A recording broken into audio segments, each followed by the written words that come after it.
distance, you're not seeing the actual thing. You're seeing a mirage of the thing. Like if it's a building, then it's a mirage of the building. Do you understand what I mean, Quaza? Yeah, I do. Do you know the image we're talking about, Quaza?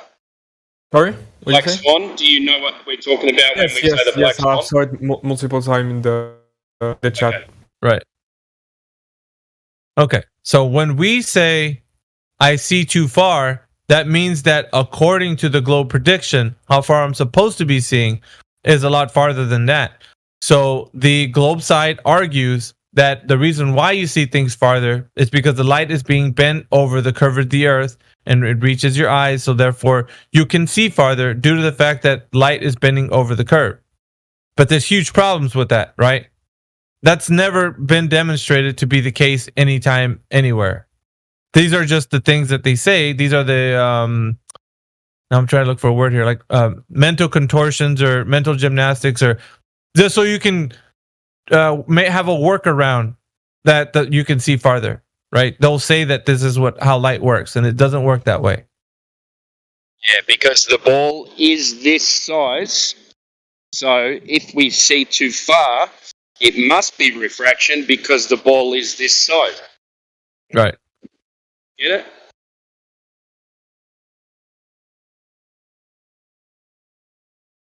Quad, did you get that? Yeah, I did. Sorry, I'm not reacting like much. Circular reasoning, yeah. Anyways, if you have any questions, the topic is huge. Actually, each individual topic can dive into, like, it can take a while. So it takes many sessions to actually get a lot of understanding on just one topic. I understand. I was just looking back at the Black Swan image, right? The one with the owl ring. Correct. One Jordan. So do you want to talk about anything else? That's up to you, man. I'm good over here. Any questions about that Black Swan image, or? Well, not really, because I think it's pretty convincing, right? I think it's one of the most convincing tests, right? So we'll say it this way: the globe predicts the horizon. They call it the geometric horizon, where the sky meets the earth. Where that is, that's predicted to be at a certain value, right? According to the globe. Now, that value from the observer height off of the ground. The observer height, this is what I was telling you, brother, is due to angular resolution. The angle at which the observer is seeing in the far distance, right? So the resolving power of the eye from the angle that the person is seeing, that's important, right? So in this case, right, the Black Swan is at a 1 foot observer height off the ground. 1 foot. So at a 1 foot observer height, the predicted globe geometric horizon should be no more than 1.22 miles away. 1.22 miles away from a 1 foot observer height. But we don't see it at 1.22 miles. We see it at 10 miles. Right. Do you see the problem? Yeah, yes, I do. So I'm the just, globe searching for the angular resolution online. The globe predicted model, or I say model, but there isn't one. The globe predicted geometric horizon should be at 1.22 miles. So this is proven false when we can falsify that to find out that it's not at that distance, it's actually farther. The geometric horizon where the sky meets the earth is at least 10 miles or more. So in this image, that would take the globe's radius out to 240,000 miles. Right. This is just simple geometry on, like, if the predicted horizon is where it is, then that means that it would change the size of the earth that you're on. The geometry, anyway.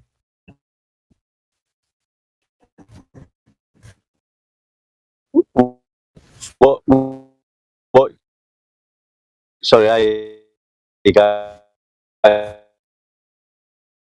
Wendeck, you're chopping up, brother. We can't hear you. Excuse me. No, you're chopping up one day. Leave and come back, bro. We can't hear you at all. So let me help you. Few years. Here, let me disconnect. I disconnected him. He'll come back. I don't think he knows he's robotic.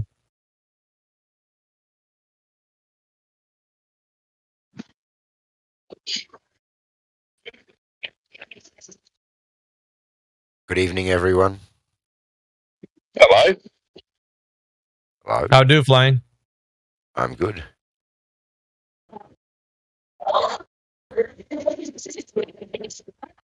All better? One deck?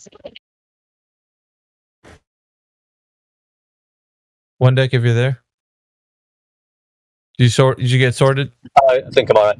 Yeah, what we're saying is that when I started out in the early days, they claimed the Horizon's a geometric obstruction, and it's got geometry to it. But I used to think when I started, I was looking. It tells you in black and white the definition of the horizon is just the apparent line where the sky appears to meet the Earth. Now that is the actual definition. So how anybody's ever thought, well, we'll change the definition and make it a physical location, used to beat me. Mm. Well, I've done a few of those measurements. I used to live in a really good location that had a island 10 kilometres from the beach where I was standing. So I did a few of those observations, and on certain days, yes, you could definitely see the beach on the other side. At night, you could always see the lights on the boardwalk. I believe from where I was standing, it should have been about 7 meters below my eye line, what I was seeing at night.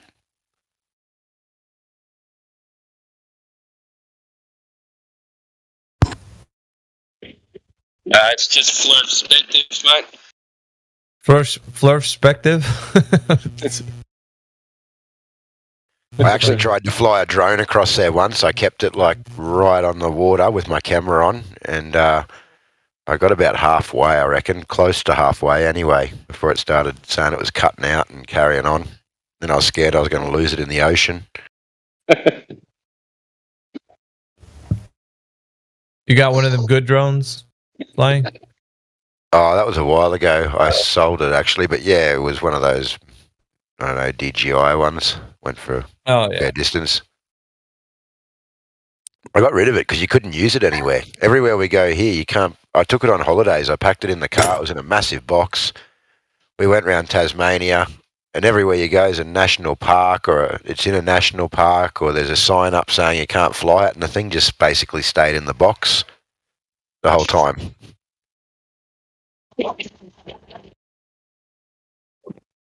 They make racing drones these days.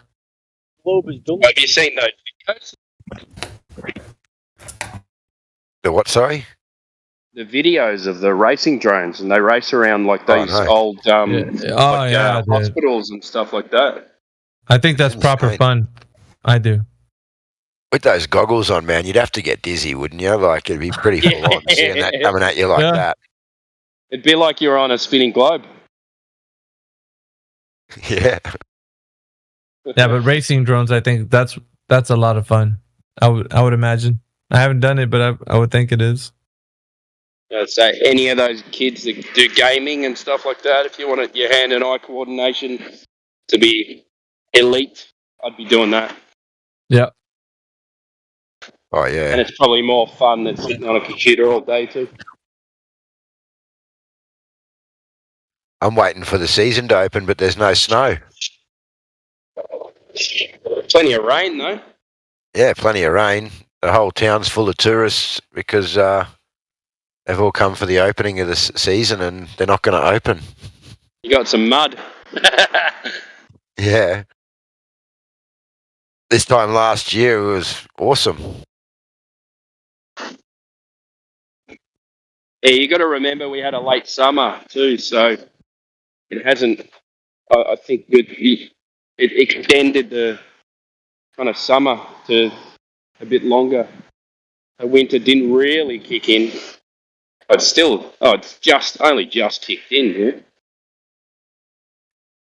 Yeah, I got videos of me this time last year driving up, and even the snow, the roads covered in snow from Jindabyne. Huh.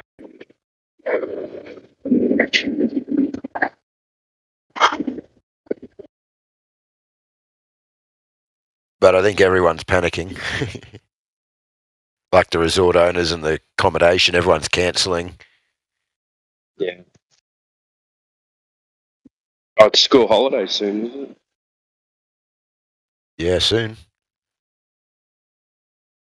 I live in a town, Mayhem, with 3,000 people that goes to between 30 and 40,000 people in winter. Interesting. Yeah. So that tourism that you guys have probably is an influx of money that your town probably utilizes, huh, to boost the economy? Yeah, we need that Okay. every year. It's pretty quiet otherwise the rest of the year, you know. You guys probably are well adjusted to that, huh? Yeah, everyone still whinges when all the tourists come because there's so many people. Everyone's rude. It's different, you know, because where we are too, we're out in the bush. There's a lot of farms, stuff like that.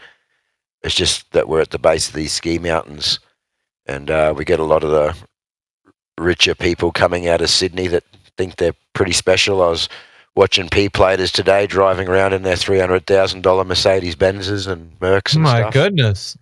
So they're all coming out of Sydney now, and they're all rude and a bit arrogant. So yeah, the locals get the shits. All the ski buffs, mate. Yeah, they go to Thredbo. Thredbo, man. There's two mountains. There's two mountains here. There's Thredbo and Perisher, and Perisher is more of a. There's not much there. It's more of a snowboarders mountain. Bit, you know. So what are you flying? You own one of these resorts, or what's going on? Like, is that what you do? No. I've got a farm out here. I got sheep on 200 acres, and I've got. Okay. Damn, 200 acres. Yeah, and I also own a signage shop, so I do like car wraps. Okay. So yeah, signs, all that sort of stuff. Yeah, that's good. Yeah. I used to own a security company. Yeah. I heard you mention that, but I didn't know the extent of like how well your business did or whatever. But it seems like you made well for yourself in life. Yeah, with the security company, I didn't live where I was now. I was in a bigger place back then, but I started that by myself with my wife and bought a car and a uniform and went door knocking, and 20 years later I was the biggest in the town. I had every real estate agency, every pub, nightclub, shopping centre.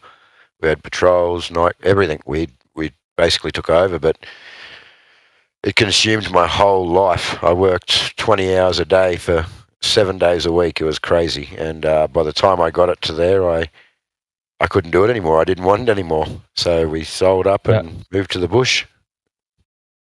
Well, so long as you have enough to live on, that's all you need. Yeah, back then I had 140 full-time staff and 140 casuals, and 40 full-time. That's good. Well, you sold it for a nice chunk of change, and that's all. Yeah, like the mafia, mate. Hey, the mafia. Yeah, that's why I moved too from where I was, because it still wasn't. It was a bigger town, but it wasn't. About 180,000 people, but I knew absolutely everyone, and everyone knew me, and I just needed to go where no one knew me. Mm-hmm. Is there a mafia in Australia? I don't know what that would look like. Yeah, for sure. Really? Yeah, there's heaps of Italians here. So I just can't perceive it over there, but I mean, I guess crime is crime everywhere, huh? Everywhere we've got all the nationalities. We've got the Vietnamese, got the Chinese, the triads. Got Oh shit! Yeah. Okay. Yeah. Yeah, we got the Italians, the Lebanese, then the you got Romanian. all the local tough guys. Then. Yeah, we've got big bikie gangs as well. Oh, you guys still have bikie gangs, huh? Oh yeah. They used to be a thing here in America, not as much though. They made it. They made a law for it to be illegal to. It was guilty by association, so they made it illegal for the bikie gangs to wear patches. So if they catch you in the vicinity of someone who's been arrested for something or before and they're wearing patches, gang patches, then you are guilty by association, and you get done for criminal behaviour just by association. Pretty fucked up. But, it seems to have got rid of a lot of crime though. So I reckon it got worse because I had my security. Well, they all moved to one state. When that was all going on, what I found was that the bikies weren't too bad. They sort of ran things or whatever, but it was the bikies. But when they sort of left, especially where we were, because they were pretty hard on them. There was now a drug dealer on every corner, and there's all these unorganised and dangerous. Yeah, all unorganised gangsters running around. There was no one to pull their heads in for them.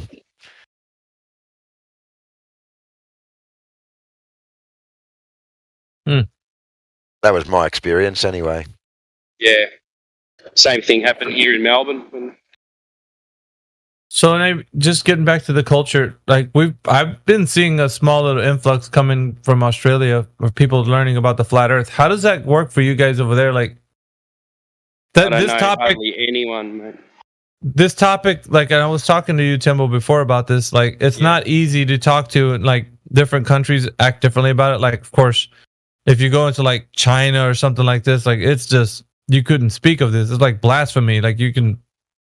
But what type of resistance do you guys get met up with over there? Is it that hard for you guys? I'm in the city, so it's there's a lot of emphasis on, I would say, academia and intelligence. So everyone tends to think they're pretty smart.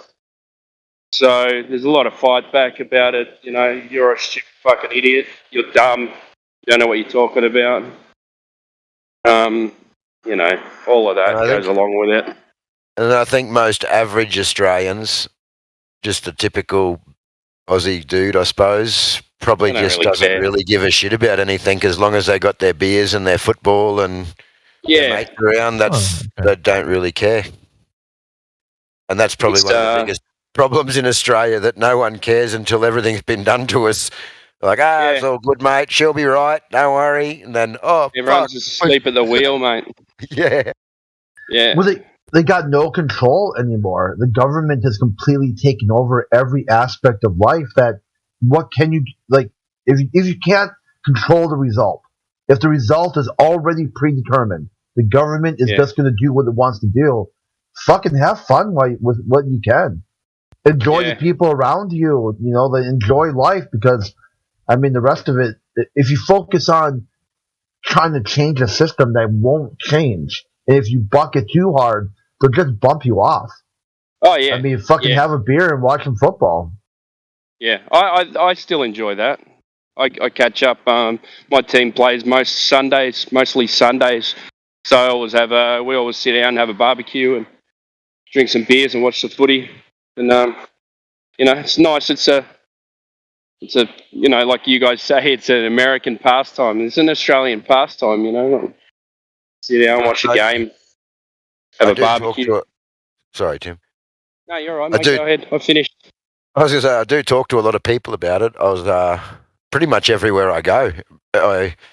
Restaurants, I was talking to the restaurant owner here the other night, telling him the earth was flat, and he was telling me all about laughing his head off, but he was getting offended too. He was getting a bit like, I know this guy because we do his work for his signs, and he's like, Archimedes and the Greeks knew this, and then he's starting to get fired was he Greek? up. And no, he's not Greek, and he's starting to get fired up about it, and we need to go to the pub and have a few beers and talk about this. And so I do tell everybody. I tell a lot of people. Everyone knows me around here as the flat Earth dude. But none of them can debate me on it or prove me wrong. They just because no one knows anything about it.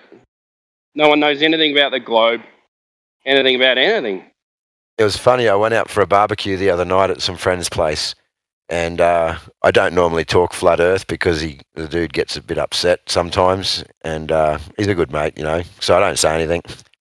And then he brought something up the other night about the Antarctic Treaty and said, I I thought you said there's an Antarctic treaty. And I said, there is. You can look it up. Ah, bullshit. I've seen people snowboarding in Antarctica. What? Yeah, there's a mountain there that you can pay to go and snowboard on. Yeah, and I said, just near the peninsula, yeah. Yeah, I don't know where it is exactly. I had a look. There is a video. Burton did a video on it or something like that, and I said, yeah, man, it's organised. They're allowed to go to that area, but you can't freely explore in there. And, yeah, you can't just jump on a plane and say, I'm going snowboarding in Antarctica. And he's getting fired up. Yes, you can. Yes, you can. Anyone can just go there. Anyone at all, you know. And anyway, I was just saying, oh, yeah, whatever, you know. And we're having a bit, I sort of said a few other things. And then all of a sudden he turns around and goes, listen, we're here to have a good time. I'm not here to talk about this tonight. I said, well, that's cool, man, because you're the one that brought it up, you know. Yeah, why are you getting so angry about it? It's funny you say that. I was at a family barbecue a few weeks ago, and people were having a few drinks, a bit tipsy, and some of my family were there, and some of my family's friends were there. A lot of them know I'm a flat earther. It's not really spoke about because they can't handle it. Anyway, it came up in conversation somehow, and we was talking about gravity. So I was just giving this guy who's a friend of the family type of thing. I know him, but not great.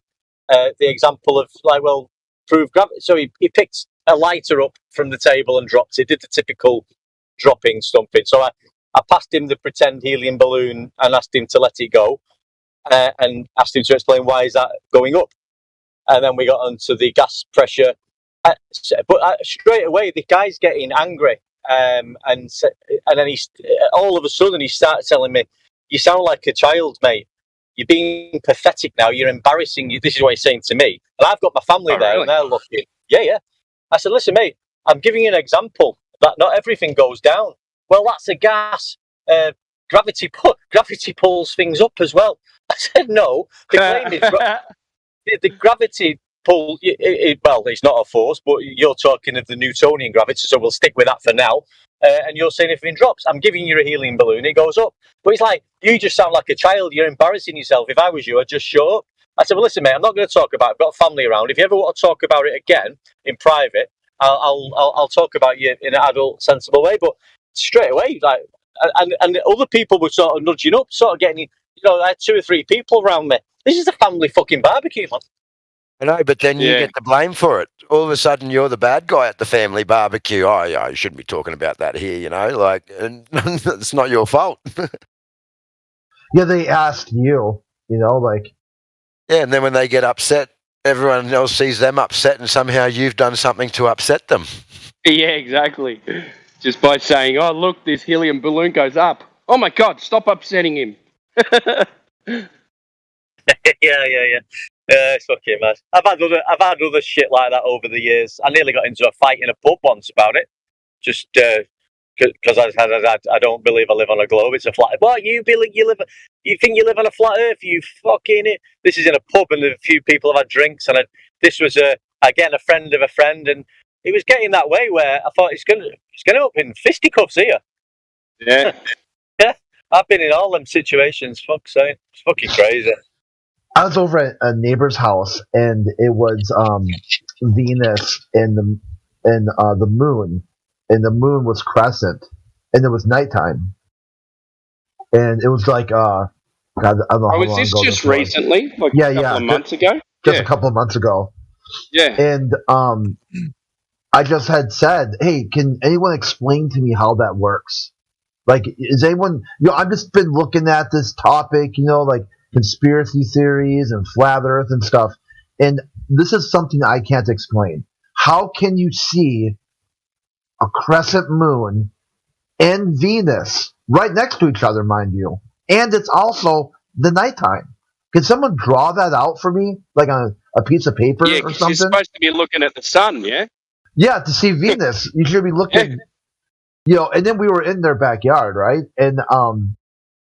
And then he's like, I said, can you see your front yard if you're looking towards your backyard? You know, like, and I just kind of played it out like, this is really difficult for me to you know, maybe it's 3-dimensional thinking or something, but I can't for the life of me visualize this.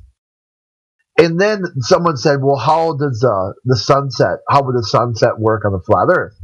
And I'm like, I don't know. I don't know how it would work. But what I would question is, like, how does, if the Earth is rotating around the sun, why 6 months later is daytime nighttime?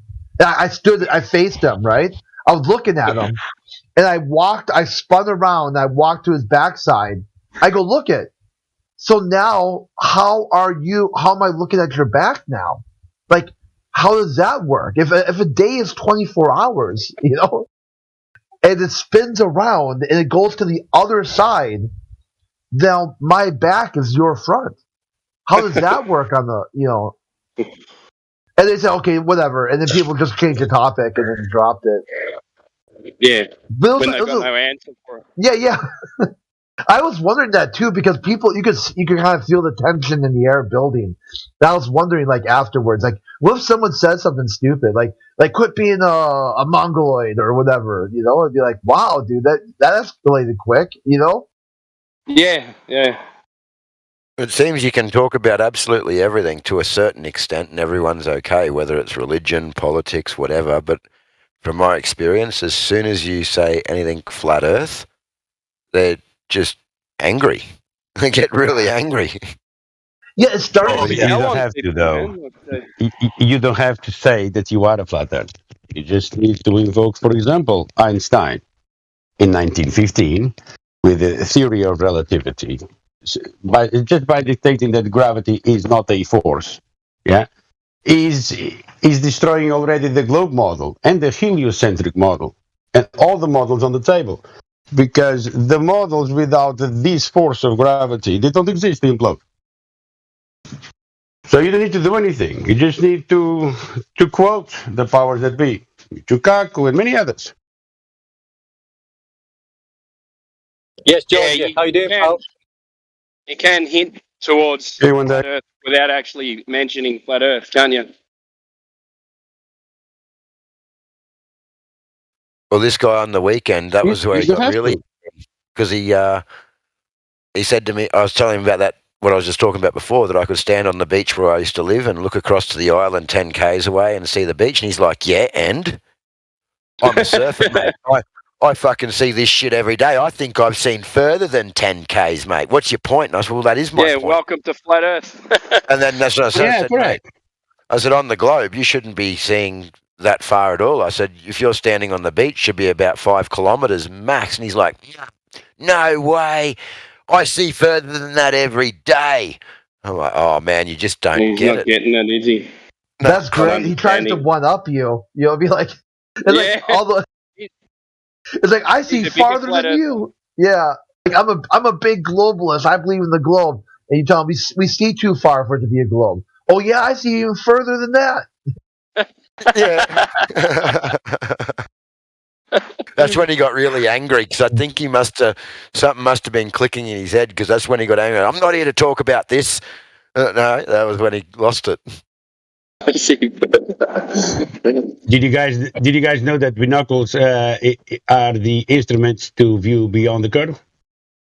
Because they bring things back into view. Yeah, they bring things back into view. So you can't see, but now with binoculars you can see. And then when you stop seeing it, if the weather allows, if you bring a telescope, then you can see again.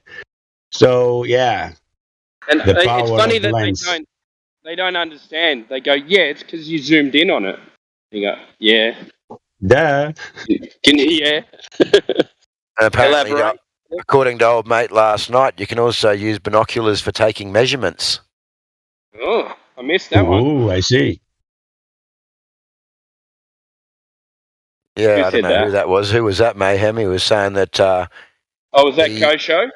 No, he'd directly measured the curvature by watching a boat go out on the ocean with his binoculars and seeing that at a distance the boat was appearing to be physically shorter or not as tall, because he knew the height of the mast and where the boat was.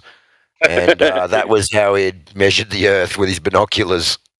Yeah. Who was this? Good measuring device. Yeah. Oh, I know. Sorry? I know. It painted the ocean.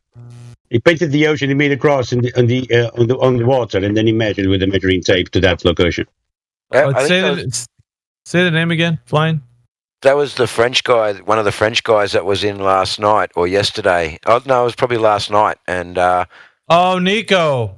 And I was asking him for the direct measurement, and he just kept telling me about this boat that he'd seen with the binoculars. Was that the boat builder? Is that the guy that builds boats? Yeah. Okay. Yeah. Hey, I was looking at a video that says why planes can't fly over the North Pole, or excuse me, the South Pole. Have you guys heard about this video? What does it say? It's only 5 minutes. I'm gonna see if I can play it on the bot. Yeah, no worries. I don't know if the bot can actually handle it, but let me try. I don't know. The bot's being a bit funny. It's a bit slow. All right, try it.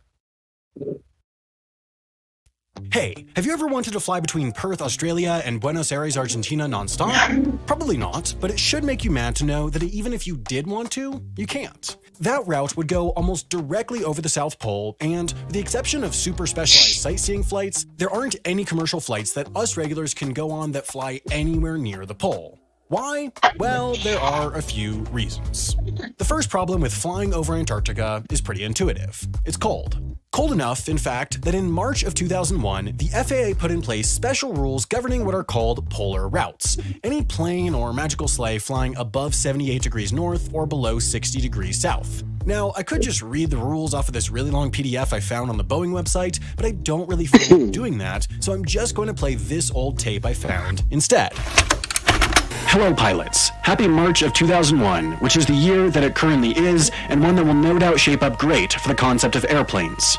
Have you ever wanted to fly over the poles? Well, it's not possible. Well, it's as easy as wait, there are more than 3. All you need to remember is one simple word. Skempt. Yes, with Skempt, flying over the poles is a breeze. Keen pilots may notice that the first letter of Skempt is S, which of course stands for special training. All pilots and crew manning polar flights must have special training for flying in Arctic conditions and maintaining equipment in the extreme cold. Your crew must also have access to at least 2 cold weather anti-exposure suits for unknown reasons, because if you have to get out of the plane at an unexpected stop, it might be cold. Before you chart your course, the FAA will need to sign off on a route of emergency alternate airport for unexpected landings due to mechanical or medical issues, and plans to evacuate passengers from each of those airports within 48 hours of landing. During the flight, you need to closely monitor your fuel temperature, because if your fuel starts to drop below freezing temperature, you'll need to change your altitude or just give up and fly to Cancun. Polar flights will also necessitate the use of charts with your true heading, rather than traditional magnetic navigation. That's because the poles have an area of magnetic unreliability due to the presence of dark matter due to science. As long as you can remember to Skempt, your passengers will be spared a horrible, horrible death. Now, while these extra rules might disincentivize a route over Antarctica, they wouldn't necessarily prevent it. After all, commercial flights regularly follow these rules up north. Major routes like Dubai to Los Angeles, New York to Hong Kong, and New Delhi to San Francisco all shave hours off their flight time by flying over the North Pole, either because Earth is a sphere or because there's a very generous time wizard hanging out somewhere in Greenland. But if it's not just the South Pole's poliness, there must be another factor at play. And that's where our second problem comes in. Basically, every commercial twin-engine plane is given a certain rating for how far it can be at any given time from a suitable diversion airport. This is to make sure that there's always a runway that a flight can divert to in the event of an emergency, like if one of your engine fails or you run out of those little bags of peanuts.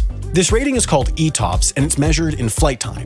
Before 1985, all twin-engine planes were ETOPS 60, meaning they could only ever fly within a 60-minute radius from an airport. Because of this restriction, flying over any major stretch of ocean had to be done by larger 3 or 4 engine planes. As planes got better, ETOPS numbers went up. Nowadays, most common commercial planes like the Boeing 737 and the Airbus A320 can have a rating of up to ETOPS 180. That covers about 95% of the globe, pretty much everything except for Antarctica. To put things into perspective, the closest potential diversion airport to the South Pole is the Ushuaia International Airport in Argentina, but it's still about 2,500 miles or 4,000 kilometers away. That's like spraining your ankle in Manhattan and walking to Nicaragua to get it fixed, assuming you can walk at 560 miles per hour in a straight line over the ocean, in which case the sprained ankle probably isn't that big. Okay, look, it's not a great analogy, but the point is, the South Pole is far away. Even the longest range commercial aircraft in the world, the Airbus A350, caps out at a rating of 370 minutes,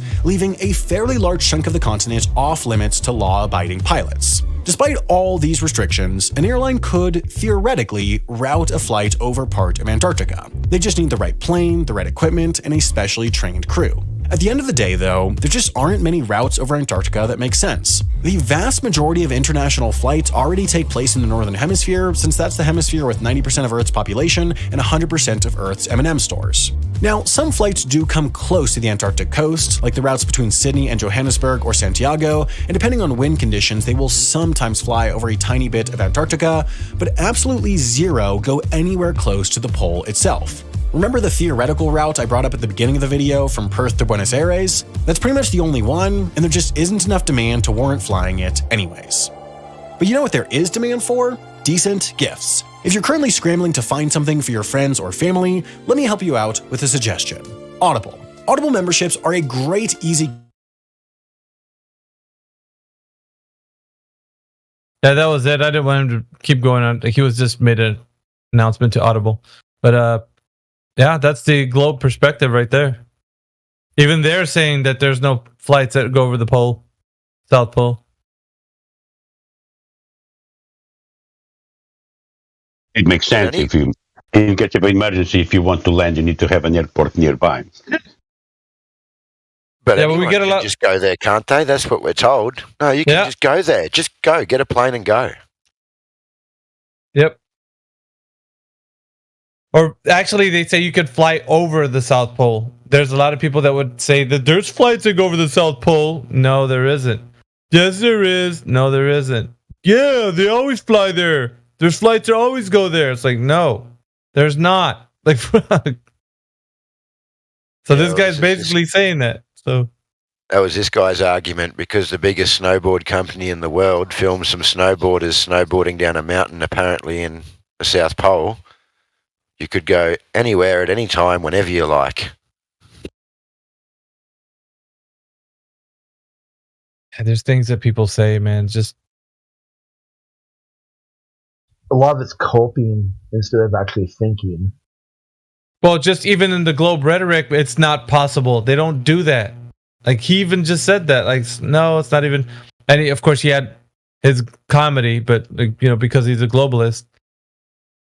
But at the same time, like they're basically saying that doesn't happen.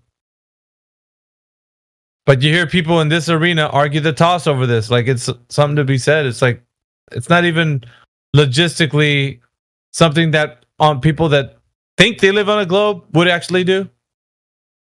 They wouldn't do it.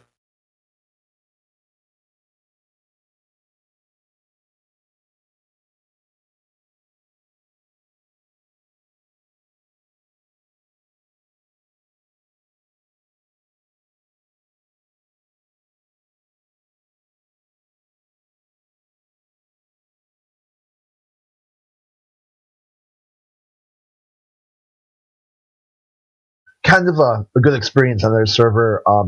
They got invited to it. This Los Homies. They mostly speak Spanish, but there's a couple people who speak English, and they had posted, and they going back and forth, just banter. All of a sudden, some guy jumps in. It's like, "Wait, is that Crit?" And I'm like, "Yeah, man." He's like, "You're the texting." He goes, "You're the flat earther that someone invited," and I'm like, "Yeah, man." And he just said, "Cool." I was like, wow. Like, I was expecting, like, a bombardment of completely scientific illiterate questions asking me everything, like just one question after another. And he was just like, huh. Yeah, I got invited over there as well. But No one's mentioned it to me. I think one of the moderators or something might be like a closet flat earther, so he's like inviting people, like slowly or something like that. Yeah, what was his name? It's probably the same guy. I'm sure he comes in here. Oh yeah, and like he's quiet. Maybe it doesn't say anything. It just hears someone talking on stream and then throws him an invite. Yeah, I can double check to see who that was.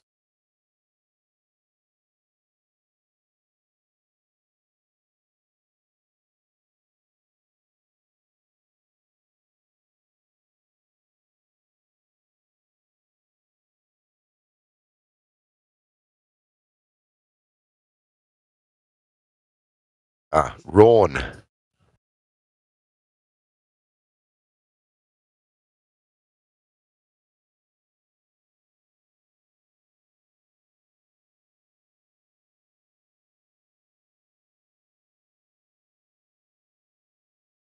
Yeah, he's in this server. Rawn, his name is. Okay. Yeah, I still was looking.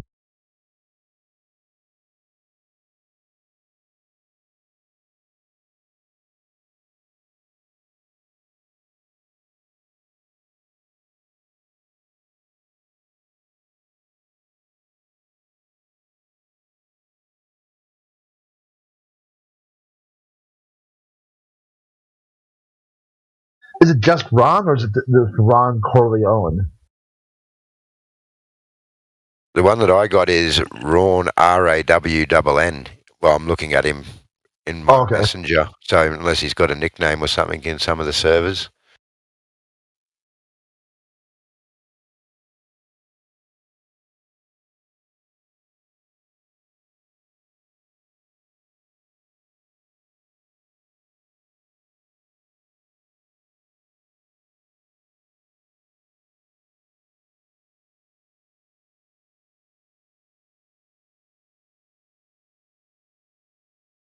Yesterday I was saying some of them I don't go to. Like here's this guy called Gleason tried to invite me to a server called Galactic Stardust.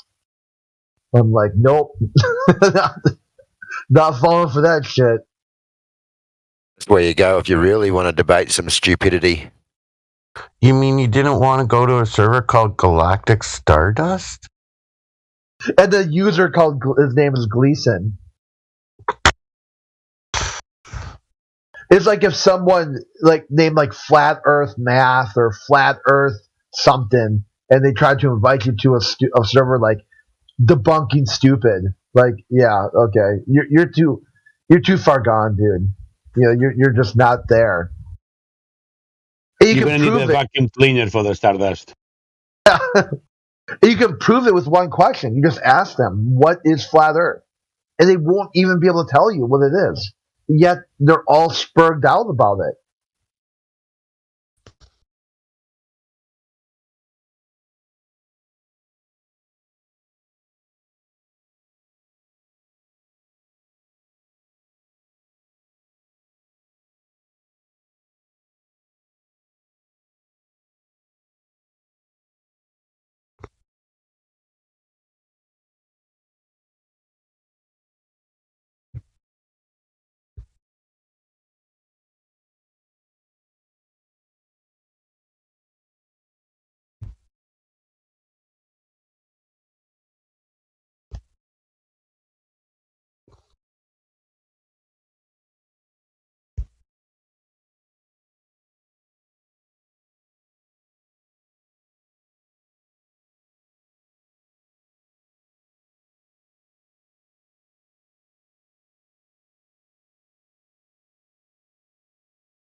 Here's the news of the day.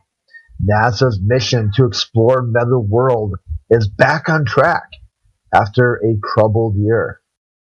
It's been a rough ride for NASA's Psyche mission, even before the spacecraft has had a chance to leave the ground. Things are looking better, however, as a highly anticipated mission is moving forward.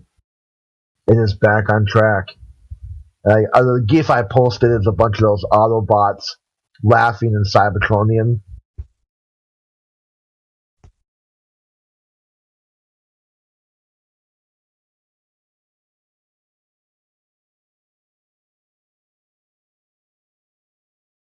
They haven't really achieved much since their moon landing. Everything just seems to get postponed and problems and issues and yeah, they must have had some good technology then.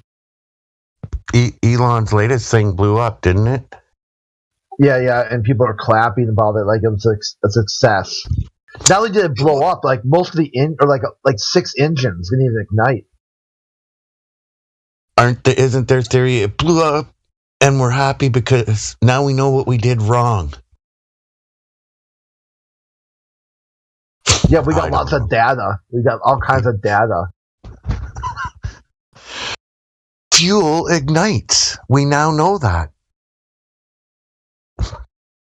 The one I watched too, when it was on that Thunderfoot channel, this guy who's supposedly going to be one of the first people to go to Mars, and he was standing there like watching it, and he's all clapping and giving everyone's attention. It's like, I'm going to be on that. I'm going to be. You're like all cheering, like, I'm so happy. I'm going to be on that.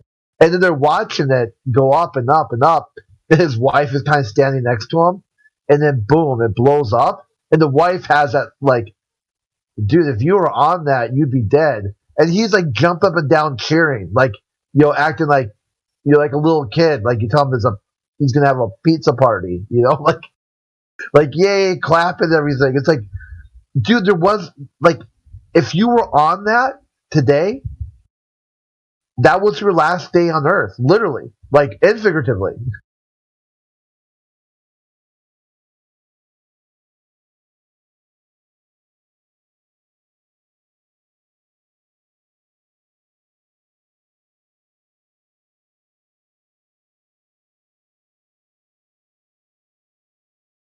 Excellent point there, Kevin. And then not only are they doing unspeakable things to people by putting them in objects that they know are going to fail, but they get away with it.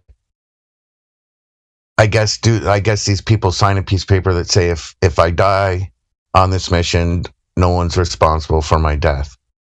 I don't know. Fucked up.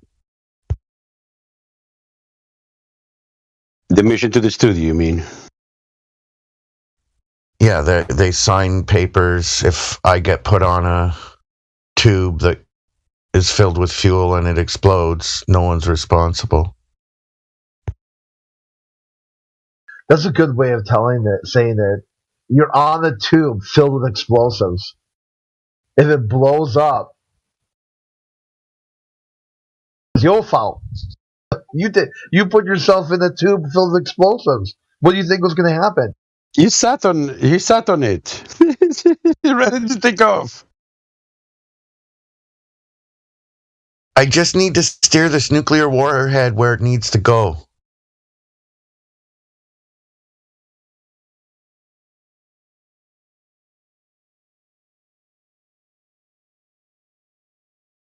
Meanwhile, when we take off, we go towards the horizon.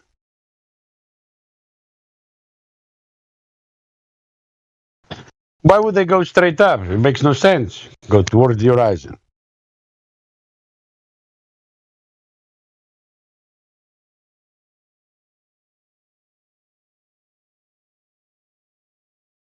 It would make more sense to put a couple of wings as well.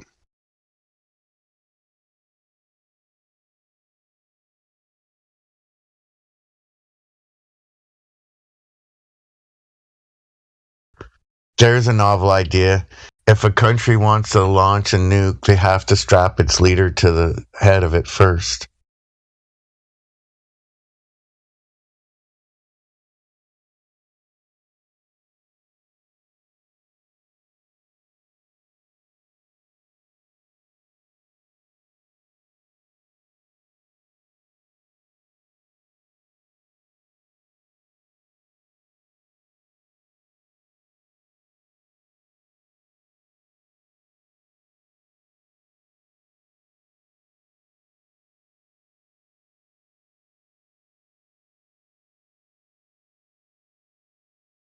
Leader X wants to launch a Scud at Leader Y.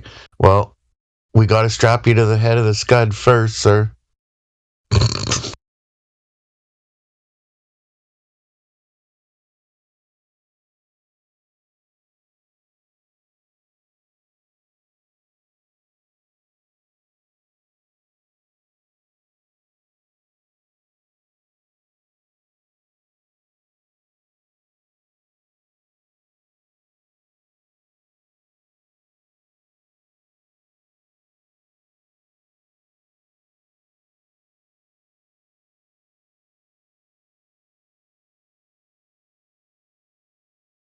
This is something I didn't share with you guys. Here's the mind of a globalist. Okay, like if you could like walk me through this thinking. So, dude tells me, messages me, says, "I don't have time for your shit today, Crit. I'm gonna bury my father." I'm like, certainly, right? I won't talk to you at all. Thanks for letting me know that you've got some sort of family thing going on, and I won't talk to you. He then messages on a server we share. That's it. Crit is a psychopath. I told him not to bother me today because I have a family emergency or whatever. He kind of wordsmithed it, and now he's messaging me. And then went on for like an hour and a half talking about what a psychopath I am, that I can't respect people's wishes and stuff. I was like, wow, dude. Like, wow. It's even better because he said he had no time for Discord also, right? It wasn't just me. It was also Discord. Like, I'm just remembering the exact word, how he worded it.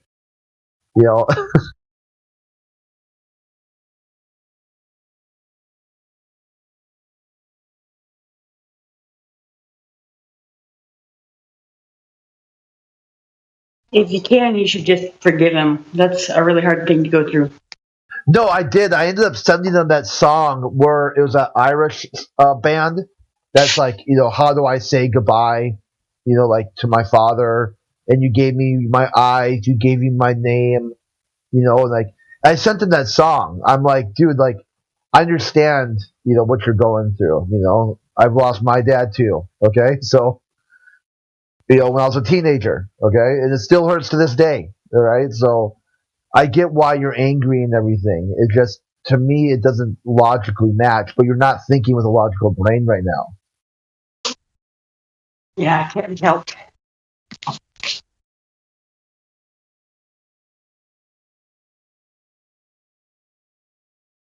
I was just going for like that sort of nebulous sense of kind of like why the way they act towards flat earthers is different than how they act towards other people, because that wouldn't really be a functionally normal event for someone to do. Yeah, people are certainly more hostile toward truth tellers than other people. Yeah, I was just about to say, I've found since I've come to a new realization of where I am, people can be very courteous to you, and then once they find out your position, they become very rude. It's like, oh, nice. If you tell your family about it, they're like, no, don't tell me that.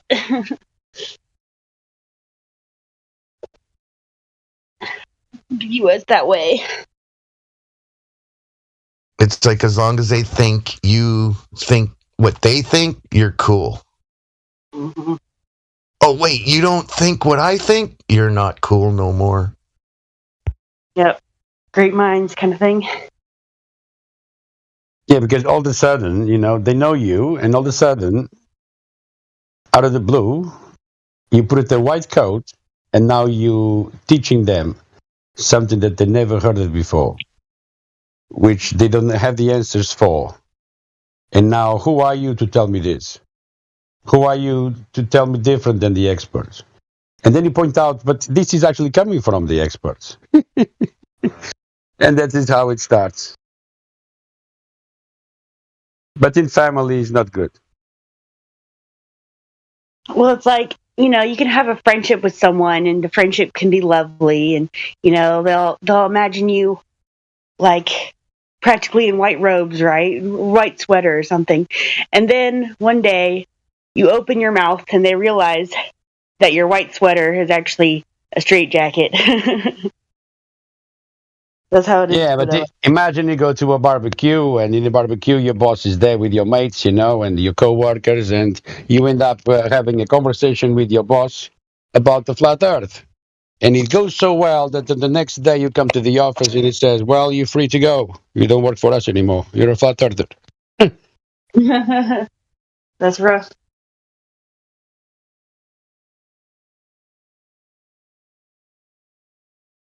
Sometimes it's dangerous to opinionate. Mm-hmm. You cannot have an opinion. You can't have a thought. Didn't you know?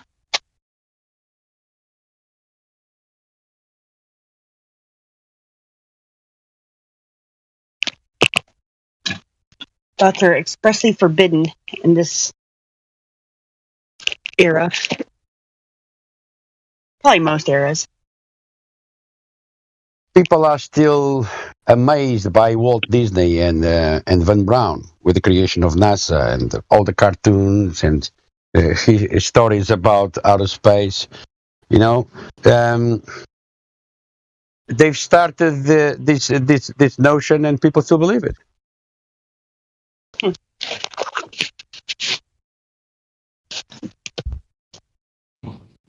Hey George, I'm driving. I'm in a bad area, mate. Good to see you. Have you been coming on, George, or have you just arrived?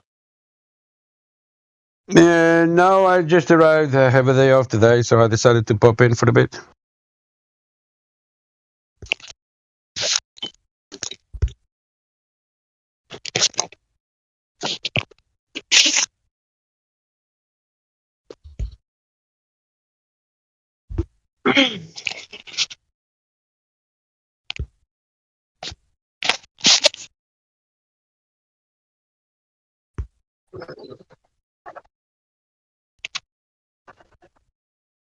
All right, well, it's been good. Maybe I'll talk to you later. Ciao. Take care. Thanks. Bye.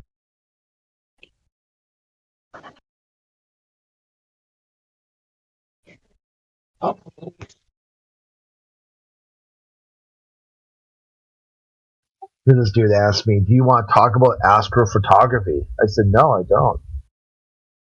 Ha! Knew you wouldn't. I'm like, if you knew I didn't want to talk about astrophotography, you knew this already. You knew I was not going to want to do this. Why would you ask me if I want to do that? Let's dissect your logic here, because you knew it. You knew ahead of time. Like, you knew I don't want to jump off a bridge. So why would you ask me if I want to jump off a bridge?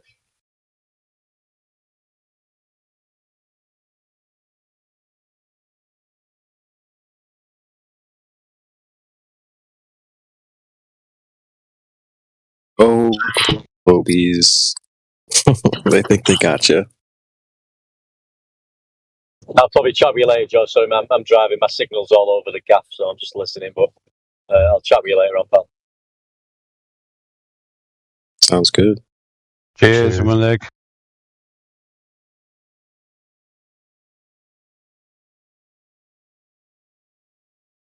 You're having trouble with your satellite, yeah? But just remember, George, the globe is flat. It was measured like that. Definitely, yeah, correct.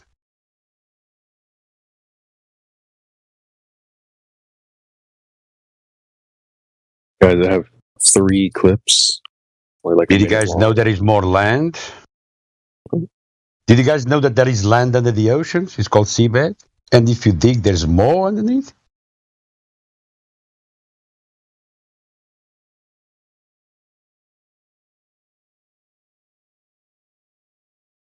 It's pretty interesting.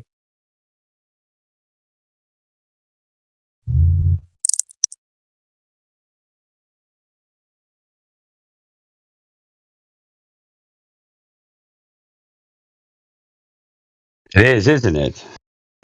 I see it like a giant lake, you know? If you add stones into the lake, the sea level or the lake level, water level will rise. But if you remove the debris inside of the lake, the water level will low. And makes sense, doesn't it?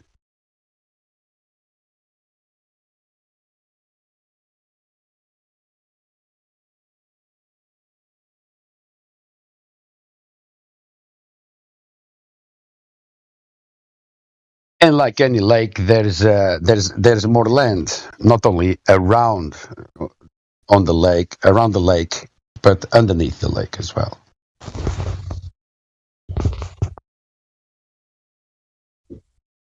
Without the land to contain the water, you wouldn't have the lake. True, true. You, no matter how big the lake is, the land is way bigger than that. Yeah. And without the other container, you wouldn't have gas pressure. Yeah, but they tell us we have more water than land. It's impossible. I mean, I still quote the 72%, but I mean, we don't even know that, do we? Really? George, that's a good point there, brother. That's a good point. Who's to say what 100% of the whole Earth is? No one knows. So I think that's according to their globe, right? The 70% water thing. Yeah, that's probably a lie as well. But Right. I've still quoted it in the past, and but you don't know. We don't know, do we? We haven't got a clue, really. The container needs to be big enough to contain all of these waters within. More land. A shoreline. Yeah, I get that. Someone Higher proposed than this the sea recently. level, obviously, yeah. If Google Earth can block out the North and South Pole, they can very easily make a landmass look like water. Interesting. Well, someone proposed this fairly recently. Like, is it a watery place with land that sort of peaks up from certain places, or is it an earthly place and then filled with some water? I had never heard that before, but I thought that was quite interesting. I'm not sure if you guys are tracking here, but think of like think of like a bathtub, and you throw a bunch of like sand in, and it fills up to the top, and then you pour water in. So you've got like land, and then that's filled with water. Or is it a watery place, and then there's bits of land here and there? Someone proposed that not too long ago. I just thought that was really interesting. Yeah, but let's look at physics. What we know from physics, the water behavior. You know, it needs a container. Water, so there you go. Yeah, that's the whole thing. It needs to be contained. It needs to have a shoreline, as we understand as being a shoreline, whatever you want to call, a delimitation between the water and the land.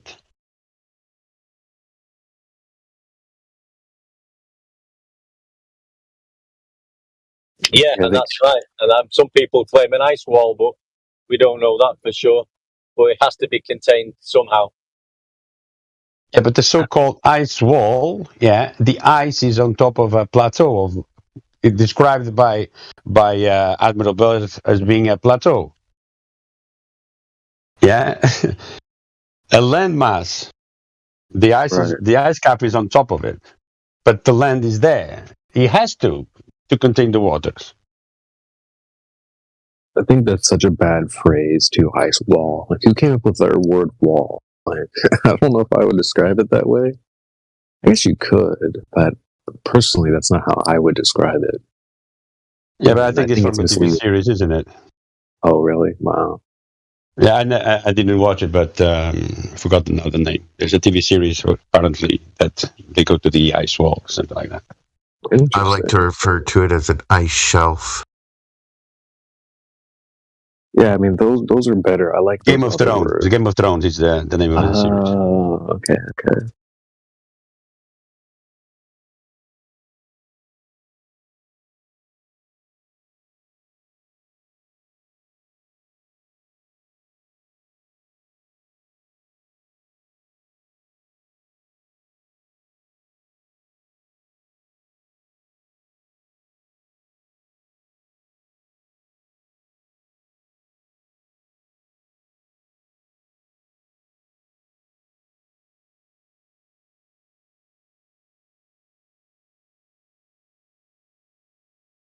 Yeah, that term's misleading for new people. They hear wall and they're like, "Oh, well, it must be weird. Like everything stops." Like, no, not necessarily. It must be on the wall. If you jump, you're in outer space.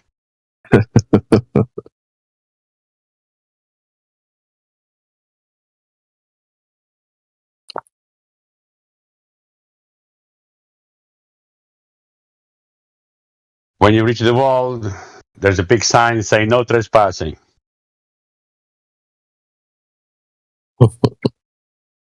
Go back to where you came from. It's weird. Like, it seems like random normies, for some weird reason, they know more about like some type of ice wall than they do anything else flat Earth related. They'll be like, "Oh well, if it's flat, then there must be guards up the ice wall." It's like, wait a minute, what the hell? Like, where'd you get that idea from? Actually, there are. Actually, it's patrolled by the military, heavily armed for a reason. Mm-hmm. Well, it's like, I don't know why it's so difficult to understand this. Like, when you drive on the highway, there doesn't need to be policemen at every mile. You're welcome to drive however you want. You want to drive reckless? You want to forget the lane? You want to just speed and go 100 miles an hour? Sure, go for it. But they have faster cars. They have helicopters and planes.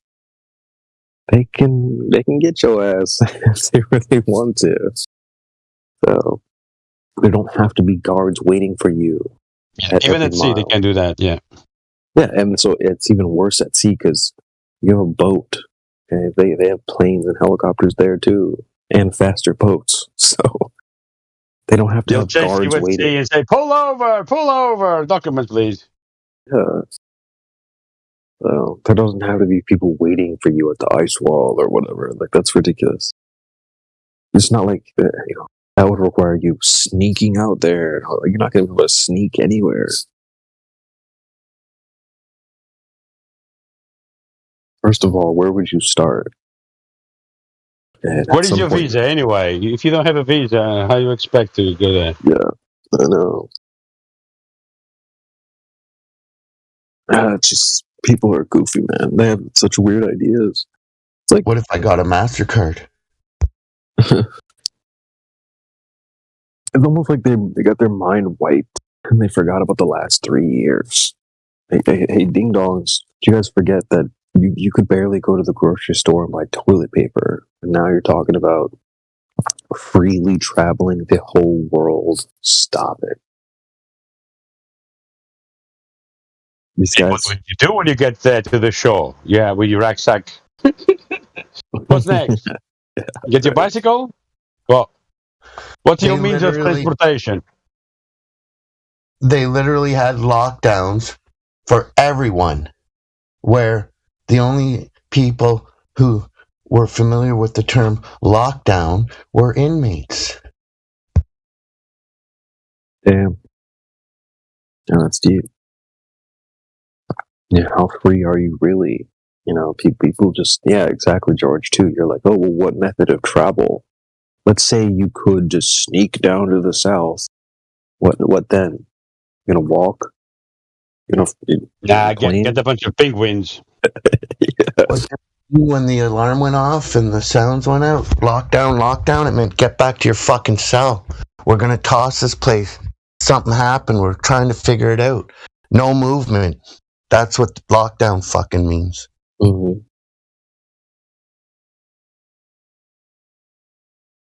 And just because we're not doing lockdowns today doesn't mean you can just freely go wherever the hell you want.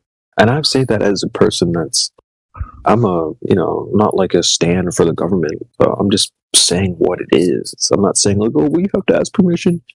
I just know that you can't freely roam. This isn't a freaking video game. YouTube. Yeah, when they say, just go to Antarctica, blah, blah, blah. Yeah, okay. Just go into Area 51 and take a walk around and then come back and report to me. Let me know what's in there then, bud. Exactly. And it doesn't even have to be Area 51. There's probably areas in your local area that you can't go to. Guaranteed. In life, I was bondable with a moving company, and I was in and out of all types of military buildings because I was trustworthy. Mm-hmm. Yeah, but get your backpack on and go to a country or a country the size of USA with minus 50 degrees Celsius in the summer. Yeah, and forget about the ice. Yeah, and go out and about and explore. Good luck. Even if you had a battalion of people. This is not a one-man band. This is exploration cannot be one person or a little group of people. This needs a massive infrastructure behind it. Just the logistics of it to explore. I mean, that's what Admiral Byrd did already. We speak like the powers that be haven't done that. That's what Admiral Byrd started to do. To map out the territory, building bases, because you need to progress slowly, step by step until you reach a wider area. This is not for a regular Joe to do. Mm-hmm. That's a good point. Kind of reminds me of a show I'm watching right now. These people get sent to an island, and then there's one pair. They're like, you know what? Forget this. We're out of here. We're gonna leave the island. So they get on a boat, and they just start sailing away from the island. And they get to a point where there's freaking wrecked ships everywhere. They get stopped. They get stuck because there's ships in the way, and they kind of talk about a lot of people must have tried to escape this place and they couldn't make it. It's just it reminds me kind of almost like we are on an island. Of course, we have all of our continents broken up, but outside of this area, it's not like we really know what's out there. People go, it's just ice. Don't worry, it's nothing out there. Maybe not. And kind of how you said, it's not just a one-man army. They're going to need more infrastructure. How much food? First of all, how long do you plan on staying? Is this a one-way trip? Yeah, and which vector you're going to take? I mean, even before you ponder to go, while you're doing the preparations, you need to have some idea of where to go. And the best thing to do is to what's the word for it? To scout the field ahead. You would send a drone or something like that ahead and make sure that you are going in the right direction.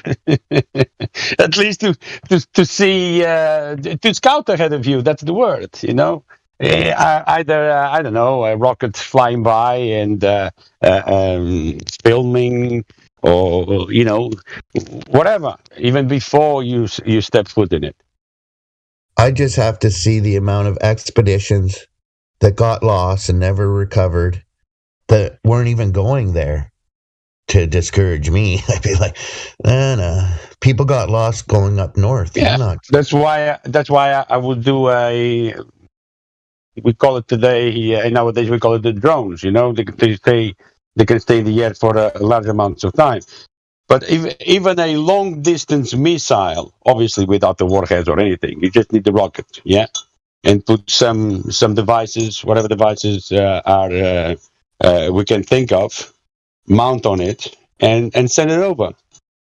A no-return journey, just a flyby, and meanwhile records everything and sends it over. So you can see, at least have a view from high ground of the ground below. So at least you have an idea of what you're going to face. Is it mountains? Is it whatever? You need to have an unmanned mission before you send men.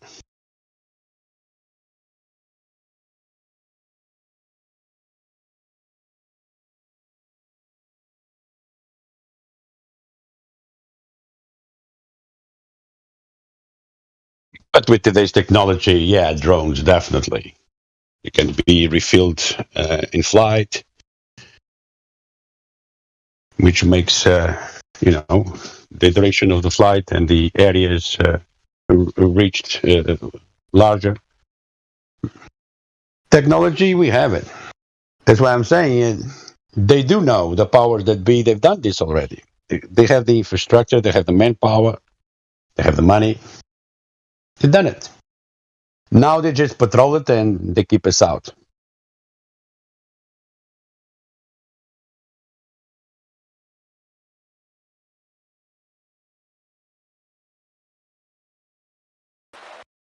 What is this about the government saying aliens are real or something?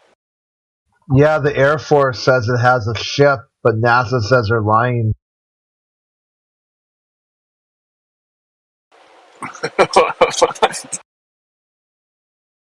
That's going to be my news story of the day, but I decided to post that they found Cybertron instead. NASA's officially denied it? Here, let me post it. Dude, we're cornering NASA so hard at NASA. I'm really curious what's going to happen in the next year. Let me check this. Hey, what's it? How's it going, brother? Good. How are you? Very well, very well. Is your little one turning 1 soon? No, she's 5.5 months right now. Oh my God! Sorry, I'm a stoner. Time flies for me. I thought she was getting close to a year. No. Now, when she gets to a year, Kai better be pregnant again. Let's go. No pressure for her at all, eh? Tons of pressure, man. I need 5 babies. It's the easiest job in the world, dude. It just happens naturally.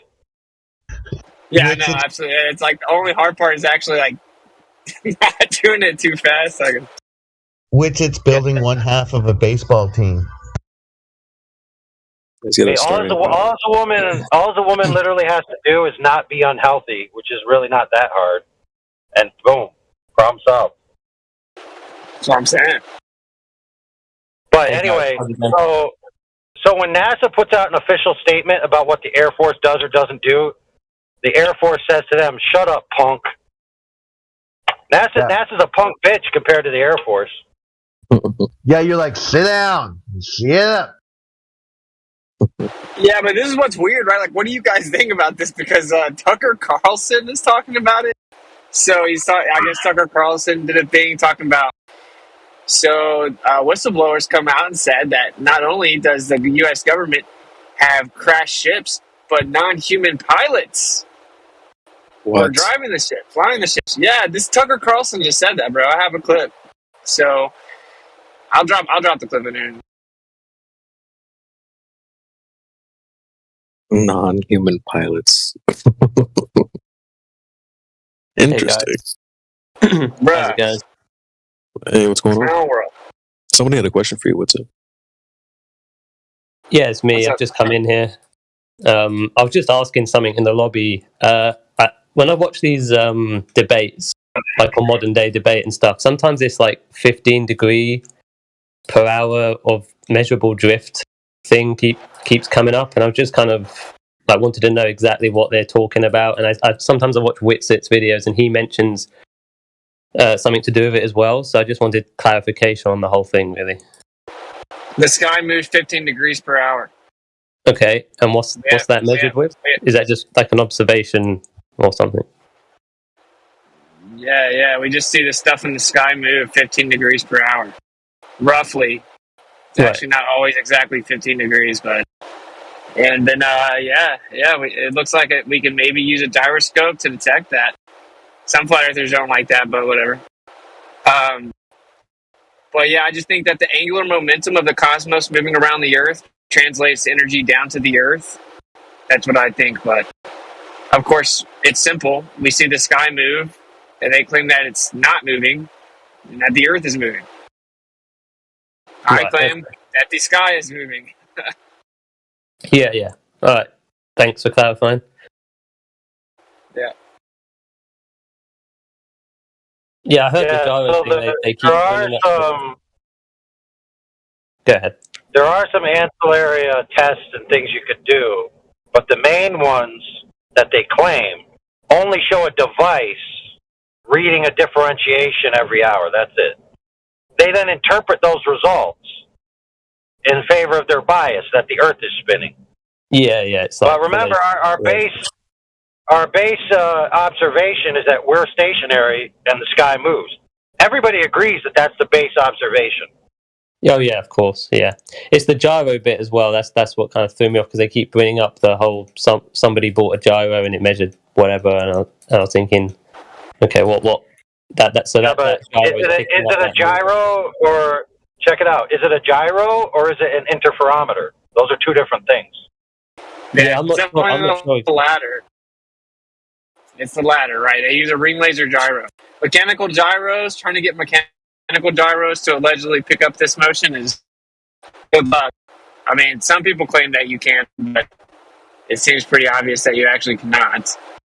But like, have you guys ever thought about it? Like, I'm like this is actually verifiable physics, right? If you spin something around a central point, you get centrifugal force, right? And then you can actually have net radially inward centripetal force.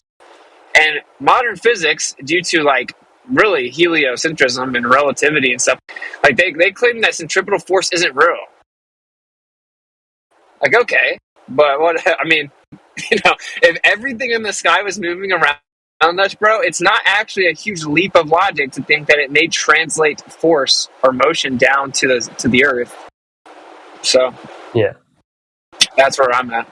Yeah, that makes sense. Well, listen, a point of correction. Is the ring laser gyro officially referred to as a gyroscope, or is it officially referred to as an interferometer? Yeah, it'd be the latter. Can you exactly. explain what a gyroscope is? Just a colloquial connection. My point is that a laser device is not a gyroscope. Yeah. Okay. What is that? It is interesting. No, it is interesting. What's up? What is that interferometer thing that you made? I don't actually know what that is. Do you know what it? Can you explain what that is? Interferometry is where you shoot. Interferometry in the modern era is where you shoot lasers, cross patterns of lasers, and you use it to measure motion by showing a differential with an interference pattern. Right. You know what an interference pattern?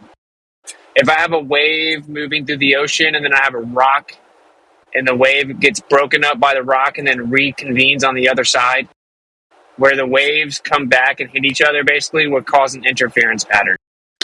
Okay. It's like if I had two things of light and they kind of overlap and they're not perfectly lined up. Interference pattern. Yeah. Okay, so that's what There's a video of Tucker. Yeah, that's what it uses.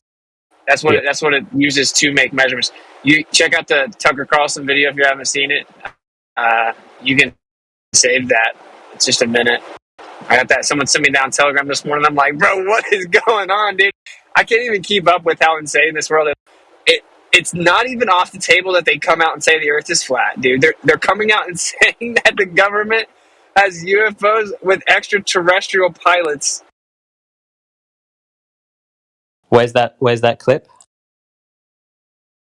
Hold on. I heard the word non-human originally. I didn't hear the word extraterrestrial. Yeah, Tucker says extraterrestrial and non-human. He says both of them. Oh, yeah, I think the news article says non-human. So how would you verify that they're not from Earth? Bro, you tell me, bro. I mean, technically that just means extra land anyway. Do you ask them? Where do you come from? You could easily determine that they're not matching a human's anatomy or biology or genotype, right? You could identify that. But to tell where they came from is next to impossible. Man, they told us, bro. Come on, man. They would never lie. You need to get Will Smith in there to punch him in the face. Where'd you come from? Here. I think, everyone take it with a grain of salt. Don't get triggered. I think that the Watchers are real, So, I think that there could be entities that represent themselves. I don't know that that's happening right now at all. I obviously don't trust anything the government has to say at all. But to me, that's not even off the table. What is outer space? But what if we were in the inner space? Our little circle, our little slave circle is the inner space. You have outer space, extraterrestrial, extra land. I don't know. I'm sure you guys have heard that. No, I don't know.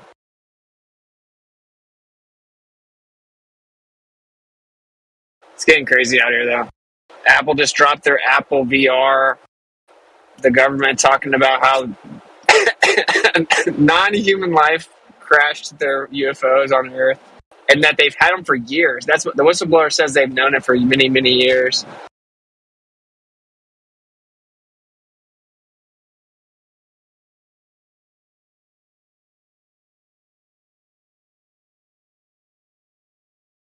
Well, I mean, that would coincide with the new physics of subjectivity, because there's a problem with aliens coming to Earth.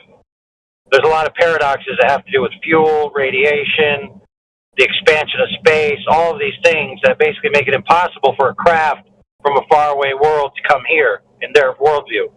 The only way for them to get here is to transpose themselves through space and time directly. Right? Yep. So if space and time are just an information system rather than coordinates in 3D free space, right, then all you have to do is access the information state, and you can immediately be in a different three-dimensional location in free space without using any traveling whatsoever. And so to have a craft, right, and then they say, oh, they have this technology, that would reimburse their theory that the universe is subjectively idealistic, which is where they want to go, by the way. Yeah, that's such a good point. Is like this. Honestly, I look at it like this: they can use this narrative to basically cover up their blunders, right? Like they can be like, oh well, you know, they've discovered the top tier physics, and they can usher in this quote unquote fix all, or they can upgrade and update all of their claims of physics by in lieu of the aliens. You see what I'm saying? Like the aliens can tell us that obviously space and time are concepts, and there's no fabric of concepts. And here's what it really is. Here's how you can actually travel great distances. I know that they have to update everything somehow. They have to, because the lies have just gotten stale, I feel like. So, what, you guys think they might do that? Like, say the aliens taught us all the new physics? I don't know. They'd have to say the government knew about it this whole time, though. More importantly, they're going to teach a new way of looking at the universe in a spiritual sense. Yeah, that would be wild. Because if the universe is an information state rather than an object, then it begs the question, what mind is it existing in? And then you have a path, a fork in the road to say, well, it exists within an objective entity's mind, or it exists within the aggregate subjective entities, right? Now they're going to pick subjectivity. They've already announced that they're heading this way. The reason why is because if they pick objectivity, then they have a distinct external agent to answer to. If they pick subjectivity, then it's back where we always have been, which is mankind is his own God. And that's, of course, what they're going to pick. We already know that. It's what they've been picking at every stage, have they not? Yeah, it's interesting to think about how they're going to do that. Like, I mean, obviously they've conditioned the masses to accept simulation theory because basically evolution has worn off. So I don't know. Maybe they integrate this this subjective lack of accountability into some type of simulation approach, and the aliens let us know this is just a simulation. I mean, do the aliens actually come tell us that they made us, or they know of another group of aliens that made us, or anything to take away from acknowledging like an all-powerful divine prime mover, you know? People who are in this community that already have abandoned the idea of an external agent creator. They believe that the creator is within the universe, not external to it, subject to the rules and laws of a greater universal structure that he has to operate within, rather than being the arbiter of it himself. So many flat earthers will fall for this new age synthesis religion. And I would bet 70% of truthers and flat earthers will fall for this crap. That's my bet.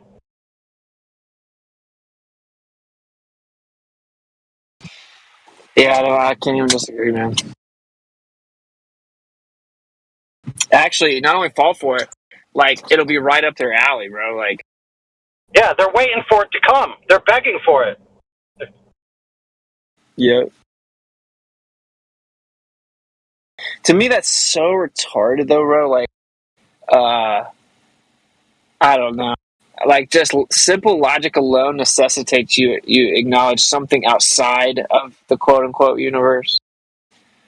I like cosmos. I like the word cosmos way better because it's like, it means order. But yeah, I don't know. I've never understood that. That's why I think a lot of people have said, you know, flat Earth won't save you. And that's why.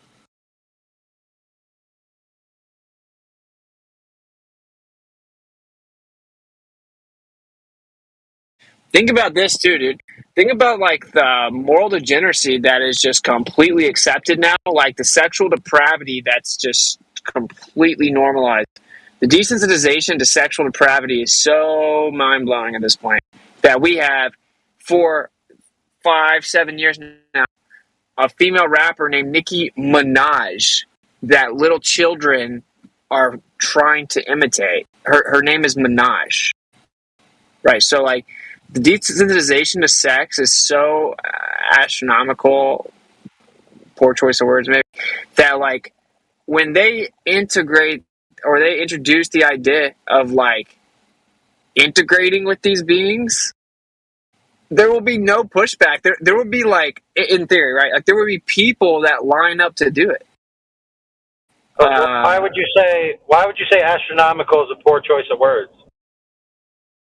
Well, just in this arena. Think about it. Astro is stars. Nomical is naming of. So when you say things like Nicki Minaj or this star or that star, you're naming stars. You're actually being astronomical. Yeah, touche. Actually, is that not how people interact nowadays? They give their lives meaning in the context of the famous people that are associated with the things they enjoy. Like, you know, let's go to McDonald's and get the Nicki Minaj meal. Because Nicki Minaj and some other dumb dude rapper ate this meal, I'm going to eat this meal, and somehow that's going to make my life better.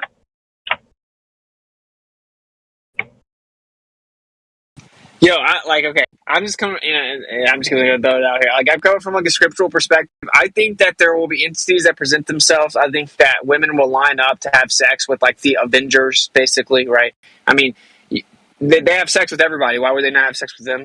And it seems to have happened before in the past, and not just the Bible says that. Like, basically, all ancient scripts say that there are these entities that present themselves celestial entities, quote unquote, and that they take women as wives, and that the women even die giving birth to their offspring, but still choose to line up and volunteer to do it. And if you had something, we've been conditioned to basically praise the idea of a superhero forever. If you had people come present themselves with some type of metaphysical, quote unquote, metaphysical advantage or anything like that, you would have so many scuzzies lining up to sleep with them. And if there were female versions, obviously the dudes would as well. Like, where I think that's the ultimate bastardization of creation, and I think that that's the end game. But I do know that that's way too far for some people to wrap their mind around or accept. So that's what I think. I don't know how that. I mean, to me, even that sounds like kind of hard to fathom. But that's what I think. I think this is like 2.0 eventually going to happen.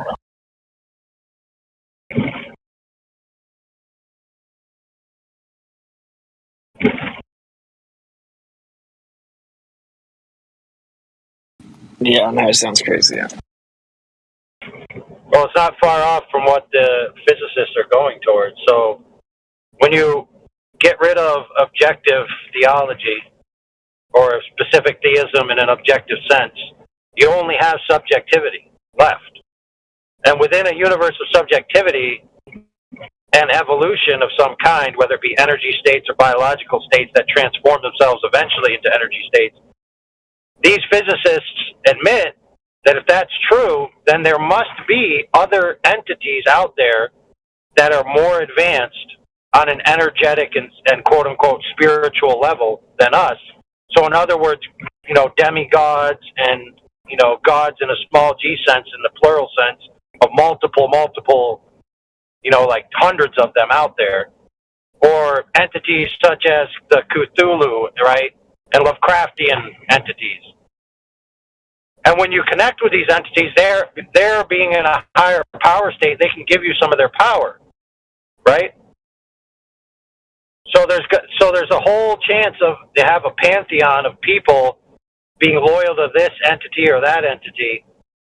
And in the past, we weren't able to communicate with these entities in the public sphere, but they're going to make it so that they've created a way to do it. Now, some people say that CERN is part of that. Some people say that the radio technology was actually, and I think in the own words of the guy who made it, he was trying to connect with these entities. And so when these entities that, promise power, start telling people what to do, they're going to obey. I think Whitsett's right in what he's saying. You can see it in the mainstream now. They push that trans agenda, whether it's the mainstream trans agenda, whether it's the X-Men, whether it's these movies where it's vampires and werewolves. It's all about these cross species and trans species and trans whatever. It's a big agenda at the moment still. Sure, but what was the agenda? What was the stated goal? Two stated goals that nobody believed in the beginning of this agenda, back in the late 60s, early 70s. One, the abolition of marriage, right? They haven't quite achieved that yet. They never want gay marriage. They want no marriage, zero marriage. So that was their one stated goal, right? And I'm talking about their goals that were controversial. The other stated goal was the normalization of pedophilia. Now, rest assured, friends, it's go around right now, and you will find these flags hanging up that have a white triangle at the pinnacle. And you go research what that white triangle represents, and you will understand their end goal for all these shenanigans. It's to come after the children, whether to destroy them intellectually, emotionally, or even physically.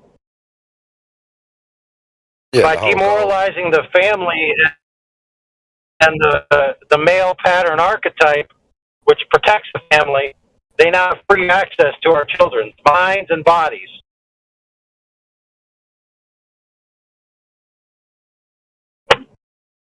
%. The goal for a long time has been to divide the family unit. Well, the goal is to divide and conquer, isn't it? Well, this happened before, right? So, like the whole, first of all, gender as a social construct doesn't even exist. So the blurring of the gender lines, because that's all you could actually blur as the social construct. But this happened back in the day, right? Like that's what they presented themselves as the ability to fluidly transition between genders, quote unquote. Of course, actually would be sex, which is insane. But so I mean, I feel like they're conditioning society to accept their way.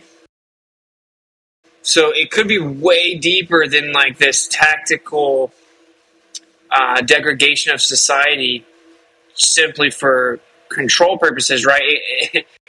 It could literally be like a tactical desensitization of their way of life that they once presented to man. I don't know. I mean, that's where I'm at.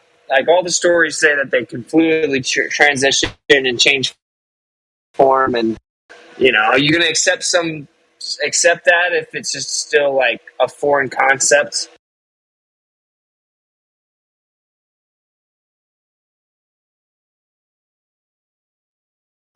I won't accept it anyway. Because they did the same thing that they hurt children. They hurt children back in the day as well, right? Like that was like the whole thing. There's nothing new under the sun. It all just repeats, and we go through the same thing, and everyone forgets, or we've had our history taken away from us, and it happens again.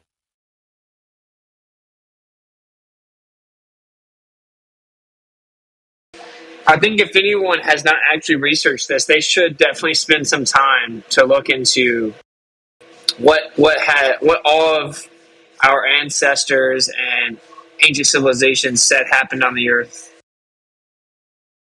before. Maybe it's not so crazy after all, yeah.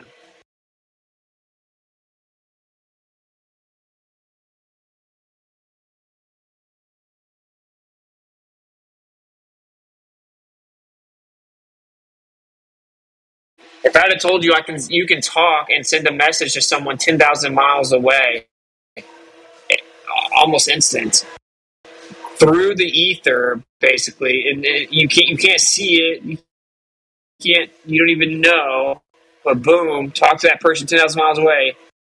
That would also sound crazy, huh?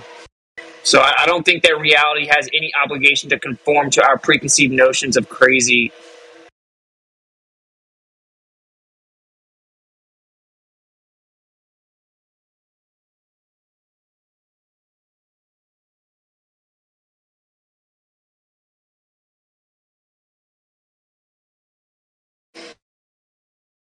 Like I was actually in a Clubhouse with King Los, the rapper, yesterday. And I was trying to tell him, I'm like, bro, you can put an electrode sensor cap on your head, and when people have thoughts, light appears in their head.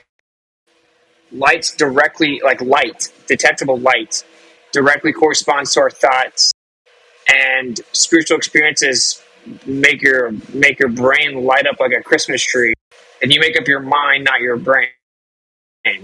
And people out-of-body experiences, near-death experiences, right? There's like an etheric aspect to this place where we have a spirit, and then I would say the soul is the connection of that to the material body, maybe, right?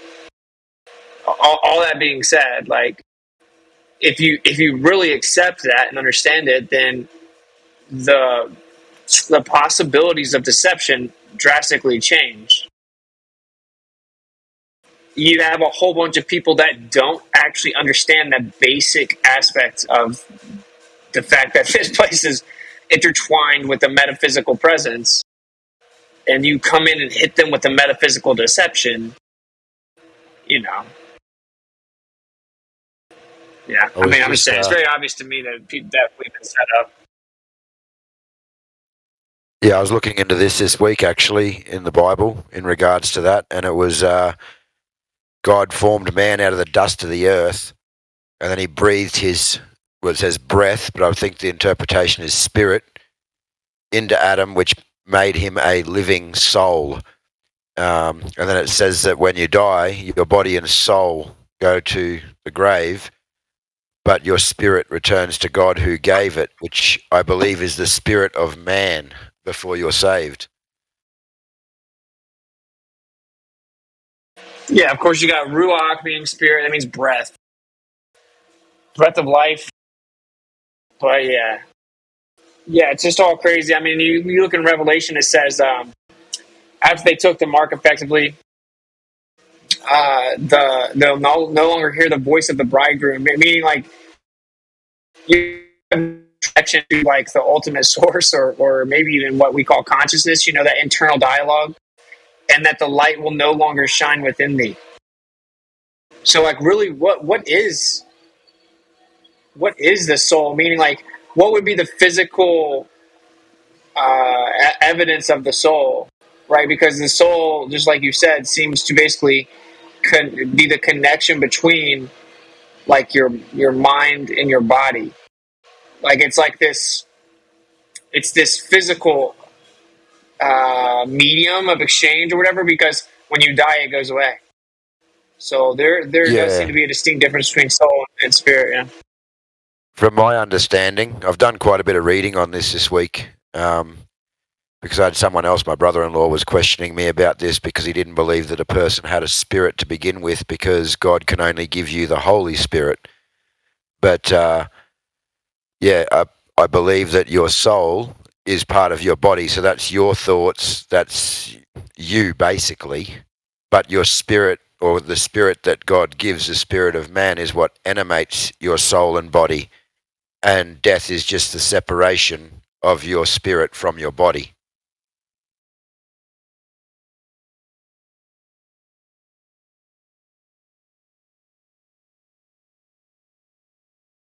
I think of it like driving a car. The car is your body, but without the person to get into the car and drive it around, it just sits there doing nothing. Well, yeah, I mean, you make up your mind, not your brain. Right. You know what I mean? Like, this is another one of the things that Flat Earth doesn't save you from. See, actually, it can be argued that Flat Earth is detrimental in this aspect because we were forced to go to a real, like, rigid, empirical approach. And empiricism is intrinsically contradictory because empiricism says, basically, and really empiricism really being pushed forward like 1800s, maybe 1700s. And it's like the idea that all that can really be true is that which can be experimentally validated or obtained via the senses. So it's like a real materialistic approach, but it's contradictory because that's a philosophy in and of itself. Empiricism is a philosophy. So empiricism can't be true according to empiricism itself. And I think that we kind of had to do that, right? Because we got like bombarded with pseudoscience. And so it is what we have to do. But at the same time, I think it's like a double-edged sword. And now we have a bunch of true earthers kind of falling for the materialistic approach. Right. So they're throwing out, I mean, hands down, I would say it's got to be more important than flat earth that you have like a metaphysical aspect of your being. Right. Like that's got to be more important. If we don't know that, then you get deceived. You can be deceived with any metaphysical means because you don't even know it's there.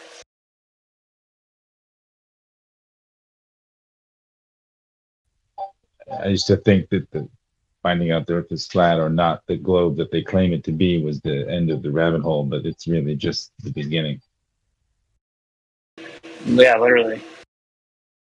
Well, realistically, as Christians, that is all our job, is to be spreading the gospel to people and telling them about God. Yeah, I mean, I don't want to start this, but the Holy Spirit thing is like a rabbit hole I fell down too, where people throw the words "the" in there a lot. It's not where it's not in there. Like it says that the Spirit of Yah put Gideon on, like a coat or something. The Spirit of Yah put Gideon on. You go read KJV, it says the Holy Spirit entered him. It says the Spirit of Yah put Gideon on. So it's like basically the way I understand this is like it's basically what we would call our personality. It's like this individual aspect of you that can't be taken away. It can't be removed. Yes, that's right. The soul is you. It's your thoughts, your personality. It's you. The spirit is what animates that soul and body and brings that to life. You become a living soul when you're given the spirit or that breath of life. And you're basically renting it. You're basically renting the spirit. It's not even really yours. No, it says that it returns to God who gave it. And I suppose if you're looking at it from another aspect, if energy can't be created or destroyed, well, your spirit is energy and it can't be destroyed. It needs to go somewhere. So it goes back to the God. Well, that's the most concise refutation of materialism. It's like if energy cannot be created nor destroyed, then it can only be transferred. So where is it coming from? But like, God. Well, what's so interesting about that is like we have a tendency to not really look at it that way. Right? We become like very attached to our personality as if it is truly ours. But this is what's so crazy. This is where like the quote unquote New Age ideology doesn't get it completely wrong, right? When they say this like vague, illusory, these comments that have illusory profundity, but they're really retarded. But they say stuff like, "We're all connected. We're all the same thing." Like that's not actually completely wrong though, because our spirit all goes back to the source in which it came.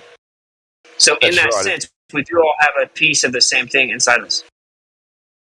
Yes, but the way that they teach it is wrong. Right. But all good deceptions have truth in it, yeah. Well, that's true. A good lie is always 90% truth. Yeah, that's why, like, I have a lot of people that watch my stuff. I'm sorry, I know I'm about to work out, so I'll stop bugging you guys. But, like, I have a lot of people that watch my stuff, and they get really mad at me because I'll have, like, Dave Weiss will come on, and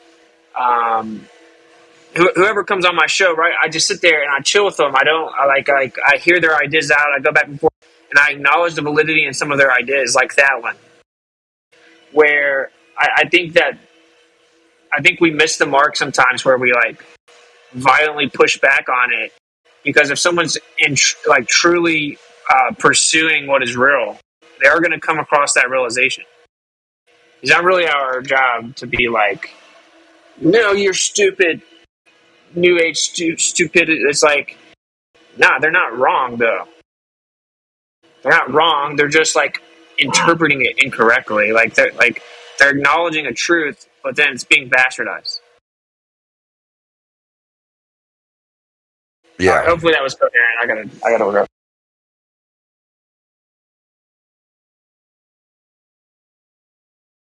It's not entirely unreasonable, because if you ascribe to the idea that humanity is created in the image of God, then there's something about us that's divine-like.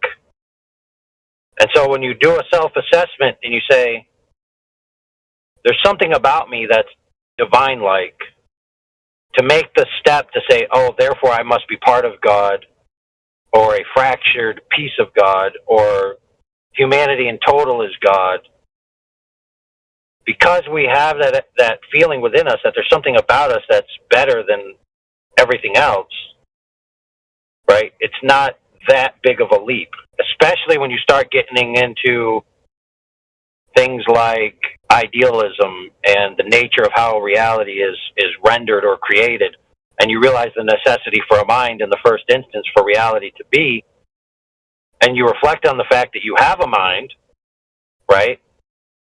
Especially if you're suffering from any lack of thinking, you're going to easily make the connection, and it's going to feel good. It's like, well, obviously I'm part of the divine order. But a lot of people do that, which is the whole appeal of subjective idealism and what's known as monism, where everything is the same. Where, yes, you're a mind, and you're part of God, and you're part of the Creator, and the creation and the Creator are one and the same, which is essentially the New Age position, that you just have to come awake to the fact that you yourself are the Creator.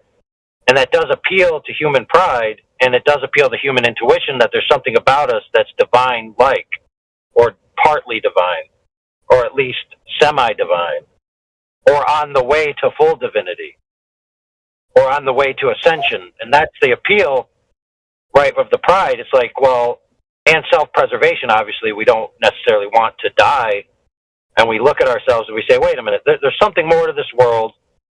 I'm divine-like. I can ascend. I can rank up.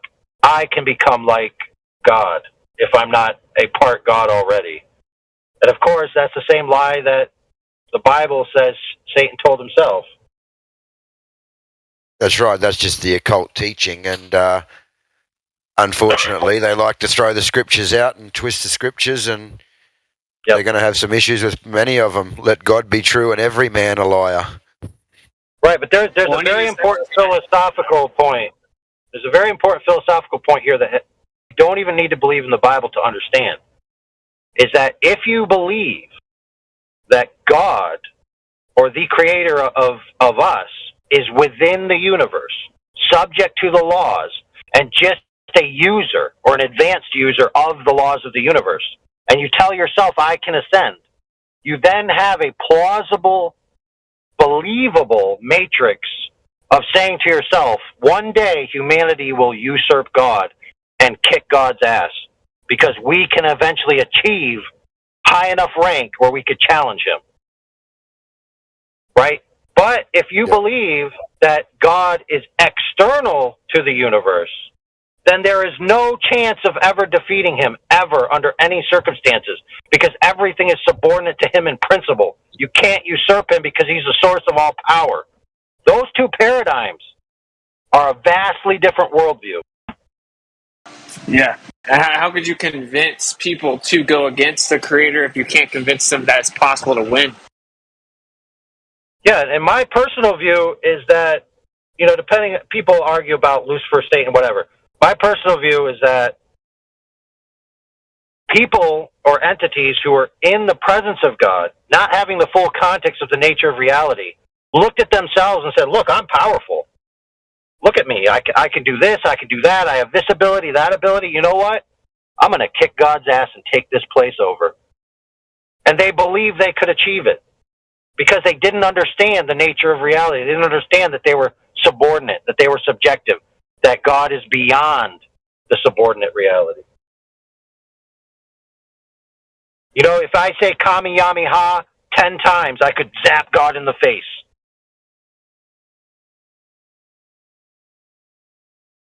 Yeah, I understand what you're saying.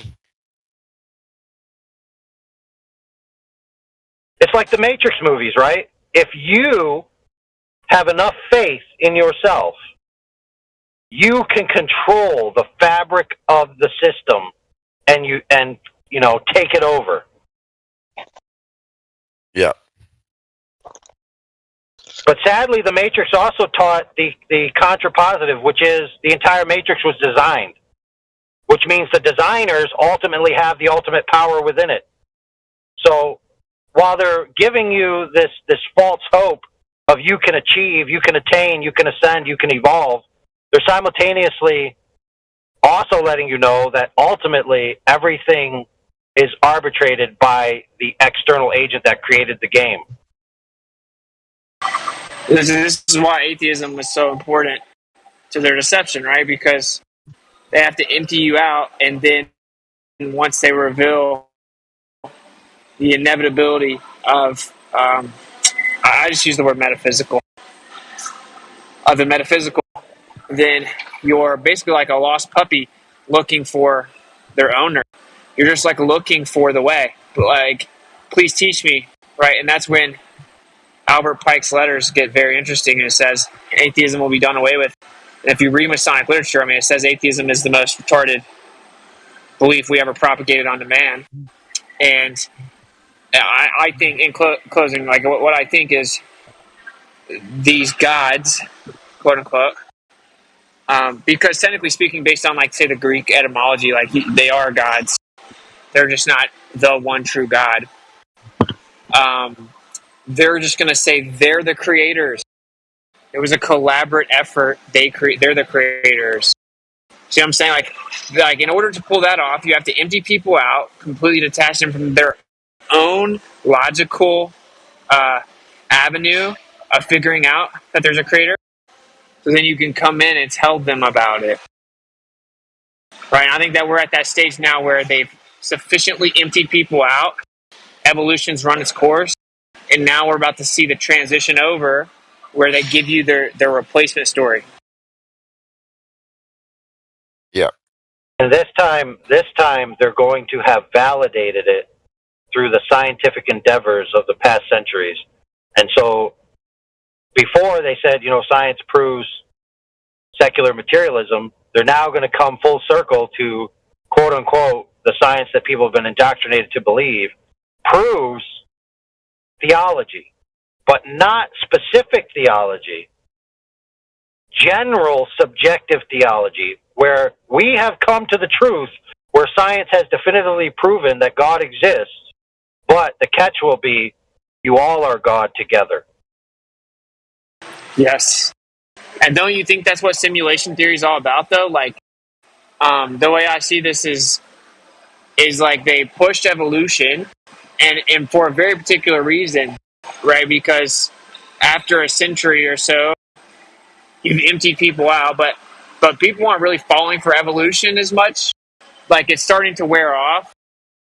I guess people may disagree with that because you see so many people think it act like it's real, but it's wearing off. And as soon as it starts to wear off, that's when they're going to make a move, because they're not going to wait for it to completely wear off and have no guidance in where to go. Or then they lose a bunch of people to maybe the true creator. So all that saying, I think that people caught on to evolution, or they're catching on, and so they're replacing it with simulation. And that's just like the pinnacle of subjectivity. Moral relativism is an, inevitable byproduct of that. Or just relativism in general, right? If the aggregate sentient minds together as a whole are a monistic entity, which would make them the creator and the ultimate arbiter of truth, then evolution would be true. Not just biological or physical evolution, but spiritual and moral evolution. So what is right and wrong can change over time based on the experiences of the aggregate humanity. So if humanity decides in the next 100 years that it's perfectly okay, to do this or that with whatever it used to be wrong to do this or that with in the past, then if enough people believe it, then since aggregately you're the creator and the moral arbiter, then it becomes moral. Do you think they legit present entities though? Like, that's the crazy part, right? Is the idea that very specific entities lead the charge. Oh yeah, I don't know. In the field of this idea, there are more advanced entities, more ancient entities, more powerful and ranked up entities. Like I said, some of these guys in the past have said in their own words that they're trying to contact these entities and trying to draw on their power and their wisdom. And there's an alleged whistleblower from CERN who said the same thing, that they're attempting to break the veil. Now, look, you don't need to believe any of this stuff. The point is that this stuff is plausible within their matrix of ideas, and that will make the masses believe it. So if they say, look, at CERN, we broke through this energetic field, which could best be described as a barrier between dimensions, and there was entities behind this field that started to speak to us and were giving us such vast wisdom. Look, they gave us the cure for cancer, or look, they gave us this or that. So they must be benevolent, right? Forgetting the fact that we've all watched sci-fi movies before and this never goes well, people are going to say, oh, this is the one exception where it's going to go swimmingly. Let's give them the keys to the kingdom.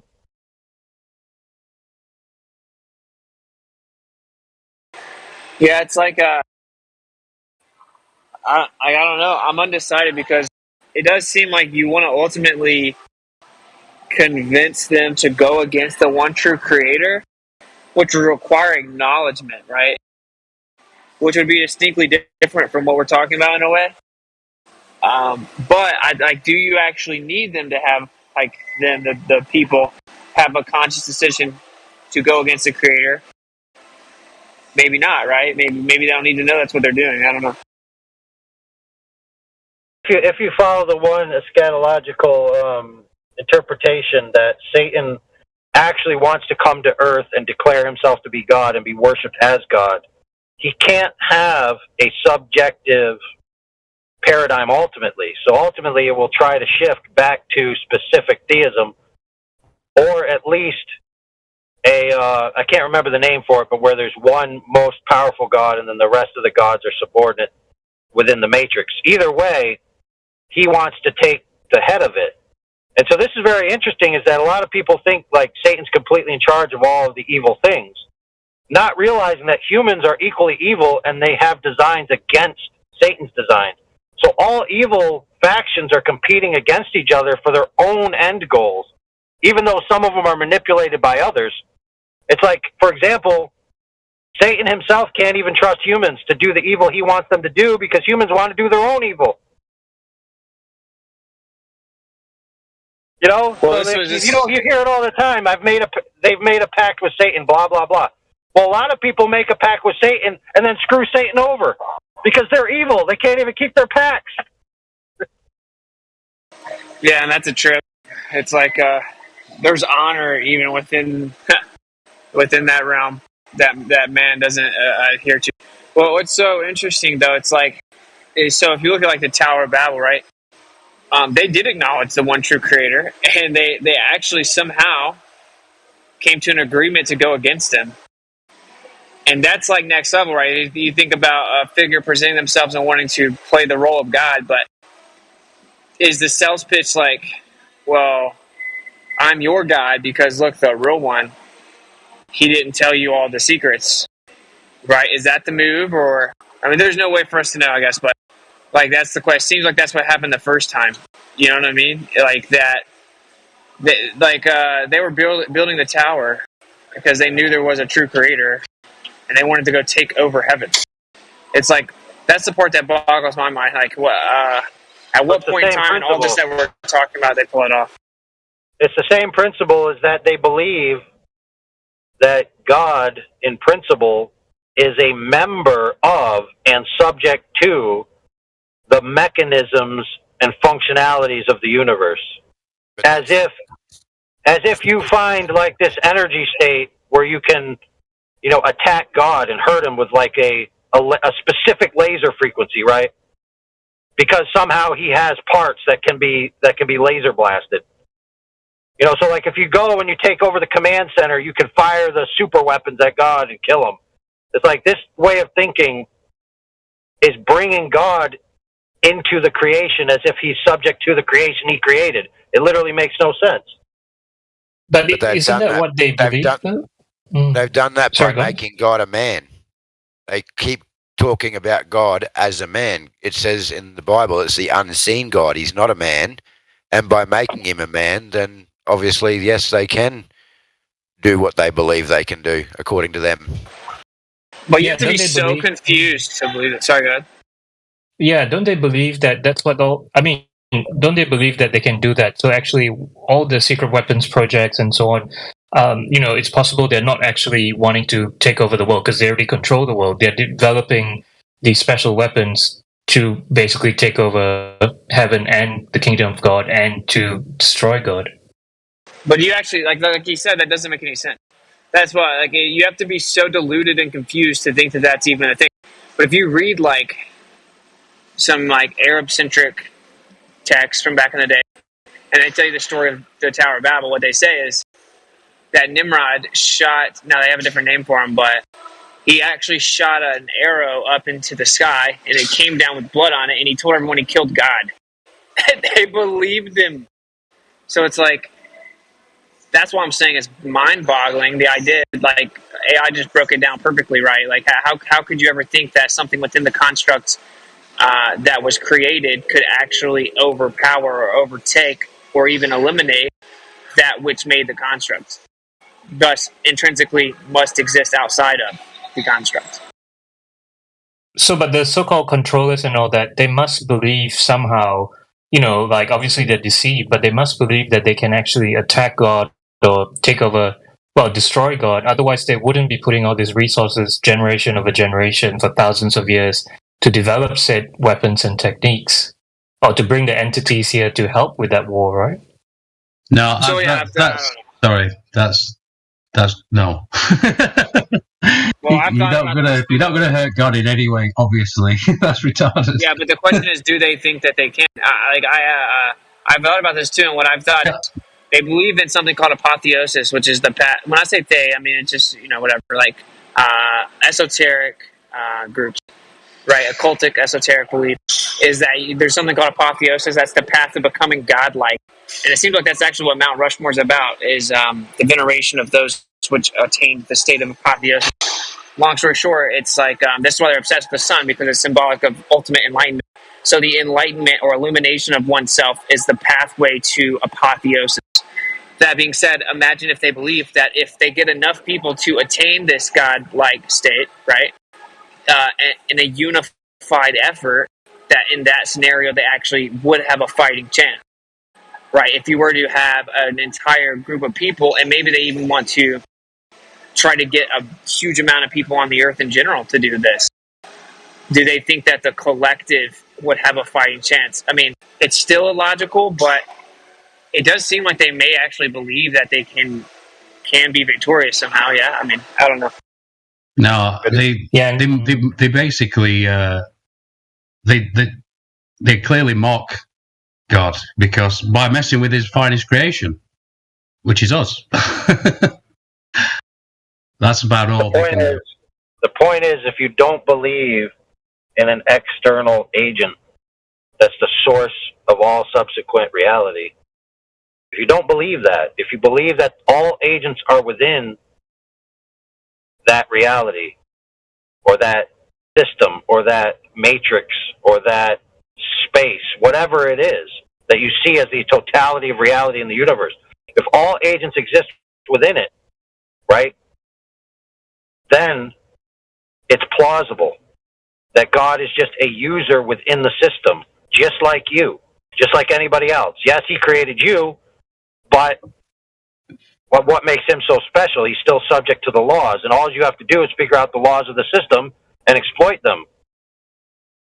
There you go. Yeah, I agree with you. That is what it is, in my opinion. Similar to Mormonism, right? Where Mormonism says that you ascend and then become like a god and can make your own planet and all this stuff and become a creator. Like that. So yeah, I think you nailed it. That's what it is. It's basically that what we call God, to them would be just like the ultimate state within the confinement, but that you can also reach that state. Thus, in theory, fight Him. That is kind of interesting. I like that. I mean, they always say that with the Buddha, that he went beyond the God of this realm because he stepped off the wheel of birth and death. But hey, Austin, have you seen Mind and Veil's latest video? It's 10 hours long. 10 hours. The problem, though, so if you take the Buddhist view, right, which, by the way, Buddhism lends well to subjectivism and monism, but that's a direct contradiction to any of the claims of any of the Abrahamic religions or the Judeo-Christian paradigm, that in that view, it is the external agent God who decides the bounds of human life and death. There is no getting out of His set of rules. You are subject to His rules 100%. There's no escape. Yeah, I agree with that. And that, my friend, right there, that you are 100% subject to an external agent who's in charge, and there's no getting around it, there's no fighting it, there's no making up an excuse about it. That is the terror and the horror which all of these dudes of the heliocentric model have said in the past. The idea that we're the center of the universe is horrifying. The idea about the edge of space is horrifying. The idea that we're specifically this or that is horrifying. Why is it horrifying to them? Well, the answer is that the philosophical implications is that they are subject to an external agent, which is going to hold them accountable for their actions. That's what's terrifying to them. Oh, yeah. Yeah, bro, what's so funny, dude, is on my show last night, on my Skull and Glover show last night, this PC physicist came on and we had a conversation or whatever. And I'm like, yeah, do you have any exclusive evidence that we move around the Earth goes around the sun, or is this like a blind belief that you have? And long story short, he ends up backing his way into bring up the CMB. And I'm like, what? Why would you bring up the CMB for your point? Which obviously, I mean, they claim they've sent probes 1 million miles out into space. But anyway, point is, I'm like, nah, like, it was supposed to be isotropic and homogeneous according to the heliocentric model and the cold dark matter, like Big Bang model. And it didn't show that. It showed that there was anisotropy, right? Like, it was anisotropic, and these areas of anisotropy intersected right on the Earth. So it actually showed that the Earth was in the center. And you know what he said, bro? He was like, well, yeah, but I think they're just... Yeah, the anisotropy is an interesting thing, but I think that there may just be another universe outside of ours that's causing it. I'm like, what the? Dude, you're so scared of what AI just broke down that you'll say stuff like that. You know what I mean? Like, you'll say stuff like, anything is better than the idea that we were created. Well, it's very crazy. Yeah, it's that you'll be held accountable. That's the thing. Yeah, they'll criticize the idea of an infinite regression of who created God, but they'll have no problem floating the idea of infinite regression of universes that don't have a first cause. It's like, okay, what's the cause of this universe? The prior universe. What's the cause of that universe? The prior universe. What's the cause of that universe? The prior universe. And on it goes. They have no problem with that. It's so funny, dude. This is a PhD physicist, bro. I'm like, yeah, dude, you're gone, man. You're gone. You're clearly there's something deeper to anyone that would do that. Well, it's just what we just said. So. But did you just have this conversation, or what? Is this on your? Yeah, yeah. Is this your last video? Yeah, like towards like the last hour or so. Last night. Oh, I might just have to go back and watch that then. Yeah. So look, the problem is this: that the scientific establishment, endeavor, whatever you want to call it, and everything is coming to a head. That mind is the fundamental primacy of reality. Mind exists first, or mind purely is, and then all things exist from it. They are coming to this conclusion. All roads lead to this. It's inevitable and unavoidable. Now that this is on the table, they now have to deal with that. What are we going to do with the fact that mind is the first order of reality? Well, we have to incorporate that into our secular worldview, right? We have to incorporate that into a non-theist worldview. We have to incorporate that into we're not accountable to an external agent worldview. So how are we going to do that? Well, it's simple. We just rely on the old New Age and Eastern philosophy of monism and everything is God together and blah, blah, blah. It's the same old story that it's always been. Rest assured, friends, everybody knows, except a select few, that pure atheism is stone cold retarded. Most people on the earth believe in the supernatural, believe in the metaphysical, and believe in some kind of theism. Most people. So they have to incorporate this new idea into a synthesized version, right? They have to take the two ideas, merge them together. And the easiest way to do it is just to say, obvious God exists, science proved gods exist. Guess what? We're all God together. That's the answer. There you go. So, let's go forward. Let's go forward. Hold hands. Kumbaya. The future awaits us. Yep, I agree. What's so funny too about like atheism, thus nihilism, thus moral relativism? It's just like the pinnacle of ego, right? That the accountability is strictly in your possession, and so that's why what you're saying fits right in there with it. The same, because you still get the same end, like the same outcome, right? The end product is that you get to maintain the ego in which you are all that you are accountable to. Because that's the primary part that's important to these people. It is, even if it's subconscious, it's just that there is no external accountability. So you can easily transition the modern atheist to that belief that you're saying, that basically we're all God or gods, right? Because you still get to maintain the subjective accountability. You see what I'm saying? Like, that's why I definitely agree with her, because they don't even lose the main part of what keeps them in cognitus. Yeah, even if you go to a pantheon, you end up with the same thing. Because, like, let's say you're a subject of this god. Well, then you can have the morals that god allows.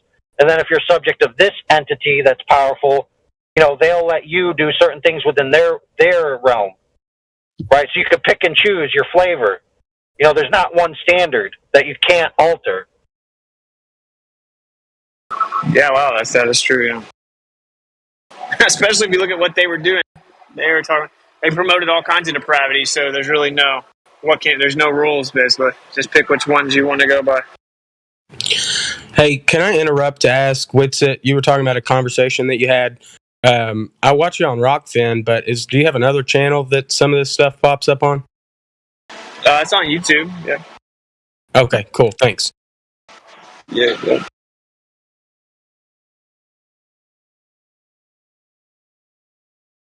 Dude, I've learned now, bro. Like, it honestly, like the veteran anti-flat earthers are better at debating this than like the PhD physicists, because the PhD physicists actually know things, so you can just dunk all over them. You see what I'm saying? Like they're actually somewhat familiar with the. They're not just like, this is just something stupid flat earthers say. Like they know dark matter is just like ridiculous, basically. So Yeah. yeah, Let me just pass way one easier. by you. How many Globers understand that Einsteinian space-time excuse for gravity, right? The bending and warping of space-time doesn't actually move anything.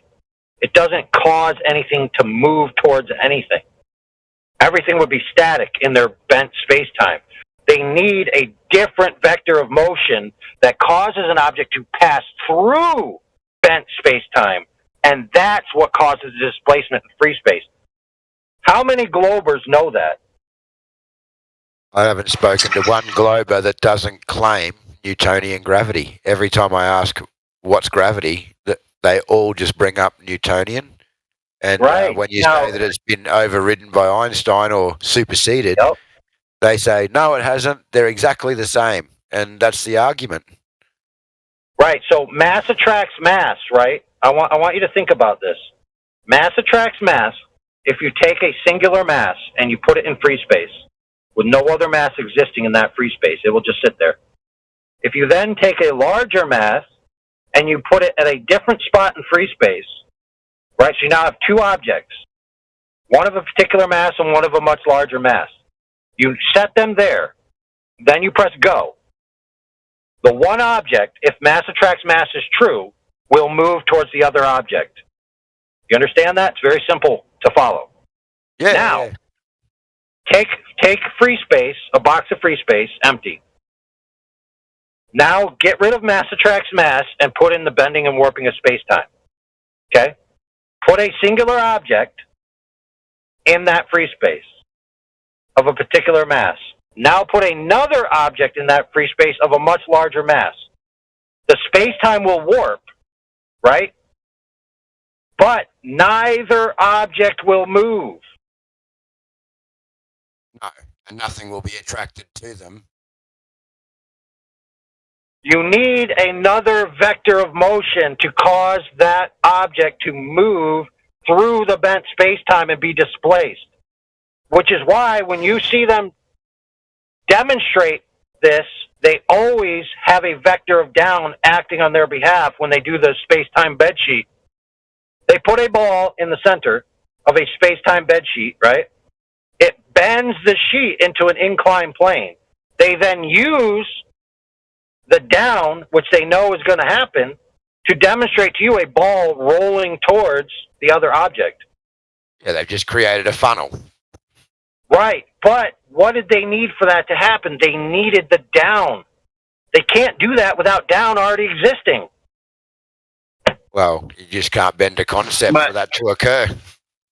The question is, do they try to then invoke like accelerative expansion, right, as the primary vector?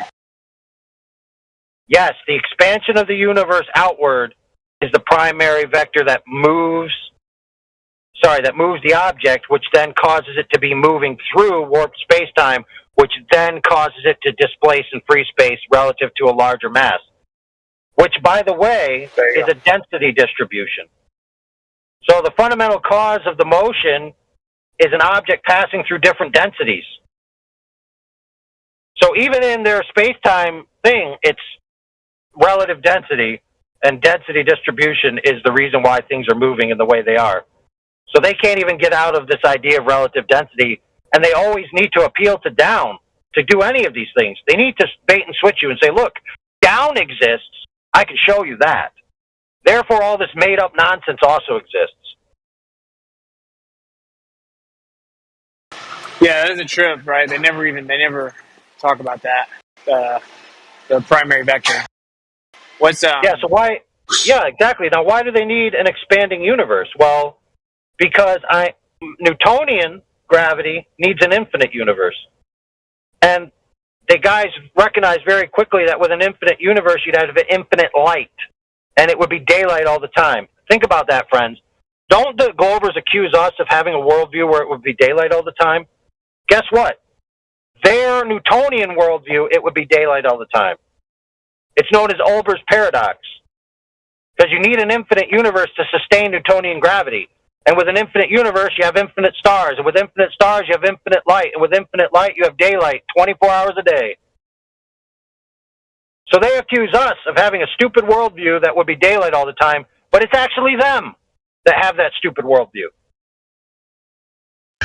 Oh, that's hilarious. I love that. Yeah, Olber's paradox. Yeah, dude. What's crazy is whenever you look into it, you pull the bell back a little bit. If you grant them, what you should never do this, obviously, but if you granted someone both Newtonian and Einsteinian mechanics, whichever one they choose to use, because they flip flop, both of them say that the Earth can just be in the center dynamically. Both of them.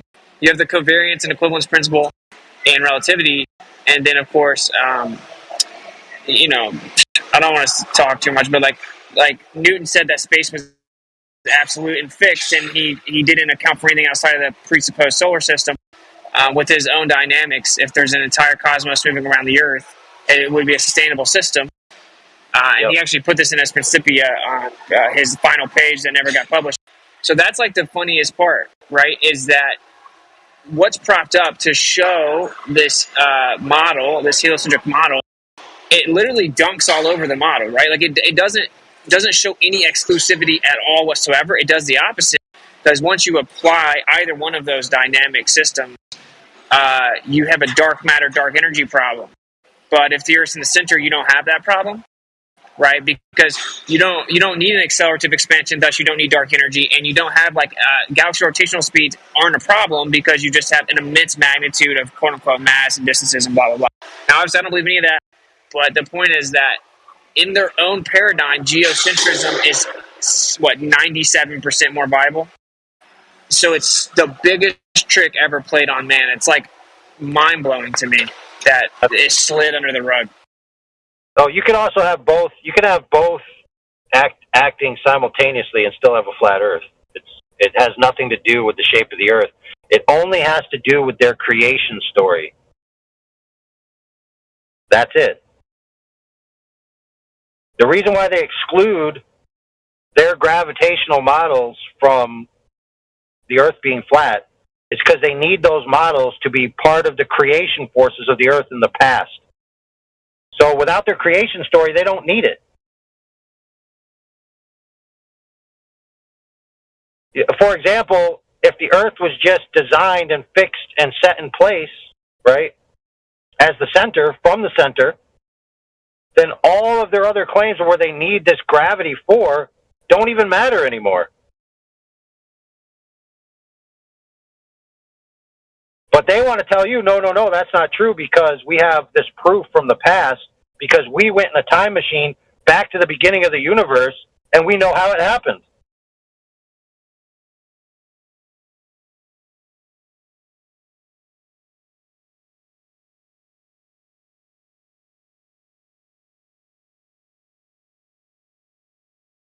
Yeah, I mean, for the slow Globers around there, mass attracts mass gravity works just fine on a flat Earth. Just fine. No problem at all. Now, that's a very good point, actually.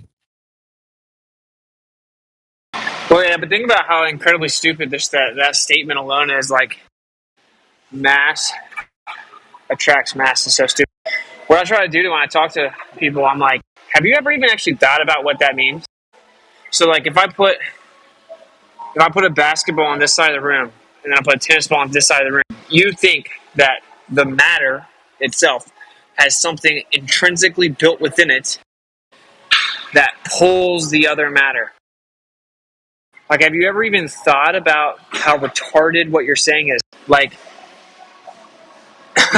you think that object across the room pulls the other matter, bro. Like, that's why Newton himself said mass attracting mass is retarded. Right? He said he didn't believe that.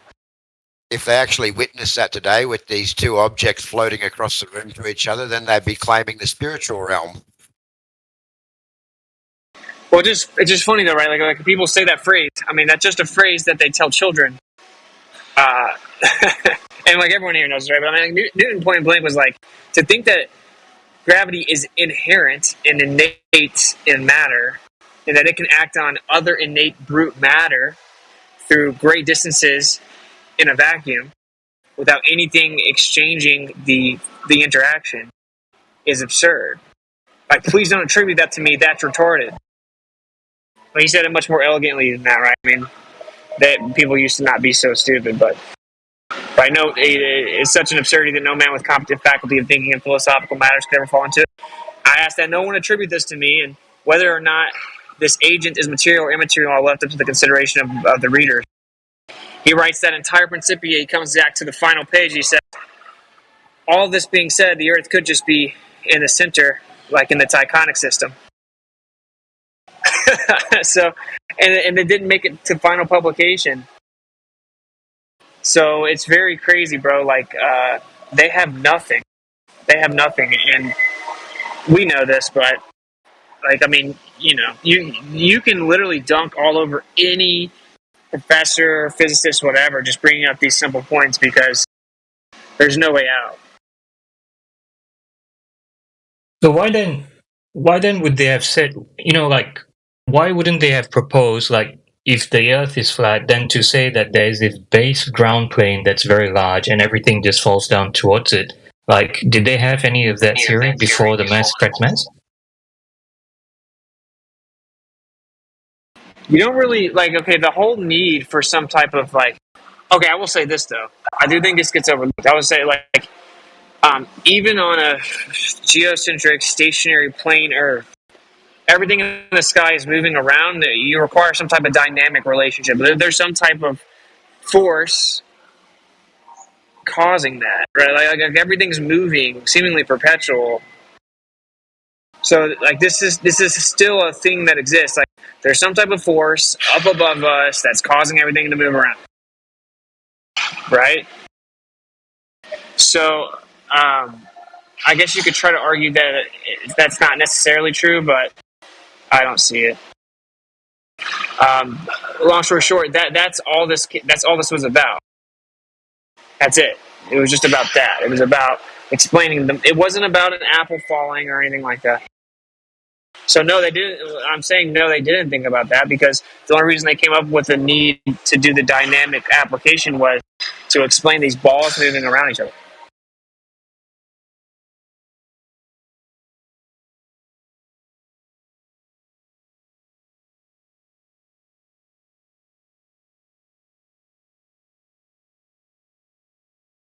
So yesterday, Austin, I was asking Kosho about,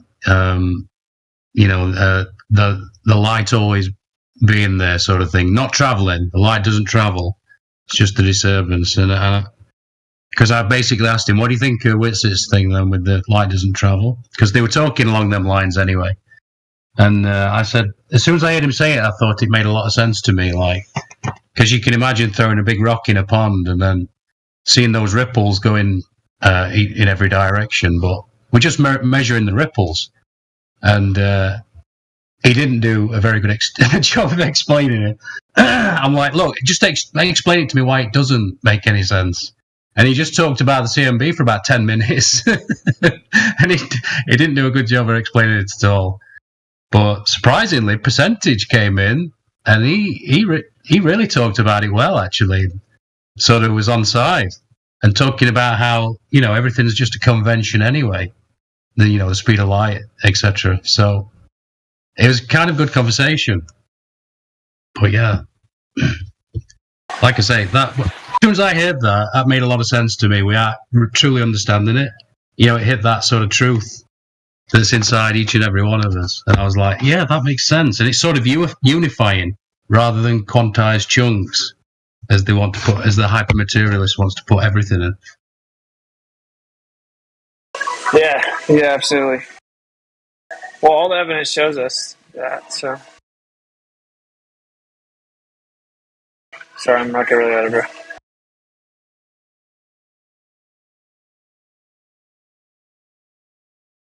Yeah, that Mind Unveiled. I only just clicked on it, and yesterday, and I watched about 40 minutes of it, but I'm not going to comment too much on it because, like I say, it's 10 hours. It just made me laugh. I don't have 10 hours shit. in a month. Yeah. Dude, in this bloody TikTok, attention span, it just made me chuckle, and I was thinking, but then again, there's 90,000 views on it, dude. 90,000 views. I mean, I don't know. That dude's crushing. Yeah. I mean, not 90,000 people that watch 10 hours of it, right? But yeah, honestly, the longer the content, the more views you probably get. I think people do like that long form sort of style, like Owen Benjamin, where he'll just do like a 3-hour stream, and they just put it on in the background while they're driving or whatever, working. Yeah.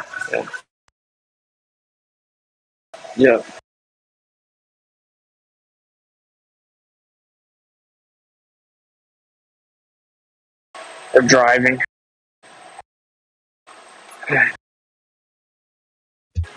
Yeah, I don't know. They can't really, like you said, you're talking to Kosher. Like they can't say that light is instant for obvious reasons. So. Yeah. So when you have a belief that excludes possibility, it basically renders your cognitive ability useless. So it's not that Kosher doesn't understand it, it's that he can't understand it. Well, I was trying to think about it with sound. Like I say, I'm not great with this stuff. I mean, you're fucking way better. But I was trying to think of it with sound, and in the same way, because if you just think of everything as just vibrating, and then I was thinking about sound going through a vacuum. No, that doesn't work.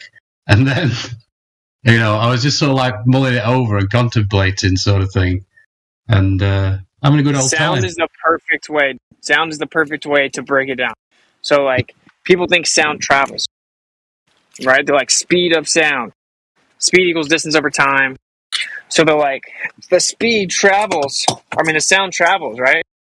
We have sound waves. Yeah. Radio waves. We have sound waves. I can yell at you if you're far enough away. It'll take a second for you to hear it. So people think sound travels, and they believe in something called sound waves.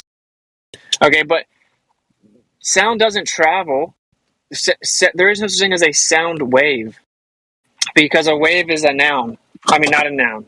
It's a verb. So that's why when you go to a vacuum, you don't hear anything. Because nothing travels. Why? No, there's no medium. There's no travel. Yeah. Like the air, sound is just the air. It's just the vibration of the air, the disturbance in the air. So it's a perturbation of air. That's what sound is. That's why you don't hear in a vacuum, which means sound itself is the medium of air, right? Like that's what it is. It's just the medium of air waving or moving, being disturbed or perturbed, right? So all that to say, if you're like 100 yards down the street or say even half a mile and I scream, Andy, and then it takes you a second to hear it. It's not because some sound wave left me and traveled to you, right? Because sound is air, and the air is around you before I say anything. Yeah. Right? It's just that, it just takes you a second to detect the perturbation in the air. And if people can really understand that and wrap their mind around that, then they should be able to easily understand light, and they should be able to easily understand why it's people misperceive it to be traveling. But it's weird though, isn't it? Because it's just an entirely different way of seeing things, and a much deeper level, I would say too. And we've built all kinds of good things on the back of the conventions that we've made. And so I kind of see their points as well, where they're just like, what, we're just going to throw it all away then? Right? Well, why would we? That's what I'm saying. That's something that they always do. Always do that. They're like, if you don't believe in gravity, you can't use your phone because it has an accelerometer. Like, you don't have to throw anything away to change the interpretation of it. Okay? Like, that's it, just like quantum mechanics doesn't have to be completely trash. Yeah. It's the interpretation of it. And that's a fundamentally different thing because they're basically talking about stuff like, say, the speed of light. Like, you have like the rangefinder, like a laser rangefinder, right? Like, you can shoot a laser at something and then know how far away it is. But we can still use that, because what we call the speed of light that we use to calibrate that laser rangefinder is it's consistent. It's the rate of perception of illumination. That doesn't go anywhere. It's just a different interpretation, and it's a more accurate one, of course. Yeah, it's a fun thought experiment. Fun thought. I don't know. I just seen Shane just join. How you doing, Shane? What's up, boys? Yeah, you made me think of that presentation. What was that guy's name? Thelion or something? That was awesome. Thelion, yeah, German New Medicine. Kind of weird. Oh yeah, that was so good. We can't talk about it too much here, but my God. Well, I mean, because no one knows what it's called, so I think that's cool.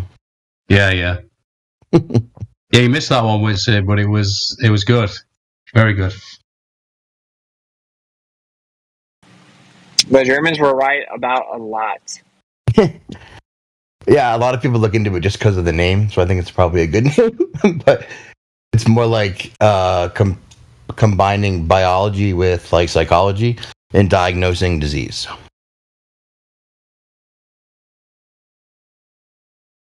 Yeah, it's way out there. But the dude who did a talk on it had like a really in-depth, polished presentation ready to go. So he's clearly been doing research, like a Witsit-worthy PowerPoint, I would say. Yeah, it was like 3 hours long as well. I mean, I didn't want to jump in and like ruin his flow because it was just so good. But yeah, there's just so much intricacy, and when you think about how our bodies communicate, I just don't think we have the first idea. Can't talk about it too. I'd love to talk about it more, but are you guys talking about the speed of light? We was before, yeah. Because I was saying to Kosho about when I first heard Witsit say that the light's already there, it doesn't travel. It just resonated with me on some level. That truth that's in each and every one of us, I was like, yep, that makes sense. But even understanding it, I thought, yep, that makes sense. And so I said to Kosho, can you explain to me why it doesn't make sense? And he couldn't really. He just talked about CMB for 10 minutes, and then that was about it. Well, honestly, dude, if light doesn't travel, the whole heliocentric model like just bursts at its seams and just rips itself apart. Everything that's built upon like the standard candle illumination, like all the distances, the 93 million, like everything kind of just falls apart, and that's why I like it. Plus, it makes sense, right? It's like the ripple on a pond example. Like, did the ripple travel, or did it just travel through the medium that it's in until it got to the point where it was, felt or whatever? But that Paul Rags to Riches, he jumped in and he made a few good points. I can't really remember, but I like the way that guy thinks. It's just really straightforward, and she's a straight shooter, as they'd say.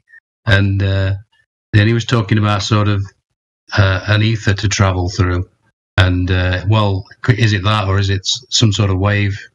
And I think they're probably talking about the same thing you were saying. He did make some good points, but I can't really remember. My memories. Except waves aren't things, and there's no travel through. But yeah, right. Can't hand you a wave.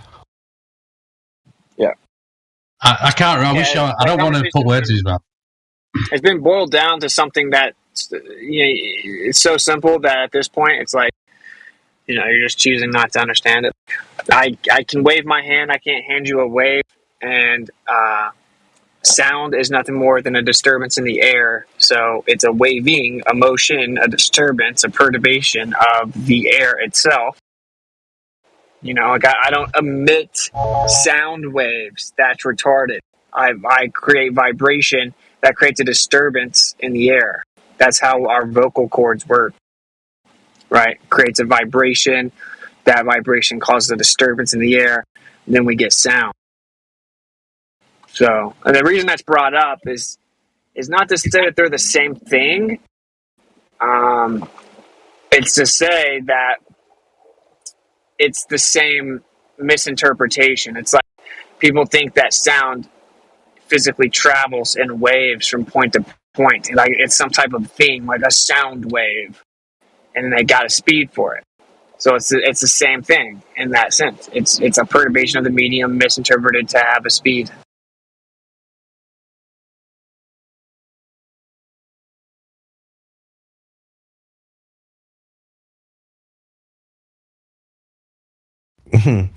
I like when you say it like it's not the speed of light, it's the quantification of the rate of induction or illumination. They're like, well, what's the difference?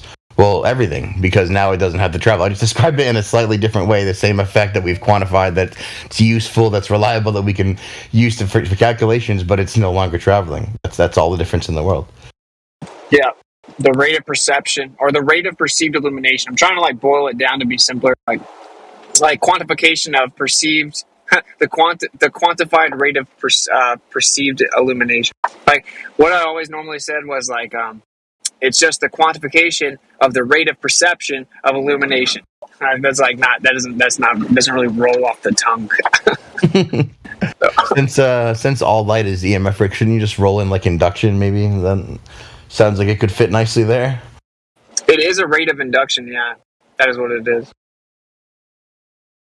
And someone's like, "Oh, you said it's no speed, but you said rate to speed." Shut up, dude! It's not physically traveling from point to point. It's not traversing a distance. It's already there. Yes, there's a rate in which it's induced into the background.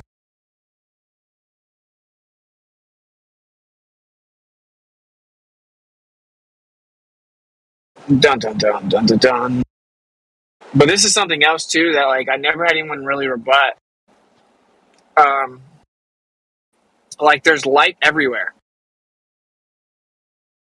So until someone can name one single place that doesn't have light, then it's already there. End of the discussion.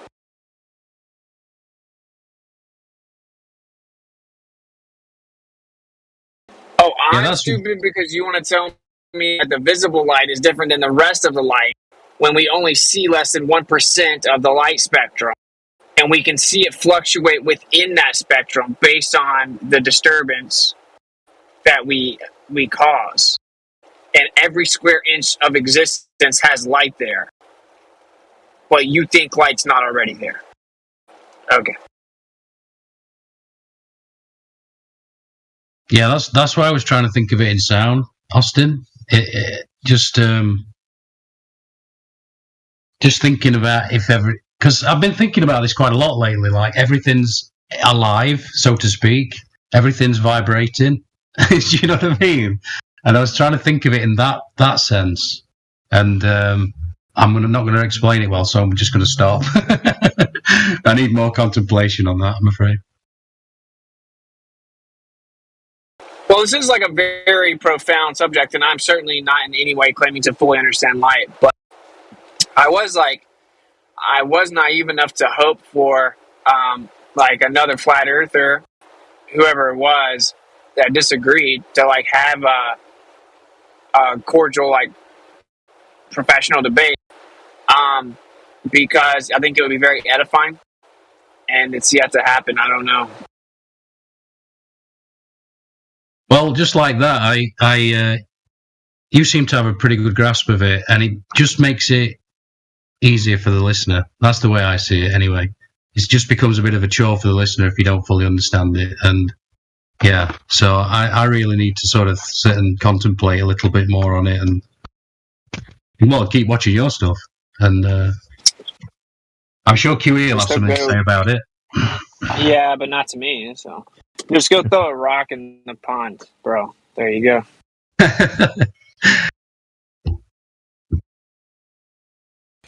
You're just trying to handle like the most complex questions that we've ever had. Like, what is light? What is magnetism? Nope, no big deal. Yeah, but they're like the keys to everything, man. Like,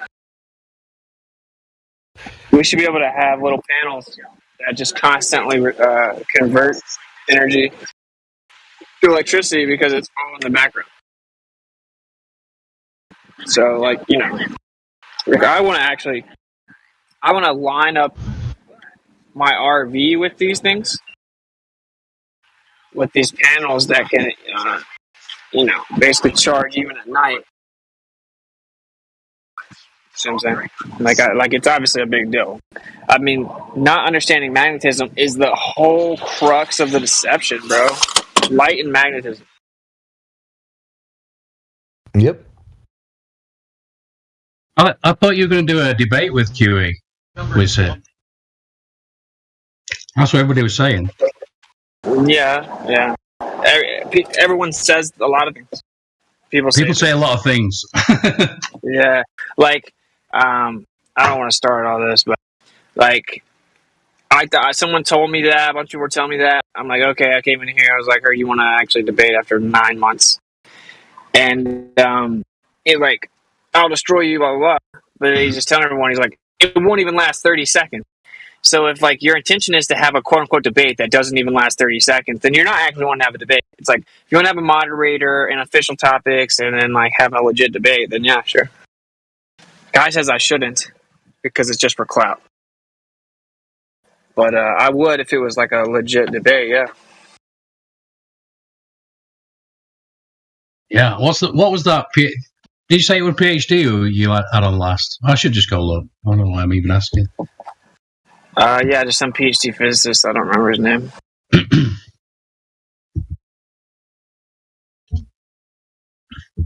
That dude was just like, the math. If I had a chalkboard, I could show you the math.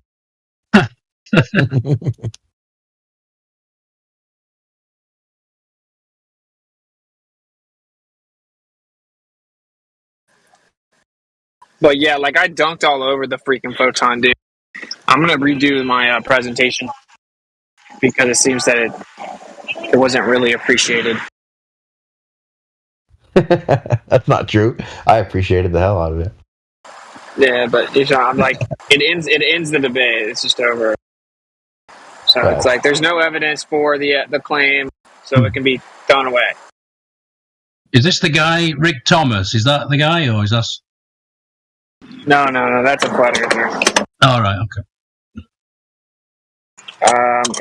It's actually when on the screen, like he calls in on Skype phone number. Oh, nice. So it's like later. It's later. Last hour. Yeah.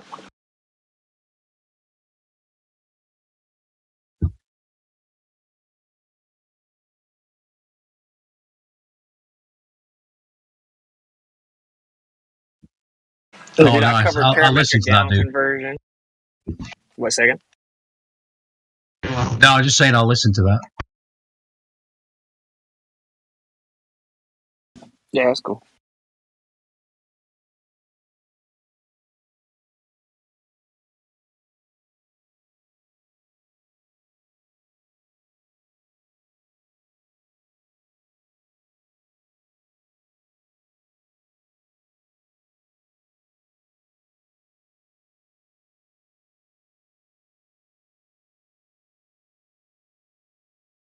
Like I found out quickly. I just gave up on the light thing, bro. It's like people just don't, man. They don't get it.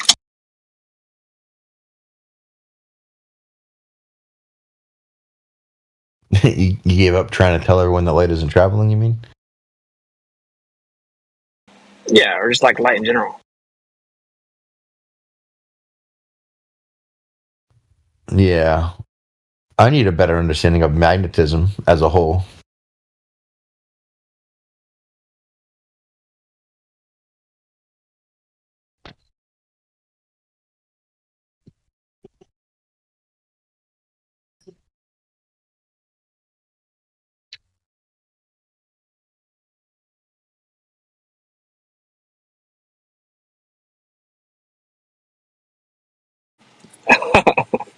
I love that one, dude. Dude, you always get the best memes and shit. Are you making these yourself? I stole that from Witsit, in total honesty. All right, okay. No, but those gifts, do you make those, Shane? Yeah, most of them. Dude, they're awesome. I really just like chop up other people's stuff and combine it in a way that's useful to me on Discord. But yeah, man. And then I just steal all of it. Yeah, me too.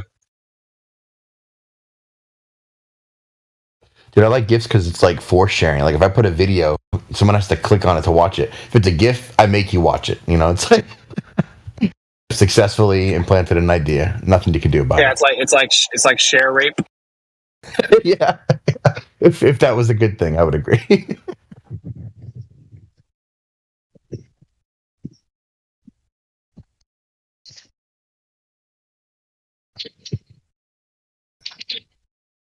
Yeah, like what? Isn't it funny though? Like, why does this point always get ignored? That's why I brought it up, because it always gets ignored. Like, light is everywhere.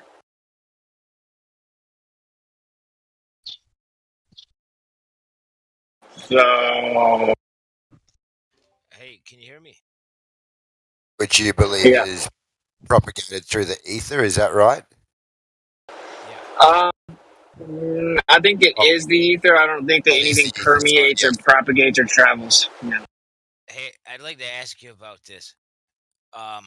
What we see as light, okay, the senses pick up vibrations in the air. The air is basically thinned out water. The difference being a pressure gradient. That's what I figure so far.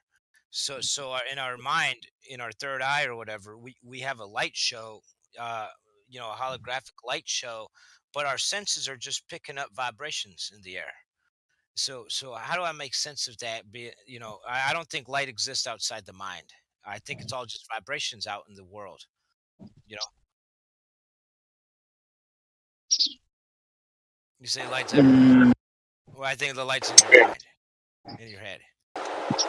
But all there is outside is water, and the solid stuff is like ice, because it's condensed to a slow vibration, structured water. So anyway, but water vibrating and rippling hits our senses, and those different vibrations within those wave bands of vibrations are, I guess, resonated through the nervous system, like a piano, like the electrical like a musical instrument, just resonating like through the nervous system. These vibrations are then hit the third eye, which then has a light show. I would, what do you think about that? Well, yeah. So no. I mean, like, go ahead. Well, I don't think that it's dependent upon our mind, but there may be something deep and profound to the idea in a way, right? Like, what is consciousness? What is vibration? What's not vibrating? It seems everything is vibrating, yeah. And the key to how we perceive it. Yeah.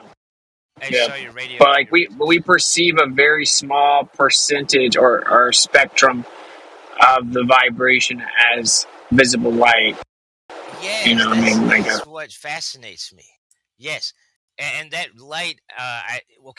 We see the ripples out in the outer world, is in the environment, is just a high frequency pulse rate of water, and sound being not as fast, it's slower. But light is just a high speed of water rippling. But we see light in our head, is what I'm trying to say. Though those vibrations are outside the body, right? So I'm not sure whether or not light exists outside the body. Do you know what I'm trying to say? No, Smurf. What I'm trying to say is that the air is vibrating, and so we see light in our head. The air is the electrical medium, and that thing resonates. The energy, the air gets energized, and it ripples at high pulse rate, and we see light inside of our heads. But I'm not sure light exists outside the mind.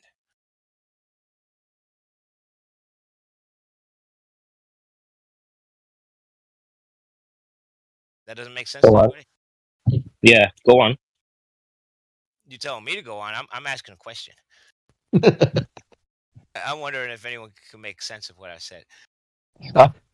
I cannot, honestly, dude. Okay, well, Well, I mean, like, I'll try to figure it out, and I'll let you know if I figure it out. there we go. That sounds good. Bro, Kevin, man, why are you denying this, bro? This is weird. Light is everywhere. In the darkest cave, in the darkest part of the ocean, there's still light there. This is just a fact.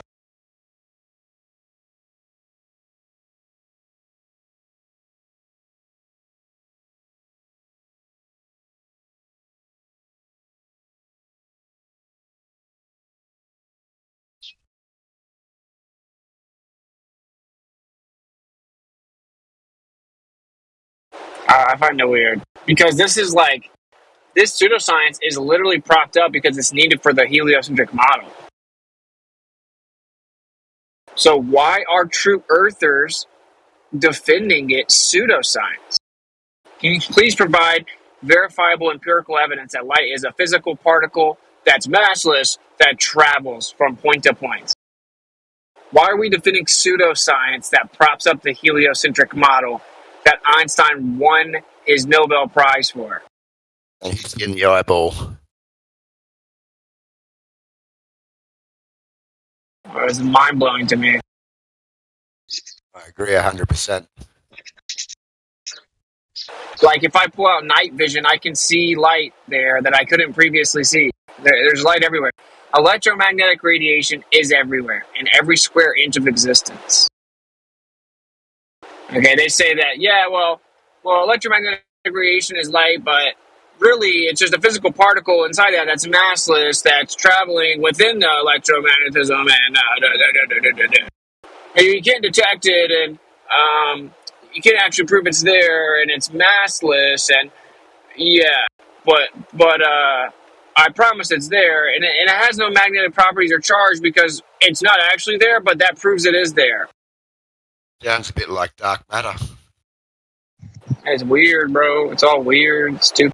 What they call a photon is an event. It's a process. It's not any type of corporeal entity or particle. It's the oscillating magnetic field and the oscillating electric field intersecting. It's an event. It's an intersection. It's like if I laid two pieces of spaghetti over each other and they intersected, and then you walked in my kitchen and you said, yo, you see the spaghetti, bro, where they intersect? There's a spaghetti-ton there. You just can't tell, and it's massless. And it's like, okay, dude. No, it's not. It's two lines of spaghetti. They're intersecting. But I'm like, you're being weird. No, it's a pseudoscientific ton.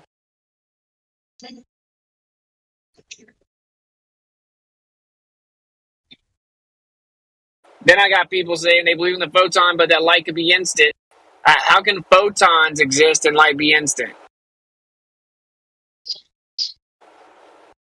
It's God. It's God. It must be God. Light is God.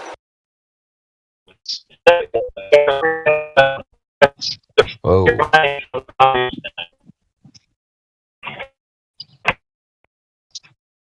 I'm starting to go down that path that light is God, because when you look in the Bible, the first 3 days there was light morning and evening without the sun and the moon, and yeah, but God made the light. God said let there be light, though. So God made the light, so light can't be God. Yes, I understand that, but God also is described as the light of the world. I'm looking at. I've been thinking about the ether that you've been talking about, and God being all around us and being the spirit being. Maybe those two could have something to do with each other. Yeah, I certainly don't dispute that there's like an inseparable connection of God and light, but light is not God, right? So usually what people say is that people say God is light, but God is not confined to light. So I think, but what's crazy, bro? It's like if you think there's a photon and it can't be instant. A point of note. Bible, right? Must have metaphors in it. Just so you know. Now, if it says God is light, that doesn't mean he's literally light. Yeah, you were kind of breaking up, but yeah, I get that. But I'm saying the reason that it does kind of this is ends up being the implication. It's like, well, light's a particle that is instant and seemingly knows when you're going to look at it, and seemingly can alter things in the past, can like change the outcome retroactively. So it's like, well, you're not confined to time or any laws of physics. I don't know. To me, to say that light is a physical particle and can be instant is just oxymoron. Instantaneous photon makes no sense. Well, you first have to prove that the past exists. Well, there you go. I don't disagree with that. Yeah, because time is merely conceptual and doesn't even exist. So the only thing we have available to us, the only thing we have available to us to work with is present information state. That's it. Any knowledge of the past or any notion of the past only exists as a present information state. The past is impossible to prove in principle. It's only an intuition. Yeah, we're gonna be in entire agreement on that. Like Henry Poincaré said it best. He said that it is not the universe which imposes space and time on us, but rather it is we who impose space and time on it because we find it convenient. And then we come up with the linear conception when actually what we use to create that conception is not linear. It's actually circular. It's nothing more than, the conceptual quantification of change and motion. So there certainly is no past, present, future as we perceive it. But I guess I'm just saying, like people do say that though, right? People say that the photon, it's like that light seems to know you're going to look at it before you do, and they definitely invoke time when they say before. And like to me, if you confine your understanding to time, then you're basically invoking like divinity at that point.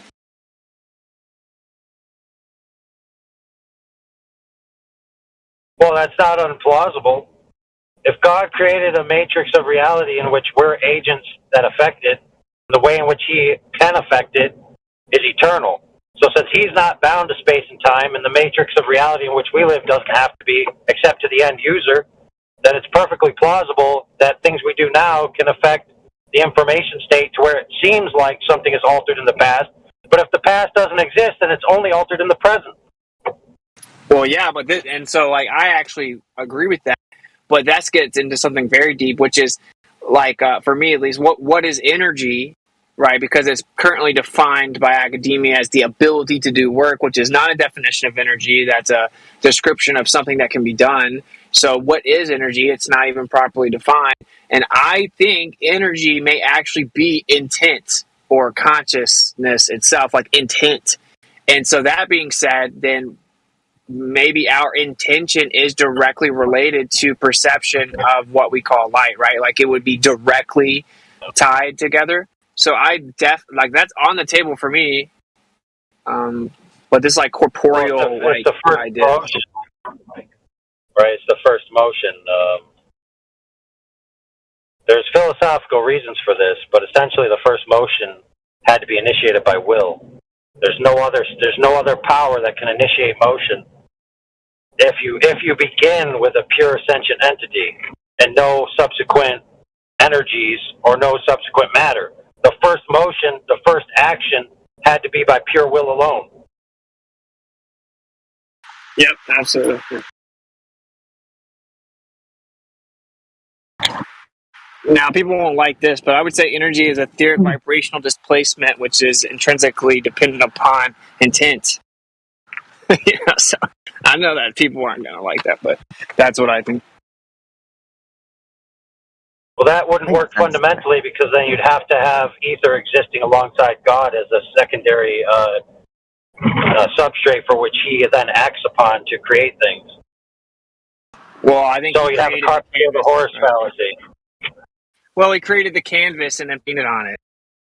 Like I think that one of the major, I don't know. I don't buy like the. I don't know. That's a deep question. Right, so then you'd have a problem of where energy came from for God to create anything. Yeah, so there you go. That's a good point. So then it would be actually, we're only talking within the confinement of our understanding of what energy is. And we call energy, really what we call energy seems to be the loss of energy.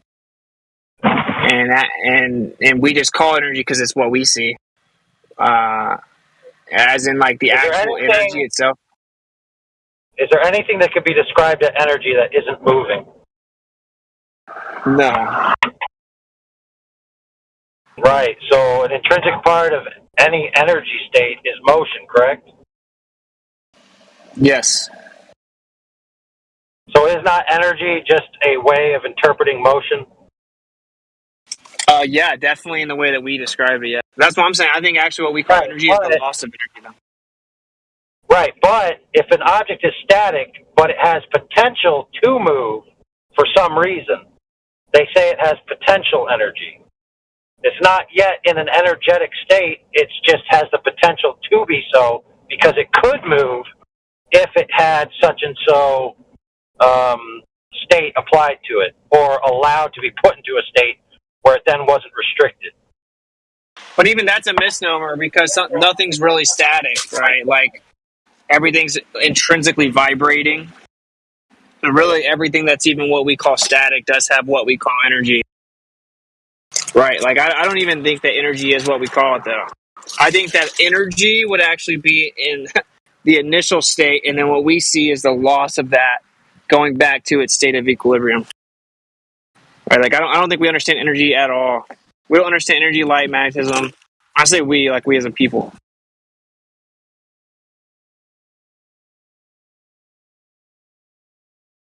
Like, I don't know, you'd be hard pressed to find something that's truly static, right? We know that in the field of mechanics, we have to apply some type of force to create motion. Yep. And the act of the thing moving, we call its energy. So there's definitely a blurring of the definitions there. But we also know that we can get things to move without introducing a mechanical force. For example, a magnet move another object. And we haven't introduced a mechanical force that we know of. We just placed it in the general location. And then what happens, happens. And it's perpetually there, and what's being introduced. Yeah, magnetism violates a lot of what we call natural laws. Where's the source coming from? Why is it perpetual? Why is there not a loss? Why is it like that's why I'm saying that. I think it's the key to everything, to understanding physics.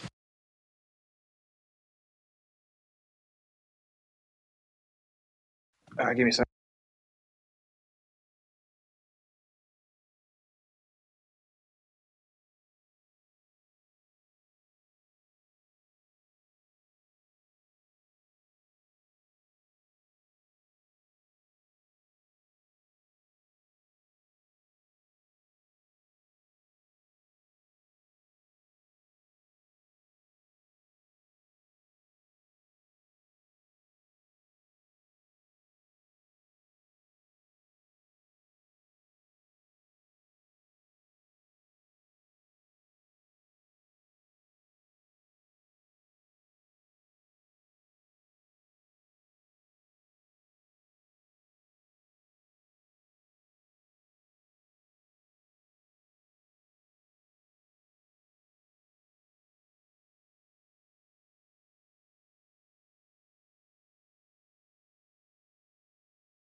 It's a pretty good clip about the aphasia thing.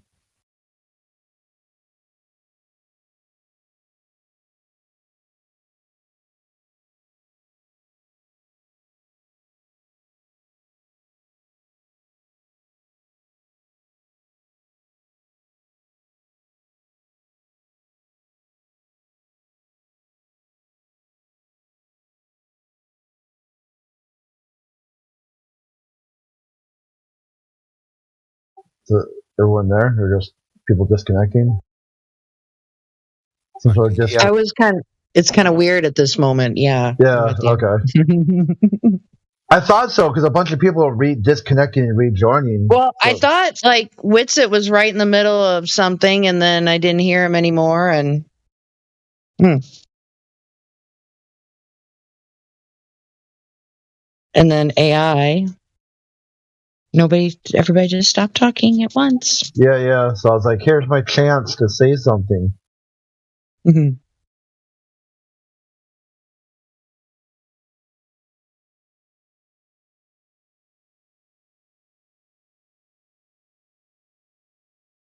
Hey, does our server, Crit, do you know, does our server have a TikTok? Oh, I don't think so. Well, of course, yet again, my mother gets me involved in something online. So I was like vowing, I'm not going to get a TikTok. Fuck that shit. Well, YouTube's getting pretty motherfucking boring. So, and I know there's other like BitChute and, a handful of other platforms, but there's quite a bit of flat earth stuff on there. You guys probably know this already, but they use hashtags. So that's a great way for people to get specified content. You guys know that too. But, we could have like our Golden Globies collection put on there. 24/7 TikTok. It's like Chemo and Jeremy do a lot of stuff on TikTok. Yeah, I mean, sure, I like Chemo, but it'd be good if we did it. Oh, yeah, for sure. I'll just like people who might be a good point of contact for the ins and outs, whatever. Oh, well, I mean, it's not like I'm new to TikTok, but it seems familiar to like somewhat like Instagram or another one I can't think of right off the bat. It's pretty close to Instagram in how its functionality. Gem does it. That Gem Panda, he takes clips from his server and puts them on Instagram or TikTok. Like quite a number of years ago, even before I was into Flat Earth, I think it was Instagram, and I didn't have family on there and shit because that's what Facebook's for. I just had nails only. Is when I was really into nails. I taught myself how to do acrylic nails, nail art. So I think it's still on my Instagram. I didn't remove any photos. I just removed all the nail people. Do you remember? I'm not really into it anymore, but I remember specifically using hashtags, because people can look up a hashtag and find a stream of videos. So we could do a 30, what is the record right now? Flat Earth in 15 seconds? I can't remember. I haven't thought about this in a while. But yeah, that's what TikTok is all about. Short bursts of information. And then it's up to that person to take it further and research it. I don't know, do you remember the Titwit? No. Okay, she was like a globalist, but part of Ladies' Night and stuff like that. No, I remember her. I thought you were talking about, anyway. It's been a long time since I thought about her.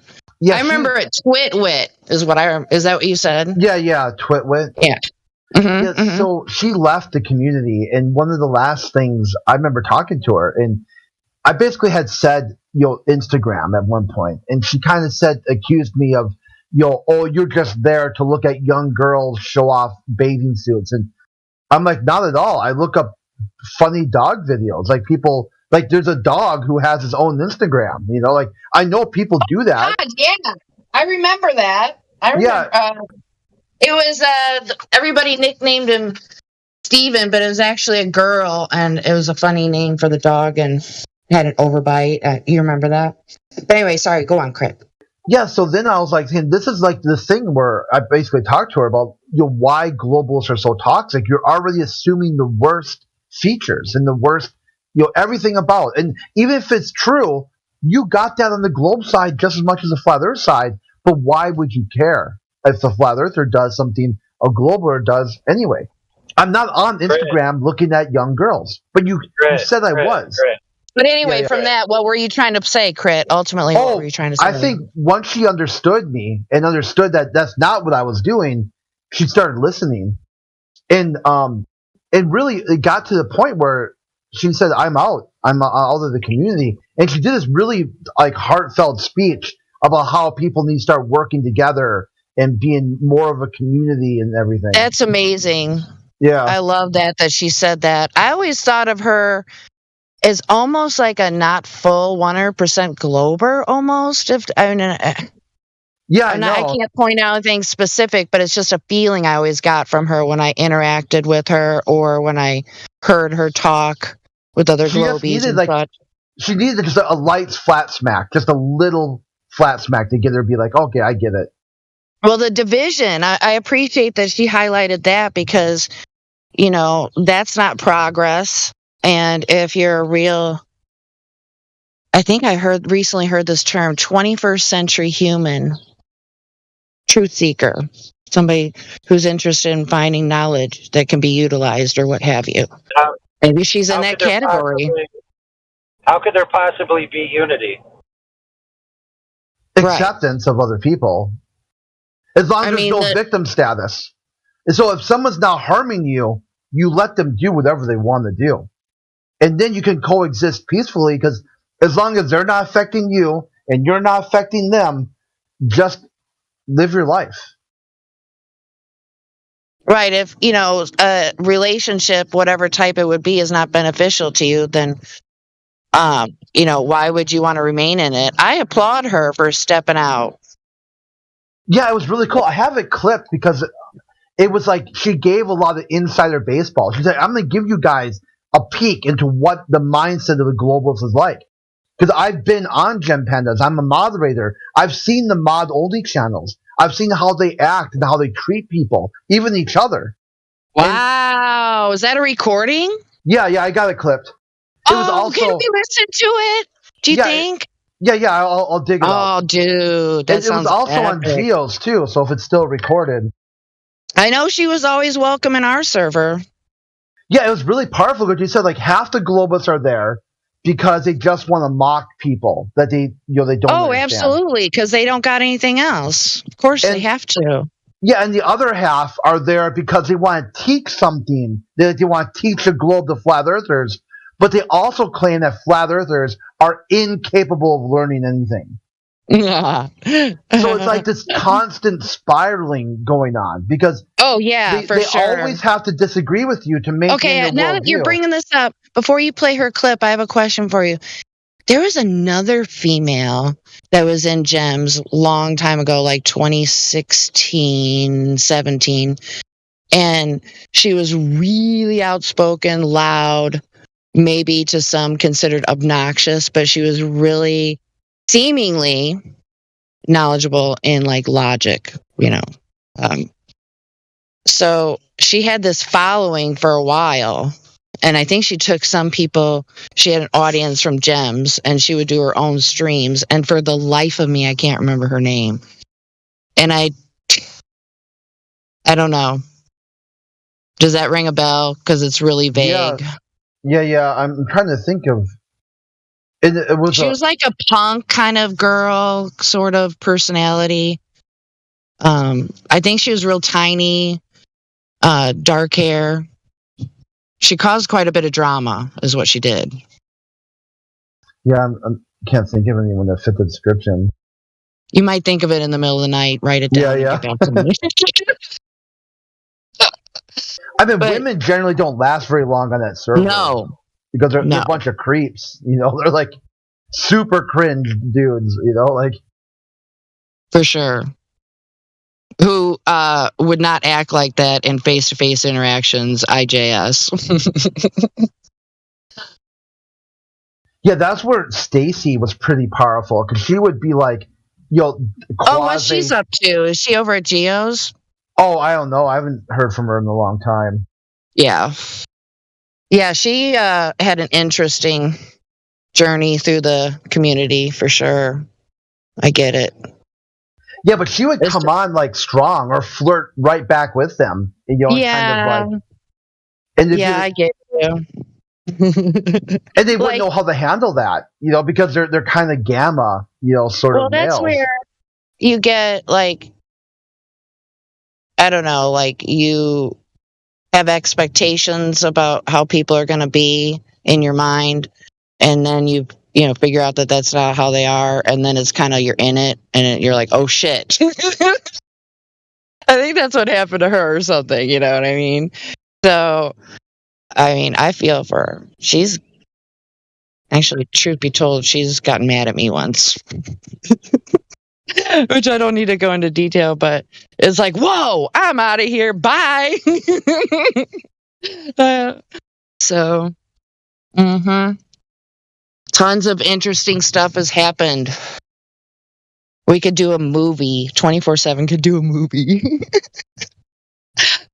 You know it?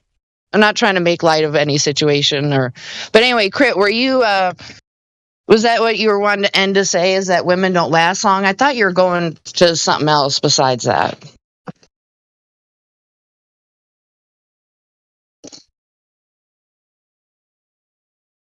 Oh God, please don't say I was talking to myself.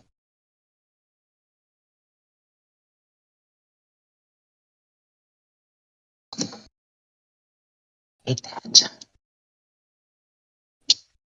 All right, mic check, anybody, please. Yeah, I got you. I had someone talking to me in the room. I had to put my headset down. No problem, dude. Just checking. It's kind of like one of those things where you're on mute and you don't realize you are. You say something good, and then you're like, shit. Yeah, but it seemed like I'm just trying to bring it back to you, Crit, because I was talking for a bit. Yeah, I have to dig out this clip. I think I might have saved it on a different location. Because it was one of those things, too, where it was really cringe, because Ashley's kind of spilling the beans about Gem Panda server. Geo is constantly interrupting her. Like, constantly getting her off topic, constantly shutting her down. Sounds like my kind of conversation, right? I always bring people in the weeds. I miss Geo.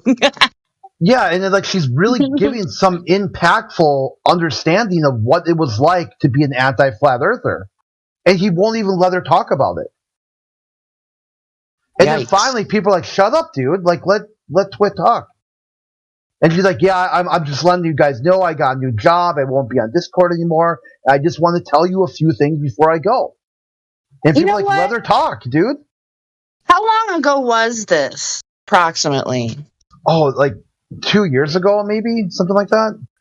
I may have heard this, but it's been a while, and I obviously don't remember clearly. So, did you find the audio? It might be. I'm have to. Yeah, I'll have to. I can't remember where I thought it was saved, or I saved it as something else. But well, I think the honesty should be appreciated, if nothing else. I mean, it doesn't mean you have to go along with her opinion, but for the fact that she spoke out genuinely. Yeah. I mean, we have people in our server that are more than willing to call out any other flat earther. I mean, so. See, normally you see that too. Like, someone will no longer identify as a flat earther, and they'll go on this weird sort of apology tour where they have to they have to bend the knee to all the big anti-flat earthers. Like, they'll go on this. Yeah. Somebody comes to mind. Yeah, and it is kind of odd to see that, because normally when a globalist gives up on the globe or gives up being an anti-flat earther, they just kind of ride off into the sunset. You don't ever see them again. They just move on with their life. But yeah, the person that I'm thinking of that you just to me described, and that's Sean G. Yeah, that's a when good you one said too. an apology tour, that's what I thought of right away. Sorry, bro. Sorry, Sean G. But that's what happened, the only right? victory. The only victory for a glober is to just go on with their lives and never touch the subject again, as if it doesn't matter, because that's what they believe. They believe it doesn't matter, right? So live that belief and just go live your life.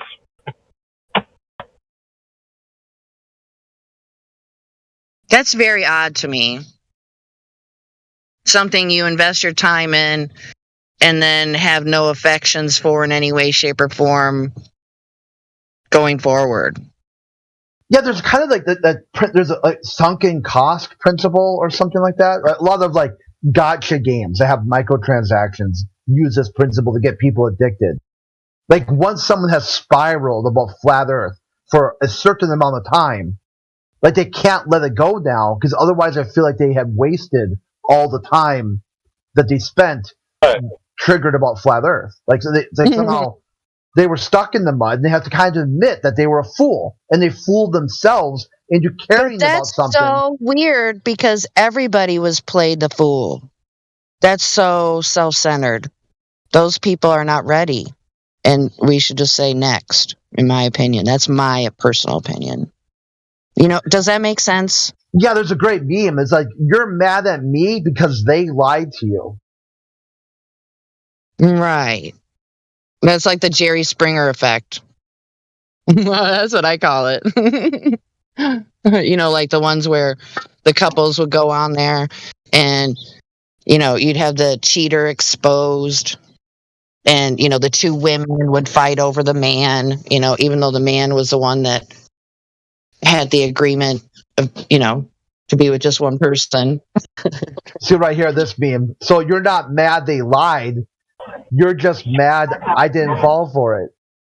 But we did fall for it. That meme's not correct, in my opinion. It should say, I didn't fall for it.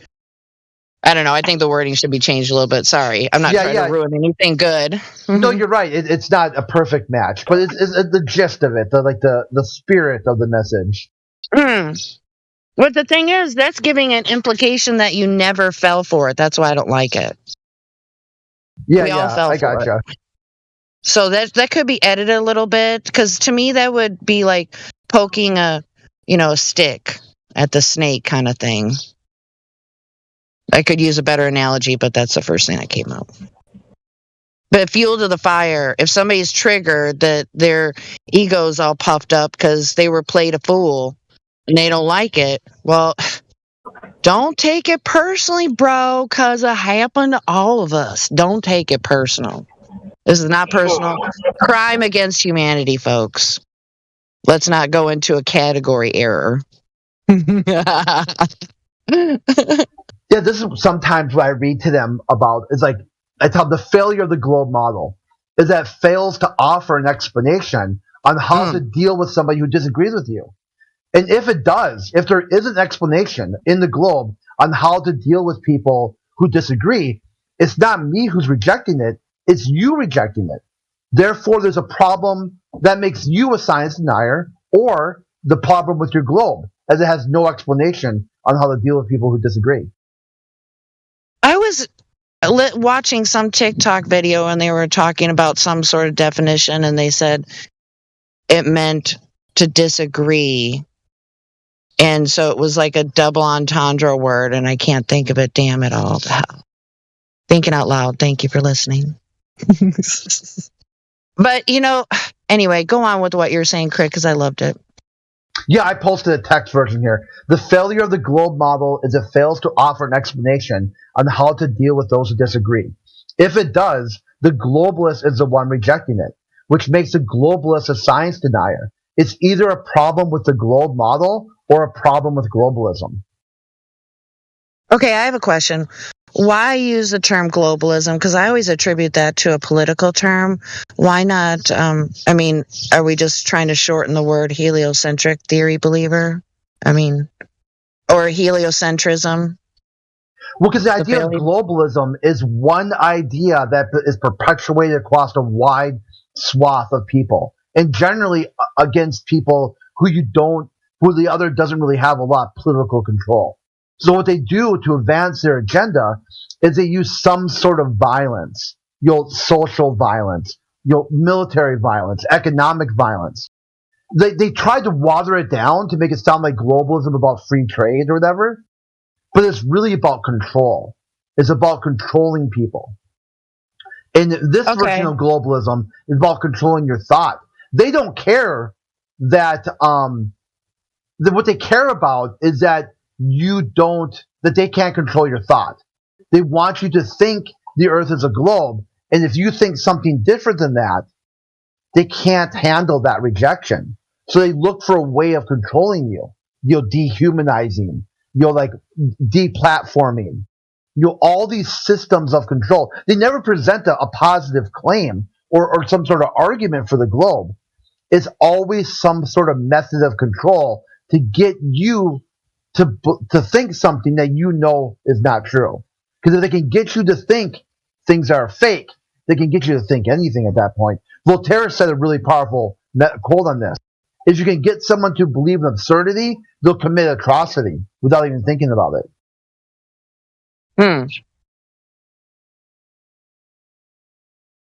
Yeah, it's that still intrigues me that the quote from, I forget which president, was it Nixon, that once they get the American people to believe everything is fake, our mission is accomplished. I still, the light bulb hasn't 100%. It's a little dim, I mean, I get it, but I kind of don't get it. Like here, also too in computer science, which is another one too. Like a global variable that's applied across the whole system. Mm-hmm. So it's kind of like a double entendre or whatever, a globalist and a globalism, meaning that you can only think what the one variable is. Any other versions of cosmology or creation is considered like an outlier or something wrong with it. It's not. So it's like global, relating to the whole world or worldwide, relating to embracing the whole of something or a group of things. So and then they advocate for that. They advocate for a globalist, the person who donates and practices or is concerned with something or holds certain principles or doctrines to be true. So a dogmatist, an apologist. Oh yeah. A socialist. They are a globalist.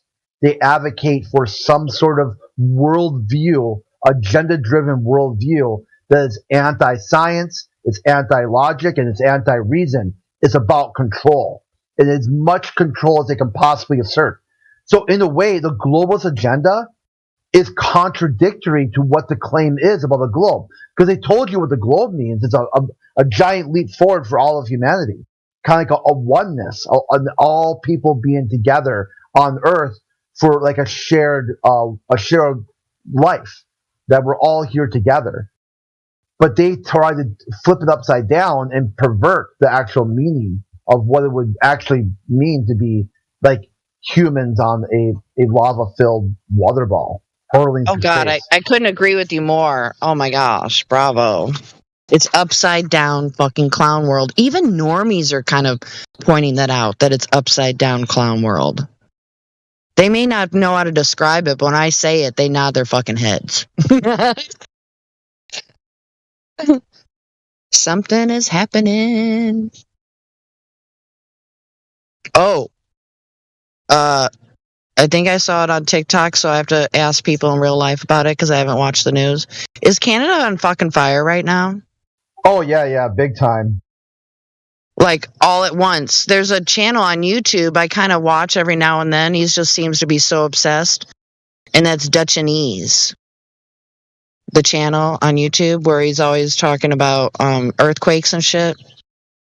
And has, like the computer program where it shows like the targeted areas and, it does like the measurements of whatever official radar and I don't know. But allegedly, he is known for having, I think, recorded not just a screenshot of a potentially a weapon starting with the letter D with 3 letters, like the actual ray going to the land. It's like, woo. So I don't know if that's real. You know what I'm saying? But yeah. So I guess all these fires, according to the radar and looking at clouds or whatever, like they happened all at once, like multiple areas at one time. They saw plumes in the sky go up at once. So, what have you guys heard about it? Because I only heard like headline format, kind of.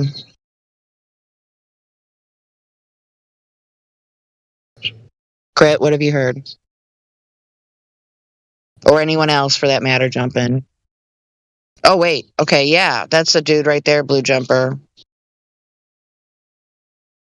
So, yeah, that dude posts shit all the motherfucking time to where I'm like, oh my God, I unsubscribed. I'm like, I know who he is if I want to find him.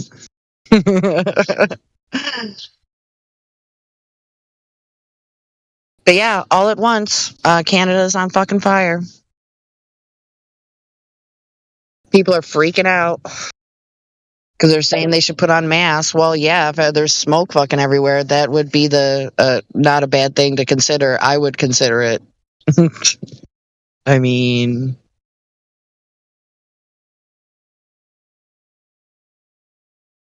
yeah, Dutchanese. The dude's name is Janet. Last name, I guess. He's way above my head. I'm not saying he's wrong or anything, but he never resonated with me.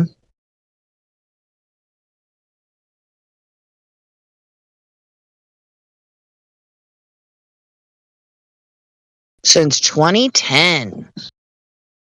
13 years later, he's still talking about it.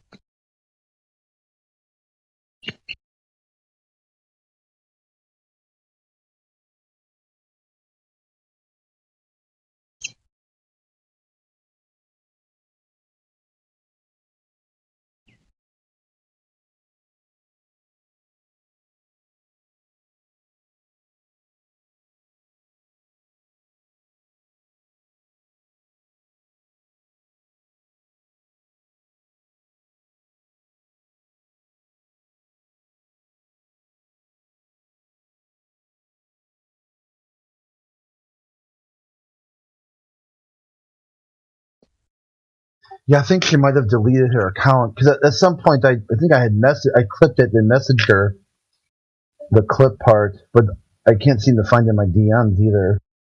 Somebody's got to have it somewhere. Yeah, I'd have to find the episode on maybe on the Geo's channel too. Unless she changed her account name. Well, from what you're describing, sounds like she probably doesn't have any internet name right now. Yeah, but sometimes if you look in your DMs list, it'll say user deleted or something like that. Oh, yeah, I know exactly. You know who that happens a lot with somebody I know in here, and that's Bong. That dude has had like a dozen fucking accounts over the last 6 years. So yeah, I have like in my DMs, deleted user, and I look at the messages. Oh, I know who that is.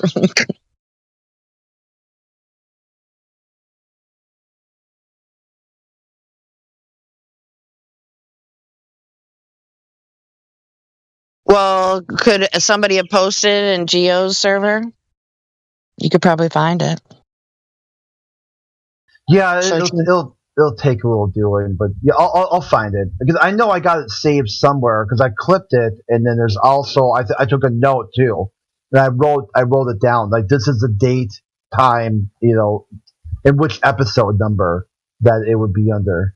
She was almost like, I'm not trying to refer to her in the past tense, only as a former active member, but she always seemed like a peacemaker to me over in Gems, don't you think so? Yeah, kind of diffusing the situation. Yes. Mm-hmm. So yeah, loss for the Earth community.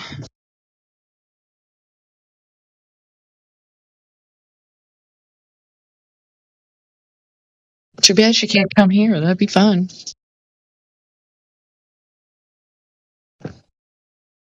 I think it's been a while since we've had a Globe moderator. Not to say that she'd immediately come in like that, but you know what I mean.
Oh wow, Bong is still in here. He must be AFK.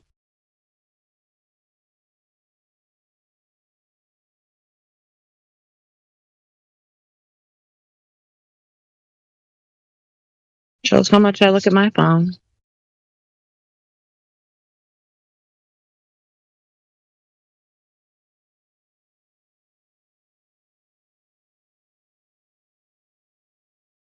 What is there some action in the lobby right now or what?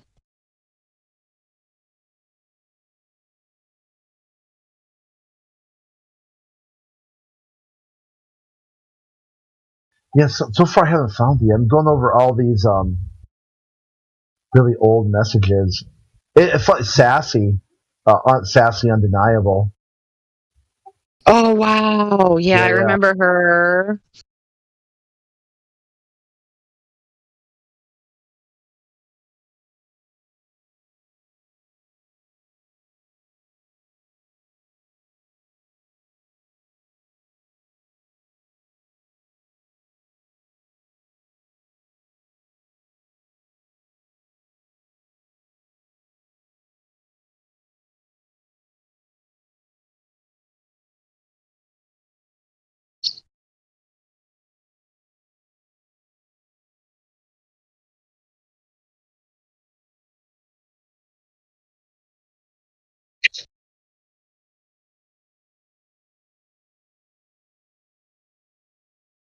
What was the overarching reason you brought her up anyways, Crit?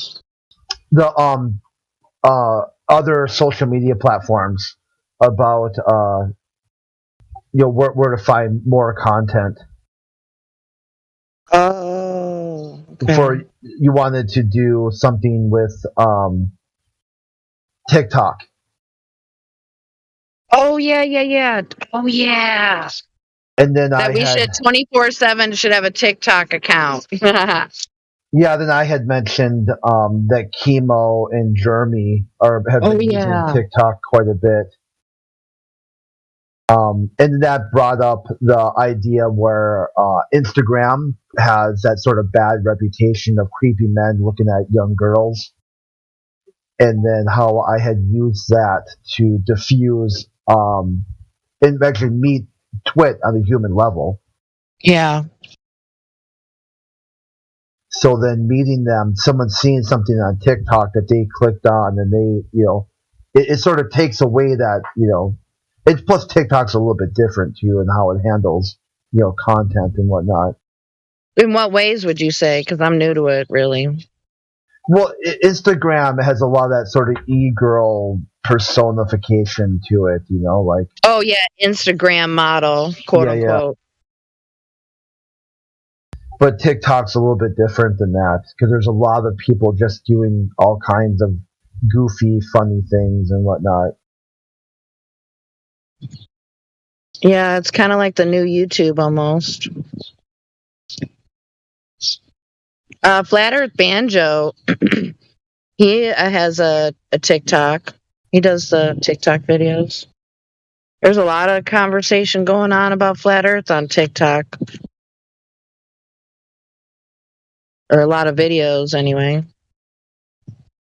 And a lot of them mostly aren't putting out proofs necessarily. They're asking questions. Why is this happening? Why is this a coincidence? How come there's so many coincidences? That's what I'm hearing mostly. They're not in there kind of doing, proofs. I mean, some are, I'm sure. I'm not trying to downgrade anybody's efforts out there. But yeah, it just seems to be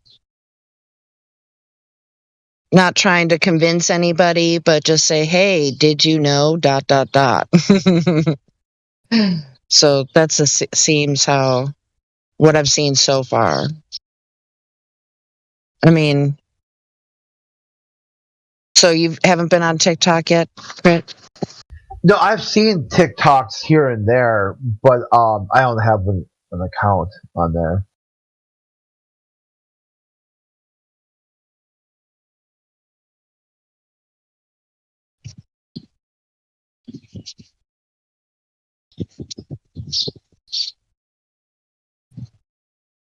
Yeah, so I went all the way back to like 2016 or whatever, 2017, and I can't find it.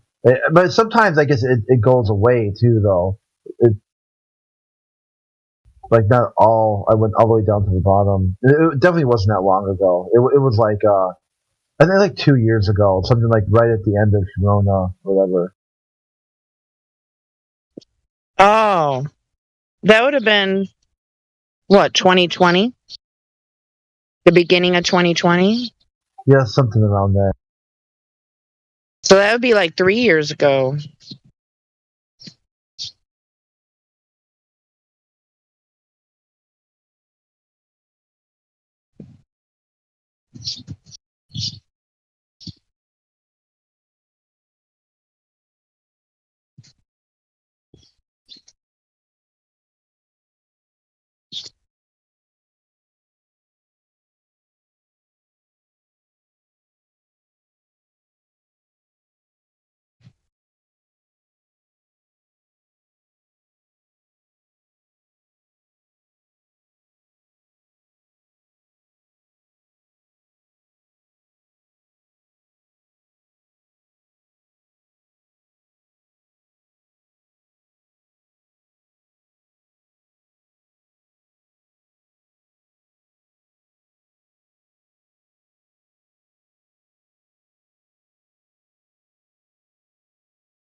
So I was reading what Kevin put in the live stream voice text, and like he says in the last paragraph, like the narrative that they know the Big Bang Theory is true.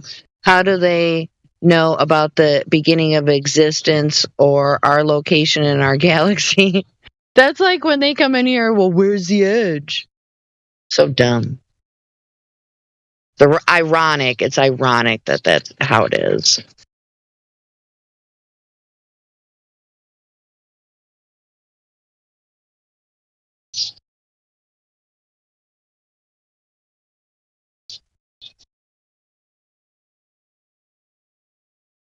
Reminds me of like way back in the day, everybody used to say all the time, if the earth was flat, ... It's like, OMG. It's like a pet peeve. Yeah, I kind of like when they go that route because I'm like, okay, show me this if. You invoke the flat earth. Can you show me what you're talking about? Can you show me a model? What's this? If you say if X, then Y, can you show me the X that you're talking about? Otherwise, I have no idea what you're talking about. No clue. Right. Correct. And they're like, no, you show it. I go, how can I show something you're talking about? You're talking about it. You show me. What do you mean? You said if X, then, That's insane, dude. Show it to me. Show me. Show me what you're talking about. Oh, you can't. Okay, so even you have no idea what you're talking about. That's when it gets extra level of cringe. Oh, yeah.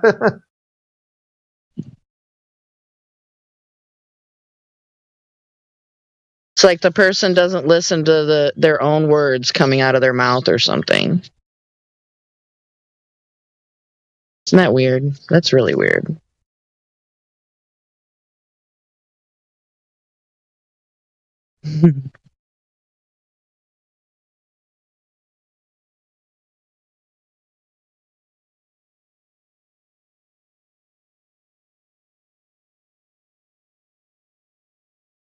I think it's endlessly fascinating that each side, globe side, flat earth side, they each call each other an occult.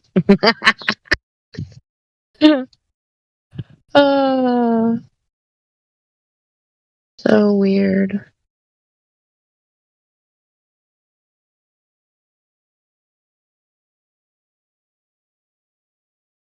Same as each side says the other has Dunning-Kruger effect.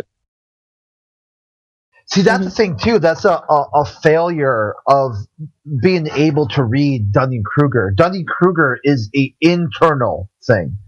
It's where you think you're better than average. You're better than other people based on a miscalibration of your own skill set.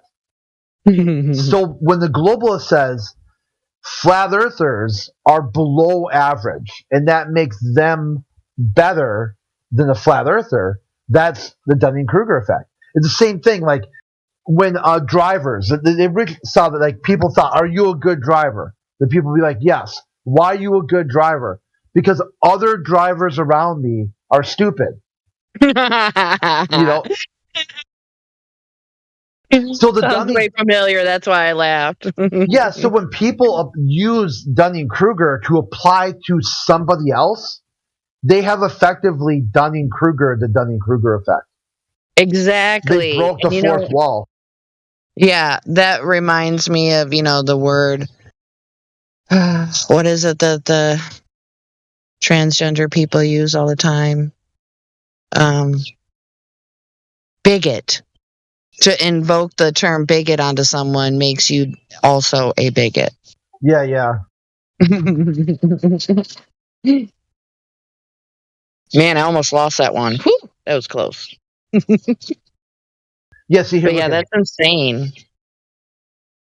This is a globalist I won't disclose in DMs because I had mentioned about the Dunning-Kruger effect. So I said that, basically what I said, the Dunning-Kruger effect is countered by self-awareness. So you can evaluate yourself subjectively against yourself. Like, how do you rate your skill sets? Not against other people, but against where you're at and where you could be. And it says you've distorted the Dunning-Kruger effect, and I seek mental help, right? It's not a method that deals with self-reflection at all. And I said, see, this is why I like self-awareness, dude. Like, holy shit. Like we talk to a global, this is how painful it can be, right? Mm-hmm. Self-awareness. He says, go get medical help because you said self-reflection. Nope. Self-awareness. Awareness. Repeat back to me. Self-awareness. Okay, it says, well, according to you, checking other humans implies that, Dunning-Kruger effect. I'm paraphrasing, but whatever. Mm-hmm. I go, yes, when one rates themselves higher than others, this is an illusionary superiority. It says so right in the Dunning-Kruger effect. It says, the Dunning-Kruger effect, as described by David Dunning and Jason Kesten-Kruger, is a bias as a result of an internal illusion where people of low ability or rate themselves higher based off an external misrepresentation of other people. This miscalibration stems from an error about others. It is related to the cognitive bias of illusionary superiority, where people have an inability to recognize their own lack of ability. Without self-awareness of this metacognition, people cannot objectively evaluate their own incompetence. And I post this video about Dunning-Kruger from Smarter Every Day, where he took his mask off and he was in a hyperbolic chamber where he stood. At some point, he couldn't even put shapes, that drop a square into the square hole and stuff. He was supposed to pick up a shape, call the shape its name, and then drop it in its hole, and he couldn't do it because his brain was so deprived of oxygen that he didn't even know what to do. And they said, what are you supposed to do now that you realize that you're being affected hyperbolically? He said, I'm supposed to put my mask on. And they're like, okay, put your mask on. I can't do it. I can't remember how to put my mask on. They're like, well, if you don't put your mask on, you'll die. He goes, but I don't want to die. It's like someone almost like, were there those kids after they have dental surgery and they use that laughing gas? I'm trying to blank out what it's called right now. Holy crap. The giggle gas that the dentists have.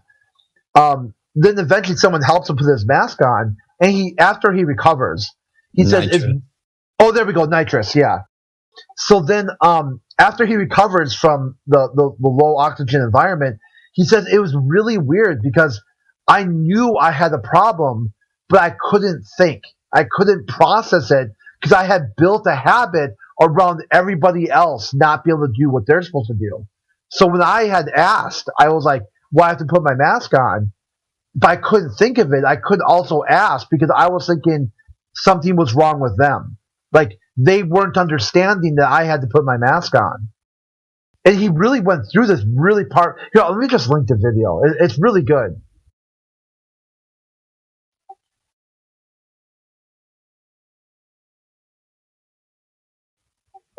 There we go. Hear this.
Sure. I spend about 3 hours a day in this Discord server.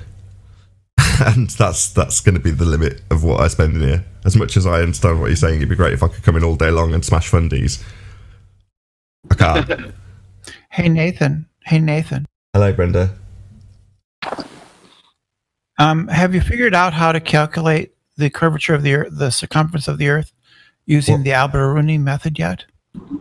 Because you did it wrong before. Can't do it, Brenda. There is no straight lines. Do you know how to do it? I heard your question. Do you know how to do the calculation? Repeating your question 5 more times? I'm going to kick you out immediately. You've asked me a question, I'm starting to respond, and you've asked me the same question again. Yeah, what is the calculation? I heard the first, second, and third time.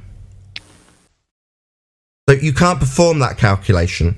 That calculation relies on you having a tangent, something that's not achievable because you don't have a geometric horizon. So you're not going to draw a tangent to it. You can't see it. And you haven't got any straight lines to it because all the lines are bent. More so when you go up high, going through all those different layers you guys go on and on and on about. So you definitely got refraction going on. So you're never going to draw a straight line to it, Brenda. Ever. You just need an astrolabe and knowledge of trigonometry and a high vantage point. Maybe acknowledge what I just said, Brenda. But you rather than ignoring it. You don't know how to do. Sorry, Brenda. You don't know how to do the calculation. Sorry, you don't need to ad hom me, Brenda. Maybe acknowledge what I've just said to you. You cannot gain what you said was straight. Wrong. You're wrong. Last chance, then I'm going to kick you out. You've ignored what I've said, so I'm going to repeat it because you've ignored it. You cannot draw a tangent. It's all refracted, according to you and your side of this argument. Now, if you're saying it's not all refracted, then maybe we should go back to the Black Swan and you can explain that. Then we'll come back to Al-Biruni. But until then, it's refracted, therefore no geometric tangents are going to be drawn ever, Brenda. So you cannot perform this calculation. You'd require a straight line to the horizon. That would be the geometric horizon. Currently, we're being told that doesn't exist, unless you suck out all the atmosphere. So unless Al-Biruni managed to make the sky vacuum actually do what it's supposed to do, he's never going to actually draw a straight line tangent to anything, because he can't see it. You don't have to draw anything. You just need an astrolabe and a mountain and knowledge of trigonometry. You lack all of those things. You don't know anything about So you've repeated yourself for the second time. Last chance. Yeah. Either acknowledge what I have said, Brenda. Don't. Brenda, you're going to require... What you said was wrong. So you don't need a tangent. You need an astrolabe. Sorry, you didn't answer me. There was a short pause. There was a short pause. You ignored me for the fourth time. Last chance. Will we be drawing tangent lines, Brenda? There's no drawing involved. Sorry, is that a no? We will not require a tangent of any description. Is that a no? We don't need a tangent to do this. You don't even know what the method is. Right, bye-bye, Brenda. You don't. It's bye-bye. I'll explain to my audience, having kicked you out, that you're going to require a tangent. That would be drawing a straight line between you and a point called a curve. Now, your claimed curve is a sphere Earth, and your tangent line needs to be straight, and it needs to meet that point. At that point being the tangent point. And the straight line that you haven't got to draw to that isn't going to be drawn. So you can constantly ignore my question, short pause when I ask if you need a tangent, and you can answer me with, you're not going to be drawing anything. Yeah, you're going to need a tangent. You can ignore it 4 times, but basically I've got to the end of your bullshit real fast, Brenda. That's why I've kicked you out. You've just ignored my demolition of your requirement for a tangent and said you're not going to draw anything as a response. Not very good. Yep. Brenda deserved it. Pisses me off. People will moan. She didn't get a chance to speak. No, I gave her plenty of opportunity to answer my question. Did she answer it? No. She started to ad hom me and tell me I didn't understand. Didn't answer the question for a second time. Short pause. Then a repetition of her original statement that had been debunked by my assertion she ignored the second time. Then she went on to reassert it a third time, having ignored me again. Then I got very specific about what she's going to be doing in the maths she says I don't understand, and that would be in specific regards to a tangent that she hasn't got. My first rebuttal ignored 4 times. Now she can piss off. Well, if it's an actual location, Nathan, it can be measured. Since it's not measured, it's not an actual location. It's arbitrary. One that they can ascribe any value they want because it's not geometric. Well, that's what they say is rebuttal, but it is, I assure you. Their horizon is geometric. They need one. Or it was until the Black Swan debunked it. Now we're told it's not geometric. You'd never see the geometric horizon unless you sucked all the atmosphere out. All the lines to it are refracted. It's a mirage. We never see the geometric horizon. No, we haven't got one. Etc, etc, etc. So then what? You're going to quiz me on the geometry to a fantasy location that you can't draw a straight line to, and when I point that out, ignore it? Well, that's not going to fly anymore. No, you're going to need a tangent. That's a straight line, by the way, for anybody unaware. Well, if all the lines to anything you're looking at are refracted, then you haven't got any straight lines. The point that she slowly went quiet and then came back with the same exact point. Failing to address my rebuttal, as per usual. They have no fixed values to apply to their sphere, which they need one. So it's ball game over. Exactly. They no longer have the required fixed value of R to apply and give them a geometric horizon based on that R. As soon as you start saying, no, this point's variable, well, then it's no longer a fixed location based on R. The model falls in upon itself, it implodes, as do all the other observations that rely on R.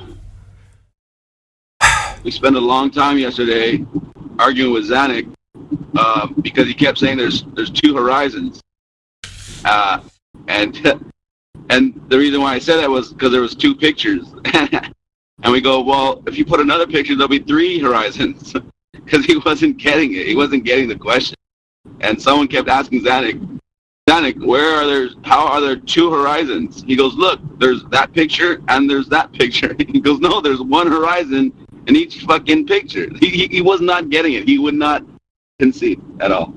It was funny. Well, they're just trying to currently figure out a way of obfuscating the point effectively.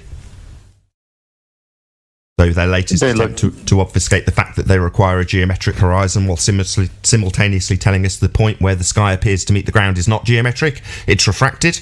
Well, when we point out that their model's got a geometric horizon based on an R value that they used to tell us block things, they need to say, oh, well, we've got two horizons. And when you go, well, no, that breaches the definition of a horizon, they go, no, look in this other picture.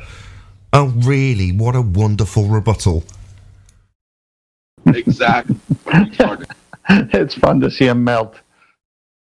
Well, it's coming back full circle on them, pun intended. The full Jedi mind trick is undefendable to them now. Their little doublespeak doesn't work anymore because we have actual geometry that they have to overcome and they can't.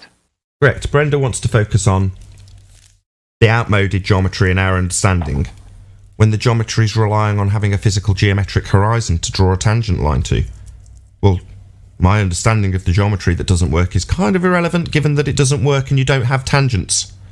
You don't have any straight lines according to you. We don't have a geometric horizon according to you. So who gives a crap about how you're going to draw a line to a geometric horizon that doesn't exist? It's irrelevant because it isn't anything to do with our reality because we don't have one in reality according to you. And we don't have any straight lines in reality according to you. Regardless of what we actually do have, that's your current rhetoric. You don't have any straight lines, we don't see a geometric horizon. So let's not concern ourselves with how the maths for a geometric horizon work when we draw a straight line to it, given that you don't have either. Oh, by the way, that debunks your model. That's the end of your model. That's where the full stop's pointed out. Hello? End of the line for the globe model. It requires geometry. It is a geometric model. The only assertion of anything disappearing in the distance ever is that Earth curves got in the way, and that would be a geometric assertion. So no geometric horizon, no tangent lines, no globe Earth geometry. Bye-bye, globe. What's that? Oh, I don't understand the geometry that's debunked. Oh, really? Has it got a geometric horizon now to do this mathematics with? Oh, it hasn't. It's still only visible if we suck out all the atmosphere. Well, then let's not concern ourselves with whether or not we're going to do the maths for that and how well that maths works in a fantasy model for a world that we don't see.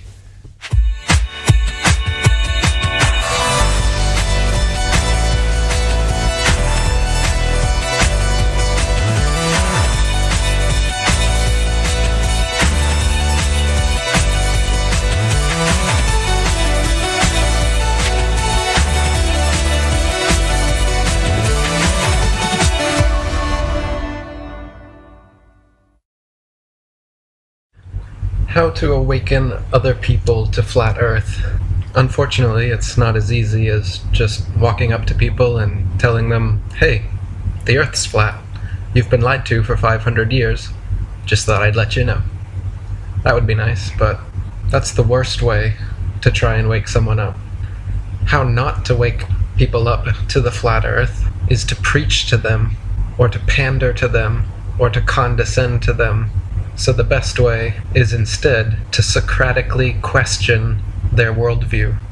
Socratic questioning means to continually ask someone leading questions, leading them to the answers or lack of answers that you knew of in the beginning. So it's a method of teaching through asking leading questions to get your subject to come to the answers that you want them to all by themselves. So for instance, you can ask someone, hey, isn't the natural physics of water to remain level and flat? And isn't over 70% of Earth composed of water? If 70% of Earth is composed of water, and the natural physics of water is to always remain level, flat, how can the Earth be anything but a level, flat plane? Then as they answer, you frame your next question to lead them further and further down the rabbit hole of flat Earth questioning. For a good example of this, check out Del from Beyond the Imaginary Curve. Notice the questions that he asks, and the style of asking. Notice the Socratic questioning, the leading questions. Notice how he strategically leads people into questioning their own worldview instead of just preaching and alienating them by laying it all out right from the beginning. Pay attention to your own emotional state when you're trying to wake other people up also. If you're excited, over-impassioned, nervous, jittery, talking too fast, unsure of yourself, they're going to pick up on that and exploit it. One of the best ways to breach any subject, especially taboo subjects, is through humor. Making jokes about it. Make jokes about the flat Earth. Make jokes about the ball Earth. Make jokes about NASA's CGI photographs. Make jokes about the Big Bang. Keep it light. Keep it funny. Make it a joint discovery between the two of you. Never make it seem like you're preaching. Never make it seem like you've already decided. Don't try to do it all at once. Waking up to flat Earth is a process, so recognize that whoever you're trying to wake up has to go through that long process themselves. So the most you can do is plant seeds and then water them as time goes on. If you try to plant a seed and overload it with water and sit there waiting for it to grow, you're getting pissed off that it's not growing faster. You're just going to waterlog and kill it. Be lighthearted, smile, laugh it off if they ridicule you, like water off a duck's back. They'll be looking to see your confidence in what you're saying, and if they see their simple ridicule can bring you into a negative state, they're going to know that you're not that confident about what you're presenting them with, and they won't take you as seriously. However, if they ridicule you, and you just smile, nod, and ask them another Socratic question that points out where they might actually be wrong, they're more likely to take you seriously and see that you have both confidence and logic. So when you're trying to awaken other people, think of how you were awakened. Did someone come and preach to you? You probably clicked on a video, and upon watching the video, found your worldview expanded. So one of the best ways to wake other people up is to get them to watch a video with you. Hold a viewing party. Send them a link, or next time they come over, sit them down and turn on a good flat Earth video. Another way is to put your money where your mouth is. Offer them $10 or $20 to sit down and watch a flat Earth video with you. Maybe they'll ridicule you if you expect them to waste their time for free, but if you put a $20 bill in front of them and say, hey, I'll give you $20 to just sit down and listen to this video with me, they're less likely to be standoffish about it when they've had their palms greased.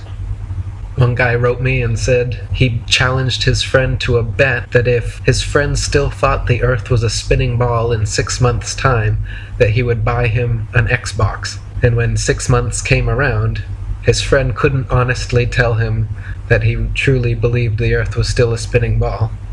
So if you can get people to sit down and watch a video with you, that takes the pressure off of you. As you're watching, feel free to pause it. as they ask questions to help them along with answers if you know them, or posit yourself if you think they don't understand something. You don't even have to approach it as though you think the Earth is flat. You can simply say that you find this interesting, or did you know about these people? Or what do you think of this? And when they tell you, so you believe this? You can throw your hands up and say, no, I didn't say I believe it. I'm just questioning it. I think there's a lot of interesting points. I wanted to discuss them with you. So, one thing to keep in mind is that you're not really trying to teach somebody everything that you know about this subject. The best thing I think a person can do is to just open their mind and point out a couple things that will make them willing to sit down with you and watch a couple videos. Once they've seen a few good videos that comprehensively cover the subject, there's really not a whole lot left for you to say because they've already seen the material. But to get somebody to sit down and watch it seems to be the challenge with a topic like this. So one of the things you do to not come across like a freak is remember that a good strategy goes a long ways. Think of a salesman who's trying to get an appointment to go to someone's house to, say, sell them a sunroom or a steel roof or a window remodel or something like that, right? So he only uses the phone as a tool to get the appointment with the customer. You don't try to sell them the roof over the phone. You don't try to sell them the windows over the phone or whatever your project happens to be that you're contracting. You really only use the phone for one thing, and that is to get an appointment. And then when you get in front of the person, that's when you do the selling, okay? So you have to remember that when you bring this subject up, there are so many people that have put together documentaries that really cover it so well. Why would you try to do that when you can simply get the people primed to want to hear it? That's a huge obstacle. And I see people do a lot of the same things over and over that want to talk about this. Some of the people that I know who are aware of it, which, you know, some of you may be lucky and have 4 or 5 friends who are really on board with this. And it took me a while to get the first one. I'd share it with people and they'd go, yeah, well, you know, but the Earth is round. Okay, dude, never mind. Because they don't want to hear it, right? I find that it's a tendency, though, when you have a new subject that you're enthusiastic about, to overwhelm people with information. The first thing you got to remember, don't throw too much information at them. If you have somebody who's always cool with having casual discussion with you, and one day you say, man, I've been watching these documentaries, and I got to tell you something. Are you aware of the fact that, have you ever been to the water? The horizon is totally flat. And did you know that when they say boats go over the edge, they really don't? They just go out of sight and you can look at them with binoculars and telescopes for as far as the air quality will allow. And how about the fact that Antarctica's off limits and it's protected by the military, and Pythagorean's math doesn't actually proof out when you go out to the water and start trying to find the curve that they talk about. And did you know that everything that NASA does is fake? And how about what about the fact that you can see all the constellations all year, even though you're on different sides of the sun? They kind of look at you and go, whoa, hey man, it's cool, you might want to get your dosage checked. And that person just put up a wall. Okay, so you don't want to do that to people because they always respond the same way. They back off and they're like, yeah, okay, see you later. So what you really need to do is remember, just get them willing to watch a video. Don't overwhelm them, and don't make them feel stupid. You really have to know something about the people you're talking to. If you're talking to somebody who already believes that the moon landing was a hoax, man, you're ahead of the game, right? They already aren't NASA worshipers. That's a great thing. But what if you're talking to somebody who isn't science-minded? He doesn't really understand even the official story, right? So when you're trying to contradict a story that he doesn't even understand, he's really going to be messed up. And with a guy like that, if he seems honestly interested in what you're saying, you definitely have to show him a video because it's full of illustrations and ways to show with videos and documentation what you're talking about, right? So one of the ways you can avoid this is use images whenever you can. Then you don't have to explain. You know, if you have a phone or a tablet with you all the time, have that thing stacked in a folder full of good images. You've seen them all over, like Flat Earth Matters and some of these. Just do an image search. You'll find all kinds of great stuff. Just save it and stick it in your phone.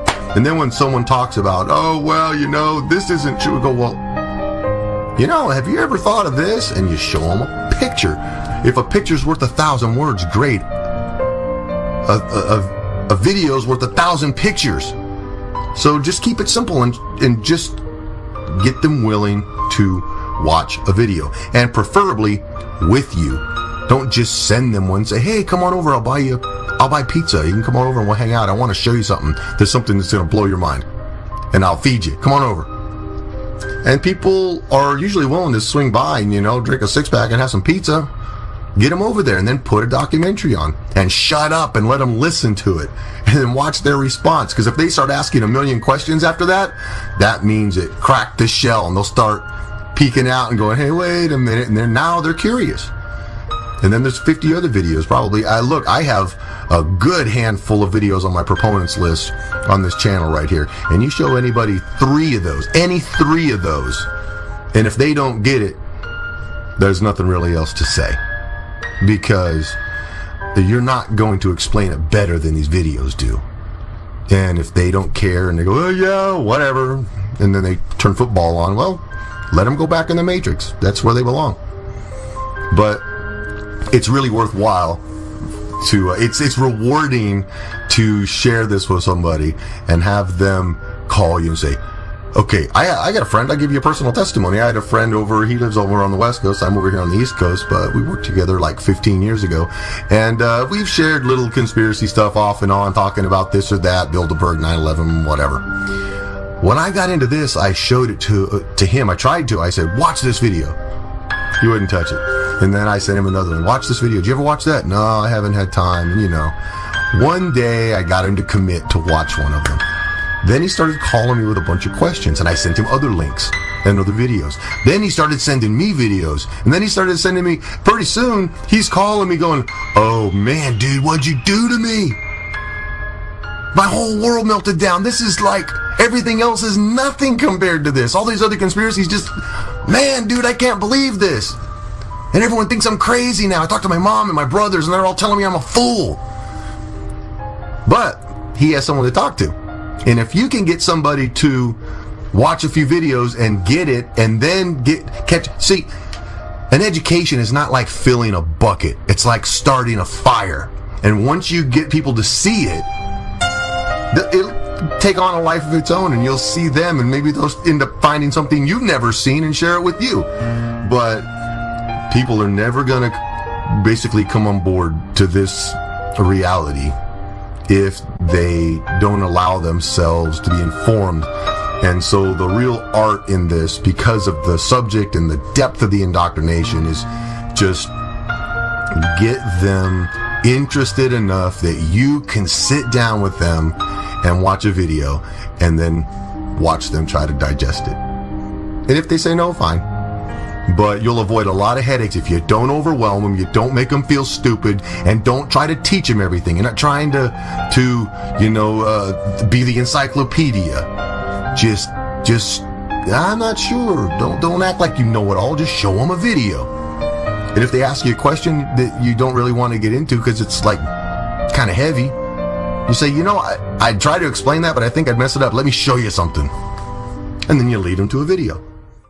Another thing to note when trying to wake other people up to the flat earth reality is that you need to stick to the facts, the easily provable facts, like the fact that water always finds and remains level, like the fact that the horizon is always flat and rises with the eye of the observer as high as he goes, the fact that water never conforms to the exterior of shapes, the fact that a negative and positive pressure system, like an atmosphere and a vacuum, cannot exist side by side without a firm barrier between them. The fact that all rivers run down, north, south, east, and west, in all directions, all over the earth. Yet if the earth were a ball, many rivers would be flowing uphill. And there are even more subtle ways you can help wake people up to the flat earth if you don't want to directly confront people or talk to the people in your life. For example, the truth cube is an idea people have been toying with, or pamphleteering by making a paper or a cube with important flat earth information and links on it. Then going out in public places and either handing these out or placing them in areas where people will find them anyway. Other people have made banners and hung over the highway, or signs, or stickers, or posters to put up on telephone posts. Writing important links, websites, YouTube and Google searches on money is a great way to spread the word, using their own money system against them. We need more people to do this kind of street-level grassroots activism. Stickers, posters, pamphlets, truth cubes, graffiti, writing on money, viewing parties, street interviews. Flat Earth activism is some of the most important activism you can possibly be doing right now, because as the mother of all conspiracies, it holds under its umbrella all of the other lesser conspiracies and exposes them. So by devoting energy to waking up people to this 500-year deception, you're releasing the tight grip this control mechanism has on everyone's minds. Those of us that know the Earth is flat and still have to live in this world are like people that have been woken up from the Matrix. We're wearing our leather jackets, we got our cool black shades on, and there's a world full of people who think they're on a tilting, wobbling, spinning sphere pair and ridicule you for trying to tell them the truth. Agent Smith is everywhere, but don't be like Cypher and just go back to sleep. We need more Morpheuses, we need more Neos, more Trinities. We need you guys that have broken free from the Matrix to get in those weird-looking chairs, plug that thing into the back of your head, take one for the team, go back out into the Matrix, and do everything you can to try and unplug these helpless slaves.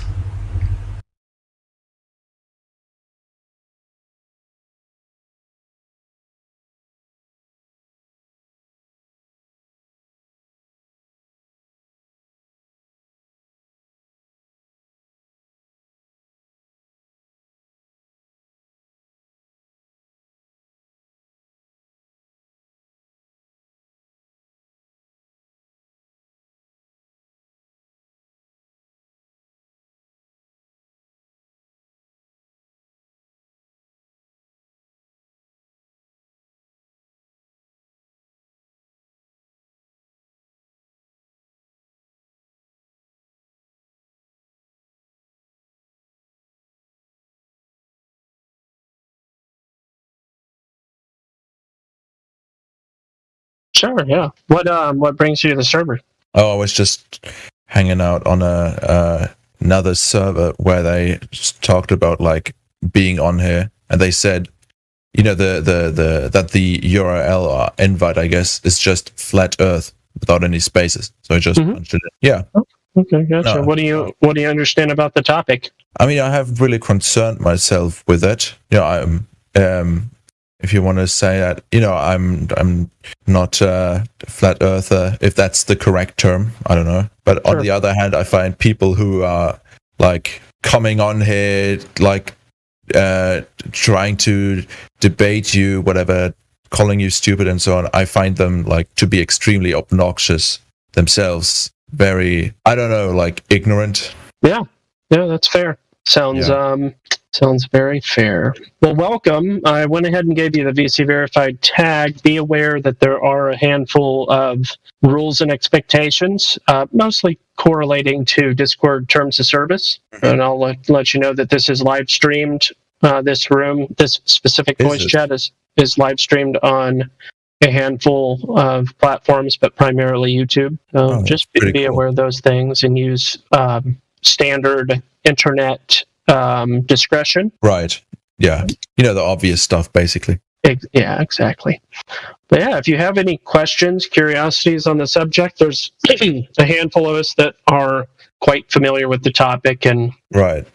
I mean, one interesting thing, or like one thing I'd just like to know from you is, you know, I've heard of this concept, you know, what's it called? Relative buoyancy or something like that. And I'd just like to, yeah? It's referred to as relative density, but yeah, go ahead. Right.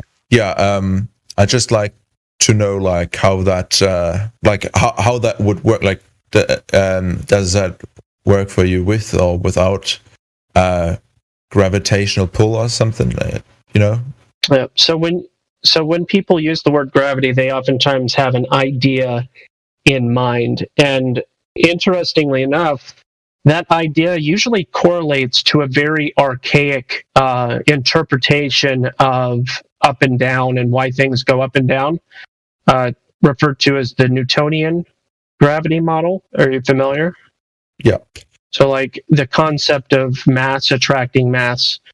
Are you aware that that was superseded and actually abandoned a little over 100 years ago? Is that so? It was abandoned for a newer system that you've also more than likely heard of, known as the warping and bending of space-time, the theory of relativity from Einstein. Right.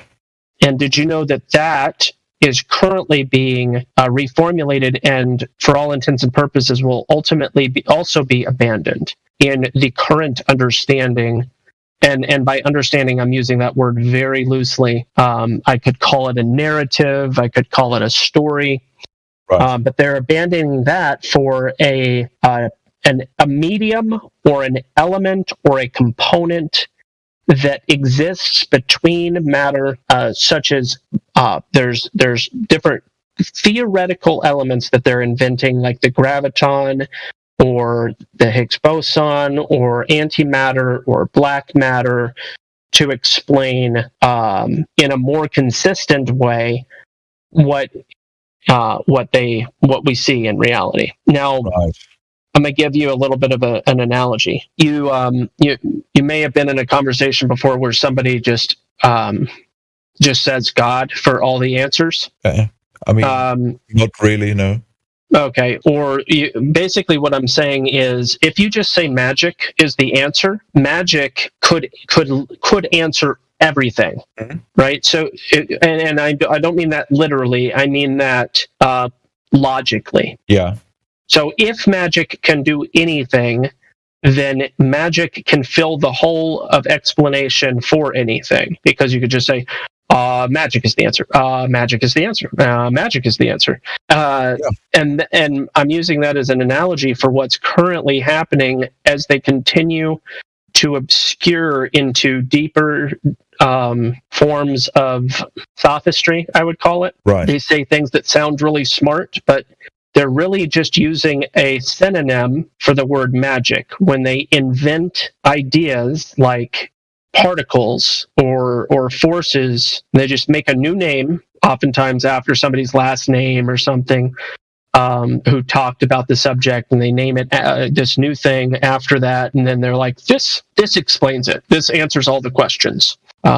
So I know that's kind of a convoluted way, a roundabout way to get to the point. Things go up or down. The question of what causes things to go up or down is only answered in part by relative density. Yeah. I had a really good analogy for this the other day. Oh yes, here was my analogy. Are you familiar with when somebody slams their hand on a piano or doesn't know how to play the piano and it sounds really bad? They call this dissonance. Yeah. Okay. So my question for somebody else the other day was, why is dissonance, why does it sound bad? Right. Why does harmony sound good and dissonance sounds not good? Yeah. I mean, like if I'm allowed to answer with of course. At least what I know, it has to do with more or less the frequency being, let's say in a let's just call it pleasant ratio, like to each other, right? I mean, that's more or less how I understand it. Like, yeah. I would just reduce it down and say, why are those ratios inherently good, as opposed to bad ratios being inherently bad or unpleasant? Right. So I'm asking a question that might not necessarily have an answer, but you do understand the effect, and you don't have to understand the cause to fully understand the effect. Yeah. That it's just another roundabout way of saying we can fully understand the effects of things going up and down and all of that. The cause may not be an answerable question. Yeah. But here's what. Yeah. Sorry, I know I'm talking a whole lot. I don't mean to cut you off. I will just add to this whole thing. The fact of the matter is, mass attracting mass was never demonstrated. It was an idea, somewhat of a post hoc, drawing the target around the object. You know, you shoot an arrow and then you paint a target wherever the arrow landed. Right. Kind of an after the fact. Well, this is the explanation, but we can't demonstrate it. Right. I mean, you know, I'm not. I think it possibly could be demonstrated, but I don't think that it up until now it has been demonstrated in a way that's like super impressive. Like we haven't really attracted like a meteoroid or something just with, I don't know, like a gravity beam or something. The gravity beam sounds like a really fun device, like in Half-Life 2 and stuff like that, but I'm not aware of that existing in our reality. I'm pretty sure that there's some that particles, not even like on a molecular or atomic level, but just like basically dust has been recorded, you know, basically just attracting itself, more or less. Yeah, you have to. I would say this: ask the question: are there other possible explanations for for the effect that you're witnessing? So, for instance, let's say you see a particle of dust, and you're like, "Whoa! I just witnessed other dust particles going to that dust particle." For instance, right? Or is there more than one possible explanation for the cause? I mean, if you just said it's just a yes or no question, right? I mean, if you don't account for other variables, right? Surely there could be. So, in regards to, is there more than one way to explain something you're witnessing? And that I would say yes. Mm-hmm. So, determining which one it is would require experimentation. The issue is, are you able to account for all of the variables? Okay. Yeah, I get what you're trying to say. But I mean, there is stuff like the Cavendish experiment and so on that, you know, have been performed in basically in surroundings where there's basically zero. There are zero other factors affecting it other than gravity. You know, air's been sucked out. It's been done pitch black and so on. Right? No nothing, no sound, no vibration. Just what we would assume is the gravitational pull. I appreciate you using the word "assume." There are very many issues for the Cavendish experiment. Yo, that was a fucking major red herring, bro. Like, and this is why it's like. Are you so hold on, Elijah? Are you addressing our conversation or the live stream debate? Okay. I can't hear you, Elijah. Neither can I. Elijah. There's an active flat Earth. I'm not going to call it a debate. It really doesn't deserve to be called a debate. Argument taking place. I believe that's what he was referring to when he was popping in here, because he was probably replying to the text chat. Right. Yeah. There are all these sorts of things that can be pointed to. The most important is there's a claim that there's curvature. Right. That curvature would obstruct your ability to see beyond a certain point. Mm-hmm. And if you see beyond that point, there needs to be a sufficient explanation for why that is. Yeah. And if there's blockage, or if there's an alleged blockage, but then it's not actually blockage, then the blockage is invalidated. Right. You know, I get what you're trying to say, yeah. And that's really the primary. Another aspect of the conversation would be it's impossible to demonstrate gas pressure without a container. Pressure implies pressing. Gas goes in all directions and must be pressing off of a container in order for there to be pressure. Yeah. So we have gas pressure, therefore there must be a container for the gas pressure to exist in the first place. Okay, but don't you think that the container could be more abstract than something that's as solid as glass or metal? If that could be demonstrated, yes. I mean, just to humor it, I would think under the presumption, that gravity functions as, let's just say, is consensus. I will just call it that. I would think that would suffice as a what you call it? As a container? Yeah, exactly. As a container. Sure, I've heard the argument that gravity is the container many times. The issue with that is that demonstratable? Can you demonstrate that in an experiment? Right. I mean, it's kind of like when you it's how do I say this? It's kind of like when like a water droplet surrounds an object or forms at all. I'd assume that it's like more or less something similar. Adhesion? Yeah, I mean, you don't really have to call it adhesion, right? It's more like surface tension. Yeah, and you think gravity is the answer for why surface tension exists? No, I think that surface tension exists. I think that, like I said, I'm a complete layman when it comes to physics and so on. I'm not pretending. I'm just thinking that this might apply to gases as well. As they, at least I'd imagine, also have like a surface. I can imagine amazing things myself, and I'm not trying to be rude when I say that. Yeah, I can relate to how powerful our imagination is. The issue is that has not been demonstrated. I am not aware of any demonstration ever where that's the case. Probably Google that. Let's see. Surface tension gas. It says. I mean, there seems to be some stuff about like the surface tension of gas and so on, but we don't have to geek out or something like that. Like the complete opposite of what I want to do. I don't want to make you read some stupid paper. So you said you found a paper referencing surface tension of gases? Yeah. Yeah, post it. I mean, like I said, I haven't read it. That's okay. Right. It's just something that I found just now. So that's the thing.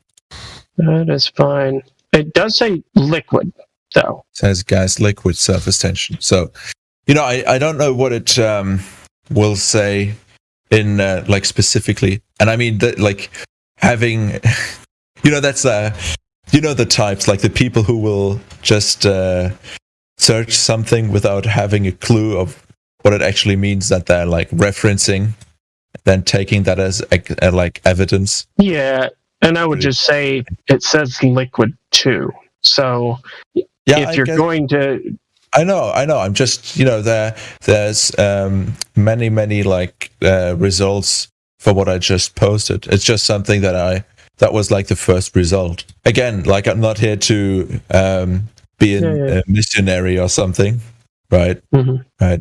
Because to be quite honest, for the most part, the whole question on whether what the actual shape of a planet is has little to no effect on my life at all. Because I mean, if it's, let me ask you this question: have you ever? It's kind of a vague question.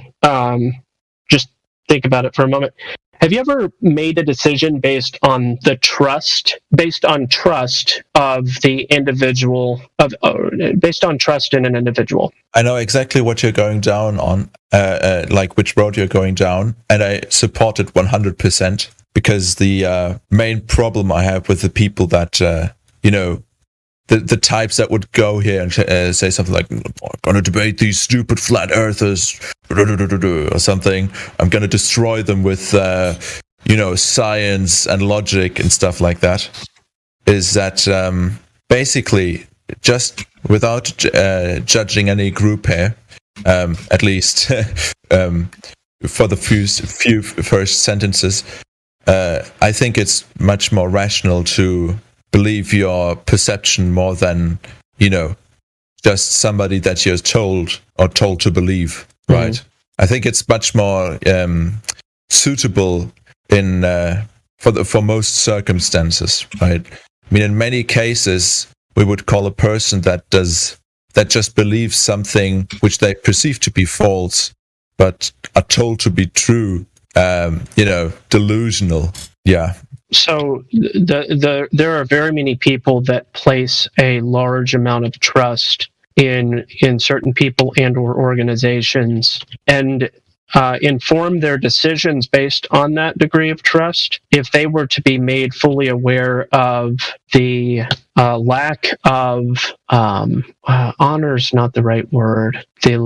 The lack of justification for that trust. Right. If the untrustworthiness were to be exposed, it may help people make more, apply more critical thinking, and be a little bit more scrutinizing before making certain decisions.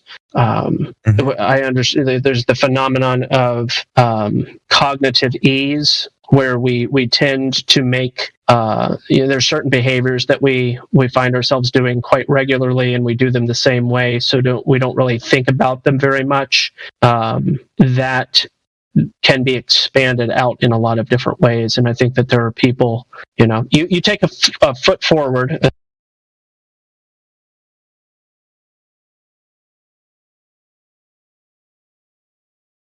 Hey, what's going on, guys? Hello. Good afternoon. What's up, John?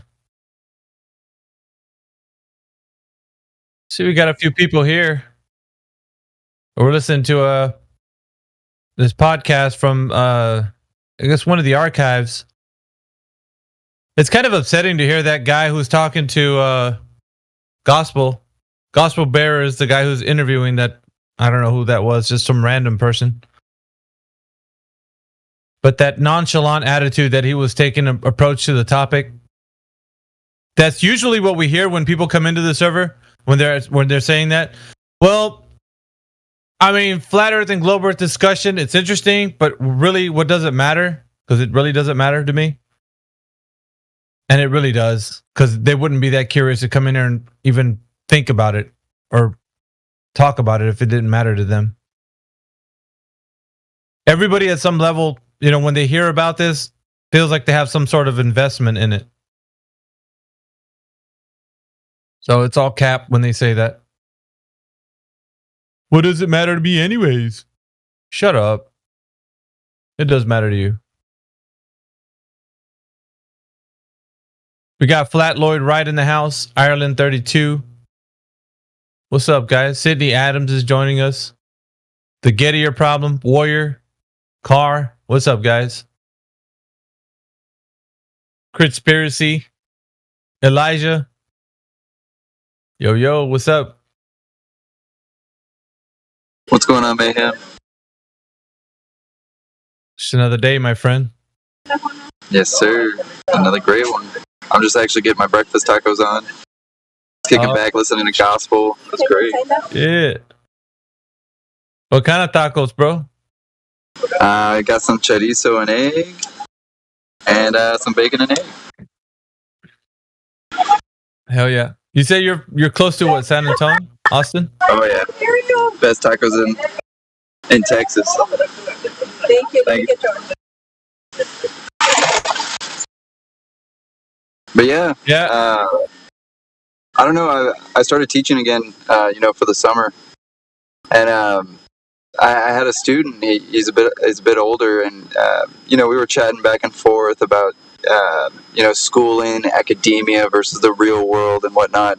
And he actually happens to bring up, do you remember that part from Men in Black where he's like, people knew the Earth was flat 500 years ago, kind of thing, and I kind of retaliated with Thank you. Thank you. Have a nice day.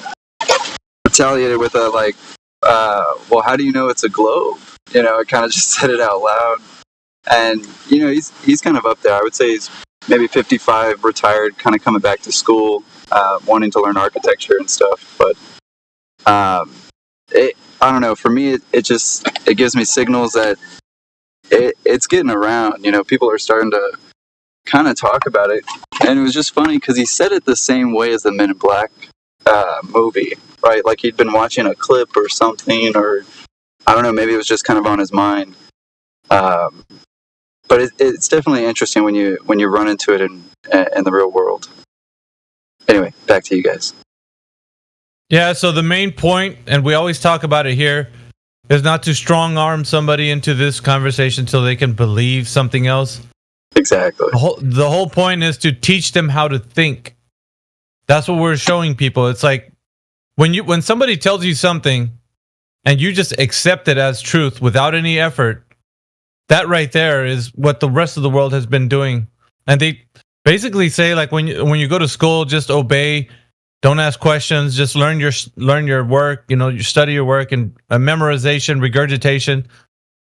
But, you know, like young kids, when they're asking their parents they're very curious about the world, when they're starting to ask questions, that curiosity should be nurtured, not stifled. So that's usually what happens in a young mind that's told not to think about the world in a different way. It's weird, you know? You're absolutely on the right point, because it's not being told what it is. It's actually sometimes, especially with my children, I ask them, well, what do you think? Right? Like asking them the question, forcing them to, of course, critically think about it. And of course, it's the same thing with my students. I go, I can't teach you critical thinking. Like, how do I teach you critical thinking? I can ask you the right questions, and you can lead yourself to it. Yeah, you have to nurture it. It's not something that can be taught. It's something that can be nurtured. Right. But it's beautiful when it happens, you know, whether it's here on the Discord or, you know, out and about in our lives, you know. Hey, check it out, man. We got Starlight that just joined us. We'd like to welcome Starlight to the 24/7 Flat Earth Discord. Starlight, are you there? Yeah, I'm here. I couldn't speak before. I see I can speak now. Welcome to the 24/7 Flat Earth Discord. What brings you by this Discord, Starlight? Well, it was like a friend from Discord who like invited me here, like for fun, as trolling, I think. And then I left and I came back because I had a school assignment and I thought this server was good for it. Okay, and your position right now on the topic of the server, what do you think on the conversation of the shape of the Earth, what do you think the Earth is, Starlight? I haven't like thought much of it, but I think it's round. I don't think it's flat. Yeah. Okay. What is the strongest evidence you have for it being a round or a globe? Well, science, NASA, they say it's round. Mm-hmm. Yeah. Yeah, that's fine. Yeah, that's fine. Let's try to find one piece of evidence that you can actually say that's really, really good for the Earth being a globe. What would be that evidence? The strongest piece, the thing that you can say, like, look, if we just study this thing, we know the Earth's a globe. What is that one thing? Wait, haven't they like went to space and made us look at the shape that it's round, and like it's so stupid to lie about it. Why would you lie and say the Earth is flat? Yeah, that's great, but have you ever been told a story like that's not true, Starlight, at any time in your life? Yes, I have been told so. Okay, so how can you understand if that story is true or not? What would you have to do to find out if the story somebody told you, like if I told you, I've seen a giant gorilla climbing a building. It was 80 feet, and he climbed this tall building. How would you know if what I'm saying is true or not? What would you have to do? I do my own research. What are the proof that the Earth is flat, though? Right, That is very check it good. out. Right, so we'll get into that. I just want you to critically think about the question that I'm kind of asking you right now. So if I'm telling you of a giant gorilla, what would you have to do to figure out if that giant gorilla exists or not? Maybe look at the news if there is something. Okay, let's say you saw it on the news. Would that convince you? A bit. Okay, so Not what would make it very true to you, so to know that it exists? Well, it's about what kind of news it is, and if it's like more than one place Well, that let's said so. yeah, let's say 3 news agencies reported to you that there was a giant gorilla climbing a building. Would you then believe it to be true? Yeah, if it's this I trust, you know.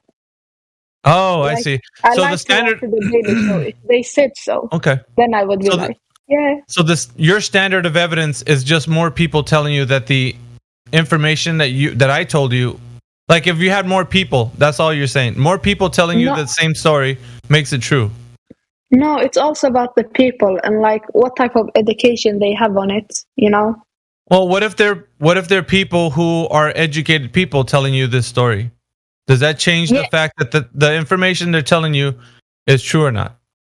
Yes, it changes then. Okay, let me ask you some very important questions. Do people lie? Yes. Okay. Do people lie together? Yes. Okay. Can people be mistaken on something they think is true? Yeah. It happens Okay. to me a lot, so Right. So we're just following logic and reason at this point. Okay. So if all of this is true, could it be possible that the people who are reporting this are mistaken? yes, it could be. Okay. But at the same point, you who are hearing this, right? Now we're taking your perspective.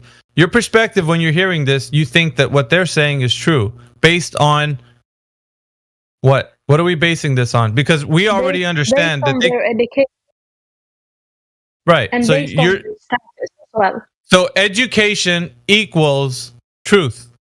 Is that what you're saying? Education equals truth. Yeah, it's like NASA is So when just I'm- not the education. It's like Sure. what they do with their education as well, you know. So when people are educated, that automatically means they're going to be speaking truth. No. No, that doesn't mean they're going to speak truth. Yeah. Okay, so think about it. You made a statement that people with education have to be telling the truth, right? Exactly. But do they? No, I didn't mean it like that though. It's No, you about didn't mean it what like that. type of education they have. And like if they have education as a doctor, they cannot talk about other stuff and say like Why? they are educated on it, but they Why? didn't go to school for it or stuff like that. Why can't they talk about other stuff? Because they aren't educated on it. They need to be educated on it. Like I cannot speak on something I don't know. So in this instance, what describe to me how can we relate this to the idea that the Earth is a globe? Let's put it in a better example, shall we? Let's say this, right? You know what an astrophysicist is, Oh no? Charlotte? No, I don't think so. Wait. You know what an astronomer is? Yeah. Okay, what is an astronomer? Astronomer, isn't this like who checks space? Okay. So would Yeah. you say somebody who studies astronomy could tell you about what is up in the sky, right? Space. Yeah, they could tell me more than I know. Okay. So they could tell you more than you know. Do you think that they know what is up in the sky? Not everything, but they probably know some stuff. What stuff do you think they know that you can't know? The stuff you are taught in school. Okay, so give me one example. Like about the different planets and stuff like that. Okay, different planets. So they can tell you about different planets, right? Mm, Is that what you're saying? yeah, and how the sun circle around the Earth, stuff like that. Okay, so how can they know something different than you? Like, what information can they know about that planet that you can't know? Bro, I don't get it. I think it's because because they're went telling to you. education on it and Yeah, stuff you're like giving me a an idea because they have education. They know Yeah. something more. They know something more than you don't know. Like So they're telling you a story, right? They basically are telling you, the astronomers, right? How is their story? How is their story true? How can you verify that their story is true? So they're saying, well, this planet is a gas giant. This planet is, it's made of rock and nickel iron core. It's got polar ice caps. Right. So how do we know that information they're telling us is true? Well, to be honest, I'm not that interested in space and stuff, but I heard that like they give proof of why they think like that. You know, science. That's why people like science so much, because they give so much proof of but that's just how they come to that conclusion. Starlight. That's a story. That's a story they tell us. They tell us it's science, right? In quotations, it's science. What are they doing? What are they doing to find out that information? Don't they have spaceships? Okay. Yeah. So maybe they are telling you a story and you don't know any information, but you're just believing them, just kind of like Santa Claus, right? So they tell you a story like, remember when your parents used to tell you about Santa Claus? Santa Claus is real, and my parents never told me that. It's because I'm Somali, so. Right, but do you know this? Do you know the story of Santa Claus, Starlight? Yes, I know. Okay, do you think Santa Claus is true? That he's a real person? Okay, so he's not true. But do parents tell their children a story about someone who does not exist? Yes, they do.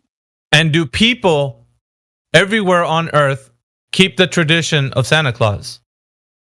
Yeah. Okay, but it's totally made up, right? It's not true. Exactly. Okay, so that's kind of where we're going to right now. So in this world, there is a story that's being told to adults like you. And the same like Santa Claus, you can't verify it to be true. You just believe it. Yeah. So that is the same thing these guys who you consider like astronomers are telling you. They're telling you a story about planets, exoplanets, protoplanetary systems, galaxies, quasars, name a few other, black holes, dark matter, like all these stories, and you're believing them because it's a fantasy. It has nothing to do with our reality, your and mine reality. There's no way that they know all that information is true in any way. They're telling you that they're looking at the sky, and for some reason they're giving you a story about something. That they're pointing to a light in the sky, and they're telling you that that light in the sky is made up of whatever elements they're telling you. But because why are they doing that? But because, we'll get to that. But because you trust that education equals truth, you are going to believe them. So they don't have to use much effort to give you the understanding as far as like the believing part of it. And that comes from you, because ever since you were a child, you were taught to trust an authority figure, right? So every single person growing to the school system, we have to learn how to listen to our teachers, how to not to ask too many questions, to trust the information, because the people who are telling us are educated. This is ingrained in all of us. We're not taught how to think for ourselves, Starlight. So this is the problem. Right, it is true, Starlight. It's not kind of true, it is true. The problem that everybody has when the information that I'm telling you right now starts to get revealed, it's a problem for the mind.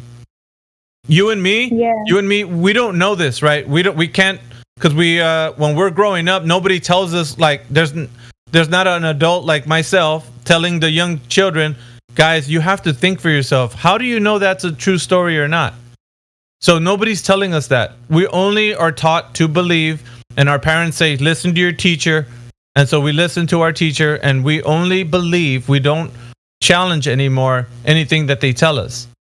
Now, you're in an age where you can think for yourself. Critical thinking age already has, it sounds like you're already past that. So now you can start to question the things that are being told to you, but you don't. The part where you say, okay, that person has an education, I must trust them. That is the part that goes very wrong for everybody. And that's why I'm saying I'm addressing that part where you only accept something because somebody has an education. And so To me, it doesn't matter. Listen, I don't care if you look at the flat Earth conversation and you're like, "Oh, it makes sense to me," or you leave this chat and you're like, I never want to come back to flat Earth anymore. Like, and you want to believe the Earth's a globe. That doesn't matter to me. The only thing that I care about is that you challenge everything that's being told to you. Because if they tell you that that planet is a rock in space and it's in the vacuum of space, you have to challenge that. How can you tell me this if you're here on Earth with me and I can look at the same light, but I can make up my stories too, just like you can. You made up a story because you believe some other guy told some other guy some information, and by the time it reaches you, it becomes a bigger story, you know? So it's just a more elaborate story as the years go by. As the years go by, people make a bigger and bigger story.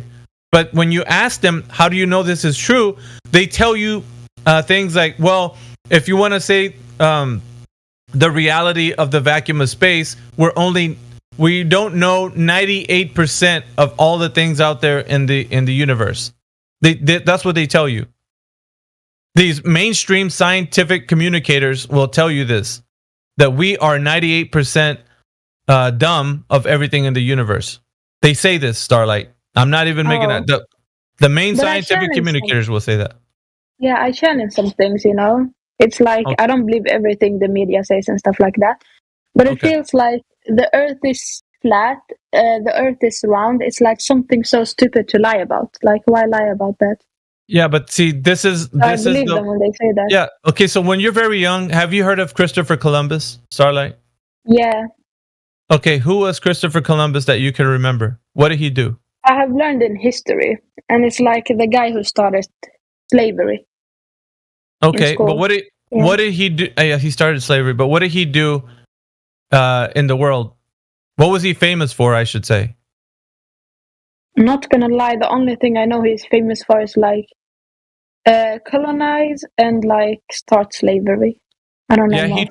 he traveled the world, right? And so he went to the New World where he established that this was the rhetoric. It's not really what happened, but this is the rhetoric that we were being told. We were sold a lie about him, saying that he traveled to the New World, which is America, and established like the idea that he came here and landed, and he made peace with the people that were already here, right? Which were the Native Americans.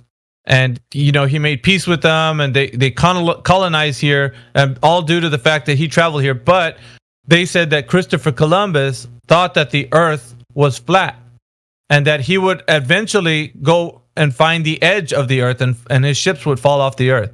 And there's a famous painting where it shows the ships, you know, falling off the edge. So we were told a story that, you know, the earth was flat a long time ago because they used to think of it like that. But now, because we have more information and we're in an enlightened age, we know now the Earth's a globe. It's round. Exactly. Oh yeah, I remember that. You know that story?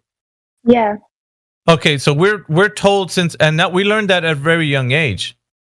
Yeah, that it's false.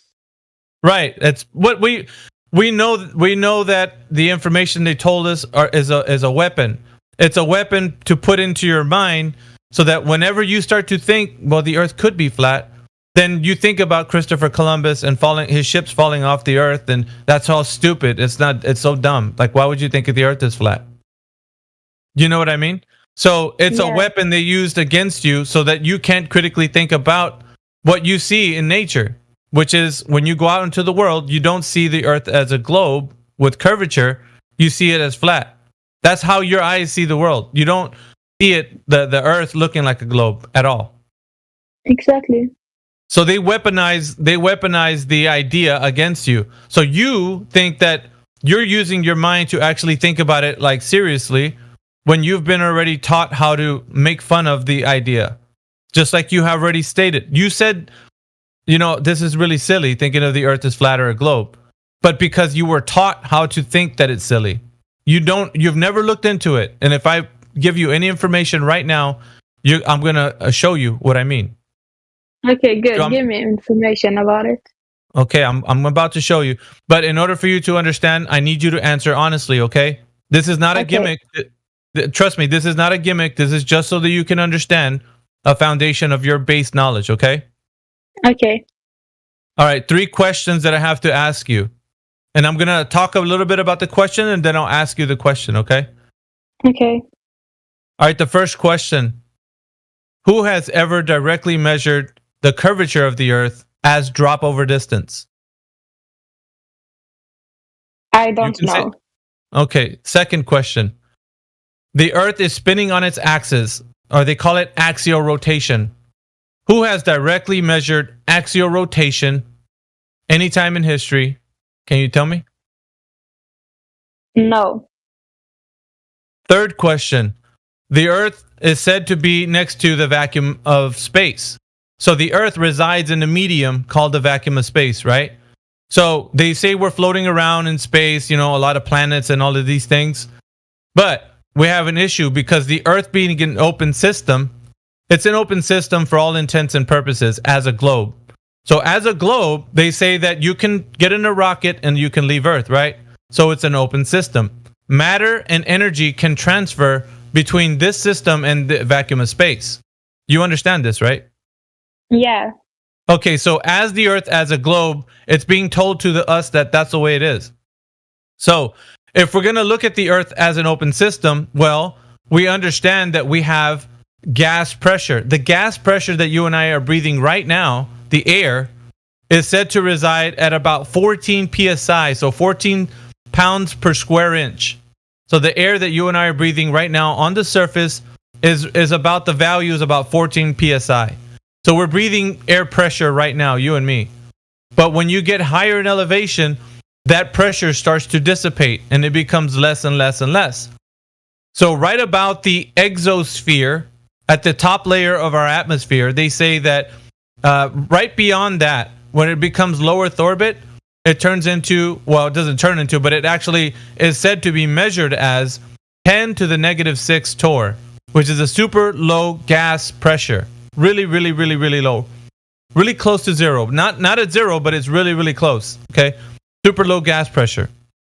So, in order for us to understand that we are adjacent to or next to a super low vacuum, like the way they tell us, because we have a high pressure on the surface and a super low pressure in the vacuum. So we understand that we have an open system in the idea of a globe. So now the question, okay? How is it possible to have gas pressure without a container? Boy, let me be honest. I'm not that interested in this kind of stuff. I just like the others say the Earth is round, so I believe it. And science say yes. that, NASA, stuff like that. Starlight, Yeah. but yeah, the question, if you don't have an answer, just address it, please. Okay, yeah, I don't have an answer. Okay, so here's the summarization of the 3 questions that I just asked you. The Earth being a globe with curvature, spinning in the vacuum of space, is just a belief you have. You don't know it to be true. This idea of the Earth being a globe. Yeah, because I find this stuff boring. Like knowing about space and right. stuff. Even It's boring if to me. even if that's the case, Starlight, that is boring to you, they've already done their job. They've made you feel like you don't have to look into this and you can trust them. So these liars have already done their job, and they thoroughly indoctrinated your mind to think you're floating around in space, so that you never look back to this information and that you trust them. They've done their job. And now that I'm telling you the truth about it, that this is all a story, you look to what I'm saying as I don't care. What does it matter anyways? Because the truth of the matter is, if you looked into it and you actually research this, your eyes will be open, and so will your mind. Your mind and your eyes will be open, and you will see the world differently than you do right now. This is the truth. And a lot of people are afraid to be revealed the truth because they know what's behind that. That they're going to know that there's more to it than just this particular lie, that you could be lied about many more things. So it's important for your mind to understand this fact. There is no evidence for the case of the Earth being a globe. If there was, you would see the world as a globe for sure, and there would be much information to support it. But even the most basic information that I just asked you right now, if you know anybody that's ever shown to us that the Earth is curving with drop over distance, There has never been one person on Earth that's ever done that. Or the Earth is spinning. Nobody's ever shown us that. Or the Earth is in a vacuum. Nobody's ever shown us that. These are stories, Starlight. And I'm trying so that you can understand at least that much. You don't have to believe the Earth is flat. You just have to know, your starting point should be that people are lying to you. There's an agenda right now. So I don't believe the agenda to control your narrative, to control your mind. So if you believe that you live on a globe spinning in the vacuum of space, you believe the cosmology story. The cosmology that you're in a solar system, in a giant galaxy, this story becomes a reality in your mind. It's not real. It just becomes real into your mind. So everything about like leaving this Earth, going to another planet, because this one is dying. We have limited resources. There is no God because the Big Bang happened. Evolution is true. All of these things that are narratives are become real to you because you don't see a world that was created out of the Big Bang just to be something that you can accept, as creation. So everything that the globe Earth stands for is tied into a bunch of narratives. Those narratives are getting you to think about the world in a very different way than what it really is. So you say that it's not important because you don't understand how important it is. Okay. I'm like still not too much with the Western stuff. Like I'm Muslim, so. That's So I fine. don't believe Even too much well, check this out. stuff. We have Muslim flat earthers, Starlight. This is important, right? Even some of our Muslim brothers in this server can show you in the Quran how the Earth is not a globe. They can show you scriptures from the Quran that show you that it's not a globe. This is also important. I heard this comment that there are Muslims who think like this, but they've been proven wrong by other Muslims. So like, yeah, but there's a debate. There's a debate right now, Starlight. But if you listen to that, So, and just based on because two things, right? Religion, which is we have Muslim flat earthers, but we also have people that are not Muslim and they're also flat earthers. So it's not about just religion. It's about the evidence, right? But on the other hand, when you look into the scriptures, they're not going to tell you that the Earth is a globe based on that. Okay, so that's perhaps something that you can go with. Okay, I understand you a bit, but I'm not convinced still. No, it's not. That's the thing, Starlight. We're not here to convince you. We're here to challenge you. I'm down to be challenged. I like trying out new stuff. Of course. And so the challenge is for you, but the convincing part can only happen because the creator will give you this information. Like it's an awakening that happens that none of us can actually make happen. I can't make the awakening happen in your mind. Only the creator can. That's the only way that can happen. Yeah. I cannot do this. But that's all right. Give me the information, like about that says good stuff about Earth being flat. Yeah. So we can tell you from the aspect of like giving you some information. I'll tell you what, Starlight. If you want to, I give you VC verified, but look at the bottom of this Discord. There's many channels that we have in here just based on the information that we've gathered. We've been doing this for close to like 9 years already. So there's much information to look through at the very bottom of this Discord. Okay. When you start to... Which text should I check out? There's like so many of them. I don't know. I know. Let's scroll all the way to the bottom. There's going to be some that say hashtag. Start with like additional information. The category is additional information, and it says read first. Yeah. Do you see read first? Like under the hashtag read first, hashtag ether, hashtag Antarctica, hashtag articles, hashtag art and photography, hashtag astronauts. There's much more information to look into. Additional. Oh yeah, I see. Okay, you can listen. Additional information. I check there. Yes. Okay. Look at all that information. Take your time. There's no rush here. You don't have to rush through all this information. Take your time. You have to and if you don't feel like looking at stuff, come back and we will talk about this again. And you can ask more questions if you want to. Okay then. You're also welcome to DM me some information. Sure.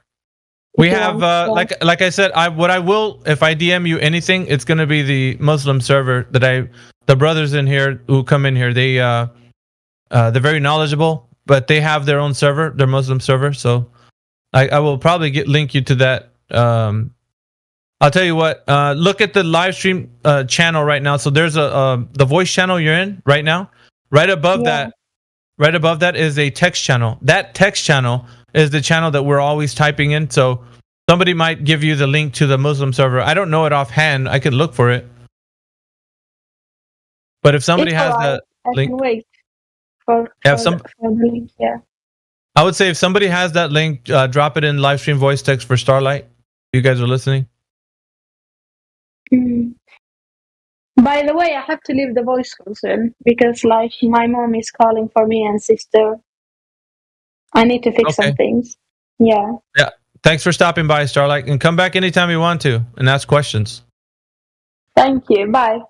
See ya.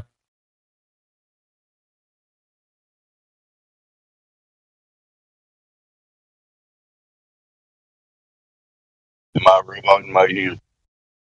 No, sir. Well done example of introducing a new person to this subject matter. Good job. Not that you already knew that, but anyway.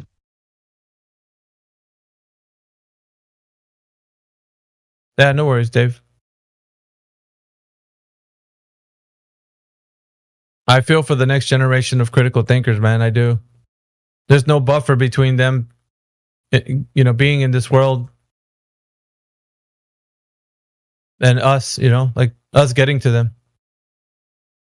Well, at the very least, we have a wider variety of correct information, so to speak. That's a bad way to say it, but you know what I mean. There's more information there that's good than, say, for example, me as a 60-year-old man had when I was coming up.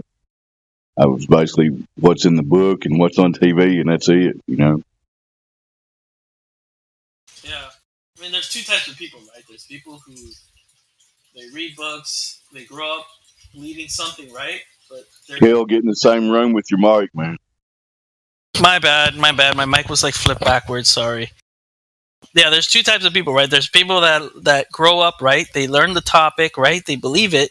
But then when they're shown something that like kind of contradicts that, right? They think logically, right? They're like, okay, well, because they're logical thinkers, right? But then you have certain people who, I mean, they can read, they can learn as much as they can, but they just, I don't know, they don't have the capability to think logically for themselves. And I think that's something that you just gotta understand, that not everyone, and I'm sure you guys know this, I mean, not everyone's gonna fucking understand the topic and think and look at it in a logical way. Yeah, there's some people that are just at different psychological states, and some people just cannot receive this information properly. Is a poor way to say it, but you know what I mean. Yeah, it's like someone telling you that you're upside down when you know you're not upside down. And it's like, I don't know. That's a bad analogy. I don't know why I said that. Actually, it's a really, really great analogy. I keep thinking back. I saw my globe when I was 5 years old, and it took till I was 62 to go, I'm not staying upside down on this ball, and gravity doesn't pull me towards the center so I can stand upright.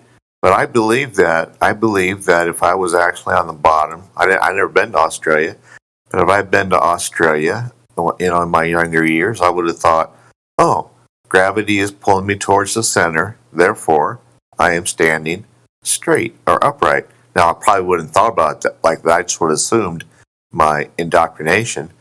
But, shoot, I mean, I tell you what, the absurdity of thinking that if something gets to a certain mass, gravity takes over, therefore you're on the bottom of a ball, but you're still staying upright, is so stupid that they tell you over and over and over and over and over again, starting at age 5, and you believe it and you don't question it.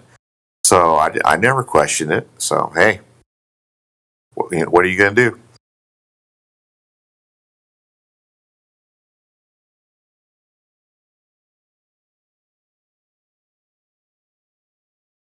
Yeah, I guess if you put it that way, it makes. I guess it. Yeah, it makes sense. I just think that some ideas just get so like ingrained in someone's head, like not ideas, but like like what they think is real and what they think is not, and even if you show them something that could maybe disprove what they believe, it's like it comes back to the indoctrination. So it's just that. Just think if we would have walked into a classroom at age 5, kindergarten, and we would have seen something that looked like a stationary plane, and they would have said, "Hey, you know, you're standing on a stationary plane. You're staying upright. Nothing else works. Therefore, you don't live on anything else except a stationary plane." And then they teach you about traveling, a rocket propelling off of nothing, and you kind of laugh, ha ha, because that can't happen. And then you think of, like which Newton's third law of motion, and then you think about gas pressure without a container, and second law of thermodynamics, and you go, that all makes sense. But we are taught exactly the opposite from our youngest memories, and they do this on purpose. And I think when I went into kindergarten in 1964, there was a globe there. I was just thinking about this the other day. I would love to find somebody who was, 25, 30 years older than me and ask them point blank, was there a globe when you went into kindergarten in 1934, 35, 36? And see if they remember. Because my dad was born in 1922, mom 1927, and we didn't even think about that because they're now passed away. But I would love to ask somebody who's 30 years older than I am, was there a globe when you went into kindergarten? I would love to have that. I want to know when Rockefeller's globe that he started, indoctrinating people with in 1920. I want to know when that became standard issue in grade and high schools. Yeah. I think about it sometimes, and it's weird that the shape of the earth is even a conversation. Because if you think about it, like we're not talking about the shape of the earth. So imagine a time where, the conversation wasn't the shape of the earth. Then when you spoke about celestial navigation, when you spoke about, geography and all of this stuff, the shape would never come into your mind. Like people would ask, well, okay, this is the map. What does this mean? Is this it? Is there more? That would have been the natural questions. Okay, we have this map. These are the borders. What's beyond that? Every cartoon or every movie that we do watch that's like, kind of apocalyptic or maybe otherworldly to our minds, these people are uncivilized because in our minds, because we're engulfed in a story where they can only go but so far. We're like, they don't have NASA, they don't have satellites. But to them, they're like, well, we don't know what's beyond that wall. We don't know what's beyond our territory. That's a very real thing that our minds would be asking if it weren't for the us believing in the shape of the earth.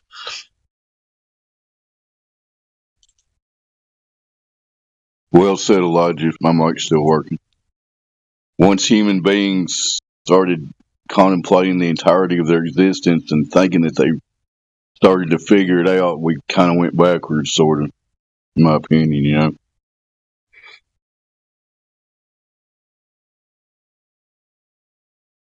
That's because they're trying to be the gods, right?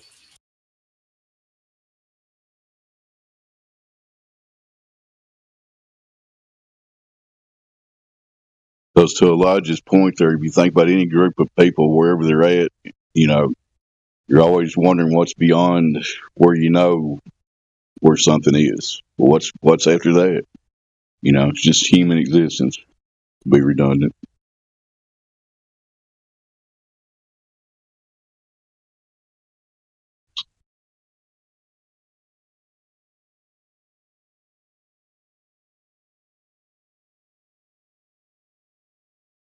when Indio said, I think it was last week, that the sun is 23 times brighter, overhead than it is on the horizon, or can be on the horizon, I thought, wow.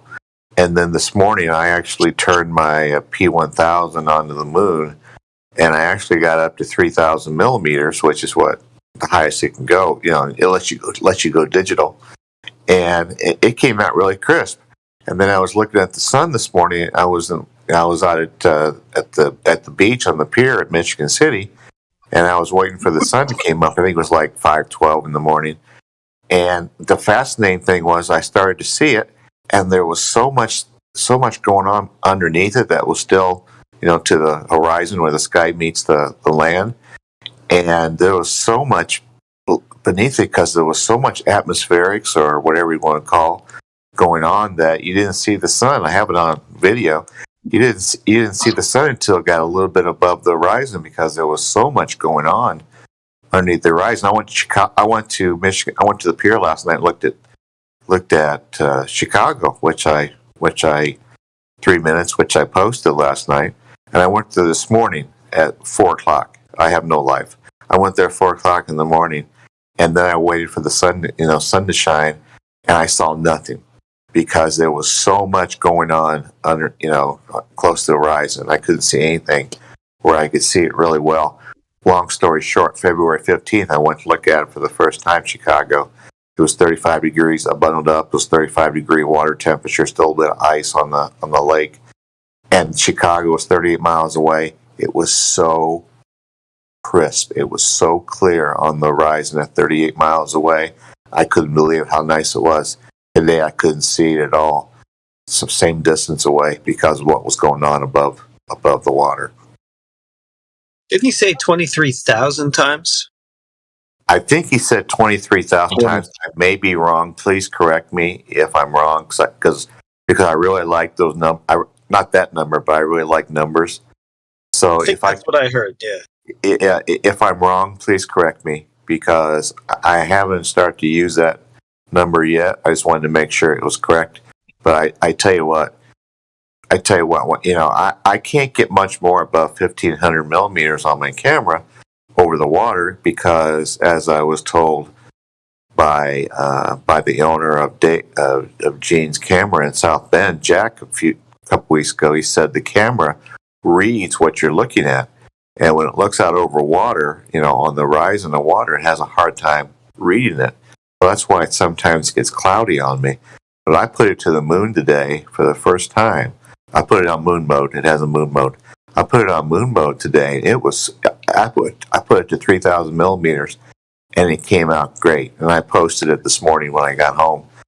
And so I tell you what, if somebody tells me that they know what refraction is above the water, screw them, man. I'm telling you what, if you think you can determine 7/6R or something else by looking over water, that's nuts, man. I'm telling you, these globers are nuts if they tell us what's going on over water. You can't tell at all.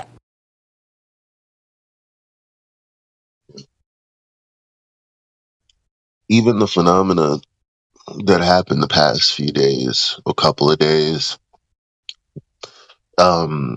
if you think about the sun being 93 million miles away, and the sun's rays being parallel, why would we have experienced vast differences in what the sky looked like over the last couple of days? It's obviously, directional.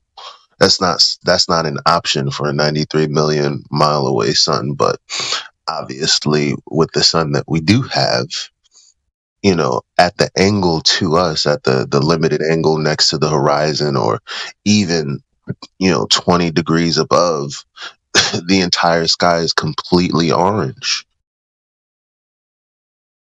It's 93 million miles away. You'd have to have half of the globe, quote unquote, if we lived on that. It wouldn't be these vast differences that we experience with the light. Because what's a few thousand feet of atmosphere, or a few miles of atmosphere?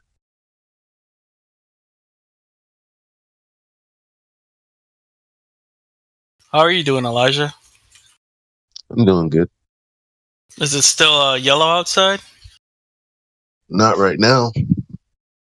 Oh, that's good. The precautions are still up though with the air quality. However, Yeah, bro. They canceled my movie, man. Yeah. So I was supposed to watch a rooftop cinema of what's that movie with Jim Carrey? Truman Show. But it's canceled. I'm like, you pansy asses. I'm outside, man. yo, that's a true New Yorker right there. Wait, All of us they were were like, showing the "Hey." Truman Show? Yeah, some rooftop cinema kind of deal. Ah. And yeah, that's the New Yorkers are fed up, man. They're like, fuck this. Fuck what the news is talking about. I'm going outside. This is the time to put on a little bandana or mask. But everybody was outside. You know?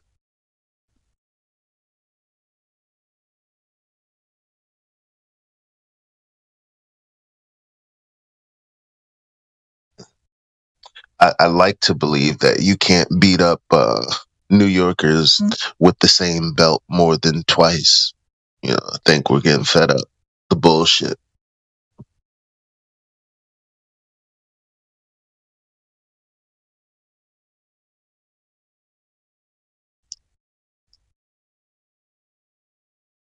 Yeah, it was the sky was orange, but it wasn't too bad, honestly. Here's the thing: whether the sky was orange or less than orange when the sun was overhead, or whether it was nighttime, I knew that the quality of air was the same, and that the light just had to do with the propagation of it from it with relevance to the distance.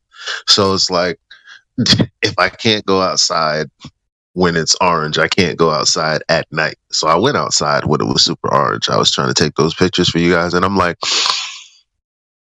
okay, smells faintly like fire, but I mean, we've lived in buildings that may have caught fire, and then you could smell that smell for months. And I'm like, that's really no reason to be alarmed. Okay, I mean, air's a little whatever, but I feel fine.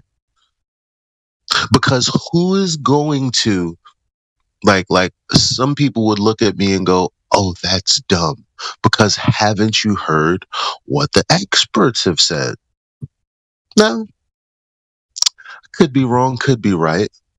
But based on my knowledge, based on how I feel, and based on, my faith not in men but of God, I first question, why the fuck should I listen?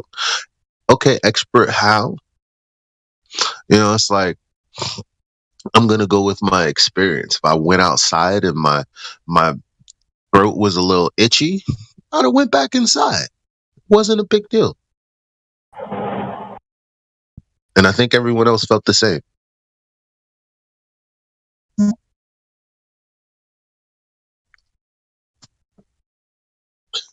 Now I can only imagine being closer to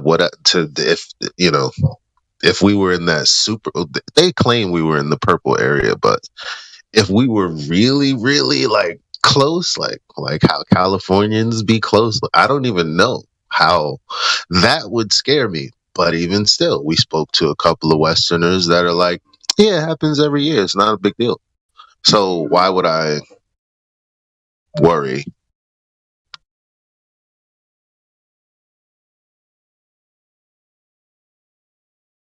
Am I crazy or?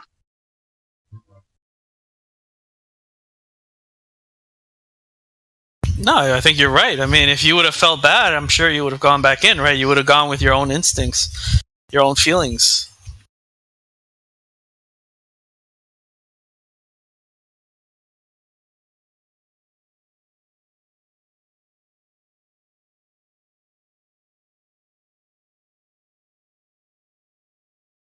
We're taught that, at least I've heard it, that the Earth has to be a certain mass, a certain size before gravity kicks in. And so I asked people, instead of being 24,901 miles, would 20,000 miles making that work, or 18,000 miles not make gravity work? And I never get an answer.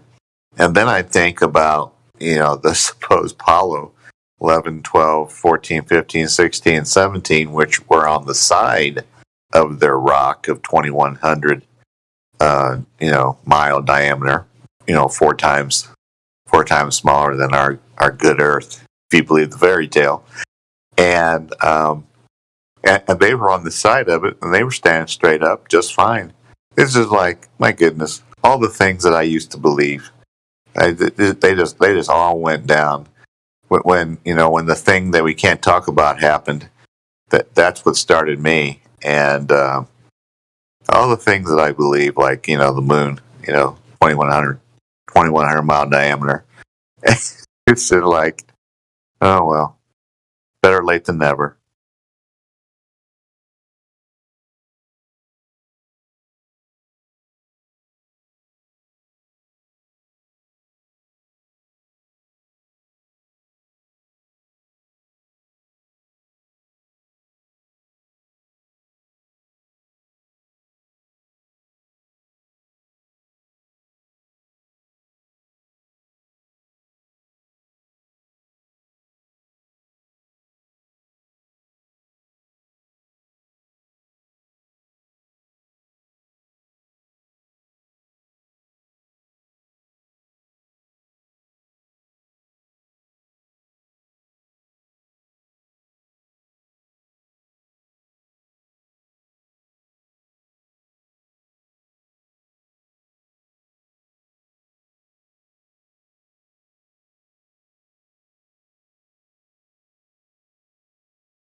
This is a true story. I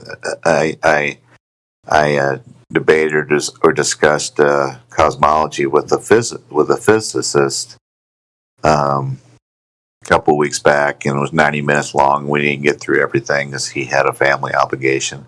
So we decided to do a part 2, and it's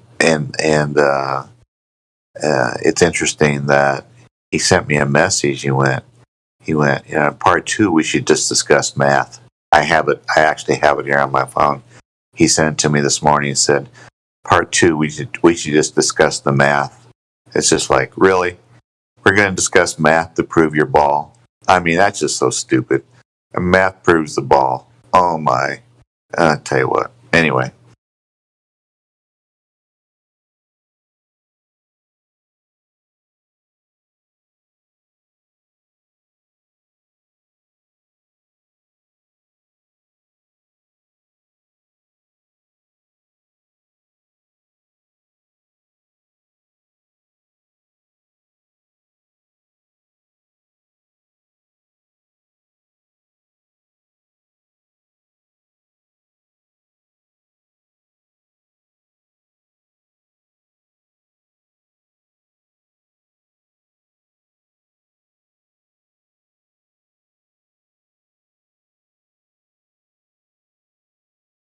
I was thinking the other day how they get you in school, and the way they got me, and they kind of vaguely tell you about the globe, and they just tell you we're going around the sun. They don't really explain too much, like in detail, because even I didn't know until a few months ago about the actual, like, what the Earth is doing, and all the acrobatics that it's doing in space. And I think they just vaguely teach kids this so that they don't ask too many questions, right? And then by the time you're like graduating school, you don't really question it because you've been already like indoctrinated into it for so long that it just becomes your reality.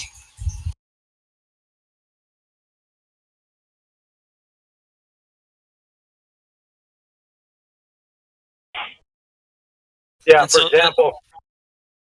And I'll just say, and then I'll just say one more thing, and then that's why whenever you question them, right, they don't really think too much of it.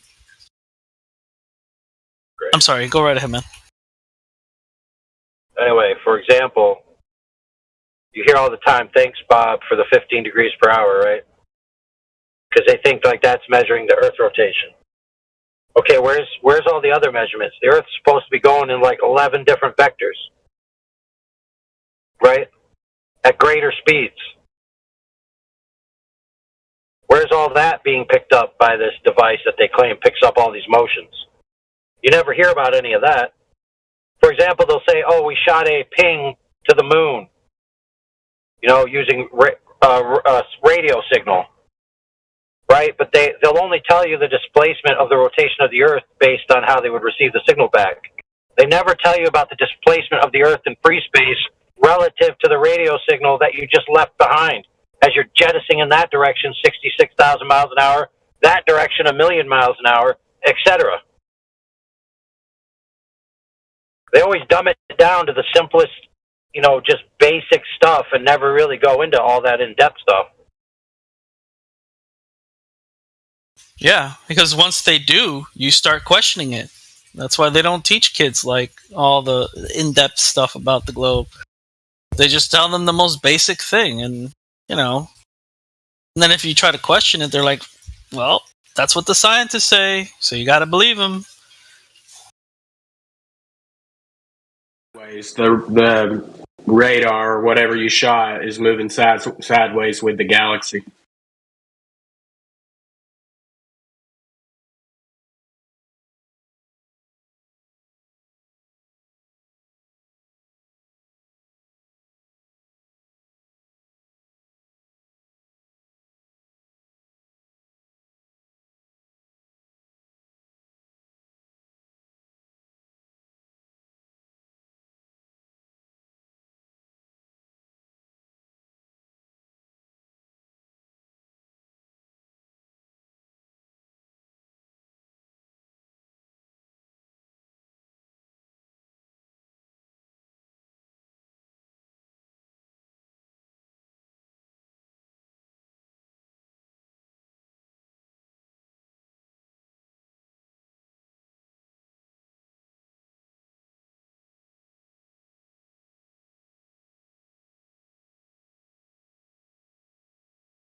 Hey, we got somebody new that just joined the server. We got Butt Out That Mine. What's going on, Butt Out That Mud?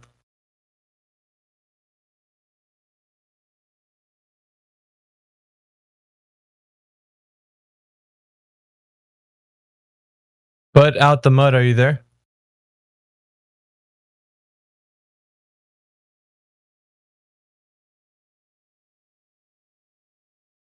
Alrighty then.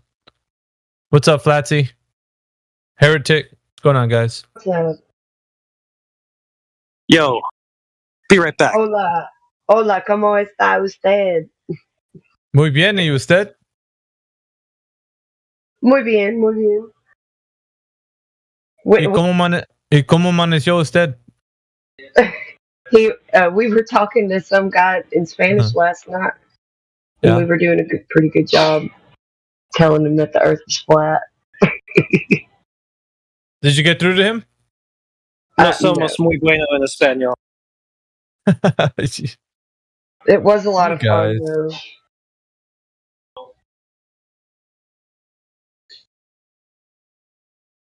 All good, all good. Yeah, it was Zodiac and Heretic for the most part, and I was just kind of helping here and there because I'm not as good as they were. They were awesome.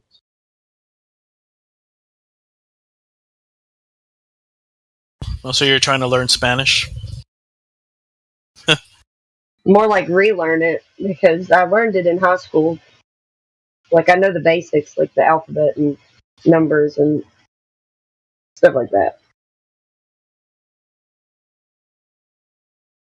Yeah, the alphabets are pretty similar to English. Yeah, I also remember the structure of how the words would are indicative of like what the subject of the sentence is. I remember that for the most part. I just got to go and use the structure that I remember, and then learn all the words again.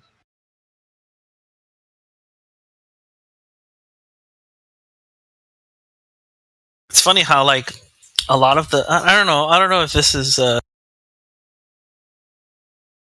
indicative of anything, but it's funny how all the languages in the West Coast, on the west side of the world, kind of are pretty similar, and then once you go to the east side of the world, like Asia, Russia,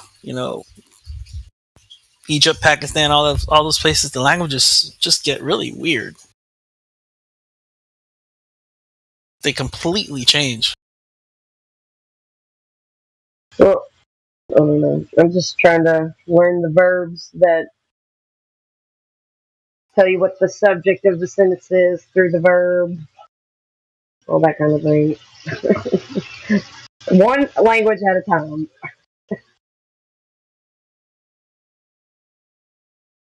Yeah, because North America and South America, the languages they're not that crazy different. Like they basically use the same letters, more so.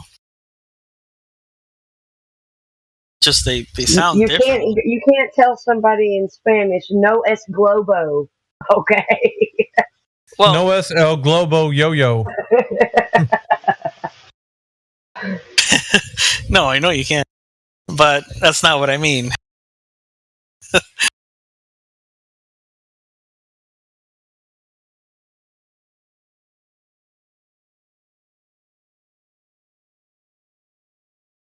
You would have to tell them, La Tierra es plana. That's what you probably have to tell them. The Earth is flat. Dijo que la tierra es una pelota. You gotta also roll those R's. It's 2 R's. La tierra. No puedo hacer eso. No, wait. What did he say? No puedo hacer eso. He said it's a ball. Tierra? You're saying tierra is a ball? Yeah. I mean, No, tierra That's is what I said. ground. Oh yeah, I don't know. Is that the word for Earth? Yeah, that's the word for Earth. Yeah, But you wouldn't use it for like the whole place. It would. It's like it's. You got, can like, you can use it. You can use it, but it's in the context. If you go, It would yeah, if it you resides go, in the context. If you go like La Tierra, then you're talking about. I would be guessing you would be talking about the Earth, and then if you go Tierra, I guess you could say that it's just like dirt. Yeah, Kel, it's context, bro. So Yeah. like if you're building a house and they were to ask you, did you level that in Spanish? Did you level that house out? And if you said, sí, la tierra es plana, so then that means Yeah. that the dirt is level where they're gonna build a house. Yeah. And if they were to ask you, is this whole Earth a globe? And you could say, no, la tierra es plana. So it would be the same thing, that's a different context. Because in the context that they're asking the question, or and how you're presenting it. Context means things. So you could use the same word for different context meanings. For sure. But the way but the way I meant it was the Earth. But I've never heard of anyone say tierra and like connected to like a ball. I think he said that, but he might have said it just because I said it like that. Because it doesn't even make sense to say it that way. That's Yeah, why. yeah.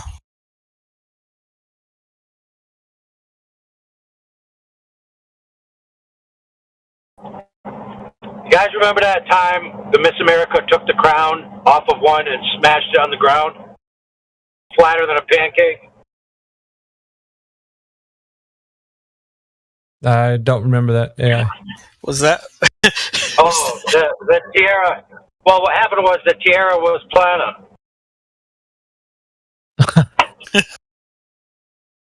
That was when they were. I'm not gonna go there. These English R's I love. It's hilarious. Never mind.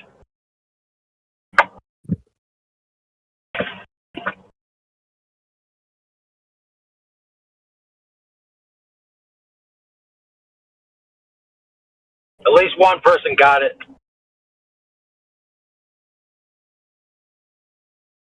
That's your black swan.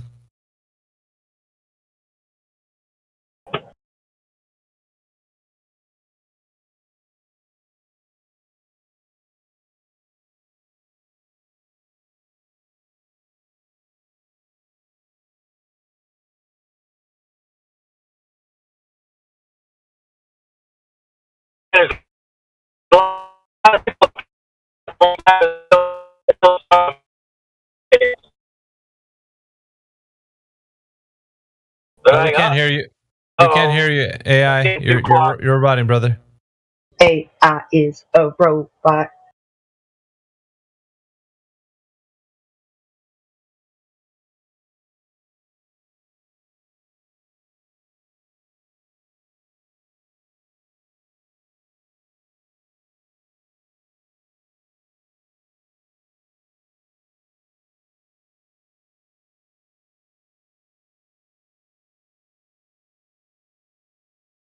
Hey, look what Chris just joined the server. He's no longer Jedi. He shed that skin. He's now just Chris. Welcome, Chris. Crazy, man. The screen hadn't even popped up on the phone, and you kind of introduced me to the server, man. That was really cool. Yeah, I don't know why I decided to get rid of the Jedi bit, man. It was just, I don't know. Just going to go by my first name. They went through the same thing that. How is everybody this evening? We all good? Everyone happy? Any ballers Yep. around? Good. I don't know how I'm not going to call you Jedi, but I'll try my best. You can call me Jedi, that's fine. Yay! You knew me previously by Jedi, then you can call me Jedi, that's fine.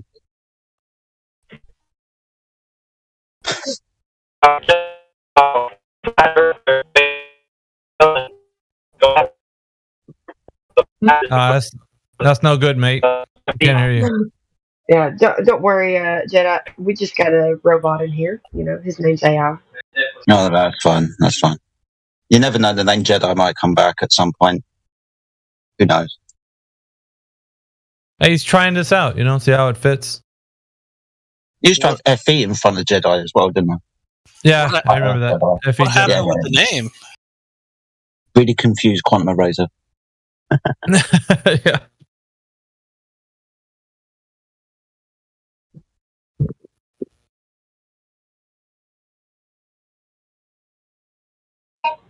Hey, that ought to be fun.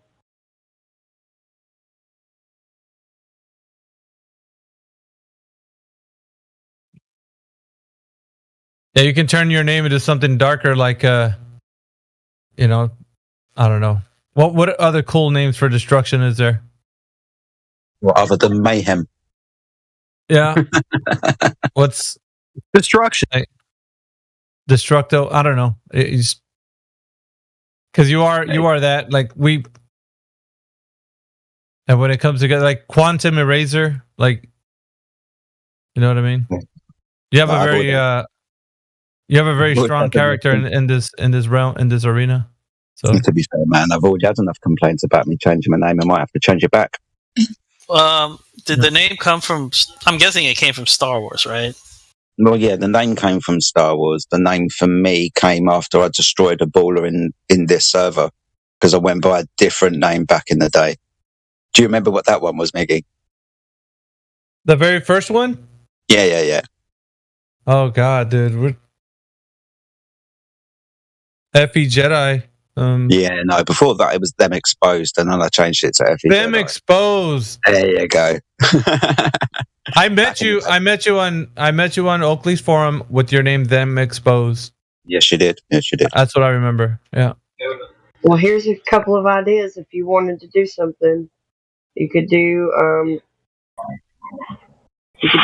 chaos, havoc, pandemonium. Havoc. Fuck, dude. I think Havoc. Madness. Sorry, I was gonna go ahead. Go ahead. Yeah. No, Riot. Yeah, Riot. One of my favorite characters in Star Wars is it's Darth Maul. I think Havoc, dude. Dude, fuck, dude, that's a badass name. If I didn't choose Mayhem, it would have been Havoc. But yeah, Havoc's up for grabs. But your character has to represent that in this server. But I don't know. I think Havoc is. I could say it fits you, Chris, for sure. I'm just me because I know your character. So I'll run it past the judgmental squad. See what I say. Hey, so in Star Wars, when they're fighting with the lightsaber, right? The lightsabers can't pass through each other, but the lightsabers can be turned off. So all you have to do is feint a strike, get the guy to go to block it, turn your lightsaber off, and then turn it back on after you've passed the plane of their saber and cut them in half. For goodness sakes.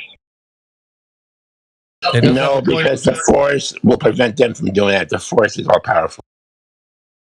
It's like blocking a laser blast with a lightsaber. They know how to do that.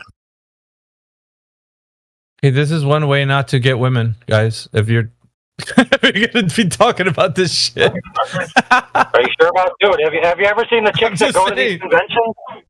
Yeah, they're not the kinds that you want. Star Wars chicks are the best chicks. Yeah, they're only doing it to get the rich Star Wars guys. They don't really care about Star Wars.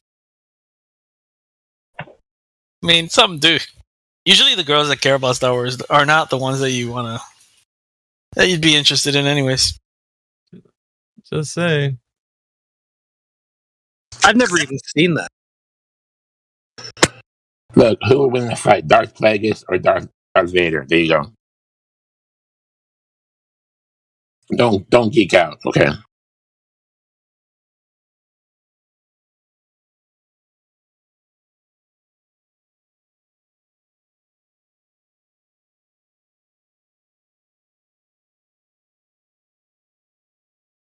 Yeah, it's a shame, man. Star Wars is. I grew up watching Star Wars, and Hey, Sydney Adams says you can be the ruckus, Chris.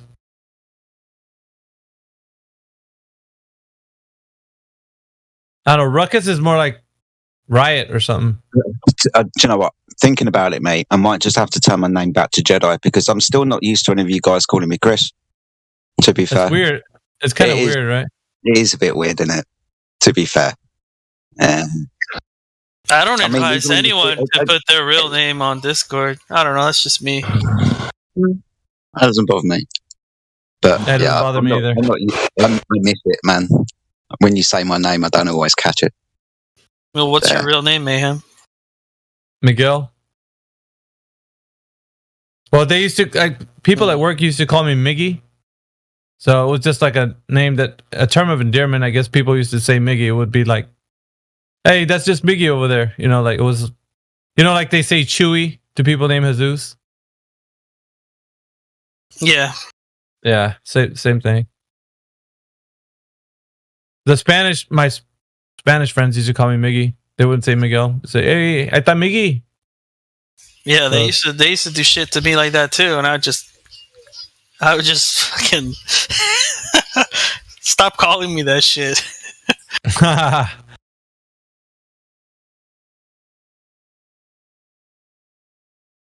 I was cool with it. That's why my name was Miggy for a while, because it's just something my friends would call me.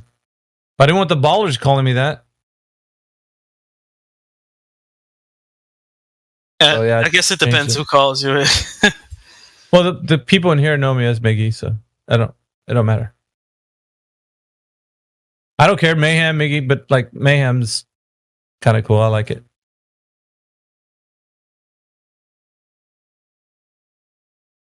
Is everyone happy now? I've changed my name back. Yeah.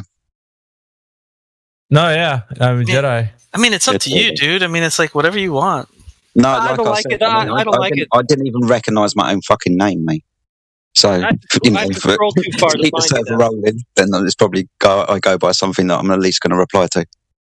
Oh, you're closer to me on the list anyway, so. Nice and cozy, right? Yeah, now when you pop in here, you'll be near the M's. I'm curious, what led you to change the name in the first place? Boredom, mate. And I don't know, maybe it's kind of more friendly attitude, I guess, towards people. Hi, I'm Chris, pleased to meet you. You know, don't want to come off as anything that I'm not.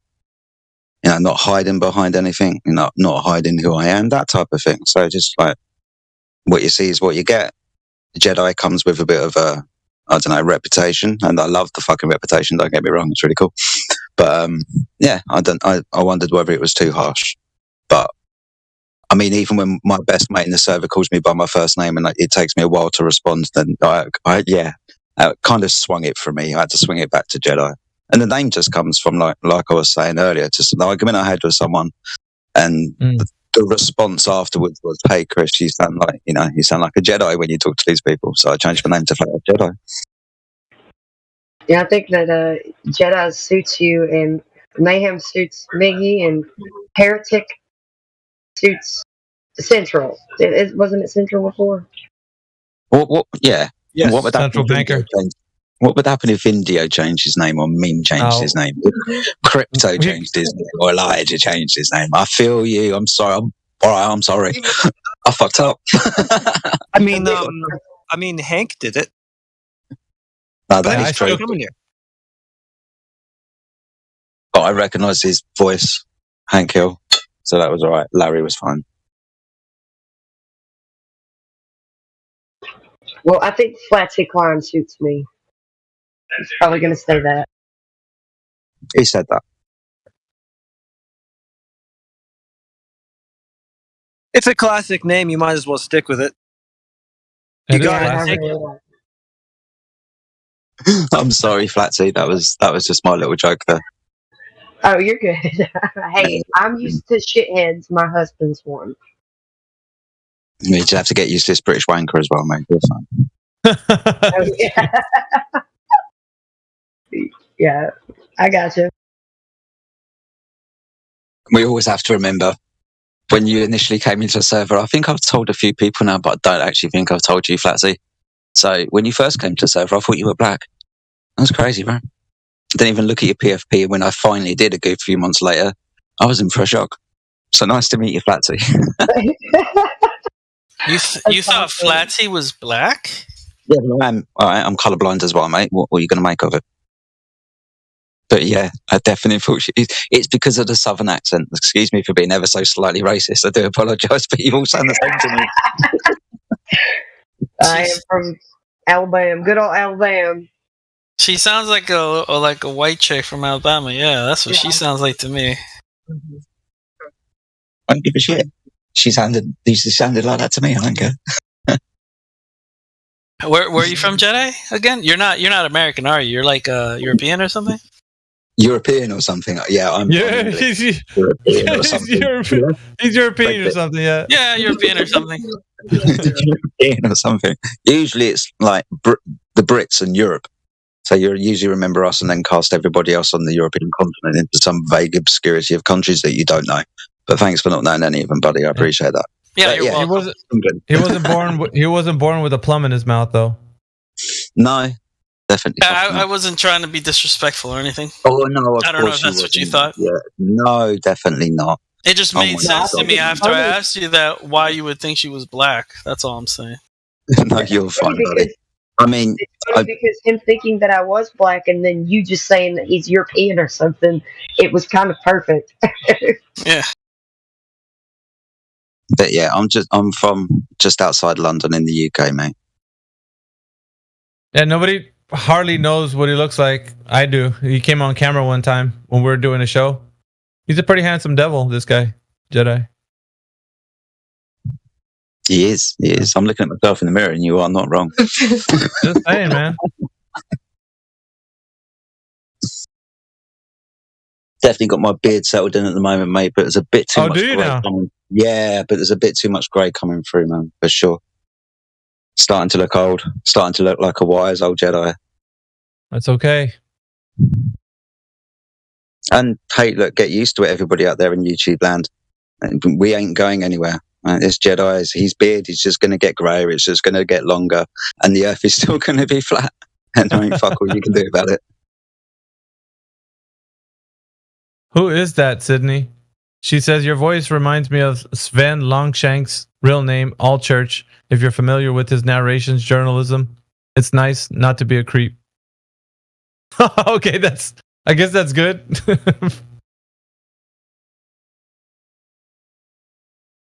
You're associated with somebody that's not a creep too, Sydney, it looks like. I'm going to have to figure out who that bloody well is. Could you Googling, please?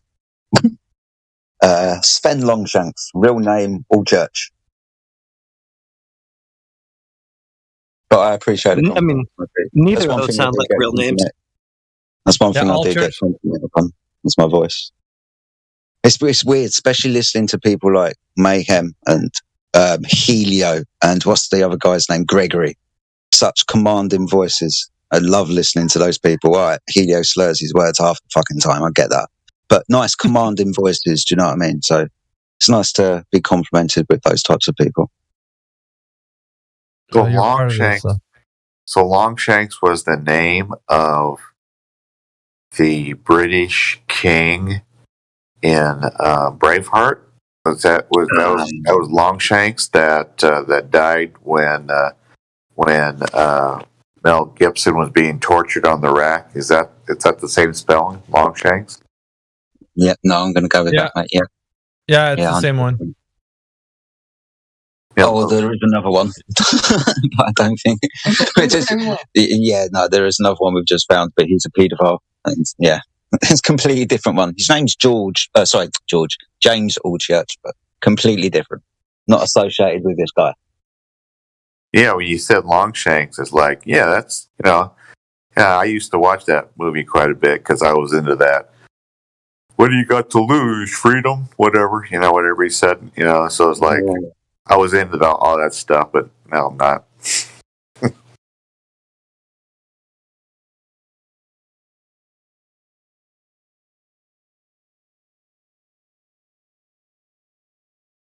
I think when Mel Gibson in 2003, in February, came out with Passion of the Christ, I kind of became a fan. I really wasn't a fan before, but when he came out with Passion of the Christ in 2003, I kind of became a fan. Then the more and more you look at him, this is just my opinion, the more and more you look at him, the more he kind of gets weird on you. So he's not a fan anymore. I think he's making a part 2 now. Yeah, it should be good. Part 2, the resurrection. I mean, if you were going to have a part 2, you'd call it that, right? What part? How is there a part 2 to this? What is he doing? He's coming back. The resurrection. The resurrection. Yeah. Oh, yeah, but like, how are you? I don't know. There's a lot of liberty that's going to be taken with the script, I think. That's a really great question, Mayhem. I don't. How's there a part 2 to this? I don't trust that. I don't trust that. At the end of the first one, he's walking away, with the, you can see through his hand, if I remember it right. And it's like, how's there a part 2? I guess he was around for a little while afterwards, huh? Well, but there's not enough to make a whole. In other words, it needs to be the Acts of the Apostles. I mean, if it's going to be a part 2, like the afterwards, the mission. I don't know. It'd have to be. There's a lot of liberty, I think, that's going to be in that script to make it more Hollywood than it is to the scripture. How do you think Hollywood's going to make Jesus ascend to heaven at the end? No, there's going to be a lot of liberty within the visual effects.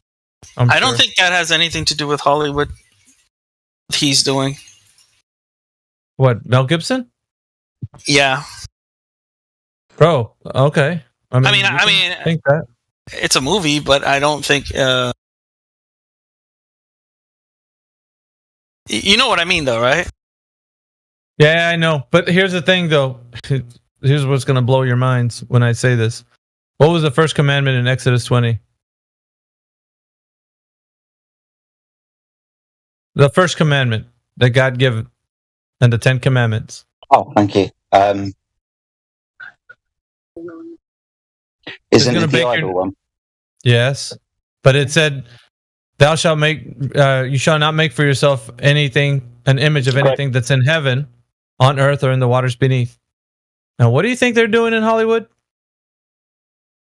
Oh, when you said my mind was going to be blown, it actually was. Fucking hell! Yeah. You are not wrong. You are not wrong. I'm just pointing that out. Like that, isn't that what that is? And now here comes the mental gymnastics. Well, that's not what we're doing here. It's different. This is not that. Okay, keep telling yourself that. What did you guys think of his other movie, that Apocalypto movie? Because I personally thought that was a really good movie too, just based off of the sort of message about fear and how fear can corrupt your mind and poison your mind, and you could actually spread that to other people, and how dangerous, Sure. fear is. I mean, we're talking about like a civilization being taken over by a more advanced one, but there's a lot of messages there. I guess you can take away from that. It's very descriptive in a way to kind of get the mind thinking of like times past. And all we can go on is based on the knowledge we have from like stories that have been told. But I honestly believe truth is stranger than fiction. So whatever the case was for history long ago, it's not what we think it is. Because we have like this idea of what history was based on our knowledge of what the reality is right now. But the world before, like antediluvian, like the prior to the flood. So when you think of that stuff, like the world was. And it depends if you even think that the flood is even a thing, the deluge. So before that, the way the world used to be, the earth.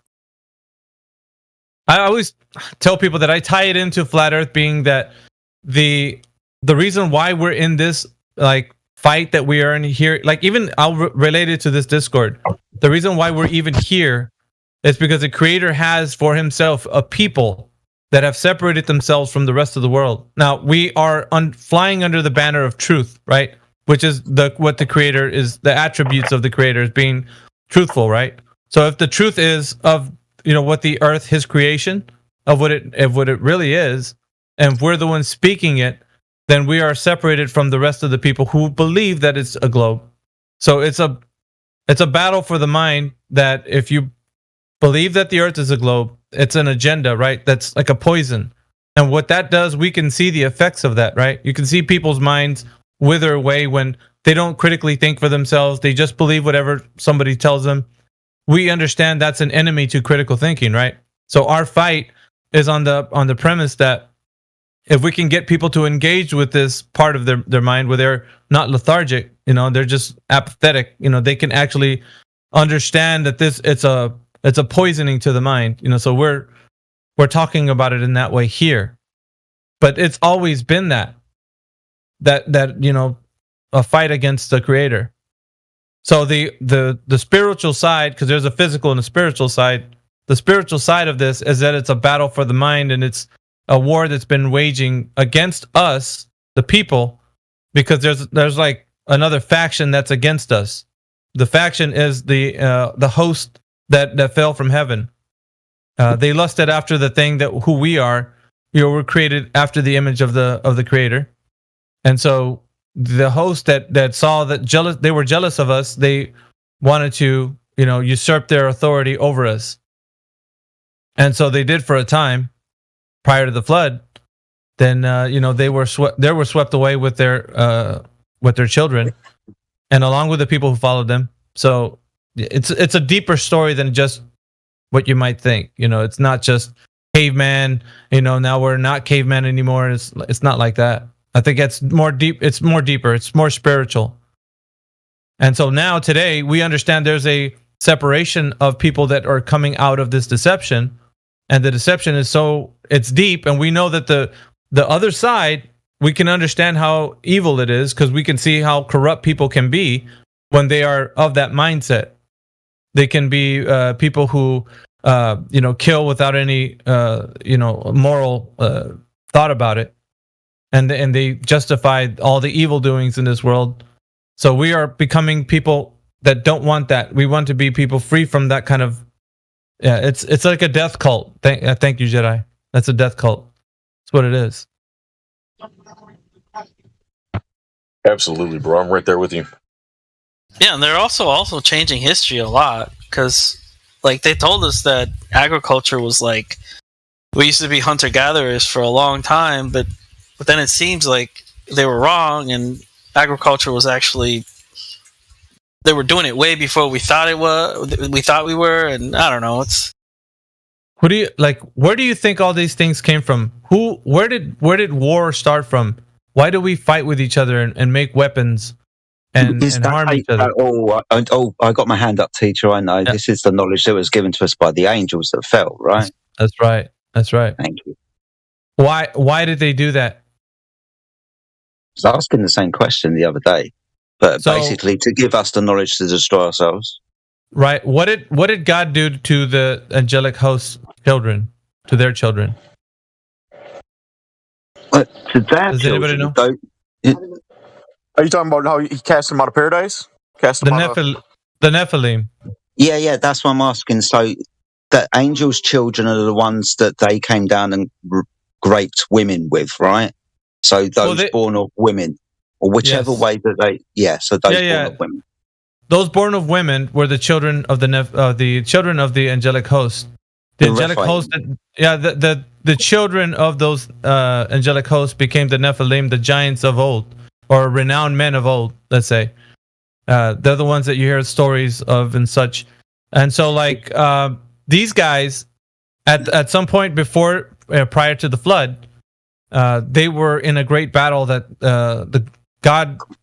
before the flood came. There was a great battle between all the children of the angelic hosts, which he pit them against each other and he made them destroy each other. So he made the angelic hosts watch while their children destroyed each other. And that's what God had punished them with. And on top of that, he was going to punish the angelic hosts who were on the earth by locking them away deep underground. So there's a kind of a rebelliousness against mankind that they were going to actually do the opposite to so God did that to them, but they were going to go be against God to make us do that against, because we were created in the image of God. So they hated us. So they wanted us to fight against each other, and they would love nothing more than for us to take up arms and fight against it. So throughout history, there's been much bloodshed because of this idea that there's factions in this world, that we separate ourselves, and the division that causes these things are all to deal with our mindset. It doesn't, there's nothing that says that somebody from another place could not be your brother or sister. These ideas in our minds are only been these divisions, have been made so that we can't coexist with each other. And so because of such things, religious ideas or cultural ideas, we can't coexist, and therefore like if one particular people want to live in an area, they'd have to conquer another one and that takes war and effort to do that. So you need to eliminate the other side, in which territory you want to take over, and so having land be a thing where now our people can thrive because now we have a land to thrive in. It's like, you know what I mean? That you think that's the way it's going to be when God's government is instilled? No, His government is not going to be of that. We are all one body in the same body. But like now, this idea had come from the fallen ones. The fallen ones have given us technology. The fallen ones have given us the distractions to keep us away from the Creator. And this is the way it's always has been. They created civilization. All right, they're the ones that taught us the secret teachings of God. And so when they've done that, they created like what you consider civilization. So they would go into different areas where people were on Earth and instill themselves like as arbiters of knowledge, let's say. So people would learn from how to tell the weather by looking at the sky, the teaching of the clouds, the stars, agriculture. I was just gonna say that, Miggy. I just wanted to jump in and add to the fact that they knew how the clock worked above us, right? How all that worked. Yes. So they knew when certain stars were going to align and when in eclipses, and they used all that to manipulate people. Right. So here's the thing that you don't understand the scope or the grasp of all of this. And my studies and what I've led to, you can just think about this and maybe search for them yourselves. But it's not just the angelic host that fell to the earth, but also the ones that are still up in the sky. The ones that are called the wandering stars or the planets were also worshipped as gods. They knew that they were going to be, so they were in collusion with the fallen ones. The fallen ones have them alongside them. They also are in the heavens deceiving mankind.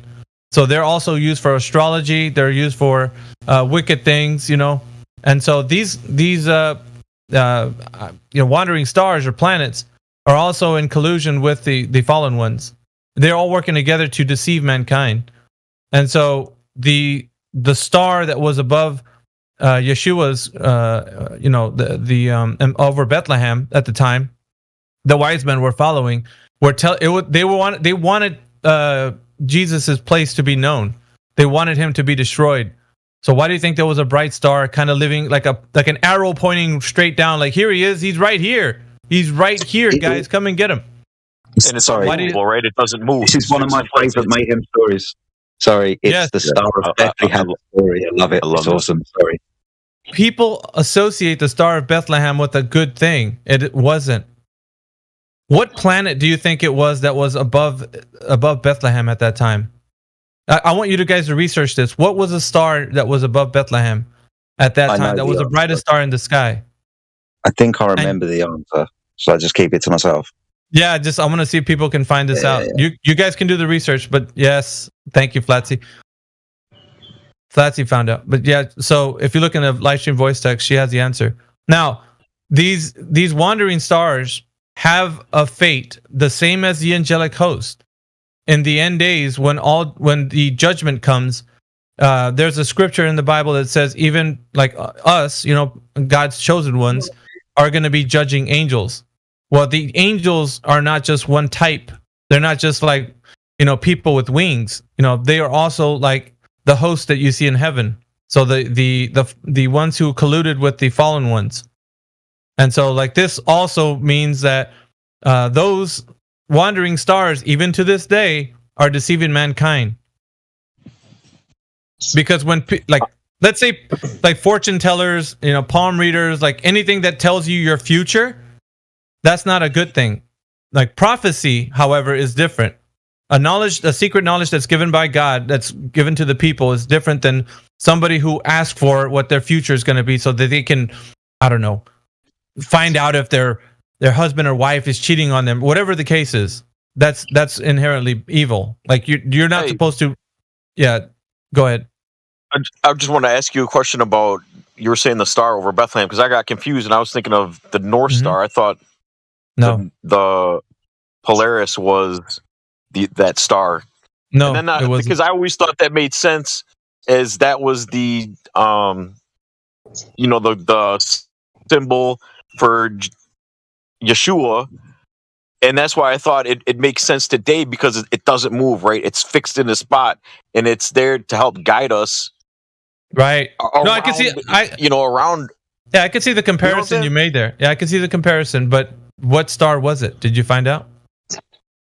I'm on my phone, dude, so I can't. If I log I'll tell you. I'll tell you in just a minute. I don't know if anybody else wants to chime in. Filatzi Klein gave the answer in the live stream voice text.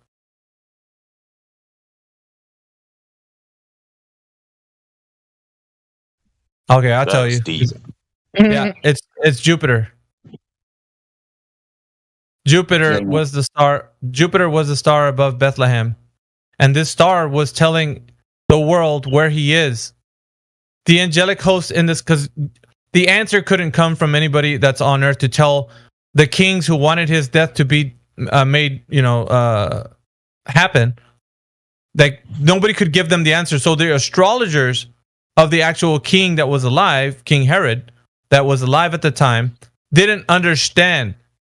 So it's like the angelic host were colluding with the fallen ones. Were screaming to them like, "Look, he's right here! Come and get him! He's right here!" and they were basically like, "Well, we see some stars in the sky, but it denotes that a king is going to come into the world that will be usurping." And Herod is like, "I'm the only king. What do you mean another king? No, find me this king and destroy, this one who you're speaking." So like there was an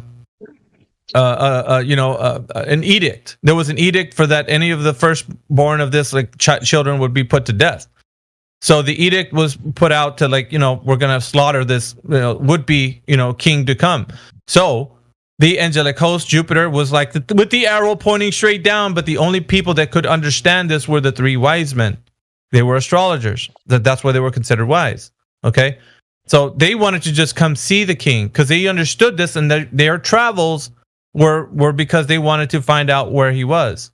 Now the idea that there were three wise kings, there's no idea that supports that in biblical reference. However, there is a reference to say that there were wise men. Okay, so whether or not they were kings or that how many of them there were, that's not denoted anywhere in biblical reference. All we can know is that there were some people that understood that he was going to be born, and so they were following the star, which is Jupiter, because they understood astrology. Right? They were the ones with that knowledge, so they went to the kingdom where Herod was and asked him, some questions about it. But they were on a mission to look for him. But then before then, I think an angel intervened and told them about what's going on. So there was a bit of intervention on God's side so that they wouldn't let Herod know where he was.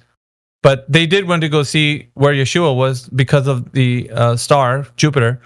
So Jupiter's mission to denote where the king was thwarted. They didn't find out. So, as you know, because Yeshua lived. So, I don't know what you guys think about this. Is this is crazy. Documentary on this. Yeah, this is crazy because a lot of people don't have never looked into this story. They don't know the implications of the spiritual side of what the battle that you and me and everybody in this chat room are in right now. They think it's all to do with ideas of science or not science. It's way, way, way deeper than that. I mean, this is a battle of that humanity's been struggling with throughout time. You're just caught in a little piece of time right now. This little piece of time that you see. Yeah. I was going to say that makes sense too, because I remember reading, and I don't know if it was Jesus that was saying that, or Yeshua that was saying this, or where it was, but I remember reading something that said, don't look to the stars. Correct. And don't, it basically meant don't turn to the stars for help or guidance in any way. And that would make sense. Why? Because they're a part of the deception. They are. So the stars that are a part of the deception are the ones with the retrograde motions. So those are the ones that people call planets. Those are the ones who are deceiving man because they go outside of God's ordinance, right? So you have this is deep, guys. Like I'm going to be going into some deep waters. But the angel Uriel, which is governing all the heavenly hosts at the moment, knows that within the context of all the heavenly hosts following his ordinances, we got some that are rogues that don't follow his ordinances, which are the wandering stars, and they're colluding with the fallen ones. So when the fallen ones were going to make their stand against humanity, before they did that, there was a pact that they made, and their pact was that they were going to all together come against humanity. So their war against humanity was going to be thus that when they make this pact, they were going to be the dominant rulers of the earth, and they were in collusion with the heavenly host that they had come into collusion with, which were the wandering stars, and those stars agreed with them to all together that they were going to be against humans, all of us.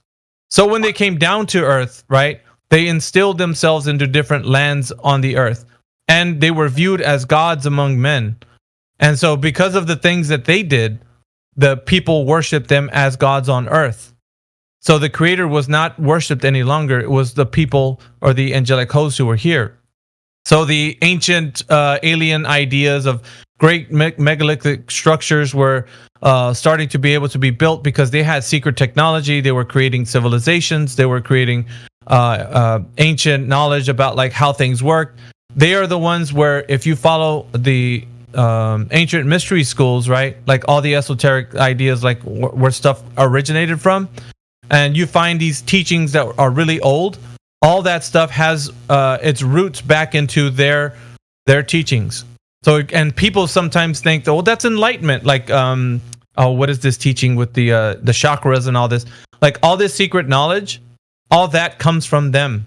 They were teaching people about witchcraft, about cutting of the roots, pharmakia. Like all this stuff has it's derived from their teachings. So when you follow the trail all the way back to where this knowledge came from, it stems from these guys actually giving the people this information. So every land, like the Egyptians, the people from India, like whatever country you think about, they have their roots with their own ancient gods that they have. Because mostly all of them have a pantheon of gods, right? Mostly these ancient cultures usually do. The pantheon of gods that they subscribe to usually are multiple gods. They're not just one entity. It's multiple. Because they were viewed, the angelic host on Earth were viewed as gods among men. So we have a lot of our mythology from these character types. So in every land that they were there was, they were worshipped as gods. Like you think of Zeus and all the Greek mythology and all of this comes from, it stems from them. They're actually, they were here on Earth. So it's deep, man. Like still happening because they took the wandering stars and they called them planets. Yes. And then to see people and then to think that we're on a planet. Yes. Bro. You're getting it. You're getting it, Paul. You see how this doesn't it make your skin crawl when you think about how deep this is? Bro, I'm telling you. I got chills. I got chills right now. When I was telling people about like this, like I'm like, guys, you have no idea how bad and how deep this is. And I was like, man, I wish I could talk to you about how, like, because think about it like this.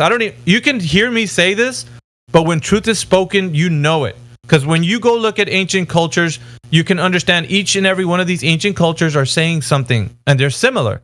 Their stories are not different. They're like, why are they saying, like when these archetypes would come into their land, that they taught them how to do agriculture, and like, why is it like somebody was teaching them that? Why wasn't it like their own civilization came up with these ideas? Because no, it never was that way. People, if not given this information, don't just come up with things like this. This information had to be taught to them. They were taught how to be farmers, and they were taught how to read the clouds, and they were taught how to navigate the waters using the stars. They were taught these things. This information wasn't just something that just sprung up overnight because humans had a necessity for this. That's not the way it happened. We were taught these things. And so the women also were taught how to paint themselves so they could look different. And this tradition was something that was passed down by the angelic host because they wanted women to look a certain way to adorn themselves. And I'm telling you, man, this is all rooted in their teachings. And so we've gotten this, and like today, how this is propagated forward now in modern times, it went from believing in multiple gods, but back then in those days it was a pantheon of gods to believe in, right? The mythology and worship gods here on Earth. It went from that to now saying there is no God, and then the next synthesis paradigm is going to be from there is no God to we are God. There's going to be a translation. So it's going from a pantheon of gods back in the old days, right, to there is no God, the enlightened stage of like saying we know that the cosmos is, a Big Bang and all this, to now afterwards, the next synthesis paradigm will be us believing that we are God. And I'm sure you've considered this thought that, you know, what we think we know, like along the lines of what you're alluding to, you know, even that couldn't be all the information, No. or it could be incorrect. Well, check this out. I put it to you this way: if you challenge anything that I was going to say, look at history itself, because I'm only giving you context from I what agree history with is saying. you. I agree with what you're saying, but Yeah. you know, there could be significant information that we're not aware of that totally changes that. Yeah. Mhm. No, what I'd say like this: has there been information that's suppressed? Absolutely, 100%. I would say there's like detailed information that's kept from us so that we can stay ignorant to the truth. How about that? Absolutely. And you know what How I about was that? thinking about? You know what I was thinking about? This is a little bit in the weeds, but just because you brought this up. If you read, you know, Genesis, where they talk about that, you know, God said, let us create man in our image. It's like, okay, people attribute that to the Trinity, and people argue that till the sun comes up and everything. But there's this, I think he's I don't think he's an active, but at one time he was a prominent priest in Catholicism, and he studied language. Paul Wallace is his name. And so I just love to hear him talk, because, you know, you change one word in scripture and it totally changes everything. So he says, instead of, so anyway, I was trying, it was something you said a moment ago, which made me, you know, bring that up. So people are, you know, maybe have some misinformation, let's just say. You know why like how I would you say mentioned that truth. go ahead. You know when somebody's speaking truth to you, because you can feel that. Because when somebody's speaking truth to you, whatever you're discussing or talking about, it doesn't lead you down other rabbit holes and just give you more questions. But when somebody's not telling you the truth or being deceptive, you start to get a lot more questions and no answers. But when somebody's telling you the truth, you don't get that. You don't get those feelings. You got to be in the same vibration too. I mean, you can't just like. I understand that. Like if you talk like this to like a Glober, I mean, he's not going to have the same feeling. Yeah, I was gonna mention that, Kel. So like when we have these discussions, even to people in our community, we hardly get into the fact that we don't know the implications of what we're doing here together. We just see the surface of like the conversation. When we say, okay, let's find out if the Earth is flat or globe, we do the Black Swan. But if we're talking about the spiritual implications, like we just, so for example, right, you see the top of the iceberg, it's a small little mountain. The bottom is a huge city, like it's like vastly great. So like when we start to dive into like how deep this goes in history, how deep this goes to your spiritual implications, like everything has like, you are fighting a greater battle than you actually think you are. So if, in other words, if the veil was to be lifted right now and you would see the battle that you're fighting, it would span throughout time. It is not just this one single moment that you're alive. You're actually in a greater battle with people who stood against this, right? Against the evil one, like throughout time. So we are all brothers and sisters in the same fight. So we don't know this because we don't see the connection, because it was designed that way. The opposing side wants us to not see how it's all connected, because we have to make ourselves connected. Go ahead, Jenny. I heard somebody on TikTok say that what you just described, they did it differently, but essentially the same idea, that people are acknowledging that there are individuals that go into the category of 21st century human, you know, that are seeking actual truth and, you know, asking questions on what they, you know, feel isn't right. And that's kind of what you tipped on a little bit ago, right? A few moments ago. Yeah, I think, you know, when somebody doesn't tell you truth, you know, you kind of know, and you shouldn't have to ask questions. And I said it. Yeah, I said it this way: like, you don't have to see the secret documents in the bottom of the Vatican to understand truth. So this is what the enemy thinks that you need.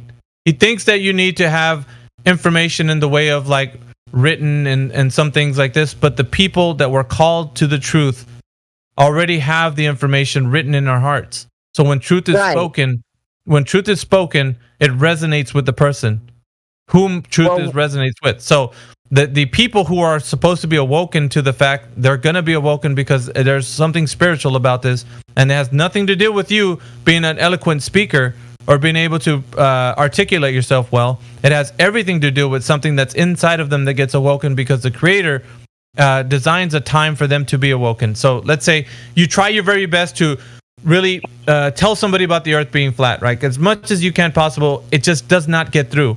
But that's not, it seems futile, let's say. And I know Kel and some other people might feel this way, but it's not in the sense of like how a seed gets planted. When a seed gets planted, you look at the dirt and you don't see nothing happening. You're like, dude, I just planted a seed. Why isn't anything happening? When this increase happens, it happens on the Creator's time, not ours. It could be 1 year from now, 10 years from now, 100 years, we don't know. But that seed, when it gets planted, it's supposed to be there. So if the Creator is going to give it the increase, he'll do so at his time, not ours. So there's a misconception there, I think, to like our intention. Our mission. Yeah, our mission. In this realm, it's like our intentions are delayed. It's like, you know what I'm saying? So I guess. So therefore, it's not to us, but to his name be the glory, right? So I just told you a little bit of scripture right there, but that's how it's supposed to be. So we do it all for the Creator. So when you are telling somebody about creation, having a Creator, you're doing it for the Creator. In other words, this is God's work, my friend, what you're doing right now. Whether you think of it or not, you're doing God's work. I mean, this is going to be... It's working through you, right? Like God right now is using you to speak to all of us his truth. Yeah, go ahead. Kel, did you have something? I was just going to say, like the analogy you said with the seed, growing. You're right, but not all seeds, right, will ever grow into anything, right? Yeah, that's also true. Remember the parable of the sower that I told you the other day? Yeah. Were you here? I wasn't here. Oh, so there's a parable of the sower where the farmer was a sower who would toss out a bunch of seed, and the seed landed on 4 types of soil. It landed on good soil, rocky soil, thorns and thistles, and one where it just hit the ground and the crows came and pecked at it and ate the seed right away. So, in the representation of the way the seed is, which is the information which we tell people, when it falls on their heart, it's going to be one of these types of soil, right? So, depending on whatever type of soil that it lands on, would be the kind of person that responds to the truth in whatever particular way they respond to, right? So, let's say it lands on the soil where the crows see it right away. They'll come and eat that seed right away, which means it's a person who listens to you. Nah, dude, are you kidding me? Flat Earth, get out of here. I don't want to hear this anymore. Just don't talk to me about it anymore. And they just run away. So what happens with that truth that lands on that soil? The crows represent those thoughts in their mind that the evil one has already placed in ahead of you, so that whenever that they start to think about the thing that you're telling about with truth about the shape of the earth conversation, they'll be robbed of it right away. They'll never even think about it twice. That's one of the soils. The other soil, which lands on the rocky surface, is one who hears the message. You're like, dude, I'm listening to you. That's great. And all of a sudden, the roots that grow down into that soil hit the rocks. And the rocks doesn't let the roots grow into more information, so they get stifled. They're like, dude, I'm just hitting a brick wall. I don't know. This not making any more sense. Like, to a certain extent, you're making sense, but it doesn't really sound like I could go with this, man. So, I just can't get with it. Right? That's another heart. So the other, the one that lands on the thorns and the thistles is the one that actually gets down into the roots, and they understand everything you're saying, and they can go along with it, but the worries and the cares of the world choke off the plant so that they can't focus on it. So it's like, oh, dude, I would love to get involved with you with the flat earth, but I got bills, dude. I got family. I got way too much stuff going on, bro. I can't deal with all of this. Like, so the worries and the cares of the world choke off that. The plant, so it doesn't grow, right? So you think about those 3 types, and then you look at the good soil. The good soil, when the seed lands there, it grows its roots and it's able to sprout up and becomes you and me. You and me are the ones where the good soil lands on, and we persevere. It doesn't matter if whatever comes forward, no matter what rain, wind. It doesn't change our position because we understand that we're rooted with the roots growing down into the soil. In good soil, that means that the foundation of our knowledge is rooted in a good place, so it doesn't get moved. That was beautiful, bro. That was beautiful. Yeah, that was really good. I liked it. And this is the message that Yeshua was trying to teach us. No, I'm just saying this is a message that Yeshua was trying to teach us when he was talking to people about the message of what he was bringing. He would always say this to the people: I came to tell you the truth. This is what he would always say. And he would use a double emphatic, which was, I truly, truly, I say unto you. So one of the things that we look for is like when somebody speaks with a double emphatic is putting emphasis to the truth and whatever they're going to say after that. So I don't know. Did you say something, Paul? Yeah, I just was going to say that you can see everything. How was I going to say this? Everything we're talking about is evident in every aspect of society today. For example, it says one of our duties here is to go forth and procreate, right? Populate the earth. And so what do the sort of controllers do though? Abortion, war, you know what I mean? They do the total, it's always the opposite, right? Right. And that's everywhere in every little detail. It's spread out everywhere. It's everything they do defies scripture. So the agenda is much deeper. There is no money. There is no power that they seek to. It's a war. It's an ancient war against the Creator. It has nothing to do with like monetary means. They have all the resources, all the money, all the power. They don't need more. We want a war against the Creator. What do you think they're going to gain? Like, think about this. What's the word here? Intrinsically, what does it really matter to them? If NASA has big budgets and all that, who cares? This is much bigger than that. Like, no one cares about how much money that the thing that's the war that's being waged right now is for your soul. Your soul is at stake. So when you don't realize that and you think this has to do with something else like more land or more money or more power, they don't even care about that stuff. They have all of that. Yeah.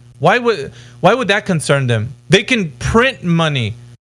They have all the power. They created it. They don't need anything. So the only agenda right now, the only thing left is you, my friend. You're the last thing, which is if they can turn you against the Creator, they've done their job because they saw their children get destroyed. So now they want to destroy the children of God. You see how that it's an ancient war that you didn't even know you were in the middle of. I'm just elucidating the fact that this has always been the case.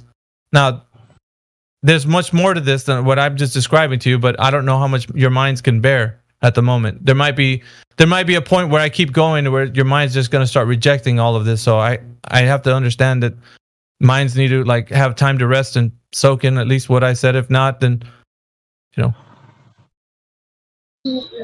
And read what I said about entropy in the chat, and remember that they're pushing this climate change thing and global warming and all that.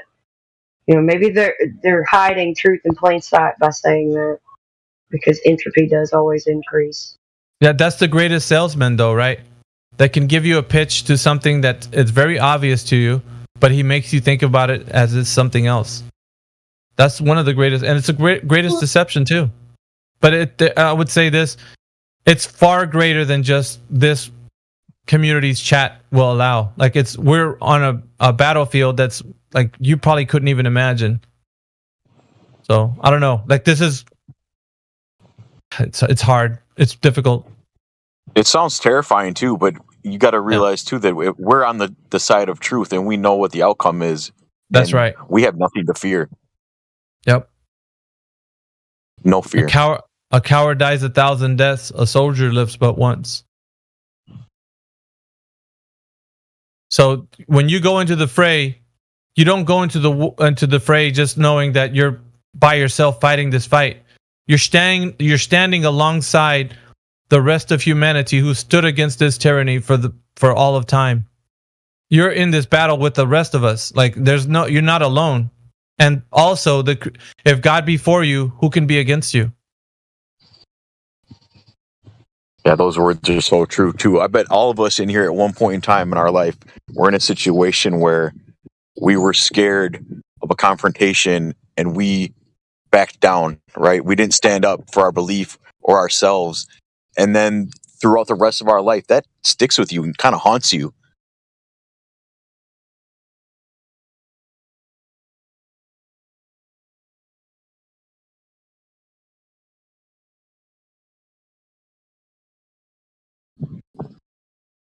I cut out, but whatever.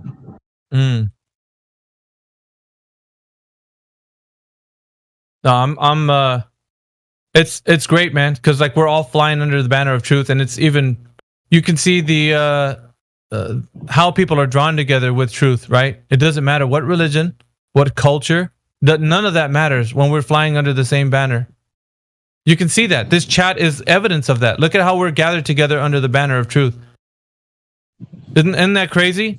Like the thing that unifies people is where we can all stand together is the truth. How amazing is that? You guys will never like contemplate that? Like think about how amazing that is? Like, dude, I'm talking to somebody from like Australia who doesn't even think like we, like they got a different culture. Like I'm also Africa, like, you know, Iran, like all these places, like, and we're all meeting together like one human family. Like if that's not amazing to you, I don't know what is, man. I wouldn't be able to tell you what is amazing because you couldn't do that. Like just gathering people together because cultural differences would be in play, religious differences would be in play, you know, attitudes, everything. But because of this truth, we can sit down at the same table. We only have one race here, the human race. Yeah.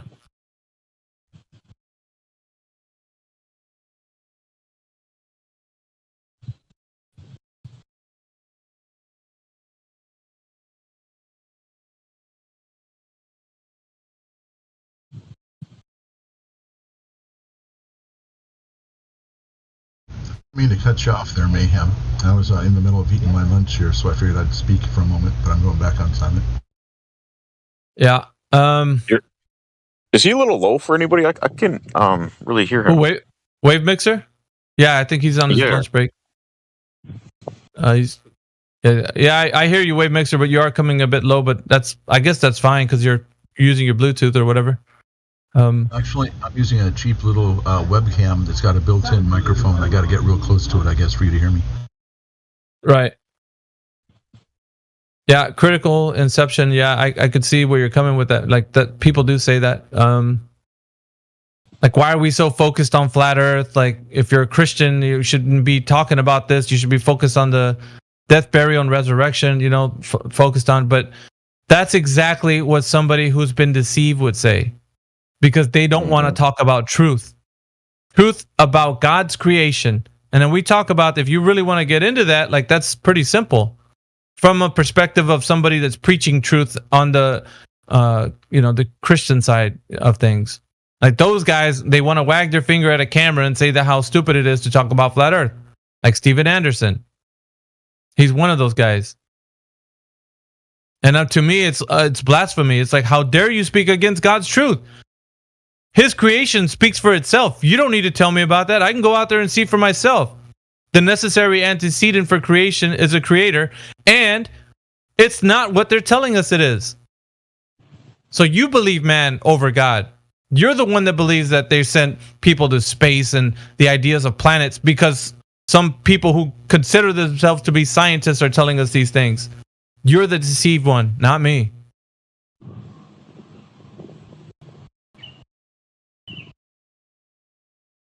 And they even say it this way.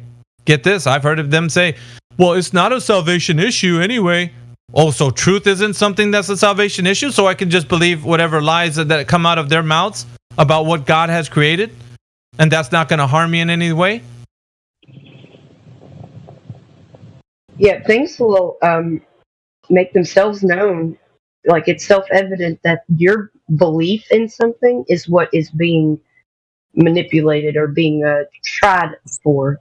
So they want you to believe that you are on this spinning knuckle dragon monkey space ball hurtling around the sun in a second law of thermodynamics violation. All of these crazy things. That's where your belief that is being targeted.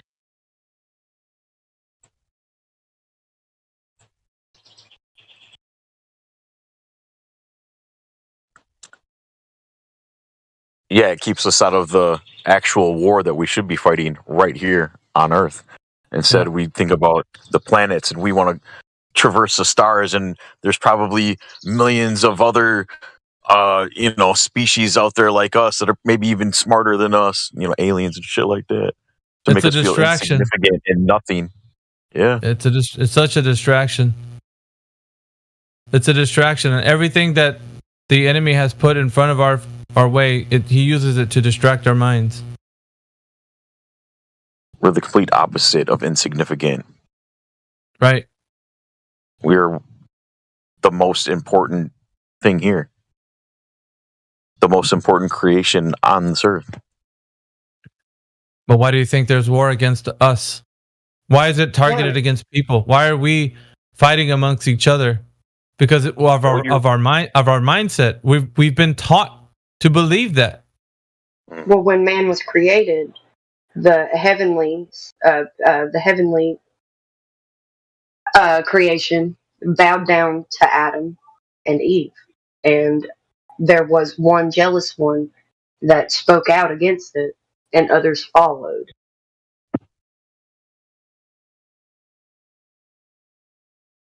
They didn't like that we were created after them, and then we were worshipped instead of the other way around.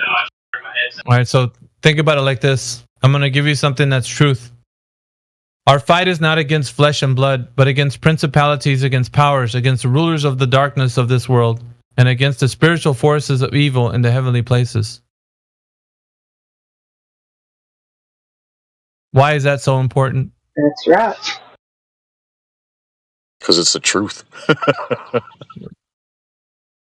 For our fight is not against flesh and blood, but against principalities, against powers, against the rulers of the darkness of this world, and against spiritual forces of evil in the heavenly places. So you're saying our neighbors, other men that aren't on the same path as we are right now, they're not our enemies. Is that what you're trying to say, Mickey? That's correct. What is the enemy here? In the flat earth, what is the enemy? Is it the numpty that doesn't know that the earth is flat? No, it was the corruption of his mind. That's it. You got it, man, the first time. That's it right there. Yeah. That's what we're fighting. That's what we're fighting. You mirror that back to them and see if they can see the absurdity. And we can see it clear as day. We can see when they come in here and they're lying and they're just trying to grab at straws at anything, like saying that space-time is real. Come on. Mirror that back to them. Make them see themselves in that absurdity.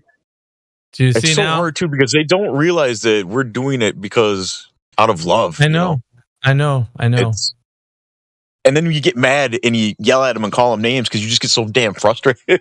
Well, but check this out, right? So if that's the case, then the person themselves, they can, go away and believe that the earth is a globe and never come back to this forum.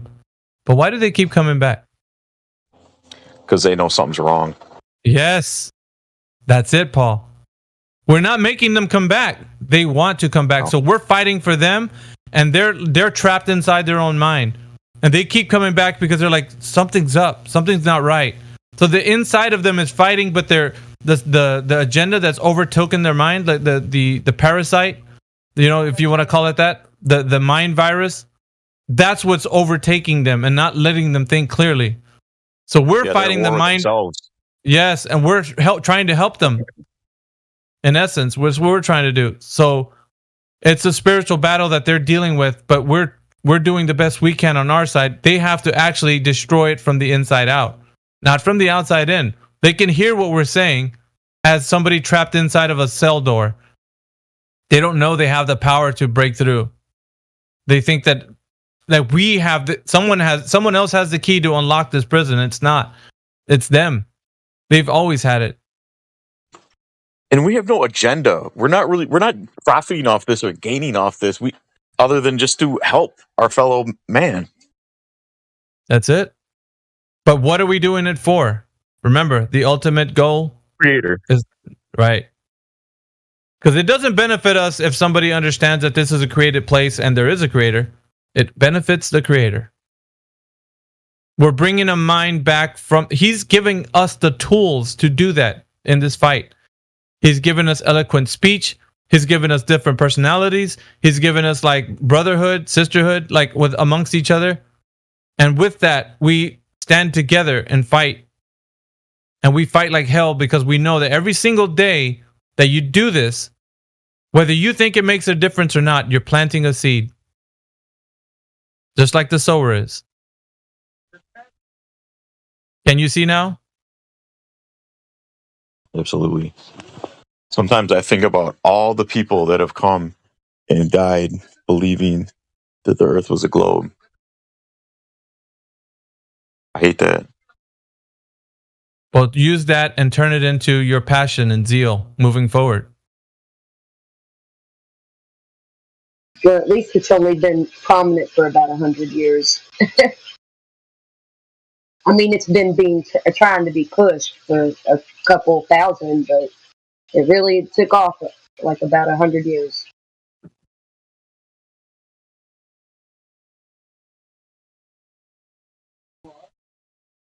So when I saw through all of this and in my studies and looking at what some of the scriptures talk about, all of the ancient war started to make sense to me. I saw throughout the scriptures like pieces of like what was being said with truth and applying it to like the reality of the situation that we're in. Like the nature of all of this. You can't see the reality and the nature of the scriptures viewed through the eyes of somebody that's been deceived. So if you're deceived and you try to make sense of these scriptures, you're like, well, what am I fighting against really? I'm fighting against myself? Like what? Well, I don't see what's going on here. So you don't really realize the implications of what the scriptures are being said until your eyes are open and you're spiritually awoken to the fact that, whoa, this is way bigger than I think it like. And you start to like take a step back and you see like time as from the beginning, like where Adam and Eve were deceived by the serpent. Like this has always been an agenda against us, against the people of this world.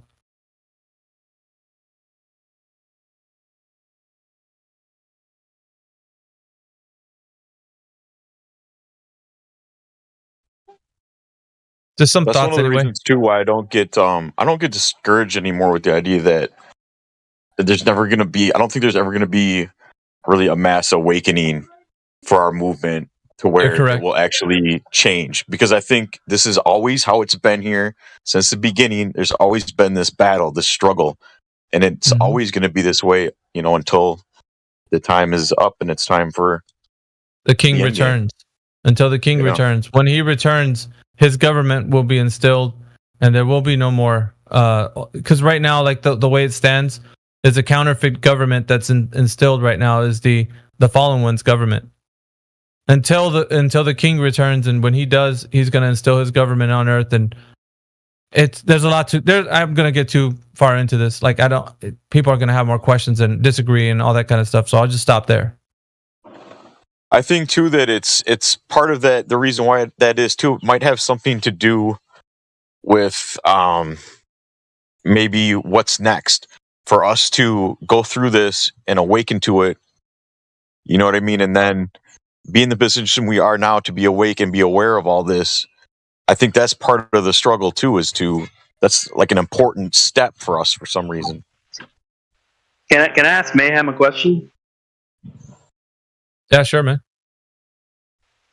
Yeah, I mean, this might sound a little ignorant because I'm not too well versed in this topic, but I mean, why?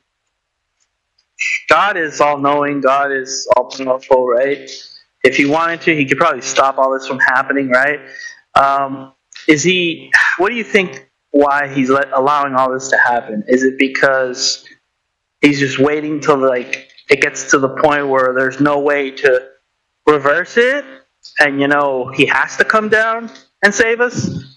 Or is he trying to give us the opportunity to save ourselves? No. What is please enlighten me.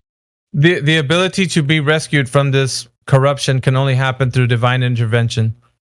So the awakening, like that I was talking about earlier, only happens when you are awoken to the fact that you understand now that you've been lied to, let's say. Otherwise, the deception couldn't be made known to you, right? So from the creator's perspective, he's giving everybody a measure of this, from the sense of like saying, okay, I'm going to have a time where I'm going to read some things and find out if this is true or not, or just look into this. And so when that awakening part takes place, you will then understand, like, because you can't really do that, right? You can't comprehend truth at the point you're at right now where you don't have knowledge, right? But when you have this understanding that surpasses all knowledge, like there's something that happens that you're like, whoa, I get it now. You know what I mean? Like that eureka moment that some people have. Like, so he's given people this. So he is involved in a way. Like you might think he's not, but he is involved. So his involvement is having that awakening in everyone. So we are, how can I put this? People who are awoken are, I wanted your mind to think about it in a way, like we're fragments of him. Like the truth is a piece of who he is. That's his invisible quality that nobody really can understand. But when you start to say, like, I don't know why this is truth, I just know it is, like you start to realize that that's a piece of him. That truth that surpasses all knowledge, that's him. That's his awakening to you. So you become a part of him and a part of truth, which then in turn you become against things that are deceiving people. So you are, so what it is like we are all parts of the same body, right? But that body has one head. That one head is the one who led us out of this bondage. The bondage that you're in right now, and the prison that you previously were in, where it was in a deceived mindset, right?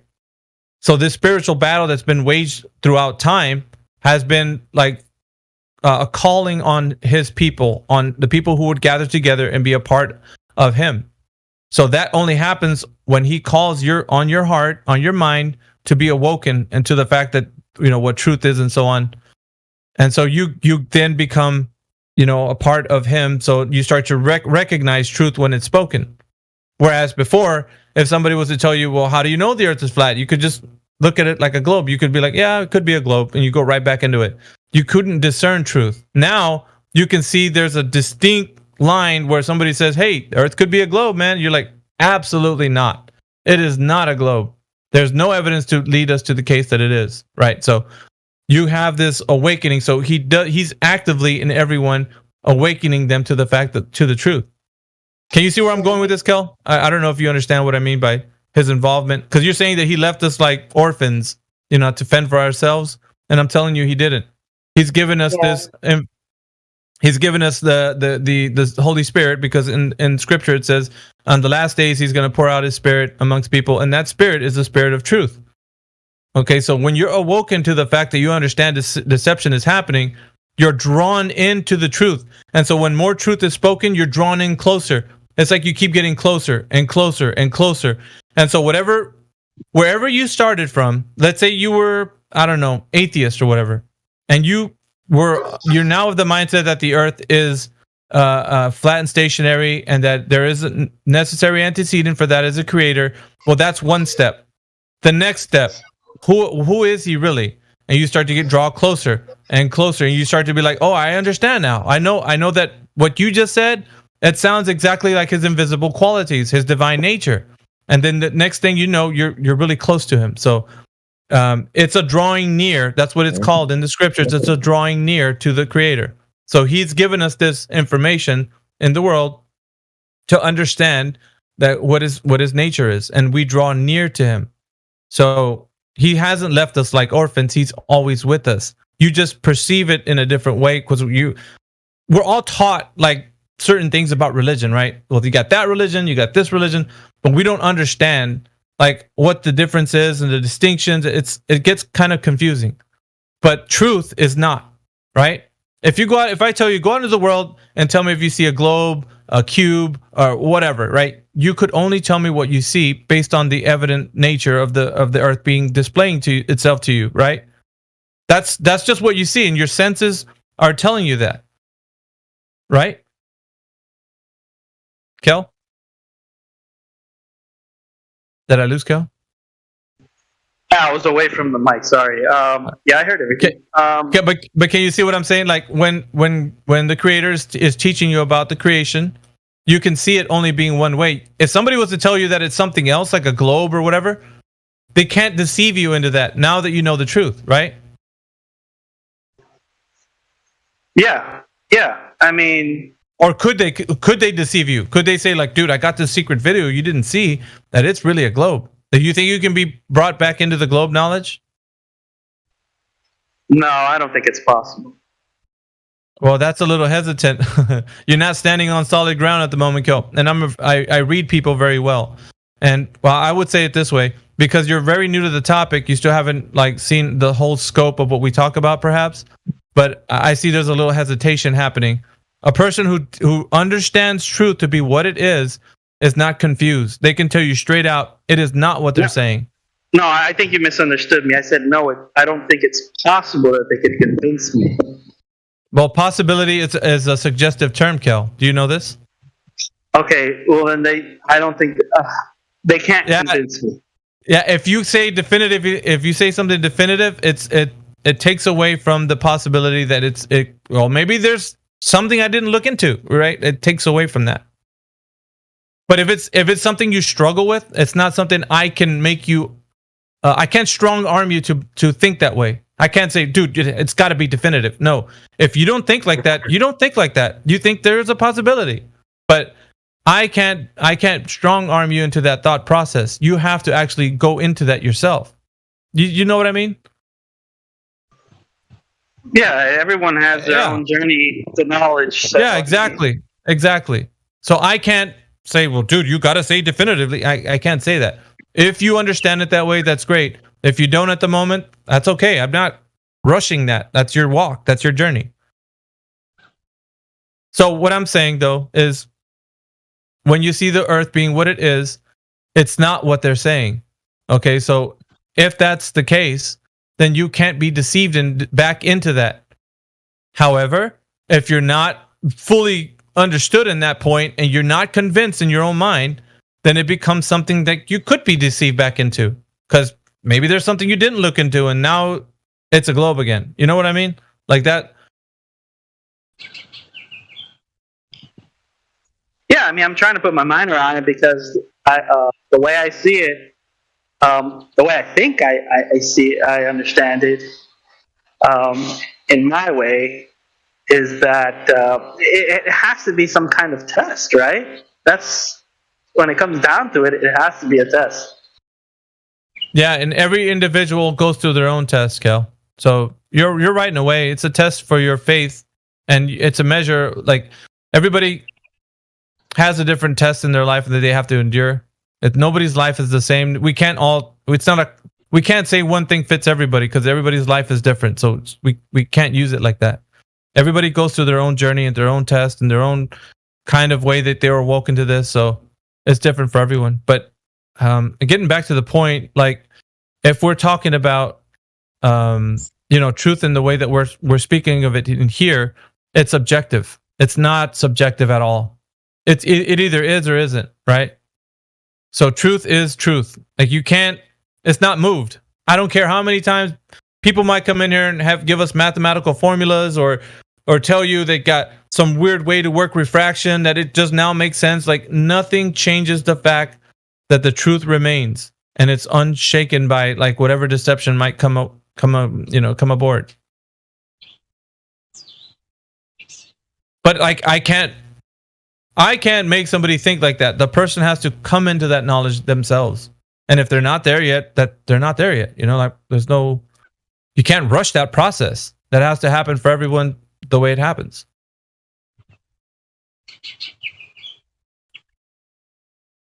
I would describe that too. When that does happen, it is a religious experience. It is.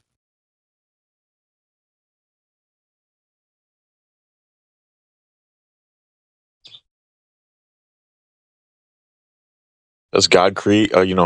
Communicating with you. And you've actually heard the calling, Kel. If you did hear it, that means, remember right now the parable of the sower. That seed right now is working on you.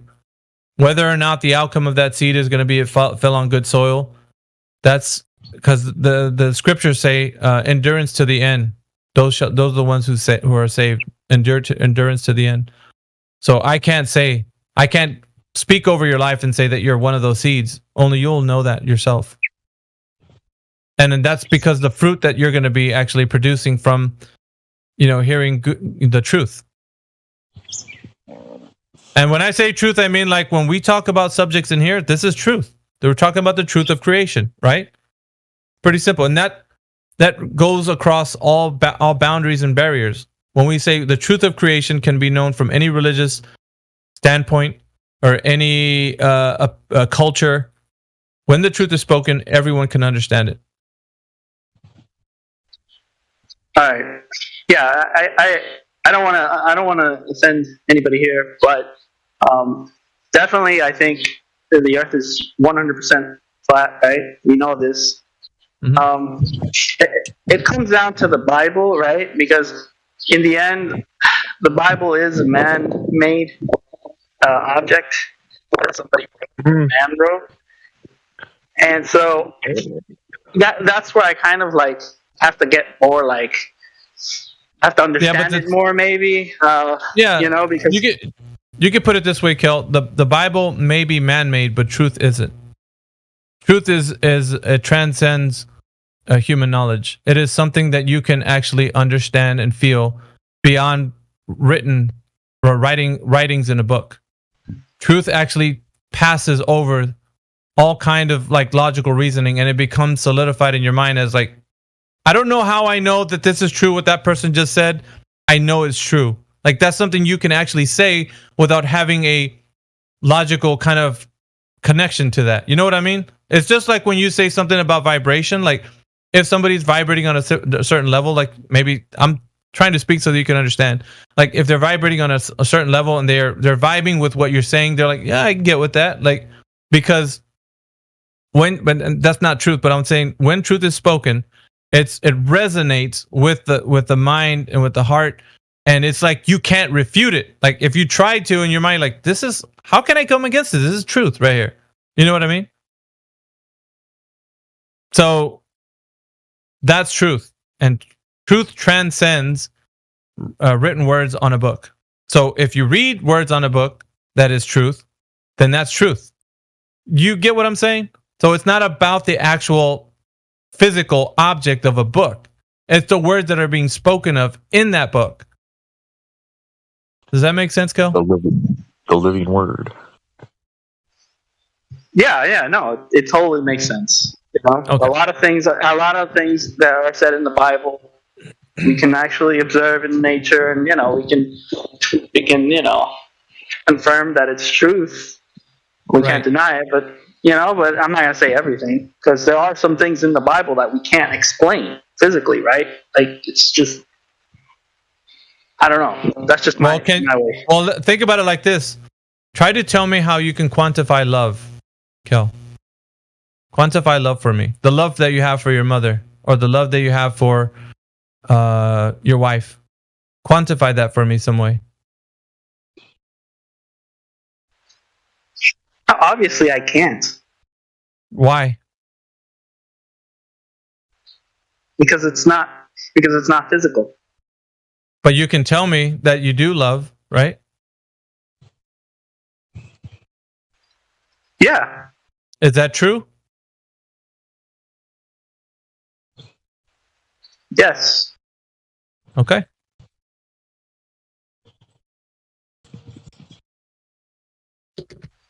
Yeah, I see where you're going with this. Mm-hmm. God loves us so much, he gave up his only son to be sacrificed for us. Think about that. Yeah, we can I would say Trust me, Paul. Don't think I wasn't thinking of those scriptures in my head, but I try to stay away from that due to the fact that right now, at this point in Flat Earth, I feel like we're all in different places in religion, so I can't make statements like that because it would cause a ruckus other than what the teaching right now that we're run. Don't trust me. I do want to say things like that, but I can't say that. I understand. We have a larger audience, so I speak sometimes before I think. So at any rate, I don't know. I guess if anybody's in here, we can go to Flat Earth again. I just want an answer. Just every now and again, I get passionate about like the deeper meaning of like where we're at. It's not just a physical kind of being on Discord every day talking about Flat Earth. I think it's a lot more to deal with the spiritual side of like people's cognitive dissonance. You know, like the reason why you're one here. More thing you know? about the Bible. What's up, Paul?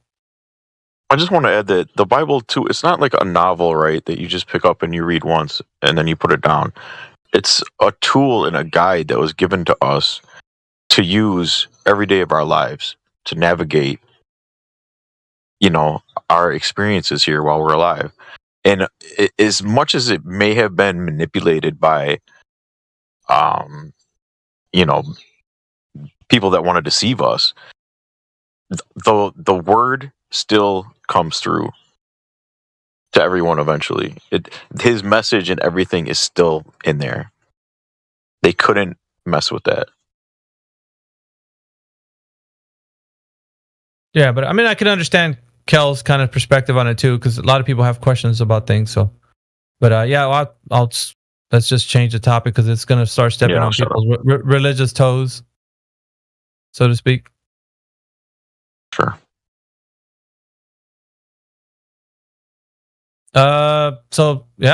Any conversations that could lead up to Flat Earth, we can start changing the tone, perhaps. Well, think about this. Fe on the periodic table is iron, and iron sharpens iron. Fe sharpens Fe.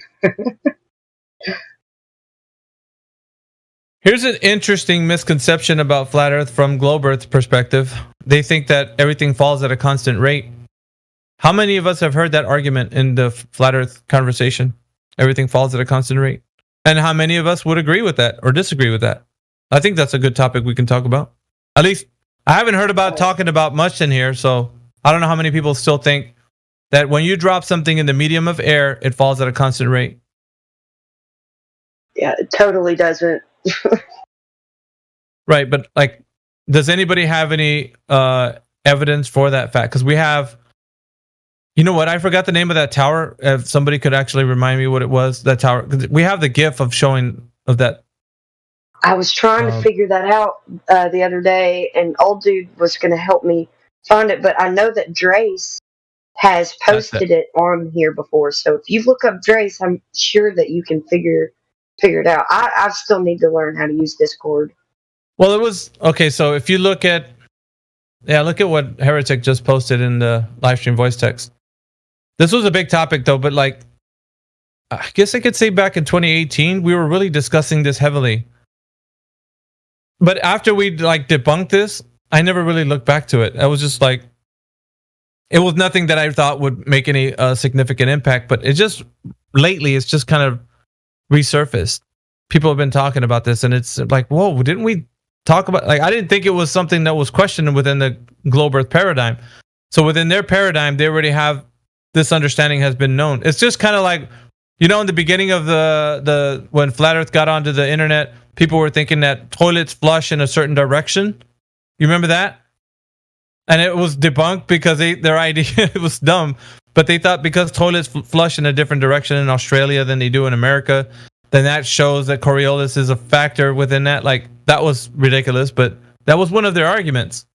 Don't you love that? Checking the toilet for globe proof.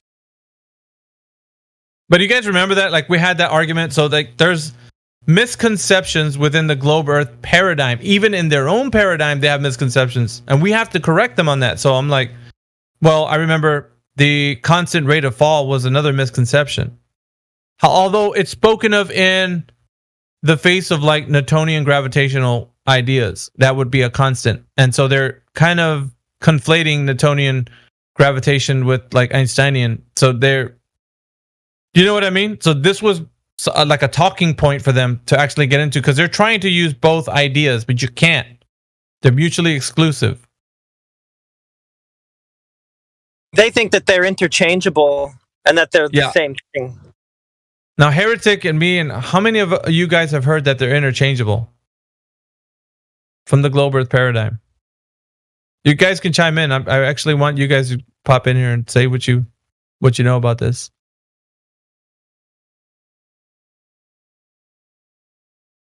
They seem to think that Einstein just expanded on what Newton was doing and not replaced it.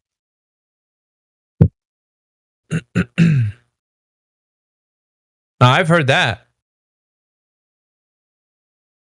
which is why that's where their misconception comes in. Yeah, go ahead. Not everything goes down.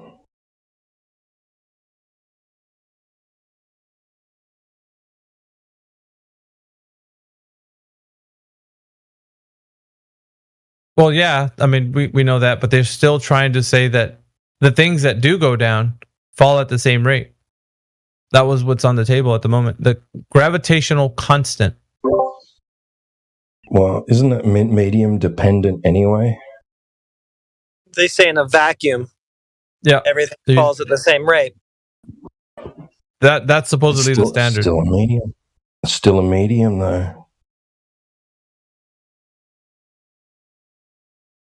Right, but it's something for something to fall within.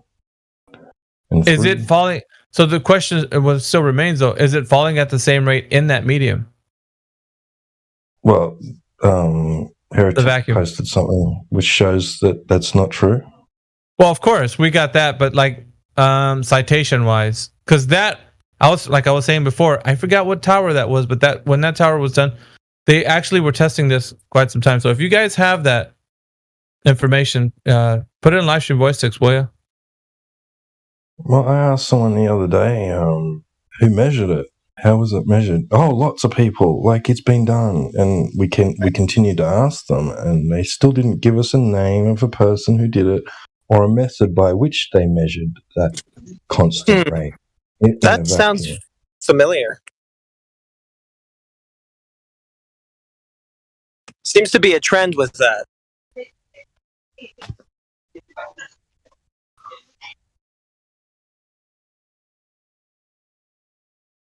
Lots of people measured it. Name one. With the constant rate of fall?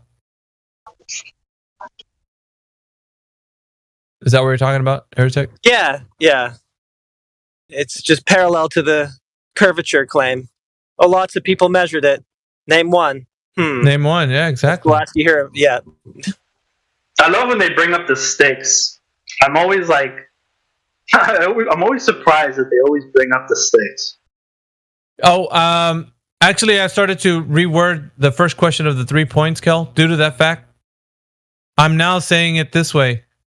Show me any time in history that anyone's ever directly measured the curvature of the Earth with drop over distance. I'm adding that to the first point.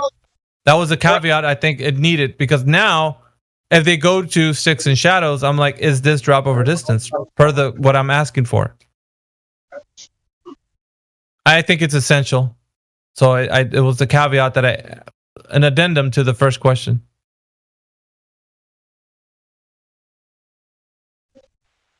Yeah, I think you're giving them too much credit. I think they'll still bring it up. Well, we're gonna have to test that out, Kel. They might, but you know what? I know you're right, because there was a guy that did say it was Eratosthenes, and I was like, dude, I'm asking for drop over distance, and he's like, oh shit. Well then, yeah, I don't have anybody. Like, so see, I get your problem. I knew that was an issue because I was thinking about the first question. I'm like, it's good. It's still good. I'm not taking away from it, but it's still not. We always go off into the weeds a lot with Eratosthenes, and I was trying to figure out how can I make it to where it's just speaking of one thing and not like leaving it more ambiguous. You know. You can kind of just ask them, well, what did Eratosthenes measure? And they'll have to come back with a shadow. And okay, that's not the curve of the drop over distance that I was asking for. So let's try something else. Well, speaking of going into the weeds, okay, can I ask you your advice, Mayhem?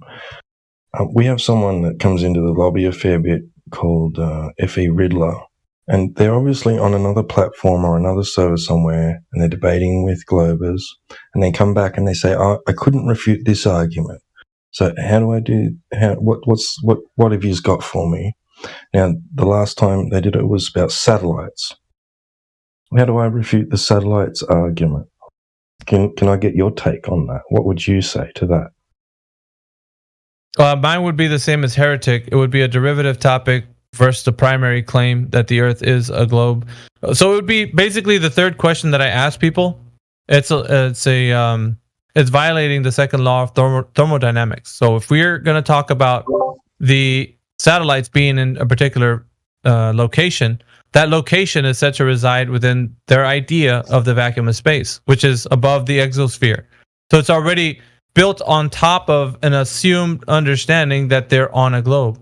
So it's a derivative to the Earth being a globe.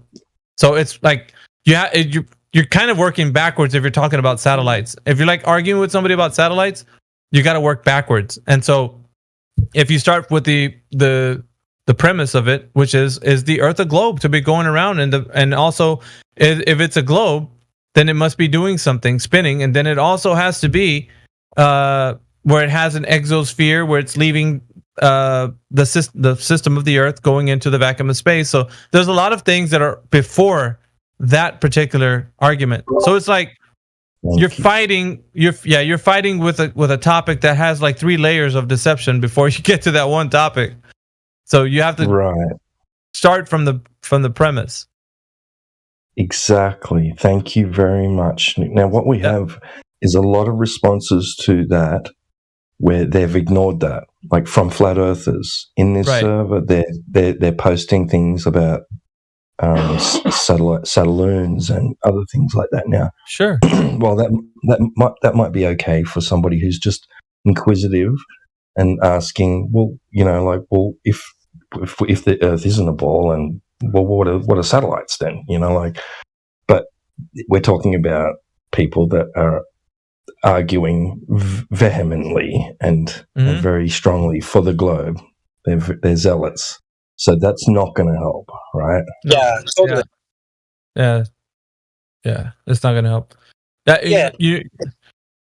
go ahead.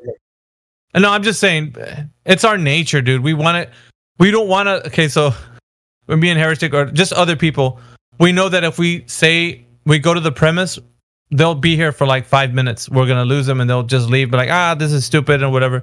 But if we go into the derivative topic, we know we can even destroy them on that topic. So we'll do that just to play with our food. Like we'll have them in here for like 30 minutes to an hour just to see if we can destroy them. And if we get bored, we'll go right back to the premise. So I know sometimes it's our bad. We do that a lot. Yeah, we'll stick to their derivative topic just to keep them around, to think they have a chance, and then when we feel like it's time to end it, we'll go to the premise and just end it there. But yeah, it's never usually the point for us to actually talk about those derivative topics. You can always redirect and go back to the premise and just have them start there. But we do it because it's kind of it's fun, because we know they're not going to win anyways. Sorry, I mean I'm guilty. I do that sometimes. But there's a lot of people in here that do it too. You hear us like way in the weeds talking about like derivative shit, and you're like, dude, why aren't we talking about the surface curvature? Like you always hear that.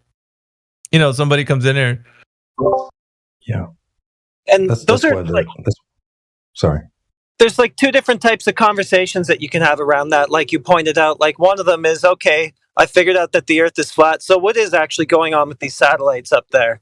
And that's okay to engage that as a conversation on its own. But when they're trying to bring the satellites to you as if that's a proof of their globe, right, that's a whole different thing. And so that, should be chopped down at its root. Or you can play with them for a while if you want to do that too. But yeah, the way to go about it is just to, just uproot the thing by its, just take it right out of the ground. Right, and it's good to inform these flat earthers trying to debate these zealot globers of the arguments about the premise rather than the derivatives, because he's going to go back in there with a pop gun, you know what I mean, like a cap gun, not shooting blanks. So, but yeah, and it's good. I understand what you're saying there with like playing with the food sort of thing. But it's also good to have a method like you've developed, to gauge their understanding, because you might just start throwing, around, complex arguments or whatever, things that they don't necessarily understand or even know about yet. So it's good to find out what they do know, so then you can gauge what should I use right now to advance the conversation, right? Right. And, depending how you can articulate your information, you can get into those arguments with them if you want, and a lot of, from the third party perspective, we're going to be looking at you like, oh man, you're talking to them about like Coriolis? What the hell? Now, only certain people can actually do this, right? QE mentioned this. He's like, if you can't get into the argument about Coriolis, don't fucking do it. No, stay out of that, man. Like, don't. But if you can hold your own, with Coriolis, then do it. But here's the thing: if you learn the arguments, you start to realize they don't have any answers within like gravity and all that, then have it. But if they're giving you too much trouble, then you have to cut the head of the snake off, go right back to the premise, and say, look, we've been talking about an hour about this topic. Let's go right back to the premise and see if you have any evidence for that. Which they're not going to be able to. They're never going to come up with the information. So you can end it when you want, and that's what we do here. They're never going to be able to come up with the information to validate the premise, because it's not there. That's why they have to go to the derivative topic. It's why they're doing that in the first place. They wouldn't do that if the premise was there. Correct. Well, maybe they would, but they wouldn't have to. There's a guy, Satan, who I debated in the arena, who wanted to go to space with the satellites and everything. And I got him to admit that from the satellite's point of view, the Earth is flat and stationary.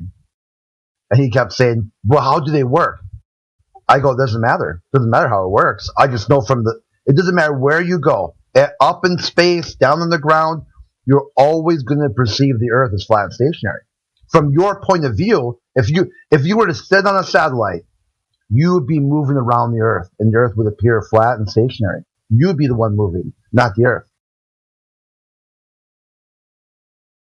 So yeah, I mean, you guys can appreciate that. Like, from time to time, we're gonna have a derivative argument, for sure. I know exactly. I sit back here when I'm listening, on my workstation. I sit back and I'm listening. I'm like, yeah, I don't care. They can go into derivative topics, but when I hear the Glober becoming rambunctious and prideful, then I'm like, oh, it's time to end this. Like, I'm not gonna have them being that. Like, they have to, you know what I mean? Having the civil discussions is okay, but then you kind of gauge it to where, like, okay, they've already been to like 3 people and they're not getting it, so now let's end it. At some point. But each and every one of you can do that. You can say, all right, it's time to end this now. So take them back to the premise, Just and the premises are, and they hope you won't notice, and that they can just skirt past that and then start talking about a bunch of derivative stuff built on top of our. Okay, so Mickey, what do you think? What do you think about the way that a lot of people here argue Coriolis, like what QE brought up? What do you think the problem is? There's a lot of outs that the Glober can have with it. So unless you understand it to the point that you can articulate your points very well, it becomes like, how can I put it? You can make an argument, like, if you don't understand how it's being presented, like, that's the only way I could tell you to get into, because I don't know the mindset of a Glober, like, to actually take different routes within the argument, but they can start to manufacture ideas of how they can present it in a way that it sounds like it's making sense. Yeah, but whatever the problem is, heretic, you don't have it. Well, I mean, no, I'm not saying that anybody here. Well, QE and Oakley do this all the time. They just go after their reference frames, and I think that's completely effective.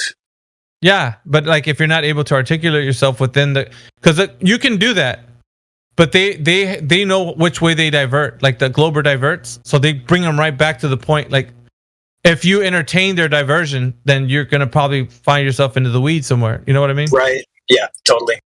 So it's more about being tactical than just knowing the information. That's how it's applied, let's say. Does that make sense? Like, yeah, sticking to the point, not letting them drag you off of it. yeah, and it's difficult because in that subject you can get caught in the weeds with certain points that they bring up. So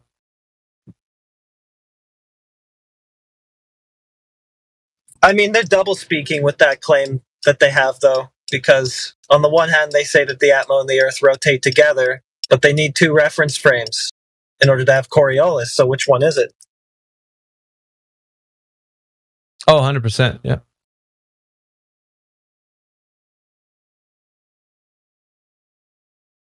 Okay, I'm gonna play a clip here. It's only 1 minute and 25 seconds.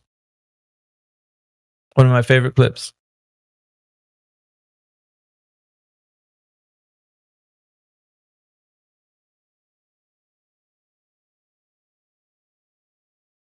That didn't work.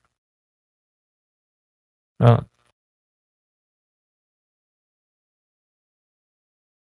Oh, sorry. It's a view, Heretic. So I don't know. It's only a minute, bro. So if you can, all good. I can endure a minute of myself. You guys have to endure it pretty well all day. The bot is being stupid.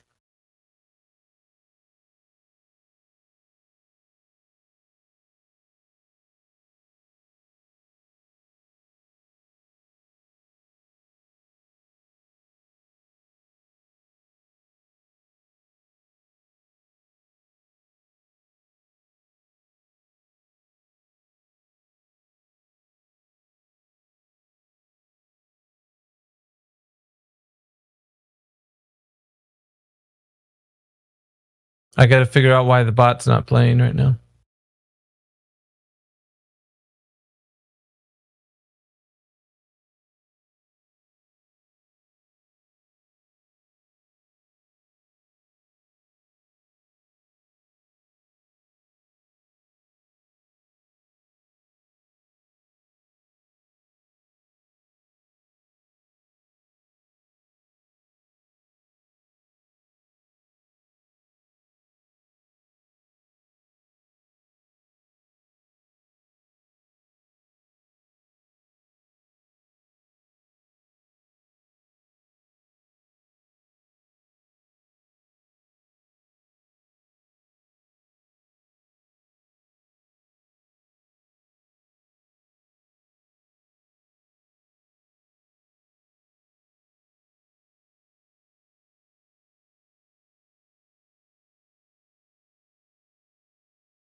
This might take me longer than I thought.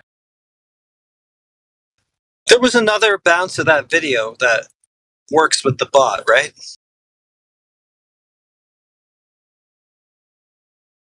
I'm sorry. Someone put the video into another format or something that the bot will play. I think there was like someone has another file of it or something.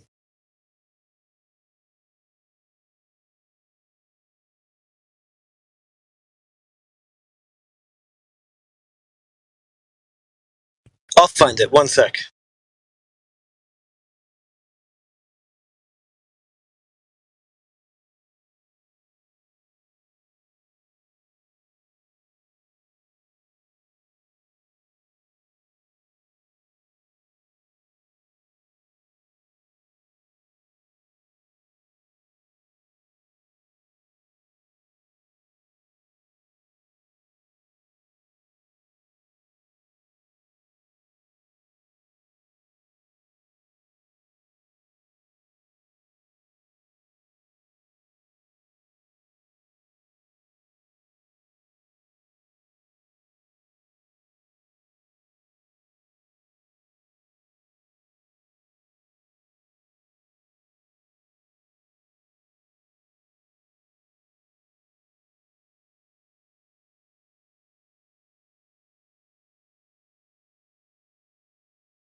I got it. I'll press play. 1 sec. Okay.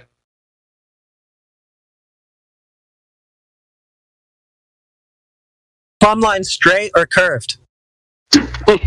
Again, you're talking to me. Are plumb lines straight lines? So you're gonna mute me every time? Are plumb lines straight lines? Fuck you. Are plumb lines straight lines? Is the claim here that the pylons of the Heretic, bridges if you're were gonna built keep away from talking each over other? me, I'm not gonna. Are plumb lines straight lines? Did your mother have children that lived? Are plumb lines straight lines? You literally can't answer. Uh-oh. A plumb line goes straight down. It goes straight down. Okay. Goodbye, globe. Oh, good. Explain your proof. Come on, dumbass. Explain your proof. Right there. Why are you so As soon as you angry? start talking, What, you going to refute the entire field of geodesy now? They don't say that plumb lines are straight lines. Guess you shouldn't have invoked that to prove a globe. Plumb lines are curved lines. Now you're saying they're straight and they tilt away from each other. Well, not on the globe model, they don't. So I guess we're done here. are we? You think you've won? It's amazing, Heretic. You know what? Yeah. That's why my You don't even know what the plumb lines you're trying to prove the tilt of are in the paradigm that you're trying to use them to prove. So, yeah, we're done. Yeah, I know. Yeah. Gotcha, bitch.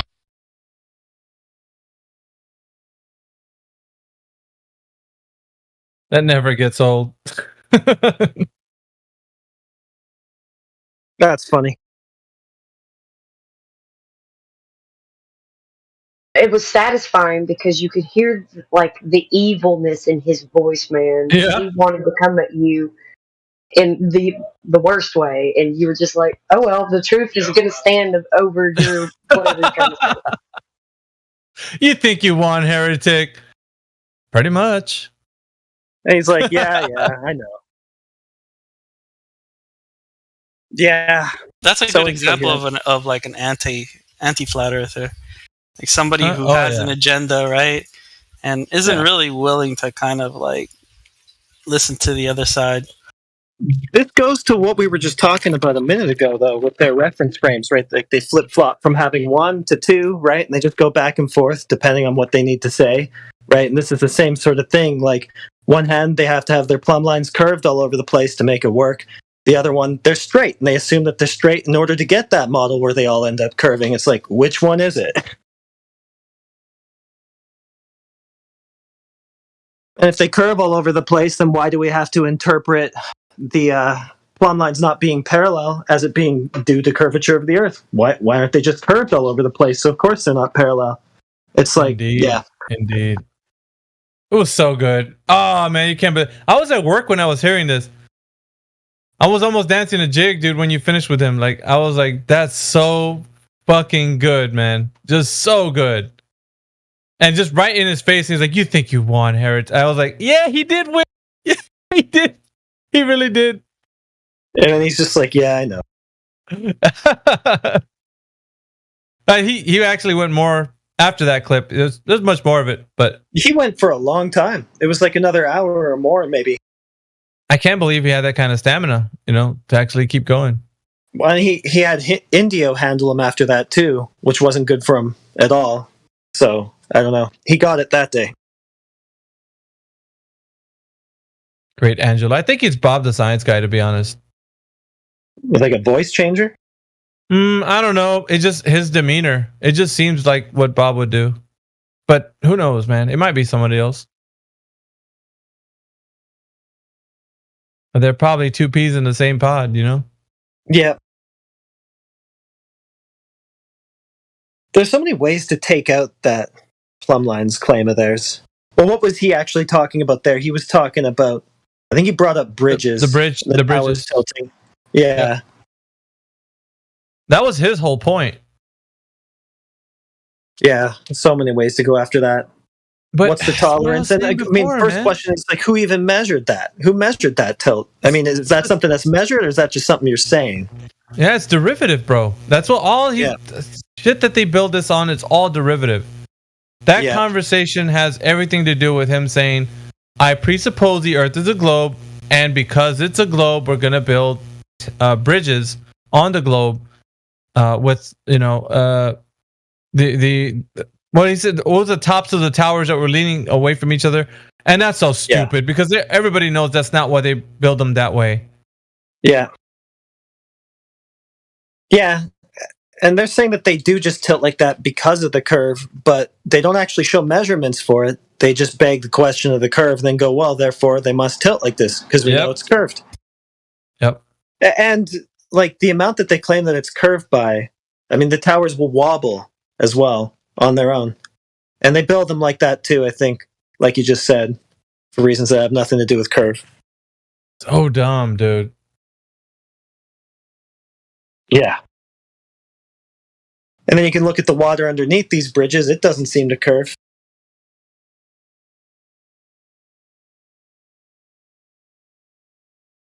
Yeah, every time derivative, it has to be. They can't give you direct proof because the thing they're trying to prove isn't there. Yep. Well, that's why I was saying, like, in every which way, we already won. Like, we don't need to. At this point, we're just having fun, because, like, they're trying their hardest, right? Coming at you with academia, coming out with, like, 10,000 examples, and it's like, you guys don't really understand. You've already lost, do you? Well, like, arguments like that, like tilted bridge towers and stuff, like, at best, what they can hope for is to confuse the other person. Like, you don't really know what they're talking about and haven't really heard of it and just don't know how to respond, right? Like that's the best thing that they can do with that.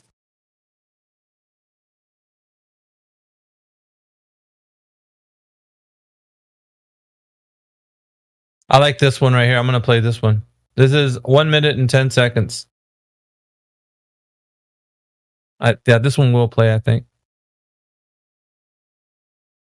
Now let us look at some examples of spontaneous changes and see how they are accounted for in terms of the second law of thermodynamics. We'll take the simplest first and look at changes where only the entropy changes.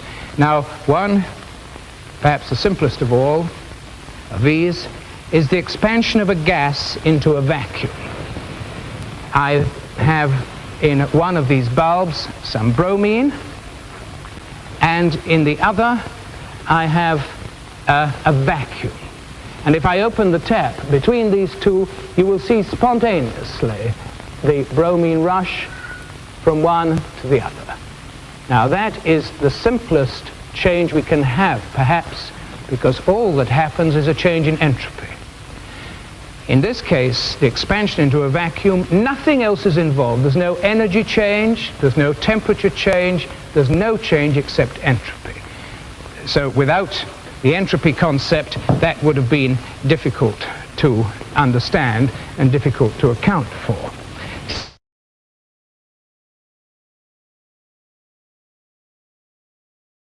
Yeah, I like that. It goes up.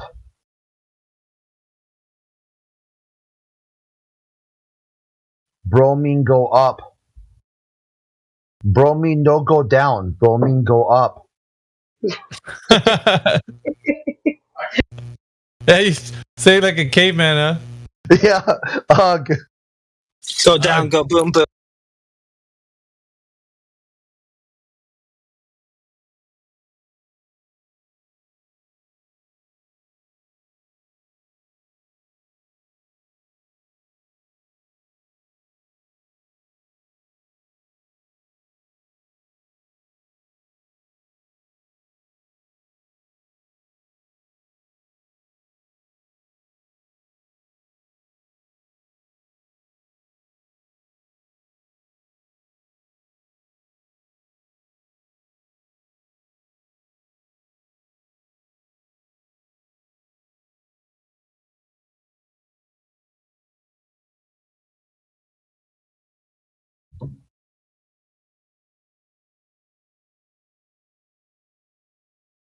Oh shit, I did it wrong.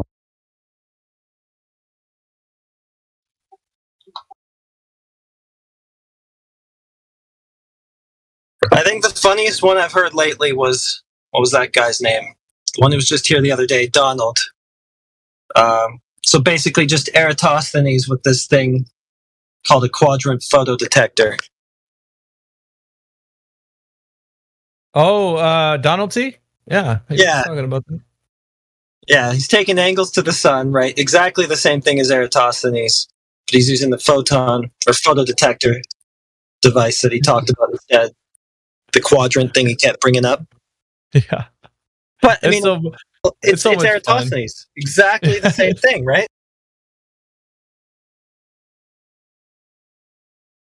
He was arguing the my toss over language. that stupid contraption, dude. See, because like that contraption, here's what my take on it, because a lot of people don't know about it. His angle was, let me just throw something out there that nobody really argues, nobody talks about this contraption. Let me talk about it in a way that I think I know what I'm saying, so that I can confuse the listener, because the listener hasn't looked into it.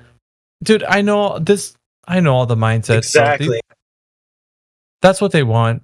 Nobody's heard about it. We're like, what the fuck is that? What is he talking about? You see, you don't know about this, and here I am bringing this information to you. So now I'm the arbiter of this knowledge to your brain. So now you can say thank you to me that I just showed you something that you didn't know. So now you can know that the Earth is a globe via this contraption. So voila, Earth's globe. Yeah, exactly. Like, yeah, it's just what I was just saying. Like, that's the best thing that they can hope to do, is to just confuse you and a listener. But I mean, when you just boiled it down to what he's really saying, it's just Eratosthenes again. Just boil it down to the principle of what he's arguing. That's all it is. Just elevation angles to the sun. Same old story. Yep. Same thing. It doesn't make. He's just changing it around, like things that you use in that, so they could sound like he's come up with a great idea, like nobody's ever thought of. And just throw you off. The weird part about this whole thing, even if it was something that we didn't know about, like, and he brought light to our minds about it, like the contraption, he didn't have any information about it anyways, because he's like, they stole that information. My house got robbed. Okay. So essentially, all his work on that particular thing that he done is, he can't. He sounds like Don Pettit. Well, we destroyed that technology, and it's a painful process to build it back again. It's like, what the fuck, dude? He couldn't keep his story straight, though. Like, on one hand, it got robbed. He didn't have it anymore. On the other hand, he had it written down, but we wouldn't accept it anyway, so he won't.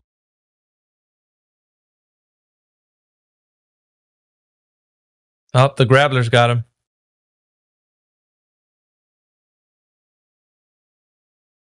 They tackled his internet. Oh, dang, he dropped out completely.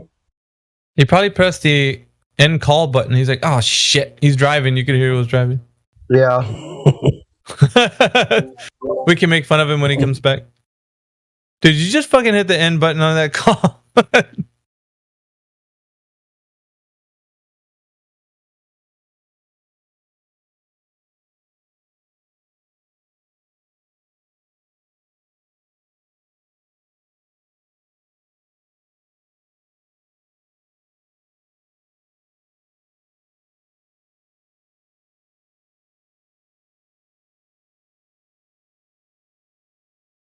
Welcome back. My device shut down. Oh, we thought you hit the end call button. We were like, we're going to make fun of you when you came back. Because we heard you're driving. We heard you're driving, so we're probably like, oh, shit. You hit the wrong button. Like, damn it. Yeah, phone just died. That's all. That's happened to me.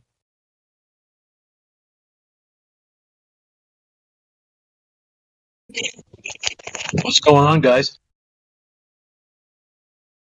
Anything exciting? Nada. Nada. Nah, not at the moment. God rocking. But welcome to the chat. Well, thank you. Yeah, I just thought I'd drop in for a bit and see what was going on. Did you know that it got rocket you that Mr. Giggles was pretending to be you on Bev's server? Who was? Mr. Giggles, the big Fokker. I don't know. People remember him as different names. That's who was impersonating me that day? Yeah. They found out who it was. Why was he doing that? Did they go so far as to copy? Did they copy his voice too, or is it just his like text?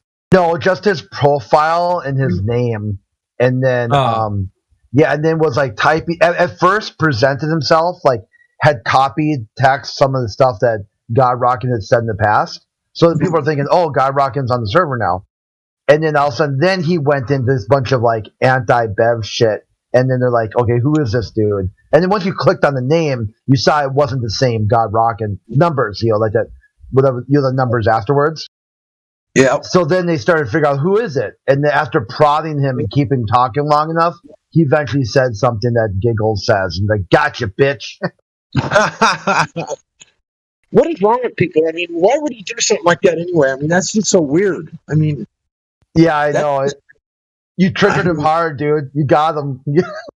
I must have, yeah, because I don't know what's going on with people, but yeah, that's just really weird. Anybody that would do that I just say it straight up, they are a weird ass. Period. Weird ass. It was on Little G's server probably that you got him. Oh, really? Or something like that. I don't know. I'm trying to think when you had come across the Mr. Giggles. I don't remember ever coming across him. To tell you the truth, that's the first time I've ever even heard the name. Just now, when you said that, Mr. Giggles, I mean, it's like, I've never even heard of that moron. I call him Mr. Giggles because the first time I came across him, I can't really recall what name he used, but all he did was, as Flat Earthers were talking, he would open his mic and just giggle. Oh my gosh. That's all he would do. He would just giggle, just constantly giggling. So I called him Mr. Giggles. And then later on, I'm a NASA astronaut. Bullshit, dude. You're a giggler. No, they're just tired of losing is all, God Rockin', and they need a win. So this is their win. That's how they get their win. Because they can't win through argument. They lose every time. The only way they can win is impersonating us or, trying to pull one over on us. That's all. It's all gimmicks that they're trying to win. So that's the only way they can win is through gimmicks. They can't come in straight up and face the argument straight head on because they lose every time. He won the weird games. He won the Weird Ass award. I'll give you that much. He did win the Weird Ass award. Yeah, it's like playing these little fuck games that no one really cares about, and only they do because it's like that's it. That's really all they got left. They've been defeated. Like everything they do is just ends up with pie in their face. And even this, he didn't fool anybody. As soon as somebody checked out what that, okay, what's going on here, they figured out right away it was some globalist sock. Wasn't like he ran around for like a couple weeks or a day or something and was pulling the wool over people's eyes. But like something's sus here, Right.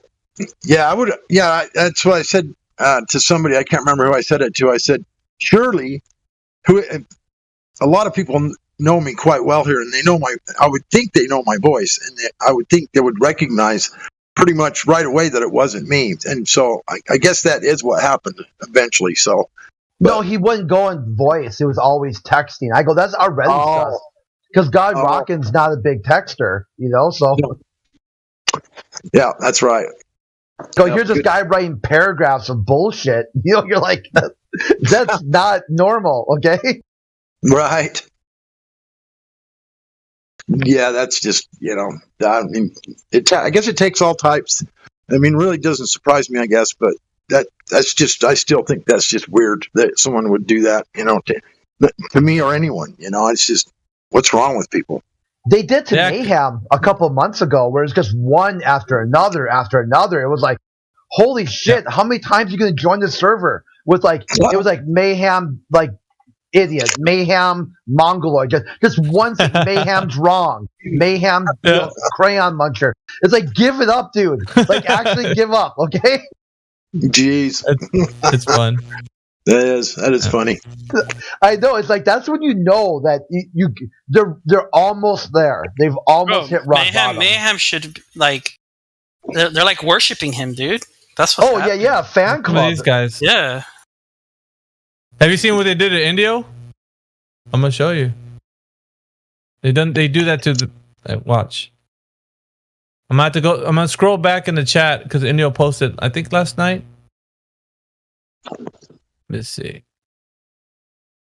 I don't think it's too far back in the. We haven't done too much in the chat. Let's see what time. When I hate somebody, I want nothing to do with them. But when you have an idol, guess what? You put their name on your shirt. You put their name on their Discord on your Discord. You know what I mean? You're just their idol, dude. I still think that's weird. I mean, somebody that would idol me, they've got to be a weirdo. Period.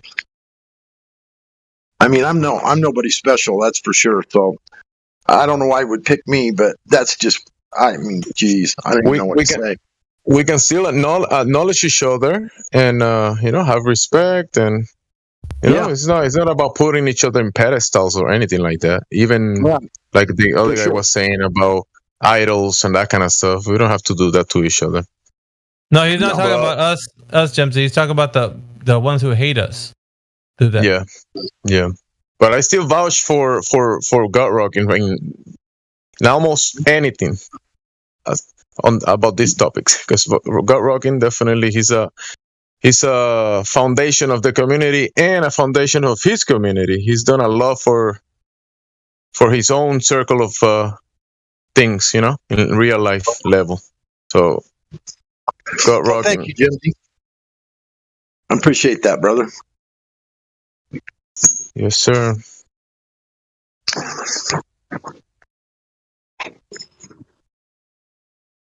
Yeah, I remember some of the young minds that joined the server. Remember Gut Rocking, that we were talking to them and trying to speak to them about the topics, and they were recording us and kind of like making fun and that kind of stuff. Remember, but that still doesn't bring us down, right?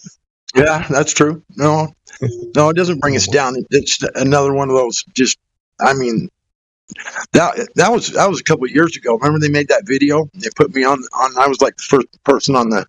They had my picture on there and shit. They made a little hit piece. Really wasn't money. Really wasn't much of anything. But anyway, that guy bugged me for like 2 weeks. Oh, please, I'm sorry. I just want to be your friend and all this. And I just tell him, look, dude, I'm done with you. You do something weird like that, then I'm just not going to talk to you anymore at all, period. He just didn't get it. It took him like 2 weeks to finally get it and leave me alone. But yeah. Weird. That's all I know. Strange people. Yeah, they get on. They try to get on your good side. They try to be your friend, and then they backstab you. Yep, that's what he did. Hey, listen to this guy. This guy's a real globe earther. Watch this. The 4-second clip. You don't know that you're on a planet. Oh my god! Planet. What the fuck? Was that it? That was Donald T. Yeah, that was Donald T. Holy crap!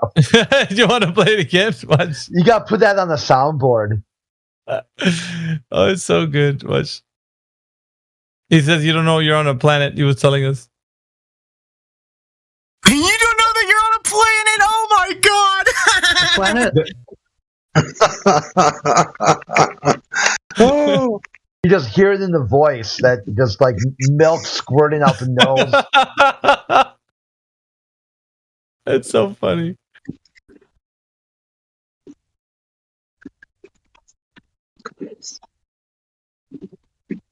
Yeah, what he doesn't know is he doesn't just know exactly how brainwashed he is, to think that way. That's crazy. It's still pretty hard to wake people up. I've been trying to wake some people up on the street, some friends of mine and stuff like that. My neighbor, and been trying to, wake them up about the earth. And only one out of like 3 people are even willing to sit and listen or even have a conversation about it. They're just like, no, it's not flat. You're crazy. Okay, whatever, dude.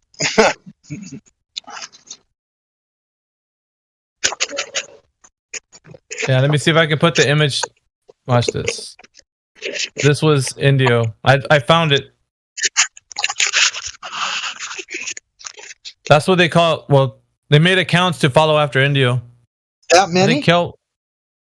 Yeah, the ones that follow after him. They fanboy after Indio. Look at the names on them. I know, that's what they did to you too. Not too long ago. There's more than that. That's just the tip of the iceberg. There's like hundreds more.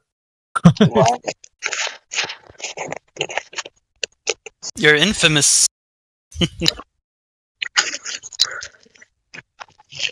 Strange people. That's all I know.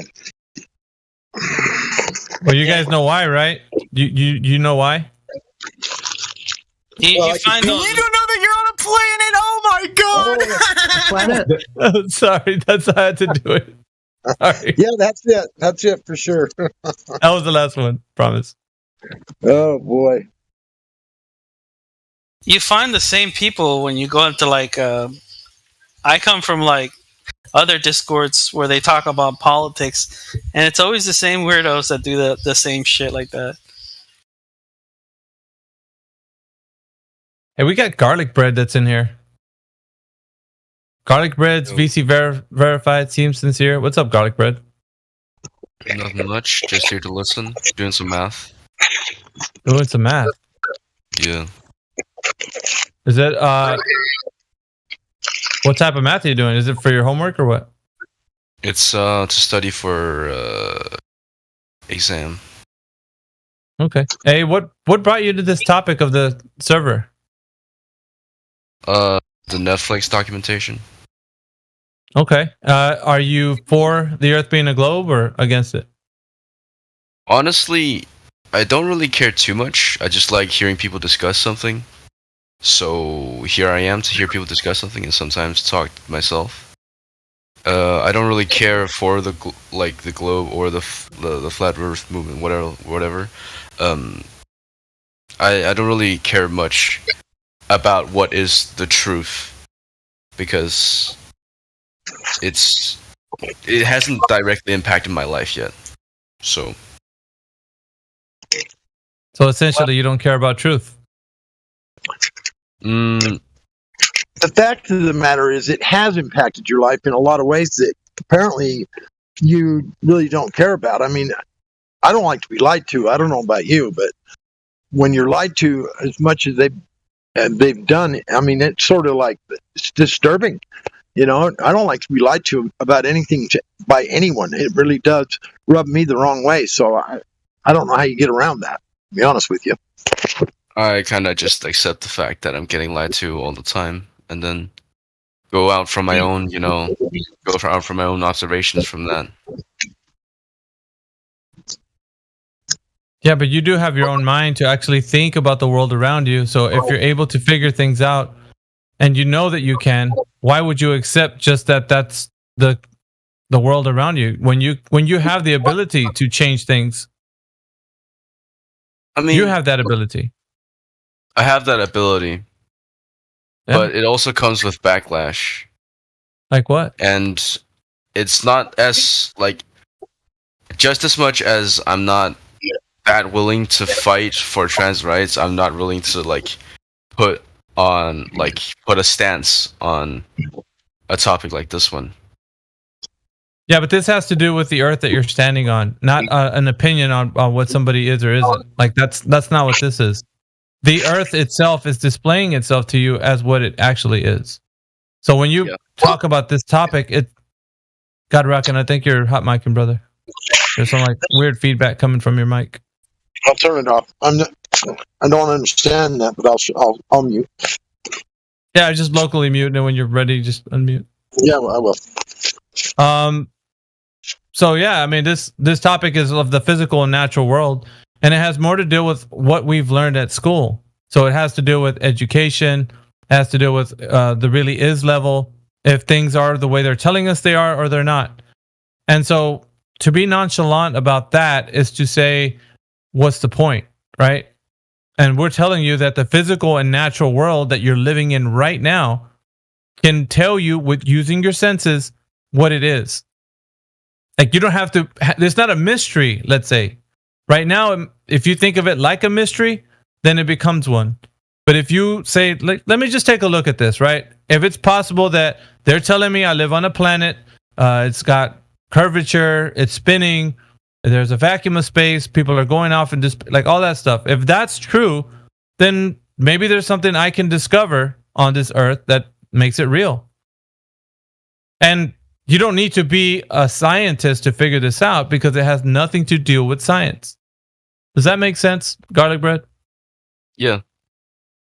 Well, I mean, if it does, then I think a logical step forward would be, let me just take a look at it. You don't have to be all invested in it and just argue with everybody, but you could just say, what are they presenting to me that I know that the earth is definitely a globe, and I can say that 100%, And if they don't have anything, well, that's fine. They don't have anything, right? But at least you have the ability to think about it that way. But I mean, this is the world that you live in. At some point, it's going to affect you in a way that you practically use the earth. Like when you navigate across the earth, how you speak about the earth, like something is going to be in your future where it's going to be utilized in a way that it makes sense to you, that it's a globe or that it's not a globe, right? So it's practical too, because people that navigate across the earth either navigate across it like it's flat and stationary or like it's a globe. So practically it can make sense to you. Like, you know, it's going to be in your path either way. You're still going to deal with it. So it's not like something like where you have an idea about what somebody is or isn't, like that. You don't have to live in your life. It doesn't have to be in your immediate life, but traveling over the earth, that's in your immediate life because you go everywhere on the earth.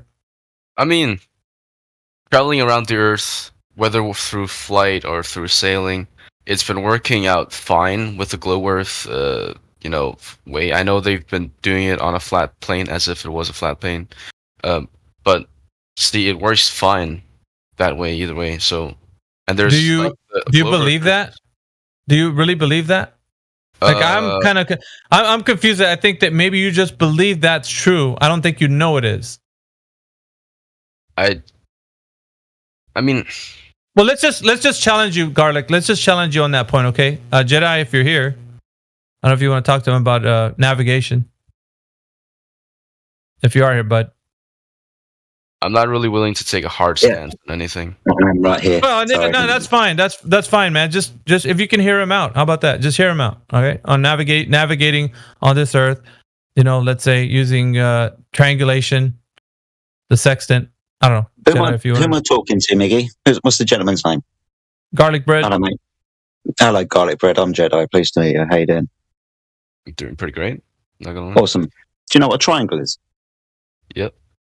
Awesome. You understand that a triangle is 3 straight lines that meet at 3 vertices, and you get 3 angles at those vertices, correct? Mm-hmm. Awesome stuff. You can't measure an angle if one of those lines is curved because 2 of those angles will be disturbed, correct? Yeah. Awesome stuff. You see, have you heard of something called celestial navigation? Navigating across the earth with the stars. Have you heard of that before? Yeah. Do you know how that's done? I mean, isn't it just finding the 4 different, directions? South, east? We always want to know orient. Yeah, that's going to be using a compass, and that's fine. But navigating using the stars, we know that the stars have throughout the year they return in the constellations, correct? So we know that they've got ground positions all over the earth. You look up, look straight down. That's where the stars are at a certain time of year. Because we know where the stars are at certain times of year, we can navigate across the earth. You know how that's done, right? We understand that we can do that, and we've done that for hundreds of years, sailing across the oceans. Yeah. Now, how we do this is by using an angle measuring device. Now, we know what an angle is. We've just spoken about triangles. So, you know what a protractor is. You find them in stationary sets, yeah? You know what a protractor is? I don't know the word. I'm from another country, sorry. Okay, but I'm guessing you're saying is that 2 points in the sky and then you're the third point, making a triangle? Yeah, no, let me do it like this. So you would have a device called a sextant, which is a glorified protractor, which is an angle measuring device. It's the type of thing that you put down on a piece of paper with a drawing of 90 degrees on it, and you put the center on the middle of the 90 degrees, and you got your 2 lines, and you got your 90 degrees, and that's how you measure your angle. You put it on a triangle, you measure the angle within inside the triangle. Within celestial navigation, what you do is you stand on the surface of the earth, and you point up elevation to the star, and you point outwards towards the horizon. The difference between the horizon and the angle up to the star is what you're trying to measure. It's called your elevation angle. Now, below the star is something called a GP, the ground position of that star. And that star can be beyond the horizon up to a distance of 3,000, 4,000 miles in the case of Polaris, for example. So Polaris can have a ground position 3,000 miles beyond the horizon and have 90 degrees directly underneath Polaris. that straight line down from Polaris, touching the Earth's floor, ground position, and then a straight line to you, 3,000 miles away with your sextant. What we do is we put the sextant on the floor because there's a correction for how high above the surface of the Earth you're going to be. Say, for example, 14 foot, 20 foot. You're going to retract that down to 0. But ultimately what you're doing is you're drawing a triangle. You up to the star, down from the star to the surface of the Earth to the ground position, and a straight baseline to you. Now, to use this angle measuring device to navigate across the Earth using celestial navigation, the Earth must be flat. It cannot be curved, for example, because that flat baseline would interrupt two angles, your angle up to the star and the angle of the GP underneath the star. So the Earth is required to be level to navigate across the Earth using angle measuring devices, because if the Earth was curved, we wouldn't be able to use angle measuring devices. They would be non-applicable. You understand that? Could you repeat that part again? To navigate across the Earth using angle measuring devices, the Earth must necessarily be flat, because if it was a curved surface, you would not be able to measure angles. Didn't you say one of the lines had to be curved for the entire thing to be ruined? No. One of the lines would be curved if the Earth was a ball, and that would be the baseline, the one between you and the GP of the star, interrupting two angles. As in, you wouldn't be able to measure the 90 degrees GP below the star, because your curved line would intersect there, and the curved line would intersect with you, with your sextant on the floor. You wouldn't be able to measure your elevation angle up to a star. So if the surface of the Earth was curved, we wouldn't be able to use angle measuring devices. We wouldn't be using what's known as celestial navigation. Yeah. So therefore, the Earth is required to be flat and cannot in any way be a ball. Well, considering we're navigating across a flat Earth with tools that require the Earth to be flat, then the Earth is necessarily navigated across as a flat surface, not a curved one. Can't say too much about that. You know what a triangle is. Makes sense. Yeah. Yeah. I know what I'm trying to work towards, but like a lot of your statements disproves globe Earth, while a lot of globe Earth statements disprove flat Earth. No. Well, which one would disprove celestial navigation requiring angle measuring devices necessitating the surface of the Earth to be flat? What do they say about that? Can't really find anything right now. I'm not the geologist. Not geology, this is geometry. I get that English is your first language, buddy. But yeah, geometry. It's just math. What globe arguments debunked a flat Earth? That's what I'm interested in.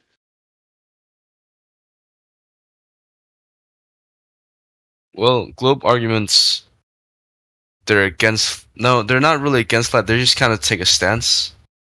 Okay, what are they? Nah. That's my stance against flat Earth. Nah. Right, can I quickly interject? Please? You see what Chris Jedi's laid out for you there is something that is demonstrated in practicality. It can be used for a practical purpose in order to achieve an actual result which benefits you. In this case, in finding where you are, right? Finding it so you don't get lost or something like that. So what would there be for the globe where it's a necessity that the surface of the Earth must be curved in order to achieve some practical purpose and benefit you in some way? Not really anything. Strange, yeah. Garlic bread.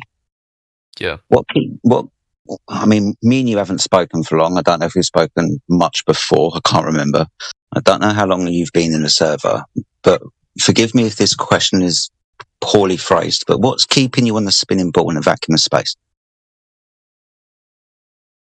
I mean, I have been here to talk about the gravitational pull before, if that's what you're working towards.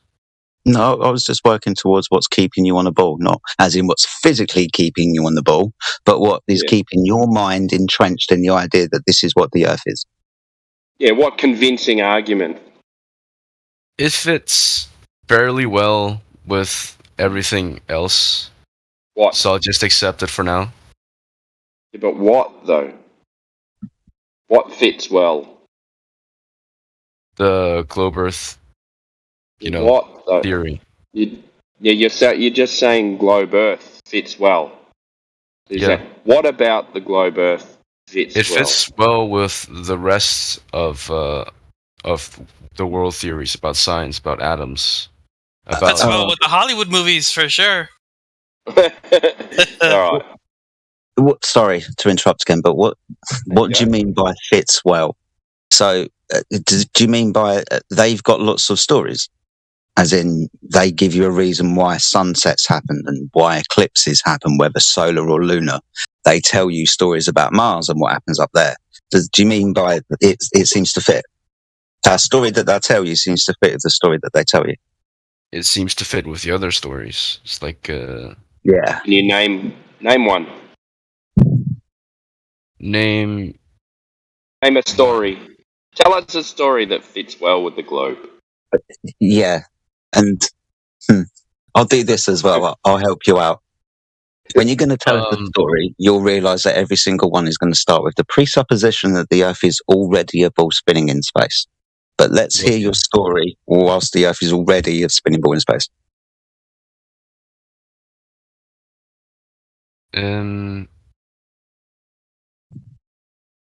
It's funny you don't have one. There are two sides of the night sky because we are living on a spinning ball because it's in a Jedi, good prediction. Yeah. What do you mean there are two sides to the night sky? Yeah, I didn't get that one either. There are some constellations that we can't see because they're on the other side of the Earth. The ones that are behind the sun that you can't see because the sun's out, and the ones that you can see at night time when you can see stars, and the stars rotate constantly throughout the year and replace themselves continuously over a period of a year, because that's why they're called constellations. Even within the heliocentric model, right, this is easily explained, and in the flat Earth idea, those stars are just behind the sun, exactly in the heliocentric model, which is just a passage of time. Can't see those stars, they're behind the sun. No shit. Yeah. Yeah. So Earth's flat, can't see stars, it's daytime. No shit. What's the problem? You see, this is again maybe what we mean. It's either the Earth is already a spinning ball in a vacuum of space and continue your story, or whatever story you're going to tell us can happen on the flat Earth as well. Like Aristophanes. Oh, well, if you're going to have angles because of sunlight and you move away from where the first shadow wasn't cast and you find the shadow somewhere else, then that can only happen on a spherical surface. Like you've never walked down a street at night and watched a shadow increase as you walked away from one light that was over you at one point until you walked away from it. Yeah, it's either one of those two things. And not one thing only works on a globe. Not one.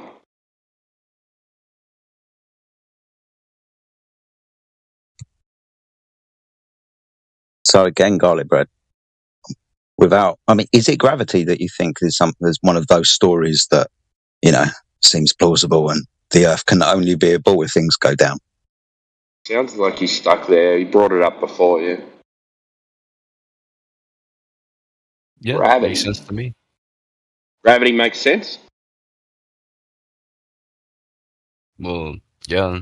If Bohr's model of the atom is to make sense, then gravity is too. It's like you're going to hate me. Are we talking about the Earth or are we talking about an atom? Go for it, man. He's going to hate me when I say, when anybody says atoms, you do know that you're just referring to a model. This isn't the physical, actual reality of atoms. It's called the atomistic model. It's just a way of conceptualizing things that are really small. There's other ideas as well on the atomistic scale, where these things aren't actually physical. They're electric vibrations. Depending on the vibration and the charge, which is a better one, it's either closer or further away to the radius of the central point. But blah, blah, blah. It's just a model. There's lots of ideas out there that we don't know about, that we've just got ideas for, and we conceptualize them using models and conventions and so on. Like maths, for example, a way to explain this. It works. I feel like these theories that like the main theories that are presented to us in the schools now is a hope for us to be able to further prove it by, you know, getting the right calculations by using this theory. So that's why we're taught it. But yeah, nothing is really confirmed. But you're taught it as a fact, though, aren't you? Yeah. Yeah. It's interesting as well. That's the problem.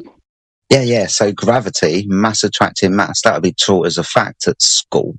But that'll change later, and they'll start talking about Einstein's and general relativity and the bending and warping of space-time. But they'll do that later at maybe university level. But the first indoctrination is contradictory to the second piece of indoctrination. See, this is what we get in here the majority of the time. If people aren't up to date with their own scientific rhetoric and just believe the brainwashing they got from school, mass attracts mass.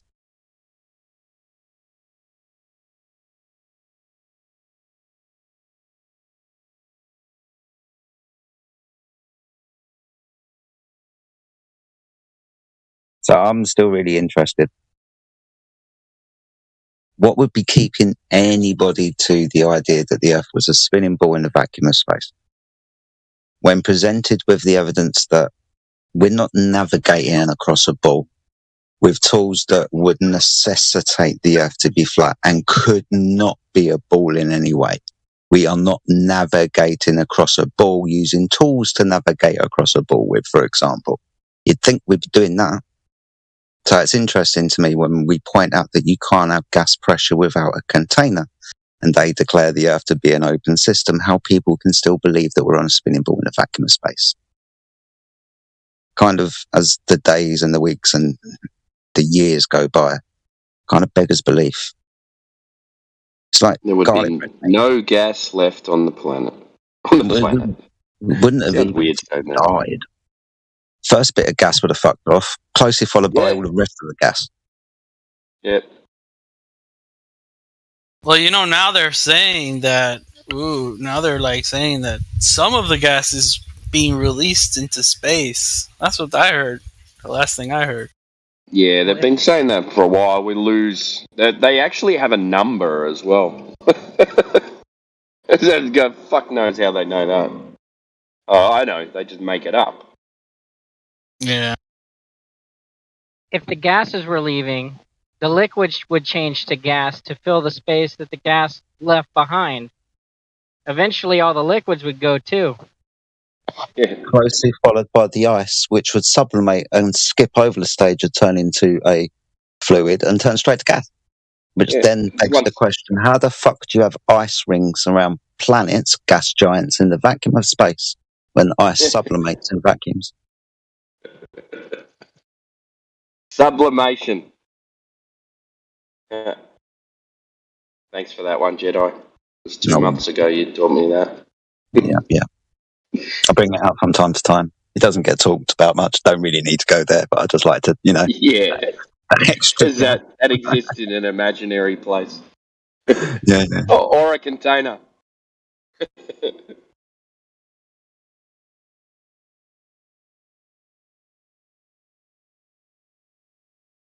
So the question then again back to garlic bread. Why do you still think you're on a spinning ball? And what would it take for us to show you the truth? I mean, you already are. It's just, I don't think I'm gonna be one to take a hard stance on anything at this point. That's fair. Well, it's a bit of a cop-out to me. You either want to learn something. Have you, since you've found out about this subject, have you looked into anything? Nope. How long ago? Sorry, here's my question then, because I might have to take my previous statement back. How long have you been looking into this? How long have I been looking into this? Yeah, Flat Earth. How long have you been visiting the server? How long have you been listening to people talk about it or watching YouTube videos, for example? About How 6 long? months. Yeah, 6 months. Okay. I joined the server 2 years ago, actually. Oh, wow. Okay. Why did you join 2 years ago? Wait, hold on. You can see that on my profile. Actually, Yeah, don't remember. That's fine. Maybe he wants to keep it on the private. You can do that. You can know about this stuff and keep it mostly in the private. You don't have to wear the Flatter hat and the shirt and go out there and say, "Hey, Flatter." You don't. You can keep it on the private. That wasn't the question. That was my comment about the whole thing, about what he's saying. It's valid. Oh, okay. Yeah. I get you now. I remember. Are you in uni?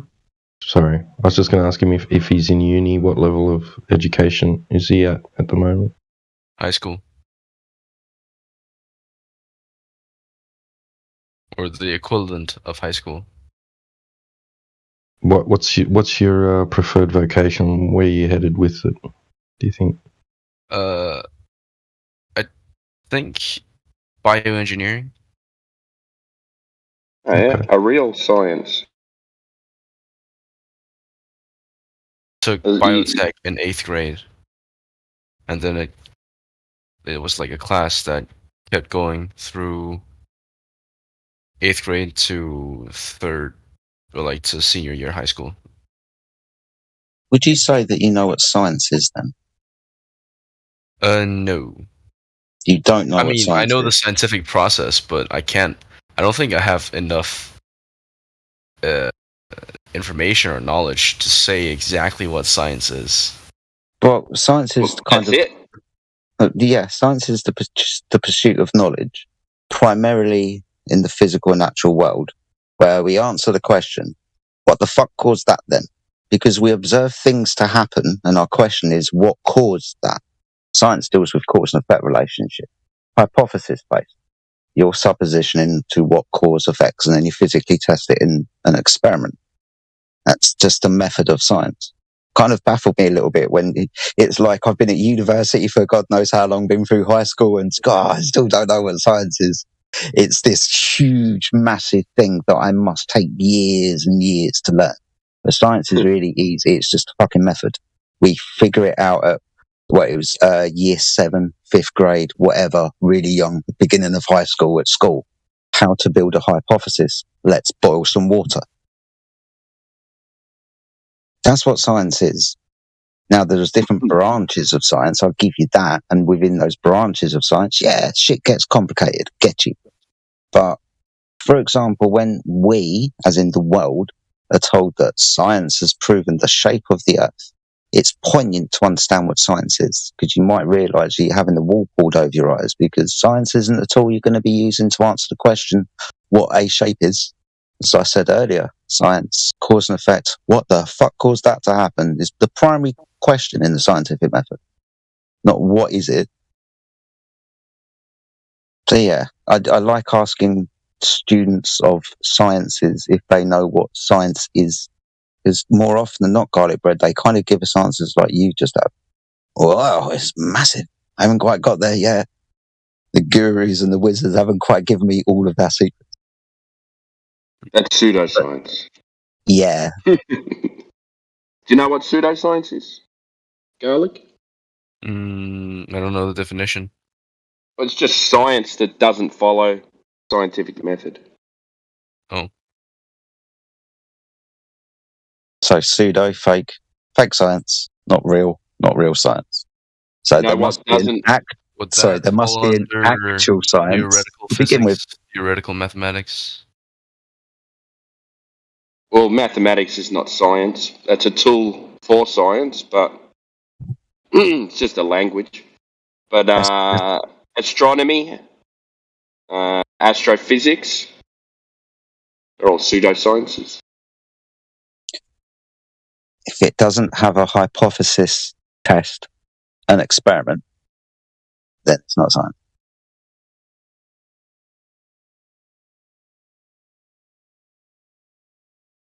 So, I mean, you've been around for 2 years and back into server for what you say 6 months. It's just interesting, my friends, when no scientist, learner, student comes in, and I can respect your opinion of I'm undecided either way, not too sure, whatever, because you're young, and it's not a good idea just to trust people on the internet. If you want to go and prove it out for yourself, you can, and you got all of your life to do it. Just take this from a flat earther. Don't believe everything they fucking tell you, mate. Question everything. Yeah. And research it. If everything, well, not everything, but some stuff that interests you. Like if this subject is interesting, research it. If not, don't worry about it. Yeah. I think that's a pretty good approach to life. For sure. I mean, I came in here, and after just a session of talking to some people, I was practically convinced. Then I went out and I looked up videos. I researched it. I kind of got into it, and I realized, I've just been lied to my whole life. And the only reason why I was able to come to that conclusion is because I was open-minded to it, right? I was able to kind of think outside the box and kind of, you got to give it a chance, right? Once you give it a chance and you start trying to find what's true, I don't know. Well, besides the Earth being flat and all that, here's some check marks that you want to, any kind of information that you're given, make sure that they check out that they don't have any logical fallacies. So if you don't know what logical fallacies are, it would be a good idea to learn those. So see if it checks out that it's void of any logical fallacies, if that's what the information would need to be analyzed through that filter. Or make sure that any information that's given to you that's about, like, I don't know, the nature of things, make sure that it passes the test, that it doesn't break any natural laws. And you can check that off the list. And also any information that you would filter through the scientific method. So those 3 things, that's how you should filter all the information given to you by us, by anybody else.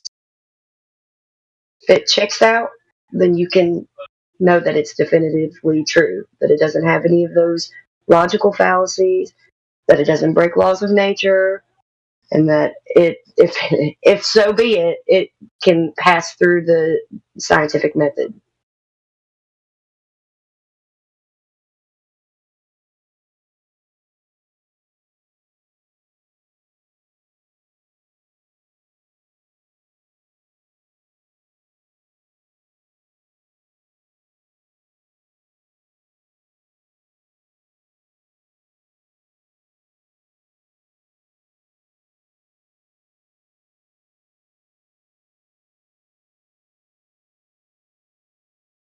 Yeah, I feel like this Discord's kind of there to kind of open your mind and lead you towards the right direction.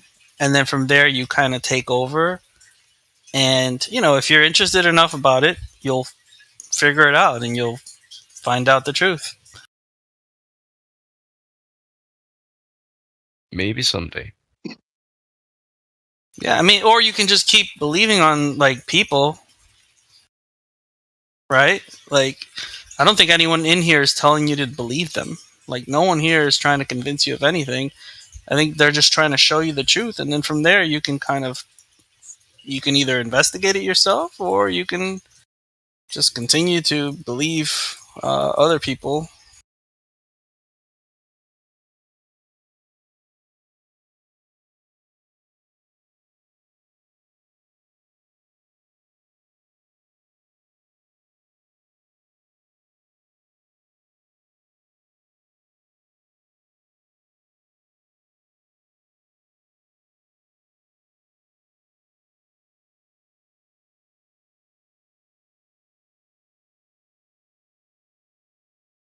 The tools that people use to navigate, once you find out that you can't really use them on a globe, you start to think like, what the hell's going on here?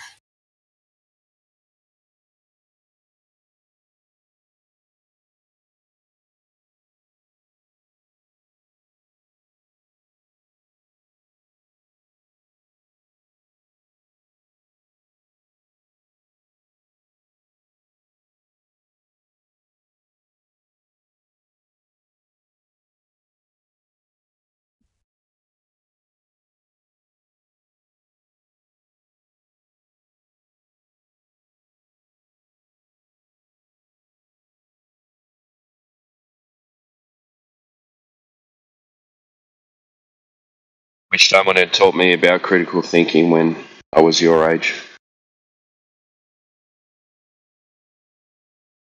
Would have saved me a lot of trouble. But that's not what they do, Jedi. They teach you how to be a sheep. They don't teach you how to critically think for yourself. Timbo, did he just call you Jedi? Oh, I'm sorry. I think so. I'm sorry. Yeah, right. I'm sorry. Totally different accent. My bad. I'm sorry. You're fine. I don't swear as much. No, that's true. You fucking don't. As much. I wasn't looking at who was talking, and you know, like I said, I've only been here a little over maybe 2 months. I don't know, so I'm still kind of learning everyone. So you know, You're part of the furniture around here. You are, Kel, mate. So yeah, I'm just the furniture dude. I'm just here. no, that's not what I meant. No, I don't. I don't take no shit to it. You know, it is what it is, right? It's a saying, like when someone's always around. Hey, it's just part of the furniture. Yeah. I always learn something new here. You know, it's fun being in here. We were having a conversation yesterday about we should talk more about the rotation of the Earth. I agree. What rotation of the Earth? Yeah, I know. Fucking hell. Like, how ridiculous it would be.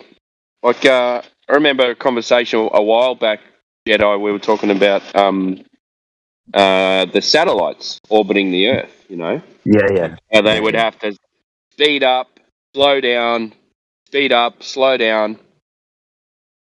And where are they getting this power to do this? Like, you know, is there all this stuff? I know it's in the fantasy of space, but you know, when you start looking at these things, it's just so fucking ridiculous. I'm intrigued by time zones. Lately, I've been trying to like learn about it, and I'm like, the more I read about it, I'm like, dude, time zones do not work on a globe. Like they just don't.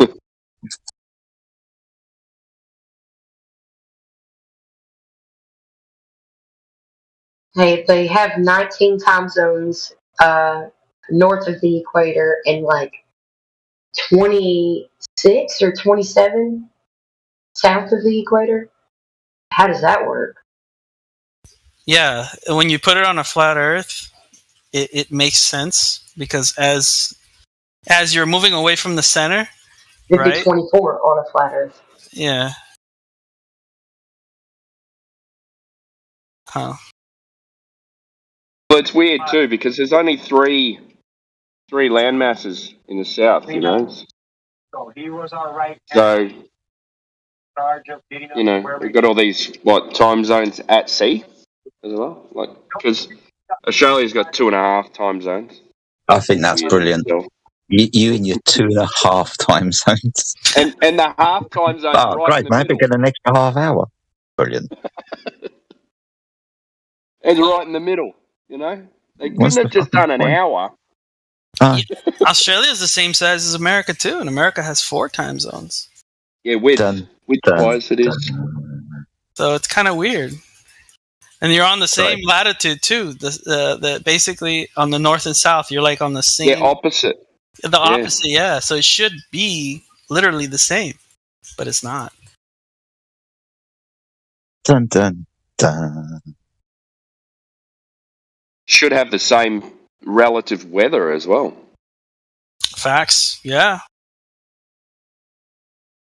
Do you get snow in Australia? Yeah, we do. But like what? The southern Australia? It's in the south, right? Yeah, southern. Yeah, but it's only in one mountain range called the Great Dividing Range. So it runs right down the middle, right down the east coast.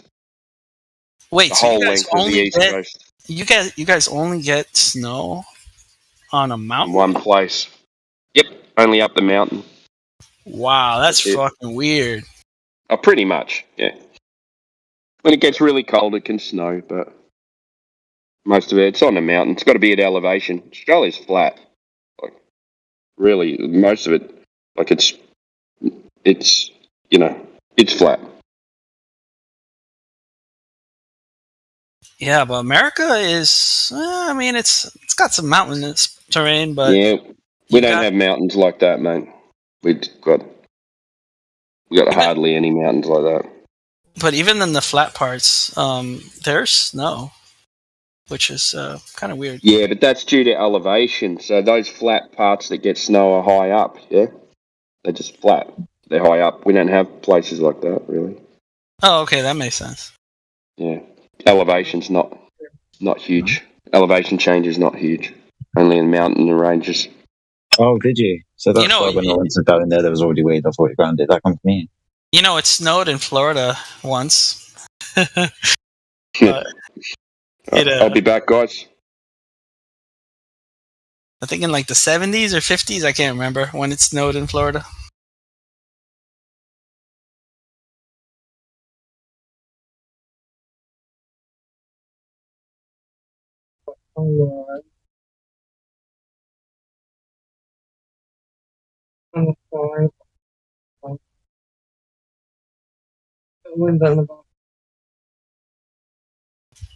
Who's talking?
Has anyone actually ever sat and watched the live, supposedly live feed from the ISS?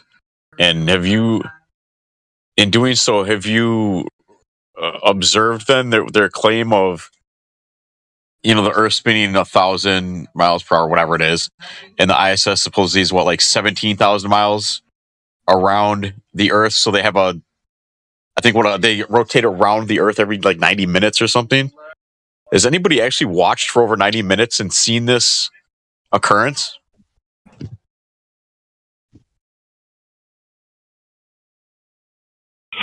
Not me. Obviously not. They would never show that. Right? Because they can't. Seen what occurrence? Sorry, I just got back. The live feed from the ISS. So they say the ISS rotates around the Earth every 90 minutes. And I wonder if, has anyone sat and watched the live feed for over 90 minutes and seen this happen? Oh, yeah. Yes, we've done that here in this channel. Because every time I've ever seen it too, I never thought, and maybe it's, I don't know, but I just don't see those speeds. It doesn't look like the Earth is moving that fast, or sometimes it doesn't even look like it's moving at all from there. Yeah, okay, so we've done that in this channel with a bunch of people, and there was a globe earther by the name of Platypus, and so Platypus wanted to have that. They wanted to call it an experiment. It was just us watching a live stream, so that's all it was. But the live stream that we were watching was not the one on YouTube. YouTube has a live stream from the ISS that's not the actual live stream from the ISS. If you can wrap your head around that. So in other words, they're saying that their live stream is live, but it's not the actual live stream from the ISS. The actual live stream from the ISS comes from the actual NASA website itself.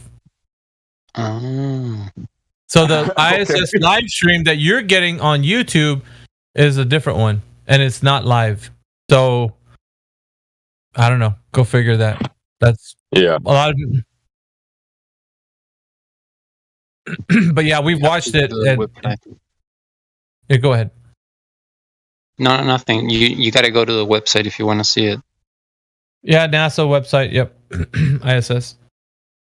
And they actually showed the stream, for over 90 minutes, where you guys could see more than a sunrise. No, it has a point where it gets cut out. Its transmission cuts out. It has transmission cutout spots where the transmission cuts out. Then it comes back. It never actually live streams for over that 90-minute period. Yeah, like uncut. No, there isn't. That's interesting. It cuts. It has the live stream cuts because it's according to what they're saying is that they lose feed from the connection that they have. How convenient. Well, it's what are you gonna do?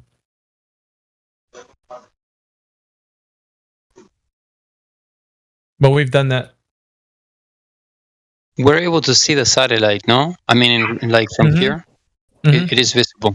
What is what are your thoughts on the mechanism? Like, how do you think it flies over the world? Listen, it goes from west to east. Its path west to east. So when I was looking at it last week, I was at my stepdaughter's house, and I was looking up at the night sky, and I was talking to people in here, Gemsy and everybody. I was looking at the Big Dipper was 90 degrees to my position, or the panhandle of the Big Dipper. The last star on the panhandle was 90 degrees directly above my location.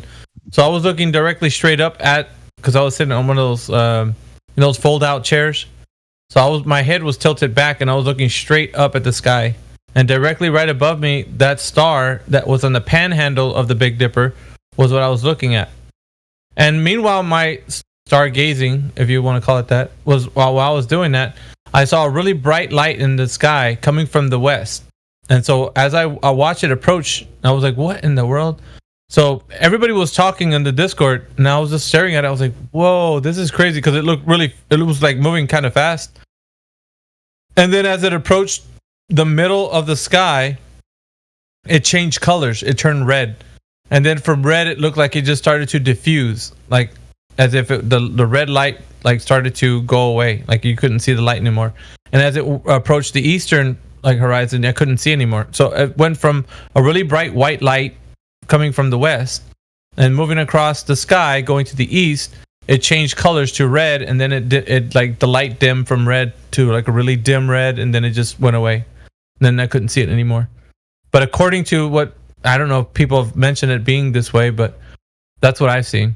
What it is, how it operates, and all that other kind of stuff, it's still a mystery, because only the people know that kind of information that actually made it. But it's not a tin can with people inside of it. That's not the case. So whatever that thing is, it's technology, but it's still not. I don't buy the whole idea that it's a tin can with humans inside. But it did. It does last night. Yeah, what I've seen was that. So I don't know if anybody's ever seen what I saw, like to compare. So from the western sky off to the east, as it traveled, it was a real bright white light. And then as it made its way towards the middle, it changed colors to like white to red. And then it like started to trail off, like the light started to dim, and then it just like dimmed away, and it went to the eastern horizon where I couldn't see the. So it wasn't bright white all the way across the sky. That's what I'm trying to say. If you sorry to interrupt, if you look at the thing that I just posted, there it's showing the ISS live, right? And it says they're over the Indian Ocean. Yet some guy writes, doesn't look like the Indian Ocean, looks like a bunch of land, even though the map shows station over the ocean. Because there's it's filled with lights. Yeah, that thumbnail that you see right now, Kel? Which one? The thumbnail that shows the Earth from space live stream. You know the thumbnail, the image that you see of the Earth. You mean on the bottom right? The one that you just posted in live stream voice text. Yeah. So that image shows a really curved Earth, right? Yeah. The fish. Fish Okay, that's not the way the Earth looks from the ISS. Allegedly, according to the geometry size. If there were actually, because you couldn't see curvature from the ISS, according to the math of how big the Earth is. No, yeah. Someone also pointed out that they're supposed to be over the Indian Ocean, right, where there's nothing, yet there's lights everywhere, and so I don't know. Yeah, so that image is a deception already. Oh, they just changed it. What the fuck happened here? That was weird. I'm watching it just to see what the fuck. They were just showing it, right? And now it just changed. Now it's a completely different image. It feels like they just put a different image on there. What the fuck was that? Are you guys watching that? That's weird. No, I wasn't watching them. Like, if you rewind it just a little bit, just maybe like a minute, right? And then play it, you'll notice they completely changed it. I've had a similar experience every time I've observed the ISS-2, Miggy, as you, is where it does appear brighter at one point, and then as it gets past you, it does seem to dim every time I've seen it. Although I don't think I ever remember it seeing it change colors. Yeah, just watch it. Bring it back like a minute, the thing that I just clipped, and then you'll notice that it changes completely. It's just a totally different image out of nowhere. I don't know if they flipped it to another camera or what the hell they did, but that's weird. I don't know.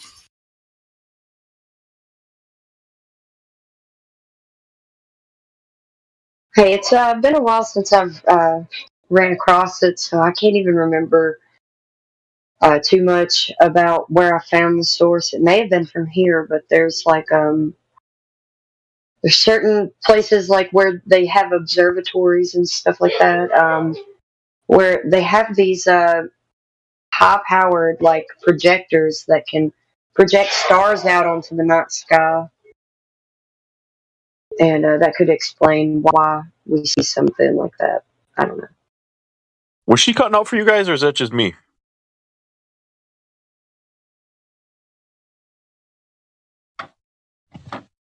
I'm sorry, was I cutting out?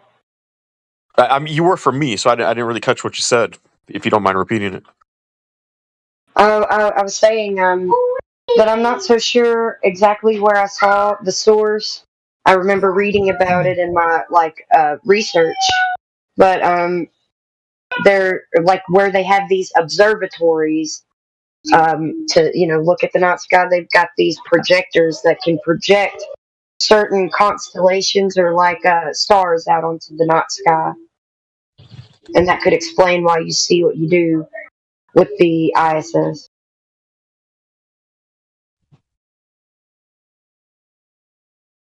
You know, funny enough, there's actually an observatory like 5 miles from me right now. I should check it out. It's real small, but I've actually gone up there a few times and got out and hopped the little gate and looked around, but seems like nobody's really ever there. But yeah, maybe I should that'd be interesting. Anyway, sorry, I'm thinking out loud.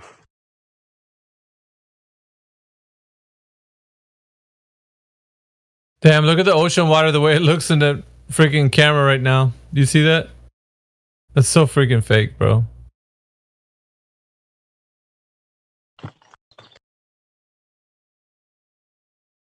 Oh, those are clouds. Is that water or clouds?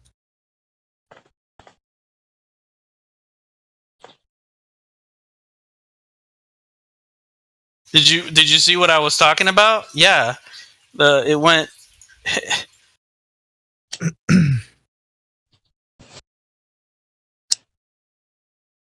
I had to snip it. just to freaking put it up.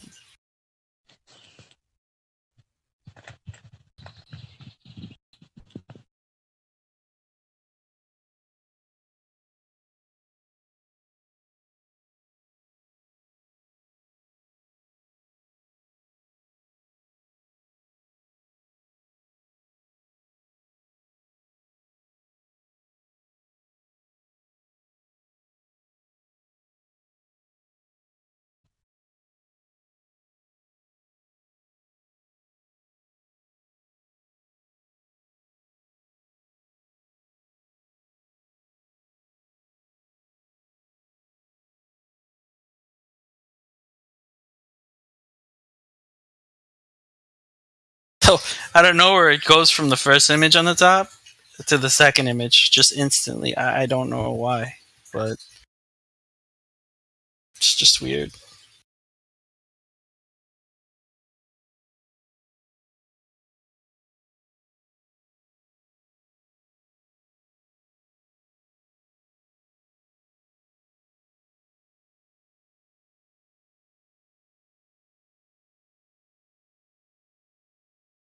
It's like some pre-recorded shit. That's what it looks like.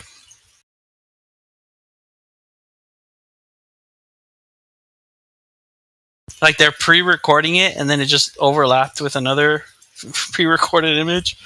It's like just to make it so it doesn't always look the same. That's what it looks like. You know, there's another live stream, right? Check this one.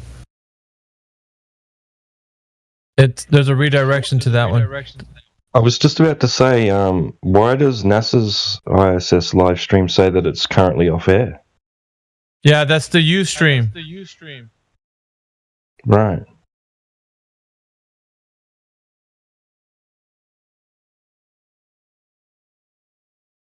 So is there more than one ISS? What's going on here?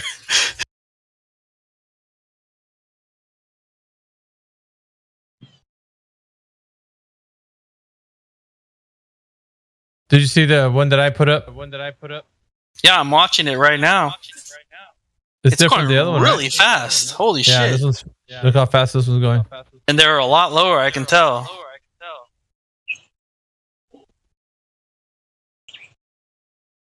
Look at those flashes of lights coming.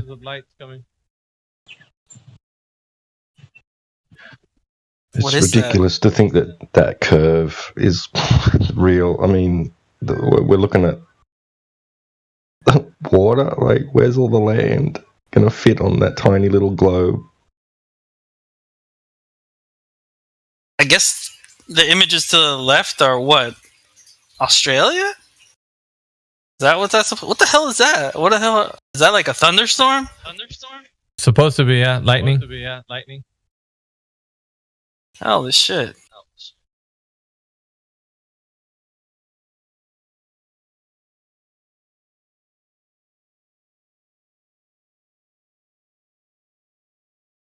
I gotta turn off the music because the music is. It says the ISS is over the Indian Ocean. Like, how long has it been saying that for? What the hell just happened? Did you see that? They turned on the light or something? Yeah, did you notice that bright light? Yeah, what the fuck was that? Look how it dimmed. They supposedly have multiple cameras that they jump back and forth from during the live stream, or no? Well, it's just been this one camera, though.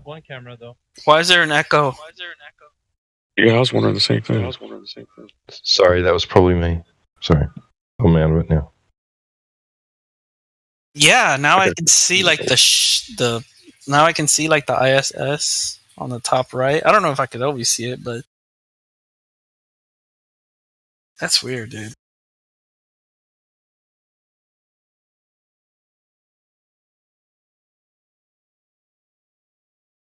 Yeah, Clipcords put some of the comments that people are put in there.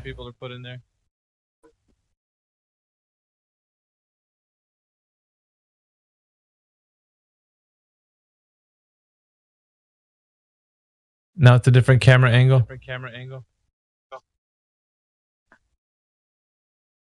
What the hell?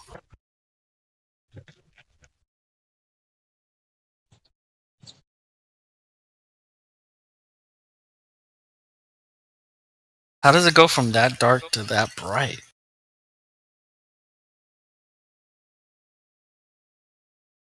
You never see it zoom in or out, right? Like, I mean, Is that Australia? you'd think they'd be able to play around with those cameras a bit and, like, you know, be curious sometimes and zoom in on stuff. Yeah. Yeah. They have to make it as smart proof as possible. Look at the Aurora Borealis. Oh yeah.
So its current speed right now is 27,505. Oh, we'll get an echo.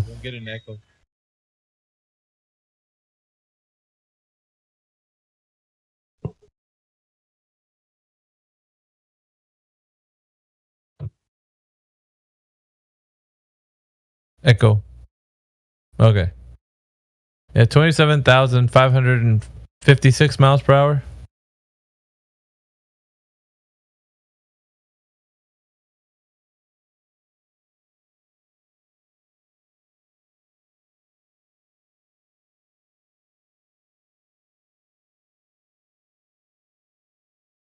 I gathered up some clips from JRE. I guess they had some astronaut guy who claims to have been on the ISS. I gathered up 3 clips. They're only like 30 seconds to a minute long. This is a good training for your bullshit detector, folks. Listen in. Is there one place that's the spot on the space station to get the view where you really get a big window? There's this huge window called the cupola that wasn't there in my first mission, but it was there in my second mission. So I got to see it the second time. They added a window? Yeah. It's not just. It's like, let's get the Sawzall and put the. Yeah, how do you add a window to the space station? Yeah, you just, get the. They added a whole module, and the module had this cupola, which is like a. Is that it right there? Is that what you're looking through? That's exactly it. Yeah. Wow. So that's pretty tight. It's like it's a dome, and so you get the full 360 view, and it's spectacular. Wow. And we tell the guys that don't get to do a spacewalk that this view is just as good as doing a spacewalk. But it's not. It's not. It's not. But don't tell them because it makes them feel better.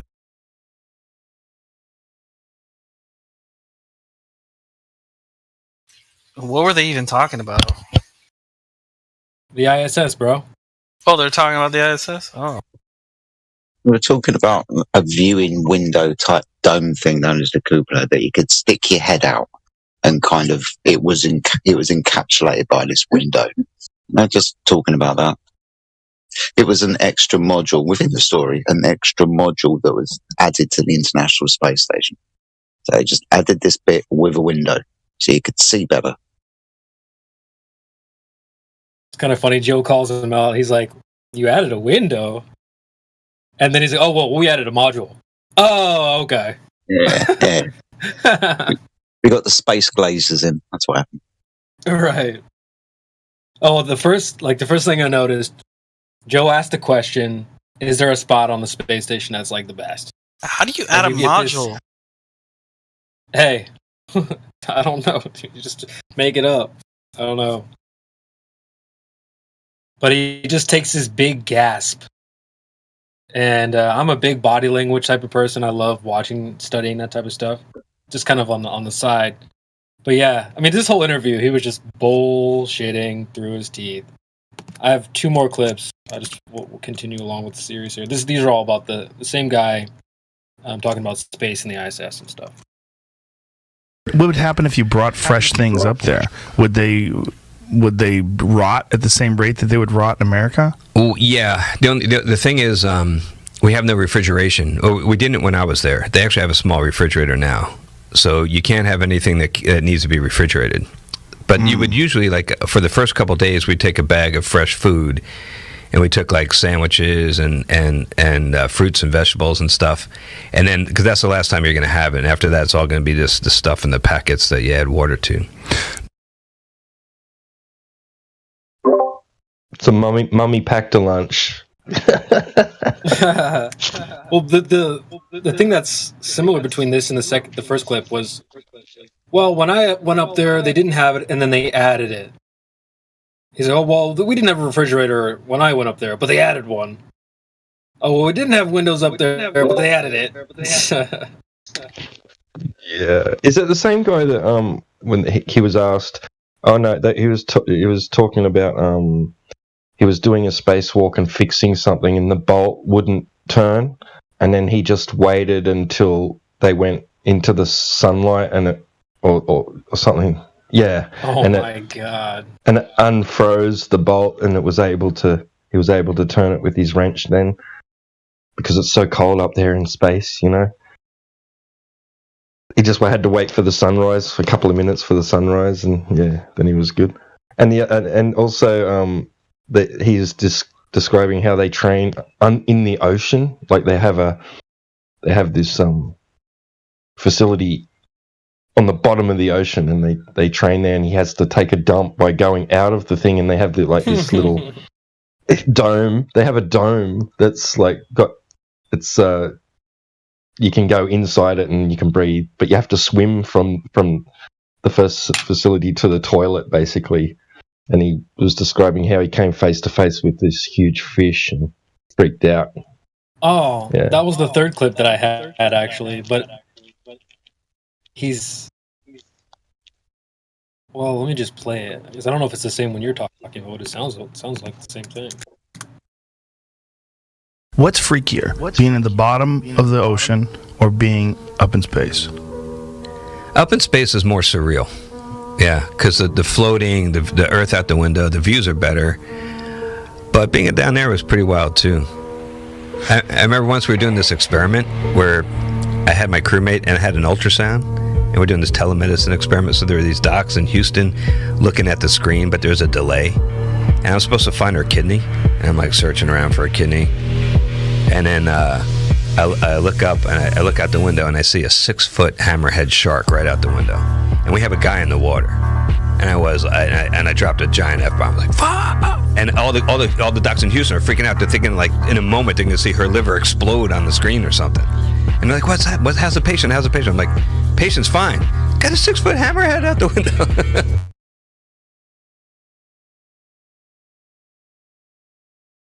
What caught my attention about that one is it's like he had so much more to say about reality. Here on Earth, you can describe things. Oh, I was in the ocean, this happened. He was like, outer space, yeah, the floating, the Earth, the planet. I just thought it was funny because his mind immediately had all these experiences and memories ready to go of things that really took place in reality. Yeah, I was in a submarine. I was doing telemedicine. I was working on a kidney. There was a shark, dude in the water. I mean, all these details. But when it came to the outer space, he was like, yeah, the view, surreal. You know, okay, dude. I don't know, man. It would be a nightmare. Like, I don't think it'd be that fun to be up there if you could. Hell no, I'm with you all the way. It's not as cool. I used to think it was like so cool and Dude, I would not want to be out there, even if it was real. I mean, that Joe's question was, would you rather be, what's freakier, being in underwater or in space?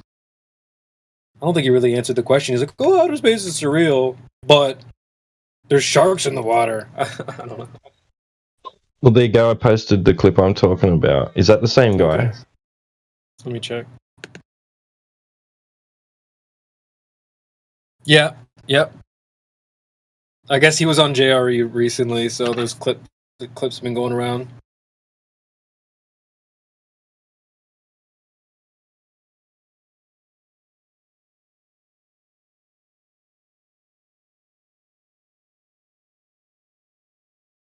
Imagine having to BS about outer space in front of millions of people.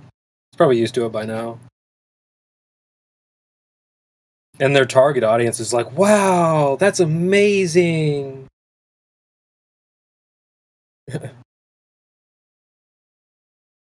He can just say anything. And they're like, oh my god. There's nothing interesting about space. I mean, no, dude. The idea of it, I don't know.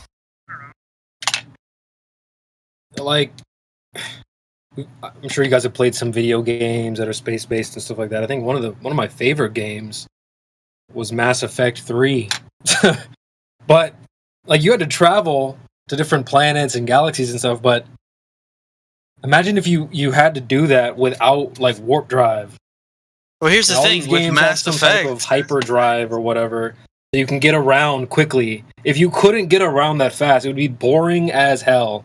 Imagine being on the road forever. Well, here's the thing, right? When I played Mass Effect, when you're playing it, you're not really playing it in space. It's more like it's telling you, oh yeah, you went to this planet, and now you're on this land, right? Wow. You're not really in That's space. nice, actually. And then the best part about it is the technology that you use, right? And the RPG aspect of it and the whatever. Yeah, you don't That's really kind of a funny point. Yeah, you're not really traveling through space in the game. Yeah, they show you on a screen, you went from planet to planet, and then you just boop, and you actually play on, real world. That's kind of funny that you point that out. Yeah. I think I don't know. You guys should play, since you like video games. You should try FTL. It's a little. I think one guy made it. It's one of those games. And it's one of the best space games I think out there. It's got little shitty graphics. It's one of those games where it's got really bad graphics, but I think it's amazing. What does that stand for? A failure to launch or something? Faster than light. Oh. Failure to launch. Yeah, basically what happens is, right, you have a start. You start off as a little spacecraft, right? You get to pick which one you can start off as, and you're basically, the whole entire thing is you're running away from this other colony of I don't know if they're aliens or not, but they're you're running away from people that are trying to get you, right? And the whole game is you just being chased and going from planetary system to planetary system to upgrading your ship along the way, and yeah, it's pretty good. Interesting. Yeah. It's free. I mean, you can download it for free. You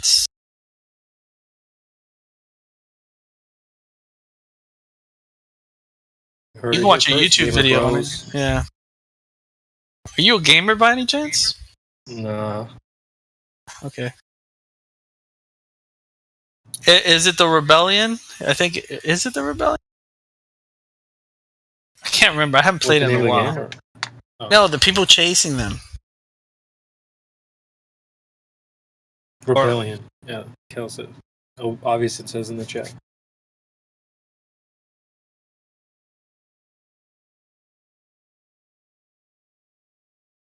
Anyway, yeah, not to get too distracted, but I just noticed those clips recently, and my BS detector was flying off the radar.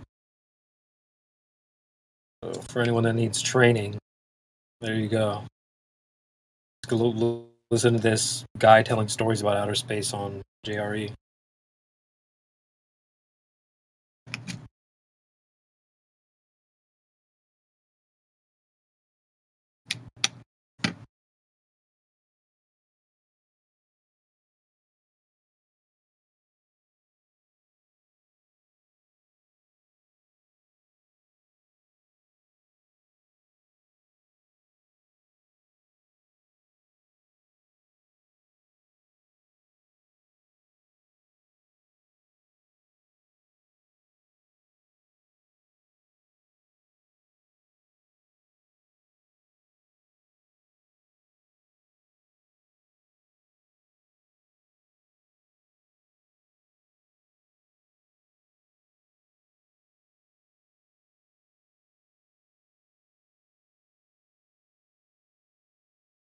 You know, one of my cousins, I was hanging out with two of them, and one of them I already had the conversation about flat Earth with, and he drops the bomb. He's like, "Yo, so did you hear about CB? He's a flat earther." And dude just had a full meltdown. Walked off, grabbed a computer, a laptop, came back, went to NASA.org. Dude, do you not believe this? What the hell, man? It was a full spiral. Imagine going to daddy.com. Did you take him to some videos that show all the wires and space bubbles and all the good stuff? Hell no. He couldn't even, like, he just couldn't even fathom having a conversation. You know, it was the type of spiral where you just don't even allow, I don't want to hear it, la la la la. That type of stuff. Sounds like my wife. Yeah, I don't do a whole lot of talking about flat Earth to people who don't want to hear about it, you know? Like, that's why this place is cool. They came here, so it's not like I came and knocked on somebody's door. Hey, have you heard about the flat Earth today? You know, back in 2017, I was afraid to mention anything to anybody, and it took me a few years because I didn't want to tell anything that I wasn't absolutely positively sure. And then last year, when I went and saw my own black swan, that's what convinced me, and I couldn't wait to tell people. And all it did is smack me in the face. So I figured, you know what, if somebody wants some information about it, I'll give it to them. Otherwise, I'm not volunteering anything because I'm tired of just being ridiculed and laughed at. And you know, the bottom line is, if you want to know, I'm more than happy to share information with you. If you're looking for a slapping guy, slapping pig, whatever, whipping post, there we go. If you're looking for a whipping post, I'm not it. Yeah, man, it's like it's such a shame too, because you're not going out there trying to get money. You're not doing it for any other incentives. You're going out of your way to put yourself in a vulnerable spot to tell people some information, and they spit on you. I've definitely been there before. It's like, do you not understand where I'm coming from here? I have nothing to gain by sharing this information with you. So for you to like have this type of reaction doesn't make a lot of sense. But yeah, man, I've been there before. It kind of scarred me from wanting to like tell this to other loved ones and stuff. But yeah, I feel for anyone out there that's dealing with that, especially in the home.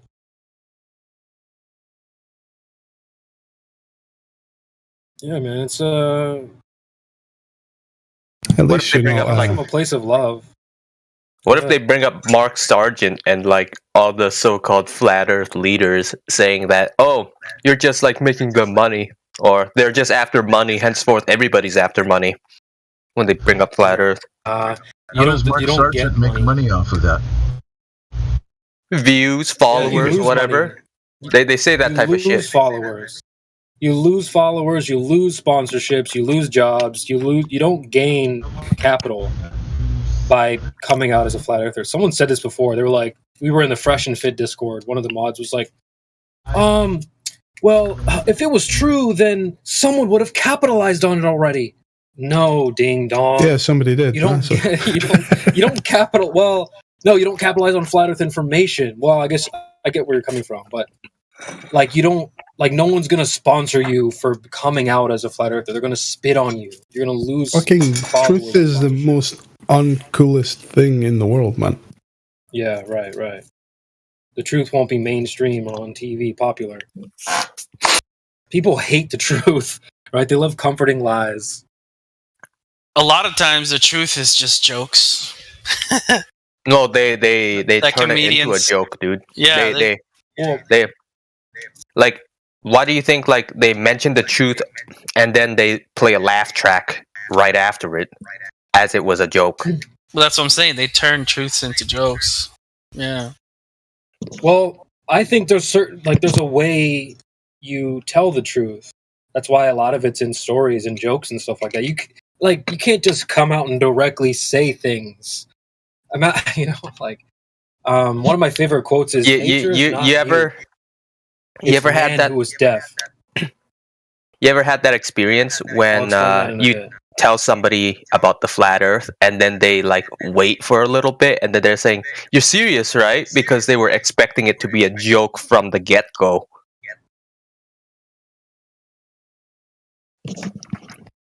You never had that experience? Or like they're just like dying to be like, "Okay, you got me. They're dying for you to just switch on to the globe Earth side after like trying to convince them that it's flat, and then revealing that they're waiting for the punchline. No, they're not waiting for the punchline. They're saying that that was the punchline. You convincing me that was the punchline. Now go back into globe mode, please. You never had that experience? Not me. Really? You never had a like when you started telling somebody about flat Earth and then they're waiting for you to say, "Oh, it was all just a joke." I guess I've had that experience with one of my friends, but only once. I get that a lot, actually. They wish I wasn't serious. I'm not too interested in speaking about it with people anymore. Mm-hmm. I'm only seek the seekers type mentality about it. Let the seekers find you, son. This is that guru in the jungle mentality I've been talking about. We At the same time, if you want to come get enlightened, you know where to find me. We're back. Pretty much. Yeah, dude. Yeah. Truth is all about initiative. You can't fucking walk up to someone on the street and hand them initiative. Right. No amount of words is gonna put that inside them. Yeah, man. That's kind of what I was just thinking about. Like, I was saying one of my favorite quotes is, "It's not nature that is mute, it's man who is deaf." And so, like, even if I was just to walk straight up to you and just tell you truth point blank, probably wouldn't can't hit the hear it. mark. Yeah. So there's ways to tell the truth. Sometimes it's in a story, like you guys brought up comedians telling jokes. There's ways to plant the truth and then put it in your message. Sometimes you just can't say it directly. George Carlin was a master at that. I mean, some people expect have a problem saying it directly. Yeah. I mean, say you believe in God or whatever, right? Like, some people expect him to like show up and just tell you things directly. What if that's happening just indirectly? This is that nature is not mute; it's man who is deaf. So maybe listen up, and the truth can speak to you in other ways.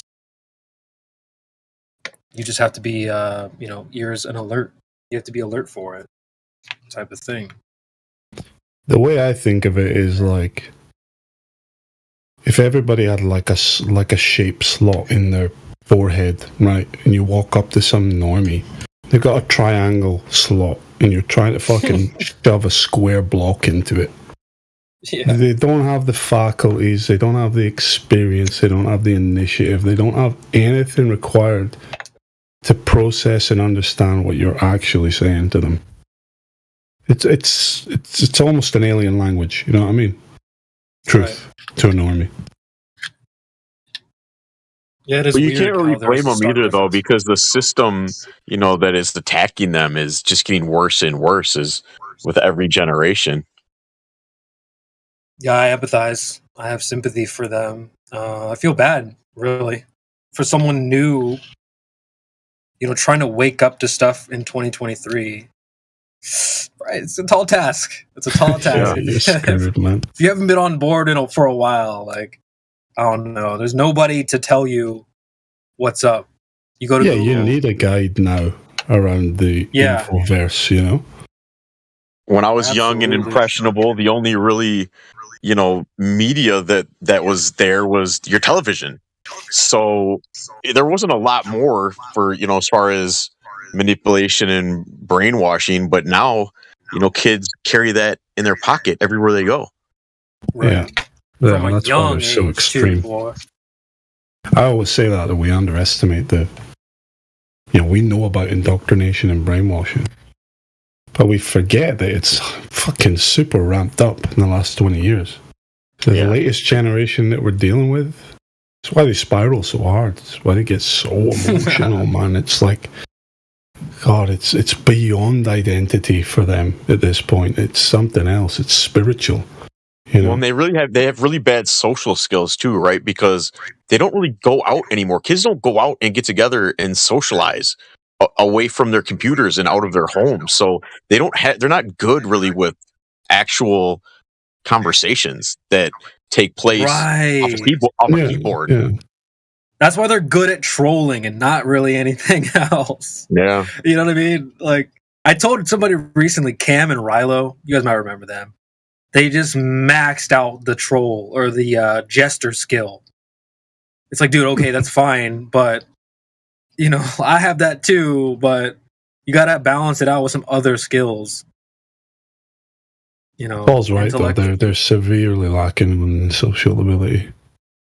Mm-hmm. And on top of that, all the ways they do interact, all their social interaction, it's all condensed. It's memes and short language and nonsense, Right. Everything's a rush to response. Like nothing's thought out. They don't type,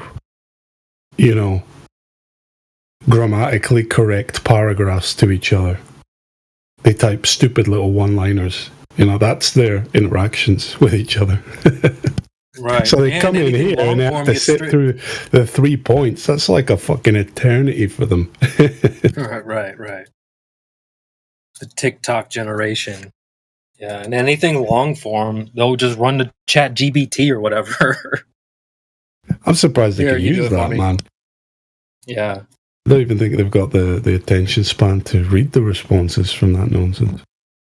No, they don't, because I've seen. But we know they don't. I've seen teachers call out their students like, "Dude, you didn't even erase the part where it says like I am a bot or whatever." So they get called out here. They post videos that they don't watch. They post citations that they don't read. It's like,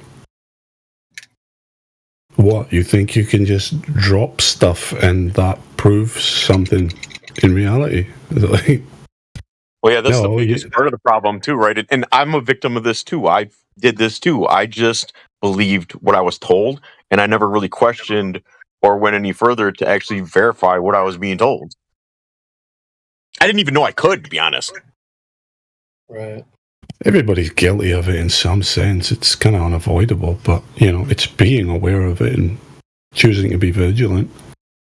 I think people start asking questions. It must be true. I'm sorry. I think people start asking questions when they start to realize that not everyone's telling the truth, and there is an agenda behind a lot of what's going on. Well, there you go. That's exactly what I was going to say to OB is like being vigilant. Well, you've got people screaming out, fire! Like, we're yelling out, fire! And they're like, nah, you guys can't. If there was really a fire, then someone be on the news, man. Yeah. Ironically, there's fires on the news right now. I know. Yeah, that's it. You're just the guy. It's like, yo, house is burning down, like really badly, really rapidly. Might want to go outside. Nah, fucking crazy just wait conspiracy till the. I'll theorists. just wait for. Yeah, you're crazy, dude. You know, they're all fucking smogged up and blackface from the fucking the smoke. You know, it's like I don't see anything going on. Yeah, and they also do this, and like we were talking about video games earlier. In most video games that I've played growing up, like MMOs, stuff, especially MMOs. MMOs are supposed to recreate, a big world, right? And they can't make it into a sphere. Like they can't make the land. It has to be completely flat. No, they can.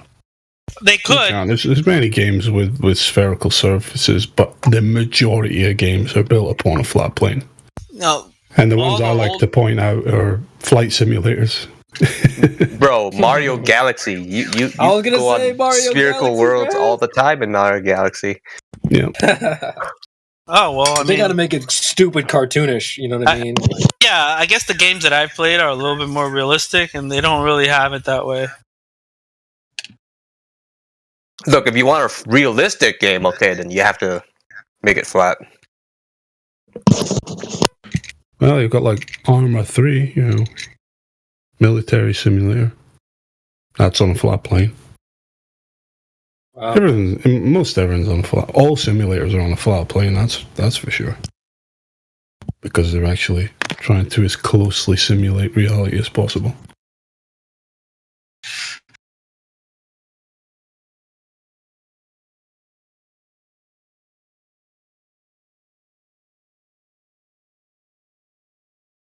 Yeah, it's funny. Like when I'm watching certain shows, and like there'll be a time where they flash to a super curved Earth, and I sometimes wonder, like part of the design team, if that one person or there's somebody in the crew that's like ultra globe tard or whatever. You know what I mean? Like, no, let's get the curvature in here. I think that from time to time. A lot of scenes are. No, man, pretty standard everybody's a of what you would globe-tard. See Flat Horizon. Everybody's a globe-tard, man. Not everybody. Not everybody. I think there's a lot of people out there that know that just aren't as vocal as we are. No, they just put. I'm just saying when they flash that curvature, I'm pretty sure they just do it because they think that's what the Earth looks like, not because they have an agenda behind it. They're just straight up No, I would agree brainwashed with you on globetards. that. I would agree with you on that. I just think from time to time, I does cross my mind. I'm like, I wonder if there's any salty Globers out there. Like, no, we're gonna exaggerate it here. But Yeah, when they make a space game or a game that has planets and stuff like that, they have to imagine it, right? Like they're not going by what they see in reality. like, I'll grab you an example here. I have a server. I made a meme a while back. It's not that Dragon Ball Z one, is it? Yeah, you already know. You already. It's true, though. It's true. Here it is.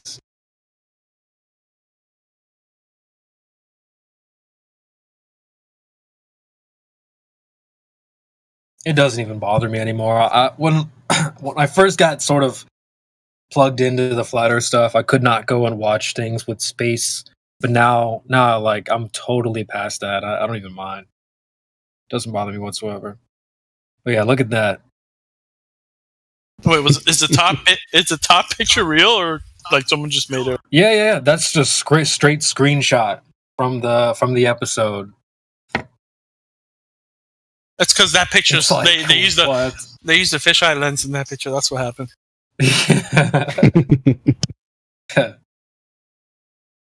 That's funny. I think they do it in that case there. It's just like cinematic effect, you know, the animation. Yeah.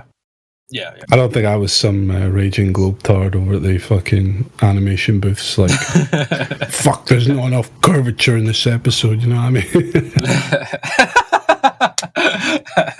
Right. I was going to say that dramatic effect. Yeah. Cinematic dramatic effect. Yeah. I was going to say the Oh, that's exact same thing. Hey, you guys laugh But I bet you, you know how they're trying to do the whole, God, what's that called? Where they try to get like enough females at the job and this and that, like a quota, like an equality quota or something like that. They probably have like a curve quota. Like, hey guys, we need to have like at least equal 50% curve. representation for the globe. Well, dude, it's not like Flat Earth is not spreading. Obviously, it's not mainstream. I don't think it's going to be mainstream, but it's like it's taboo, but people have heard those words before. It's a movement, bro. It's a movement. It will never stop. It's a reality. I was going to say, it can't be a movement because this Earth doesn't move. Not talking about Earth was kind of the same in the beginning too, right? It was like kind of slow, and then after a while, and now it's pretty much became mainstream. But you know what's done about it? Yeah, to the point where people like can be sitting at the dinner table, the family sitting at the dinner table, and they're having a discussion, and the father says something like, "Oh, that's as stupid as saying the Earth is flat." Now, one of their kids may not have yet heard about that, and go, "Huh?" Yeah. Right. It's going to bite him in the ass. Let me play just a small clip, just to kind of back up my point about how the message is out there, and people know, they just might not be as vocal. Just a quick clip from a song. Rich, go that crusted crown and shit, the golden road is promising. Pray that I keep it honest, but what if they say I'm crazy? Like fuck it would've changed. Like Kobe, I got an 8 for you. You pray for me, I pray for you. They say the world 360, but what if it's flat? Breaking down, I'm breaking too. Say you wanna change, but keep changing it back. They say the world 360, but what if it's flat? Oh, that's fire, bro. Like, I think there's a lot of people out here that know what's up. They just don't have a flat Earth Discord or whatever, you know what I mean? They're not like, it's not their core message. So shout out to those people that are dropping gems out there. I don't think it's as secret anymore. It's probably far more prevalent than we realize. Yeah, Face it, we're never. You're not going to depend on like mainstream media or anything to keep you up to date on how many flat earthers there are in the world. They just keep saying. The majority that I've seen are putting out a lot of just bad information. You know, like TikTok, for instance. I've been seeing a lot of channels, flat Earth channels on TikTok recently, and a lot of them are making just bogus claims and claiming models and maps. And well, that's like the Flat Earth Society, right? Like they're there to obfuscate, kind of dilute the water. Paul, that's actually what worries me about Flat Earth going mainstream, because then you would get random weirdos teaching goofy ideas that probably don't align with reality. So, also, I'm worried that there could be people that really don't care about red pilling. They just want to make a name for themselves. And then when they get the status they want, they can totally stab the movement in the back, Well, this is probably happening on the globe side. I would imagine there are some people out there that genuinely do believe it. And they're noticing that there's people out here saying just whatever. They're saying anything at this point. No, the horizon's not Earth curve. Think of the person who genuinely believes. They're like, wait a minute, why are you saying that? They're, shitting on the original claims and everything. So. Yeah, I used the wrong word. I meant to say muddy the water, not dilute the water. I know what you mean. But to OB's point, I couldn't even imagine what the numbers would be. People who are vocal and outspoken about flat Earth. I don't know how many of us there are. I don't know what percentage I would put that in. Are we top 1%, top 5%? Who knows? But then there's like the silent group that knows, but they're just not really vocal. But what percentage of people is that? And so, we have no idea. I wouldn't rely on mainstream to get those numbers either. Yeah.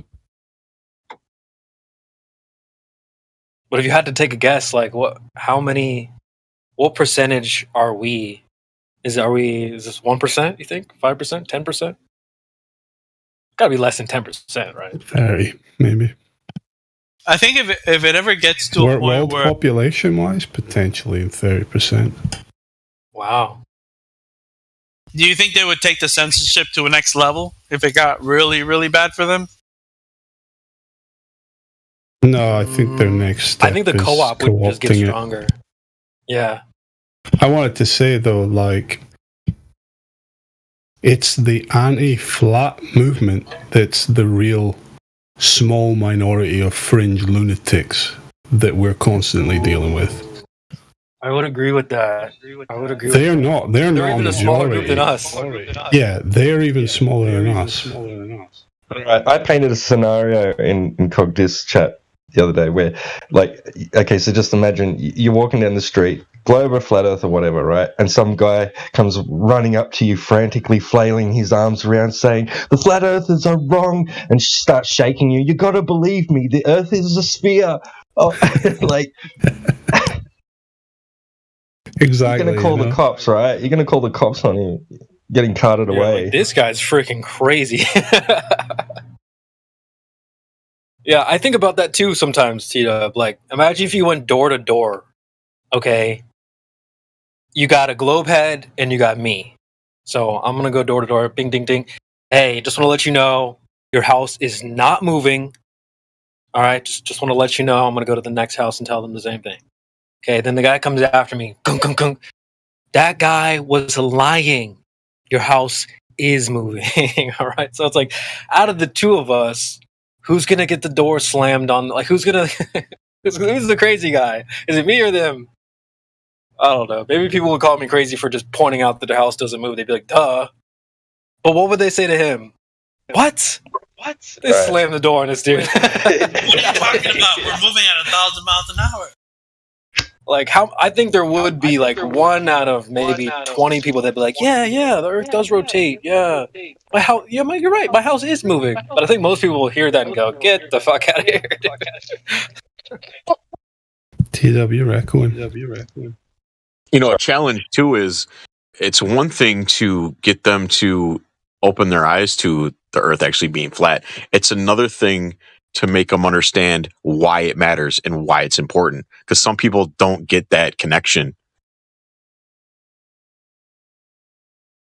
Yeah, you can tell when they're not asking the right questions. I think somebody who asks, when presented with a flat Earth, they go, "Well, how did it get here?" That's my type of person. That's somebody who's thinking about the implications,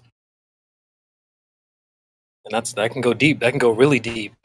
So when we were talking about that a little bit earlier, is it a salvation issue? Some people are into that. Some people aren't. Now, I guess we can go into that just slightly. If we're on a globe, where is your savior? Where would he come from? Aliens? Outer space? I don't know.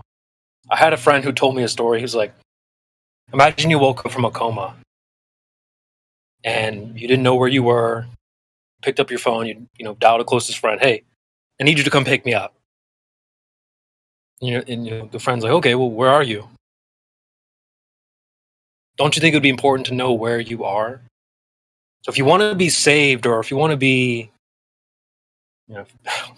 so like if some people say this is a salvation issue. So how do you get saved out of a globe? Yeah, how do you get saved off a globe? Like, where are they coming from? You know what I mean? So, yeah, I think it's important to know where you are. So, yeah, just wanted to point that out.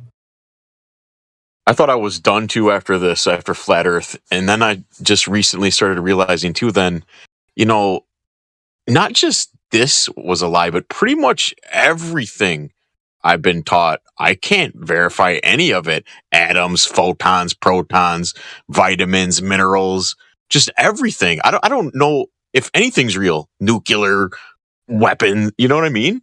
Shit. I can't prove none of that shit.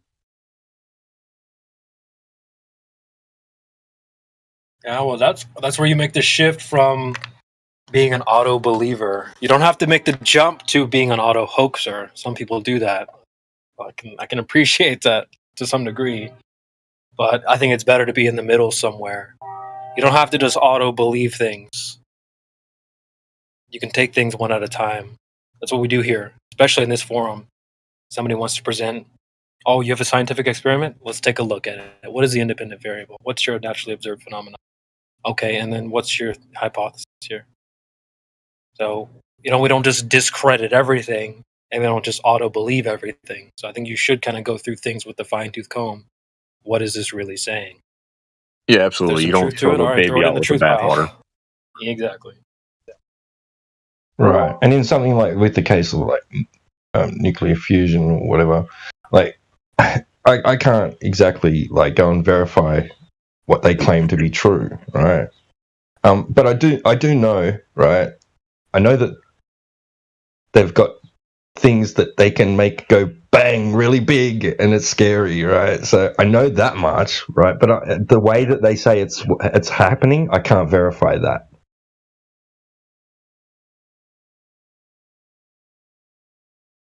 Yeah, there's no question they can make giant bombs. And that's But, bad enough. Yeah.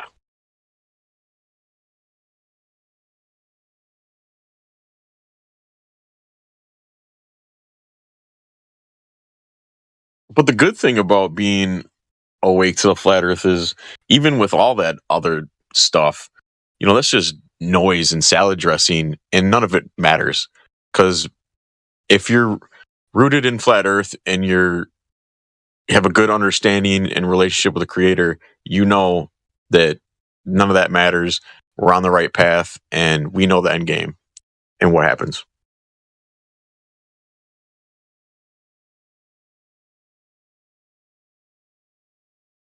Or I should say, I don't want to say we. I'm not speaking for everyone. Sorry.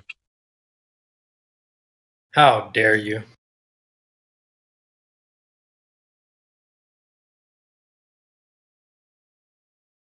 But I like what you said, CB. Like, yeah, you don't just become. It's you let go of that auto belief system, but you don't replace it with, well, it must be a lie instantly. If you can't verify something, it kind of like takes me out of having to have a dichotomy where do you believe it or do you disbelieve it? It's like, well, I just not even really worry about it at this stage. I don't really consider it, like, unless it's such an important topic to me that I would want to like look into it that deeply and see if it can be verified or not. If it has any empiricism to it.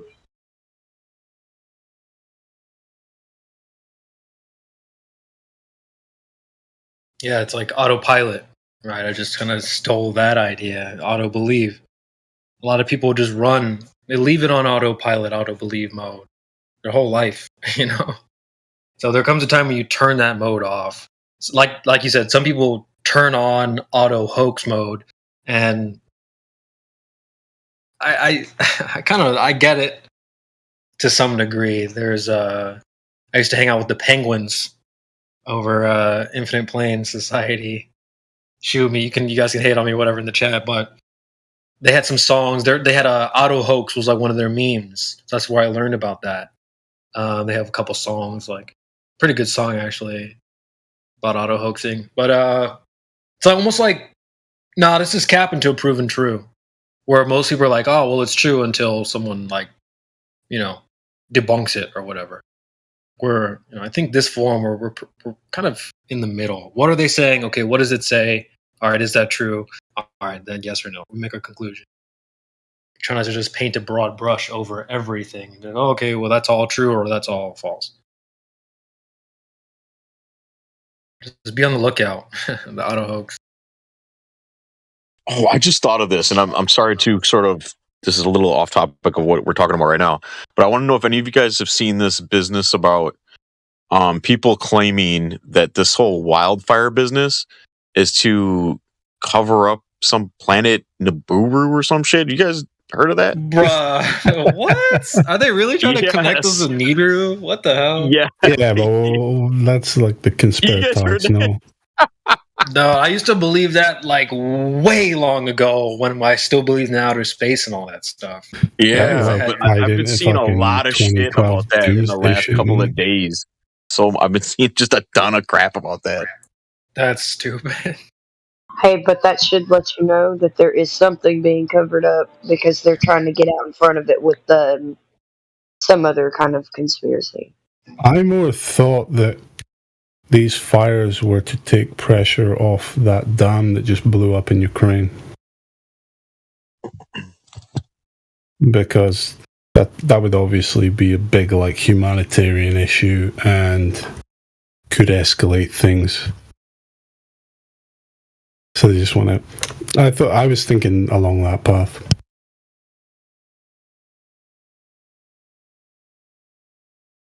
For me, trying to figure out,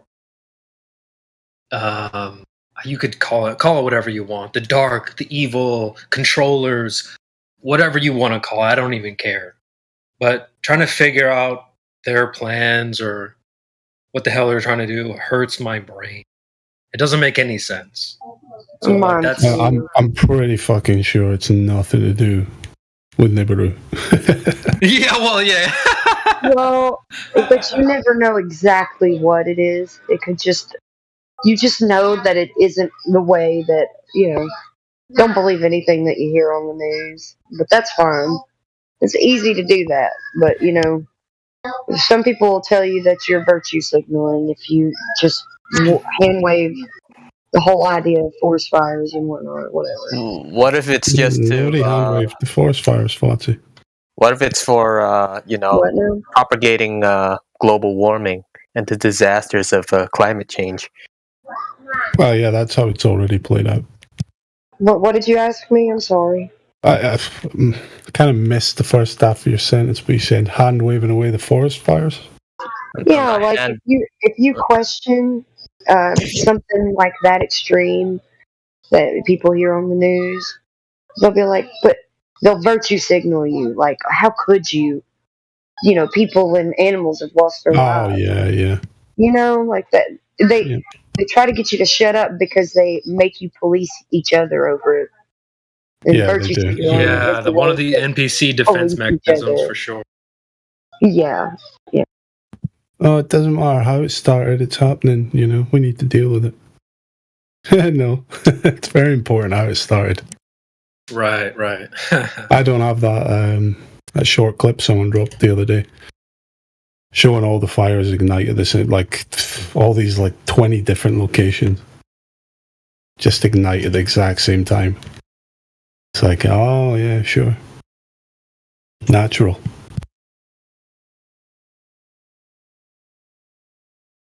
Yeah, I hate that too, though, man. I take all that with such a grain of salt because I just can't. I can't watch any video and really put that much stock into it because I don't know where that video came from. I wasn't there. I didn't witness it with my own eyes. So it's a fucking video, Yeah, Look at all it'll the be claimed videos that NASA satellite puts imagery and all that, so it means it came through NASA and all this, Yeah. I was seeing crazy videos the other day of these helicopters flying over the forest areas and somehow dropping fire on the forest, and they were claiming this is how the fire started. I'm like, what the fuck? First of all, who's filming this? Bro, I saw somebody say that I showed that to somebody, and then they said that they're just doing a pre-burning to stop the spread of the fire. So if yeah. I mean, sure. Yeah, a lot of people will see that too and not understand that they do burn a perimeter to try to stop the fire. Yeah. Mm-hmm. Yeah, that's a genuine strategy. But I don't even know if that's what I was witnessing. But I still don't get how that strategy would work exactly. Well, because the fire reaches that point that's already been burnt and it has no more fuel, so it dies. Yeah. But what about the fire that you made? Wouldn't that spread? That's a good point. I mean, I know how it works out here in the country when they do controlled burns, but on a large scale like that, that's kind of a good point there, sir. I mean, I guess you would have to let your fire burn a little bit and then take it out before it grows too large. But we have to see the point of them taking it out too, right? Yeah, they would have to burn a line, maybe 30, 40 feet, maybe more. And then from there, they would have to go with another plane and with something to turn it off or something like that. Yeah, they have to turn it off. If they don't, it's just gonna add to the fire that's freaking spreading. Yeah. But I need to see them take it out. Like, I see them start it. I don't see any evidence of them taking it out. That's how I don't know.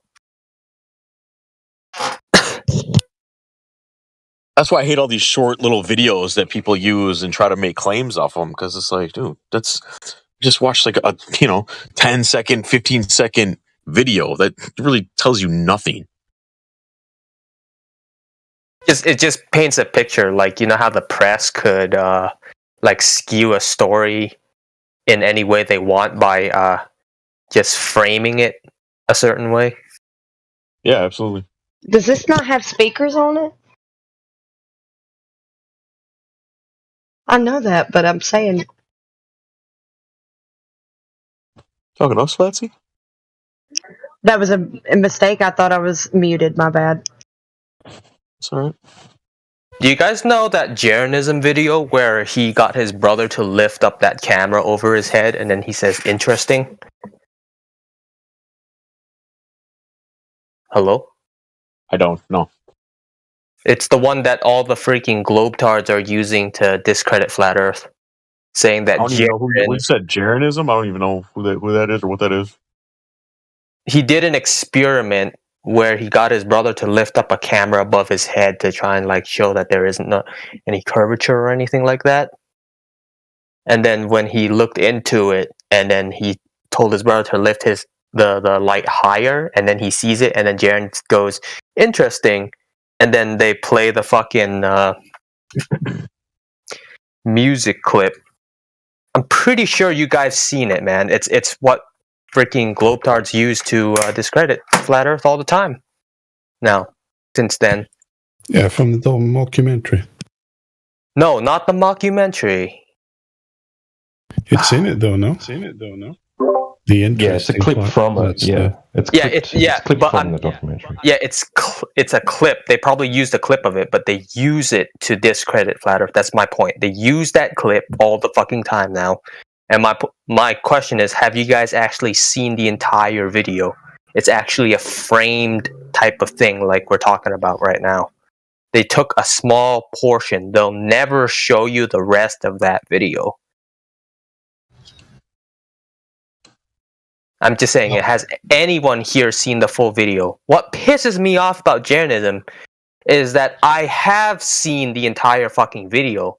He posted it on his thing, and I can't find it for the life of me on his channel anymore. He took it down, and he's just talking about how I can't believe they would frame it that way, but that's how they did it, right? But he doesn't want to show his side, his portion of the video. Like, that's what annoys the shit out of me. Like, the full footage. It's just one section where their experiment failed, and they redid it, and it was as what they expected it to be. But what they caught on film, that interesting part, was the one time that fucking experiment failed. Yeah, it was the only time it failed because they never actually tested the location. No, they did it again. So. They did that. Yeah, they did it after, but I'm just saying, they should have did it before.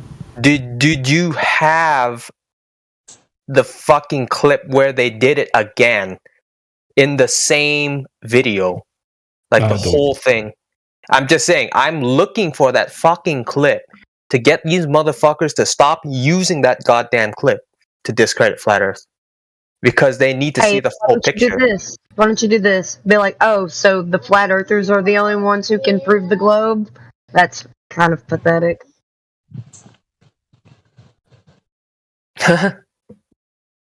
It's kind of funny. But yeah, honestly, I'm just saying, like, nothing to discredit Flat Earth at all.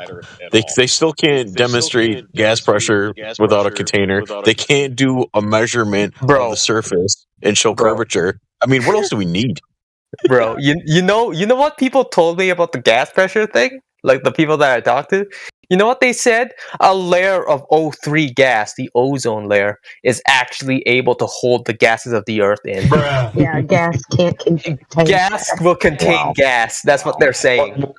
What stops that layer that's stopping the other gas from? Is there a new video out from an anti-flat or something? Because there's a lot of clowns coming in saying ozone contains the atmosphere. Just another layer of gas, and then another layer of gas, and then You another. just tell them to demonstrate that. So demonstrate whenever gas can contain gas. We need that demonstration. Yeah, you know what they say? Well, look, here we are. The Earth is the demonstration. Yeah, well, they can't point to the actual claim that is in question. Yeah, and with curvature, they completely ignore the surface, measuring any type of surface, and want to go up in the air. Well, if you just go up in the air, you can see it. No, you fucking can't. Bro, I used to think the ozone Let's do layer was something like we can actually do. Hey, TW, you got a looping audio, or somebody's looping audio. But Yeah, I can hear when I was myself when I was a kid, I used to think the ozone layer was like a shell, because they said it had holes in it. So how do you have holes in air? That doesn't make sense. So that's what made me think it was like glass or something. So are they really trying to say that this thing with holes in it is the thing that's holding? There was that's a big push for that the ozone layer was like deteriorating or whatever, and then that just went away. What? I'm glad you brought that up. Well, they probably don't. They just don't realize that's more gas. Okay, so what's containing that? So silly. Yeah, they might use even when I've had conversations with Globers, and when I mention those things, they always then go to, well, okay, then prove to me there's an ice wall, or prove to me that there's a firmament. And I'm like, bro, I never made a claim about an ice wall or a firmament. I just said, show me how to contain, how to have gas pressure without a container next to the vacuum of space. That's all I said. I didn't make any other claims about an ice wall, none of that shit. That's all irrelevant. I don't have to prove a claim you just put on me. Well, to demonstrate the idea of gas containing gas, they might use that SF6 example where they float the little tinfoil boat on top of the fish tank of SF6. They could do that, but they need to introduce that right next to a vacuum. Right, exactly. Well, I'd want to see how long, let's do a 24-hour time lapse and see how long that takes for that little tinfoil boat to sink to the bottom of the fish tank. Apparently, if you increase the temperature of the SF6, it expands in all directions. So, oopsie. Yeah, it's a gas. It's not going to be not expanding in all directions, no matter the temperature. Entropy is going to be increasing. They're trying to say that what the air above it is not allowing any room whatsoever for any of the molecules to get past. I mean, you're going to be losing some. It's going to be slowly going out into and mixing with the air. It might take longer than. Damn all that too, though, because just measure the surface of the Earth. We were given dimensions, right, of the Earth. So somebody measured it and came up with measurements. So let's use those to measure the curve. No. We can't do it, but somehow somebody did it, 2,000 years ago? And we're still using that today? Come on, man. Hey, Uncle AI, we can hear you. Go ahead. I'm sorry if I stepped on you, bro. If they ever did the sulfur exploring outside the sun, or roboting for everybody. Or just me? Okay, I lied, Unc. You're roboting.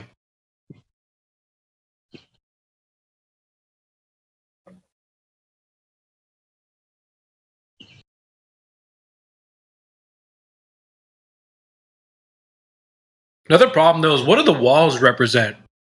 They're taking this SF6 out of a container and pouring it into another container with walls. What are those walls supposed to represent in the globe idea? And AI, if you want to do a sound check, you were roboting.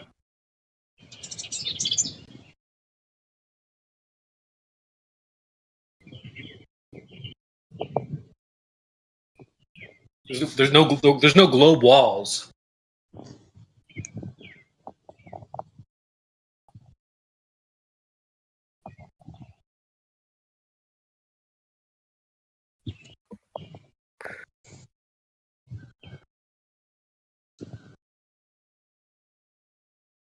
Poor AI. He has just been a robot all day. I think Paul V is hot micing.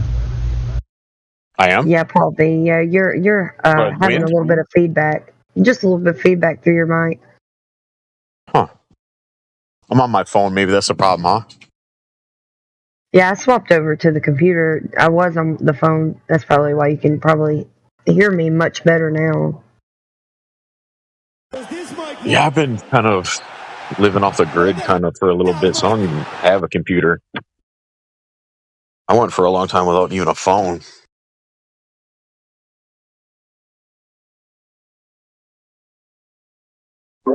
Yeah, I don't Is that understand better? how I'm feeding back because I'm using headphones, so I don't understand how it's feeding back for people. But I'll just keep on mute when I'm not talking. I don't think it was necessarily feedback. It was just picking up background noise from Paul. Paul, what part of the country are you in that you're living off grid? Well, I'm not, off grid. I just really limit my use with computers and social media. I don't have any really social media accounts. I just recently got on TikTok, and I'm in the process of creating a TikTok channel specifically for this server to try to draw people here. Other than that, I don't have Facebook, I don't have Instagram, I don't have any of that. But as far as like off the grid, no, that's all I meant. I'm not actually living off the land like that. And I'm in Wisconsin, by the way. South Central. I'm here in Los Angeles, working in South Central. And I'm on the grid totally because I'm sitting in front of a computer all day long. Yeah. Well, and technically now that I actually have a phone, I take it everywhere I go. So I'm kind of, I'm connected every day now too.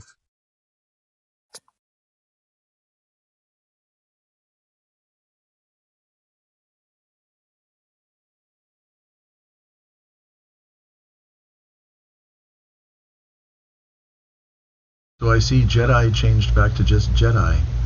He was Chris earlier, then before that he was Jedi Chris or Chris Jedi. He's just he changed it back to Jedi because he's like, Mayhem. He referred to him as Chris, and he forgot that his name was Chris for a minute.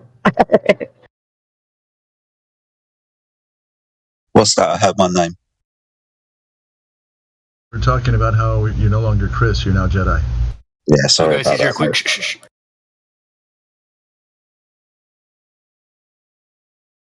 And Flatsy will always speak him to me.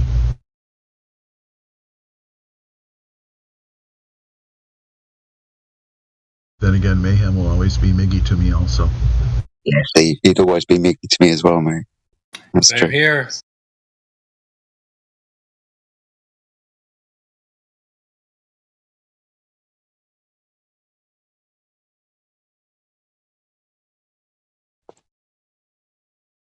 I was actually just thinking about that earlier. Kind of put me in my fifis. Because people will come in and go, "Who's Miggy?"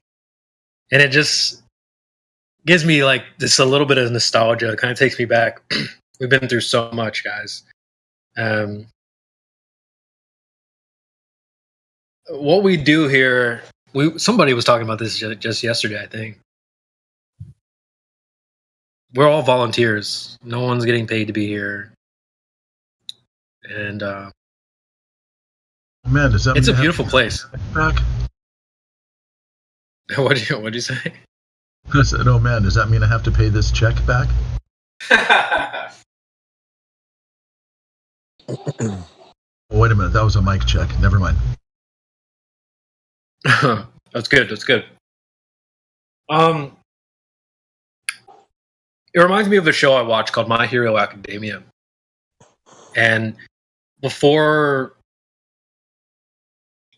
things formed together, things were kind of loose. Everyone was just out and about, wild. Everyone's doing their own thing, and people got together and formed a group, like some type of heroes league, and gave people a place to come and learn more about their skills and so on.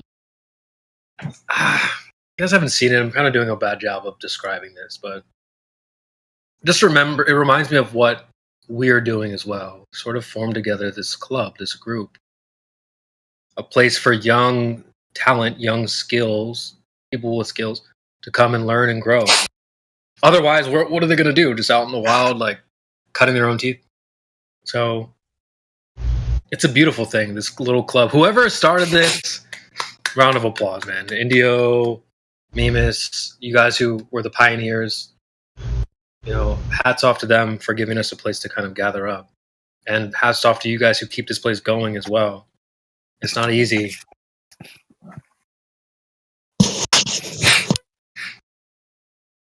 It's not easy to get in here and fill freaking 24 hours of dead air. I've been impressed. The last couple mornings I wake up, the panel's full, no bot. That's what I like to see. So I start off about 5:30 Pacific time in the morning. When I'm driving into work, I have it on listening. Then as soon as I get to work, I've got it on listening as much as I can. I've got a stereo headphones to listen to this, and then I've got another wireless headset to be on calls. So my phone rings and I swap headsets, and then the call's done, swap it back. And I listen in on my drive home from roughly 3:30 till about 5 o'clock p.m. Pacific time. So I'm on roughly 12 hours a day minimum. In a listening phase mostly.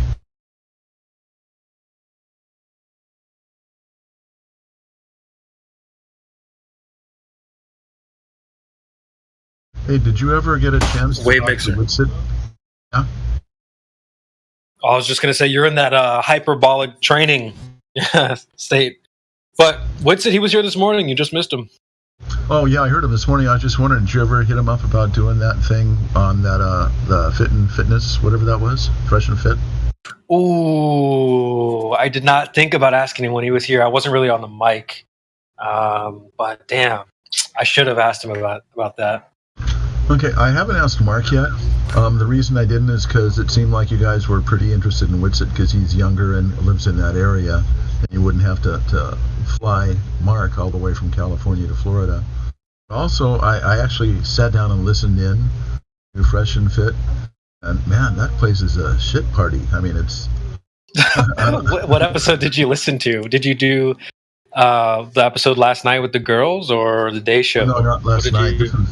This was like last week. That was right after we talked about that on my drive home. I went in and sat in and listened to it.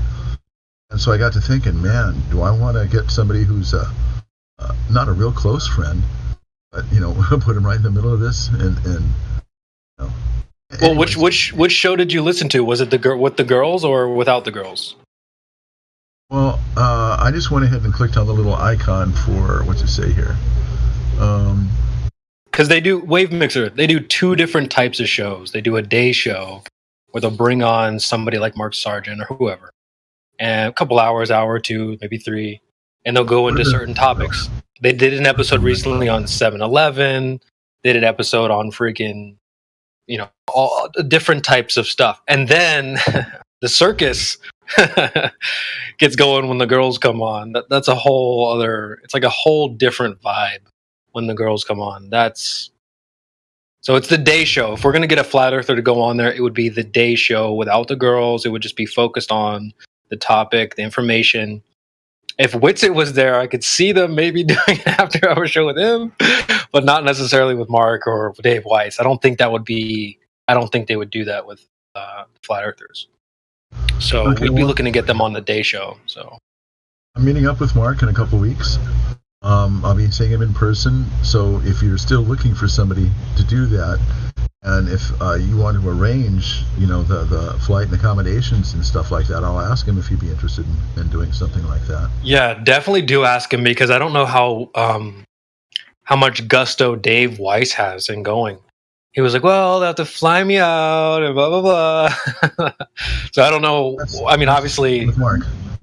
Yeah. That's you fine. guys, if it comes down to a money issue for somebody too, don't be afraid to hit me up, and I will be happy to donate for something like that. That's what I was gonna say. For, if you all know, it takes is to flight or get someone whatever. a flight and stuff, like it would be worth it for sure. So if that's the only thing stopping Dave Weiss or Mark Sardin or whoever from going on, then that's something we could overcome. I mean, I think Kel's deafened right now, but I think he lives in Miami, so I don't know his situation. But if it really comes down to it, we probably could have some people out there that could maybe put up Dave Weiss or whoever for a little bit. I don't know where Whitsitt is. Somebody said he was near Florida, but I'm not sure if that's true. Does he live in an RV? I know he was talking about his RV, and I've seen pictures of it. I don't know. Does he live in that too, or does he just travel around in that?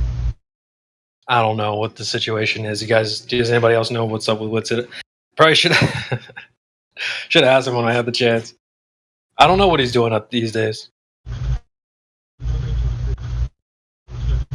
So I can see that this is hot micing with noise in the background, so I'm going to mute up again.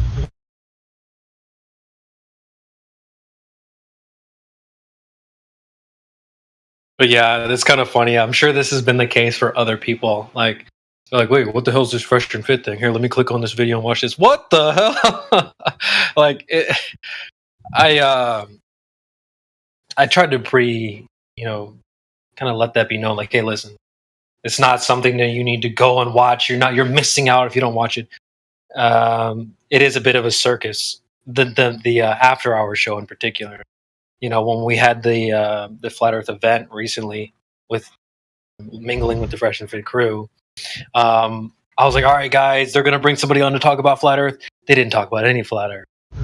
And I'm glad that we ended up, we were able to move the conversation into Discord and have a real discussion about the topic because, I mean, I have a screenshot from the episode and it's a little, let me just post it. I won't even say anything. While you're looking for that to post, I got a question while it's kind of... It's not PG. Go ahead in here. I was wondering, I've mentioned about how I went from becoming a believer to a knower. True story. When did you finally switch from thinking this might be true to no doubt about it? What was it? It's a good question. For me, it wasn't... I don't really attribute it to a moment. For me, it was more like like a dimming switch. The dimmer grew brighter and brighter over the years. But really, I can remember the Tesla car launch in space or whatever. When they did that, that was like the straw that broke the camel's back.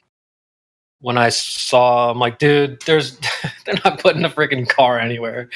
I was like, nah, because I still believed in outer space up until that moment, pretty much. So when I saw that, I'm like, yeah, no, this is ridiculous. And I think that was about 2018 or so. So I would say 18, 19 is when I really kicked into gear, like joining the Discord, finding out who's who and like what the debate's all about. I didn't even join this Discord till 2021, so it took time for me, man. It was a good whiskey takes a couple years to age. So I'd say that's how it was for me too. But yeah, check the live stream chat. I'll be honest with you about something. Yeah. So I was here for the whole Fresh and Fit thing, and I was really excited about it. And I was one of the first people over there and in their chat actually, and trying to talk to people. But something happened after that when they all came over here that they were, the guy, I forget his name, and I apologize. And he said he would be willing to try to pitch, a show to have a flat earther on the show. And he said the only, caveat to that, though, would be that it has to be somebody with a large following on social media, which kind of bothers me. Because Fresh and Fit already has a huge audience. They're already there. So if they care about the topic and they care about red pilling people. They should be trying to uplift other people in the community, like Indio or other people that are here. And why couldn't we have them on the show? Easy, bro. I can explain. You know what I though. mean? It's almost like our shit on VC. anybody. But it's almost like our VC verified process. We don't just let random goofballs in here. So I can see from their perspective. Just think of Joe Rogan. He's not just going to let random people on the show. You need to have some sort of presence. People need to know who you are. You need to be But just because consistent. you have presence doesn't mean you're not a goofball. I mean, because I've noticed too, I in know, a lot of you these can't just- prominent YouTube channels that are flat earthers that have hundreds of thousands of followers, I don't see any cross promotion with each other. Nobody's really supporting each other or really trying to build a community of people that, people in here like we do. I don't see anybody, saying, hey, if you want to actually have a discussion about this stuff instead of just watching a video, go here and talk to these guys. There's none of that, which really disappoints me. Yeah, we could definitely spread the word more. I mean, I didn't even hear about 24/7 until someone was talking trash about it in another Discord. So, yeah, I heard about it through Witsit and Pop and one of their debates from their RV. I was in the middle. But yeah, I mean, dude, another flat earther at a meetup that we had about 6 months ago, and dude came up to me, handed me a card. So I said, "What's this?" He goes, "Check it out." And here I am. That says in the Flat Earth Professor Dude. Well, actually, you know how raids are frowned upon within some social media platforms? Well, YouTube is actually encouraging raids now, as long as it's not, like an anti-raid. And you can actually redirect your viewers to another stream. So maybe that's something, I've seen that in other communities I'm in on YouTube. So maybe the Flat Earth community on YouTube should start looking at doing something like that as well. Hey, thanks for coming. The stream's ending. There's another Flat Earther streaming at the moment. Let's go check them out. Let's see what they're about. If you like it, give it a sub and a like, and etc. And then that'll maybe reciprocated, and the favor returned. They do that type of stuff on Twitch, the gaming platform, game streaming platform. I mean, I feel you though, Paul, because ideally, who would we want to send down there? No offense to Mark Sargent, but it wouldn't be him. I'm just being honest. I don't have any hatred or dislike the guy, but I would rather send someone like some of the people here, Indio. That would be awesome. So, yeah, but that's not going to happen. And I see a lot of people it's a security, it's a safety and a security thing, Paul. They can't just bring on random people because they could just go crazy. They're bringing them into their house. You know what I'm saying? So yeah, I get that. Yeah, you got to be. Right. It's like the server. We don't just let random strangers come in here. You got to be VC verified, checked in. That kind of stuff. So it's a very similar process. I agree with you though. We'd ideally would want other people on there, like people from here, but we got to work with what we can. If we're gonna get someone to go on Joe Rogan's show, it wouldn't be crypto. It would be like Mark Sargent or somebody. So yeah, I think the best we can do is, like, for instance, for an example, QE has he's got a great YouTube channel, but he's got less than 10,000 subscribers. And there's other flat earthers out there that people promote here and send people to their channels that have multiple hundreds, thousands subscribers. But there's people in here daily that have their own YouTube channel and they don't have subscribers like that. Shit pisses me off. And it makes me question sometimes their sincerity of what they're doing. Do they really care about the information, or do they care about reaching a certain position for themselves? Making a name for themselves. True. But it can work. It can work the other way. Sorry, I'll let you go. No, on you go. Okay, so I was just thinking it can work the other way, where like a small platform, a small group, right? could request, a guest that's big to come into their thing, and then they can be that guest could be encouraged. Hey, if there's anything from this interaction that you feel like is worthy of broadcasting, like you can stream it, you can record it, and then play it back later, whatever. Like it could be done that way. You know what I'm saying? So get the Fresh and Fit guys in here for a chat, and if they wanted to, they could record it. I'm sure Indio and everybody's got no problems with that. They could record it and clip out parts, do whatever, and we could get exposure that way instead of us going into their show. They could come onto ours. Yeah, but that doesn't work. Yeah, because we don't really that's have a rare. Yeah, we'd still be technically on their show. Well, I was going to point out the difference between our forum and theirs and many other people's is like we are volunteers. We do this for free. They're actually getting paid. You know what I mean? People clicks, they donate super chats, so they're kind of running a business to some degree. So that's where we differ. It's like, we're not really trying to like get the numbers up. We need to, recruit people. To some degree, we were trying to spread the message, obviously, but like we're not running a business. So there's those elements that you have to kind of keep in mind as well. Blue Jumper said it perfectly in the chat. When they announced certain people like John Zerka, the last guy who we thought was going to, talk flat Earth, he is a flat earther. I can post some screenshots I guess. He said lots of people will watch when big names go on the show. When they announce someone with not such a big name, the audience will be small. The more people watching, the more super chats. So, I mean, wouldn't necessarily agree that they don't care about quality, but they definitely are caring a lot about the quantity and the numbers and super chats and getting money and stuff like that. Yeah, man, maybe the day will come when we can get somebody on there. Spit some truth. They've had people on there talking about 9/11 and stuff. So people that go on there, a lot of times they have to pay. There's that. There's probably that just aspect a thing. as well. Because like, unless you're like a huge YouTuber that's gonna like greatly improve their YouTube channel, usually you have to pay. That's just how it works.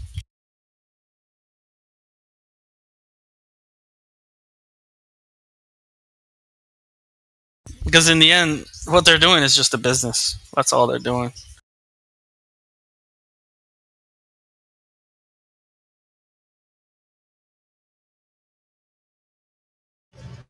Yeah, when you get channels like Jeranism and even some of Witsit stuff, that they're just all looking for clickbait. They want them clicks. They want them, because they're making money on the thing.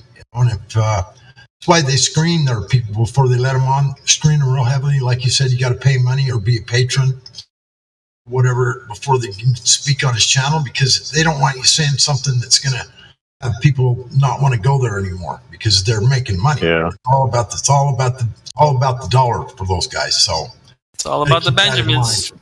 That's why I think this place is so special and important, and the best place for people to come. Because you're right. We don't have that here. Yeah, you don't have to pay. And we don't. Yeah, there's no I mean, maybe I'm wrong. Maybe some people here do have ulterior motives and want to get paid for this, but I don't generally get that sense from most of the people in here. I think most people just care about the information and helping people come to the realization of the truth. Nobody's making money on this channel. I'll guarantee you that. I know that. I don't hate Jeranism and all these people, because if you can get paid for what you like to do, and if it's helping out the community as a whole, then I'm fine with it. Yeah, sure. Yeah, I don't care what they do either. But I'm just saying, that's their concern, is they screen people to make sure that their content is not going to turn people away from them and stuff. So to go on there and think you're going to just go on and have a conversation like goes on here, they would be scared of letting that happen for fear if somebody's going to say something stupid or act out or whatever. And they just, they just don't want to lose any followers. Well, that has nothing to do with them, because this Discord also does the same thing. It screens out people too. You can't just have just any fucking guy just come in here. You need some kind of like screening. Well, I don't know why you guys were lying, because we definitely need to keep the lights on and keep the bills paid here. So this is just a quick word from our sponsor. And where can you find all this spectacular space food? At Spacey's. Now with our new Raditz menu. Spacey's. It's good food in space. Yeah, get out your money. You thought I was joking? It's not a free space, all right? We're getting paid, boy. What do they? What do they give you what there? you were saying too about it's okay to do something that you love and get paid for it, but at the same time, that can be a slippery slope because you can come to a point where the money starts becoming more important than the actual information. For sure, that happens to a lot of people. That happens a lot. Yeah. Yeah. But hey, you know, that's just how it is, you know. Yeah, that's how the internet's become. Yeah, that's just how it is these days. You're right. You know, this place is not like that. That's what I like. One thing I like about this channel is nobody's here for the almighty dollar. Everybody here is just the kindness of their heart. They're trying to share information. Well, and see, that's why I brought up the whole point too, because if somebody is out there that has a huge following and they care about the money, then they should feel comfortable with sending their subscribers here because we don't give a shit about that, right? So we're not here to try to take subscribers away from anybody. We're not doing that. But yeah. Well, I don't know about you all, but I'm getting paid listening right now. Yeah, and we're also getting paid from our sponsor, and a quick word from our next sponsor. Brought to you by Spice Forex. Spice Forex, because Spice VB is pissed. I'll vouch for that. Guys, we got space food, we got space beer. We even got Is space that insurance. space food made from space rats? Shout out to Space Cats. Need some space. Dude, we even got Space AAA. All right, get down here. I'm going to call Space AAA and have them tow us. Thank you very much. I wonder if anybody still has a MySpace account. Is that even still up? I don't know. I haven't looked at that for, I don't know, maybe 10, 20 years. I'm going to look right now, though.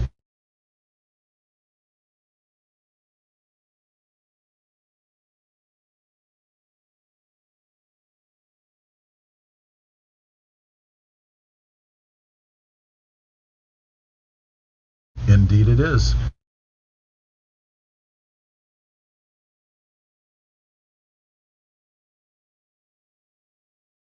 Look, buddy, if you want to add me on MySpace, I switched to Facebook a while ago.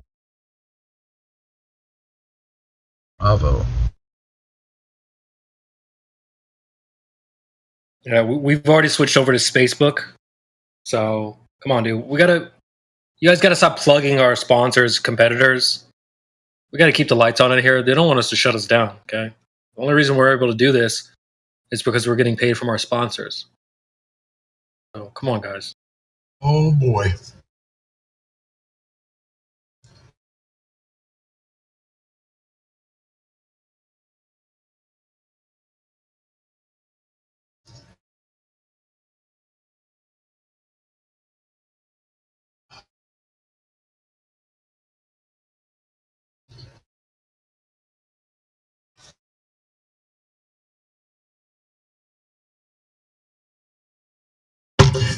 You know, it'd be huge if one day Dave Weiss or one of the guys that talk about flat Earth go on like Joe Rogan. That would be insane.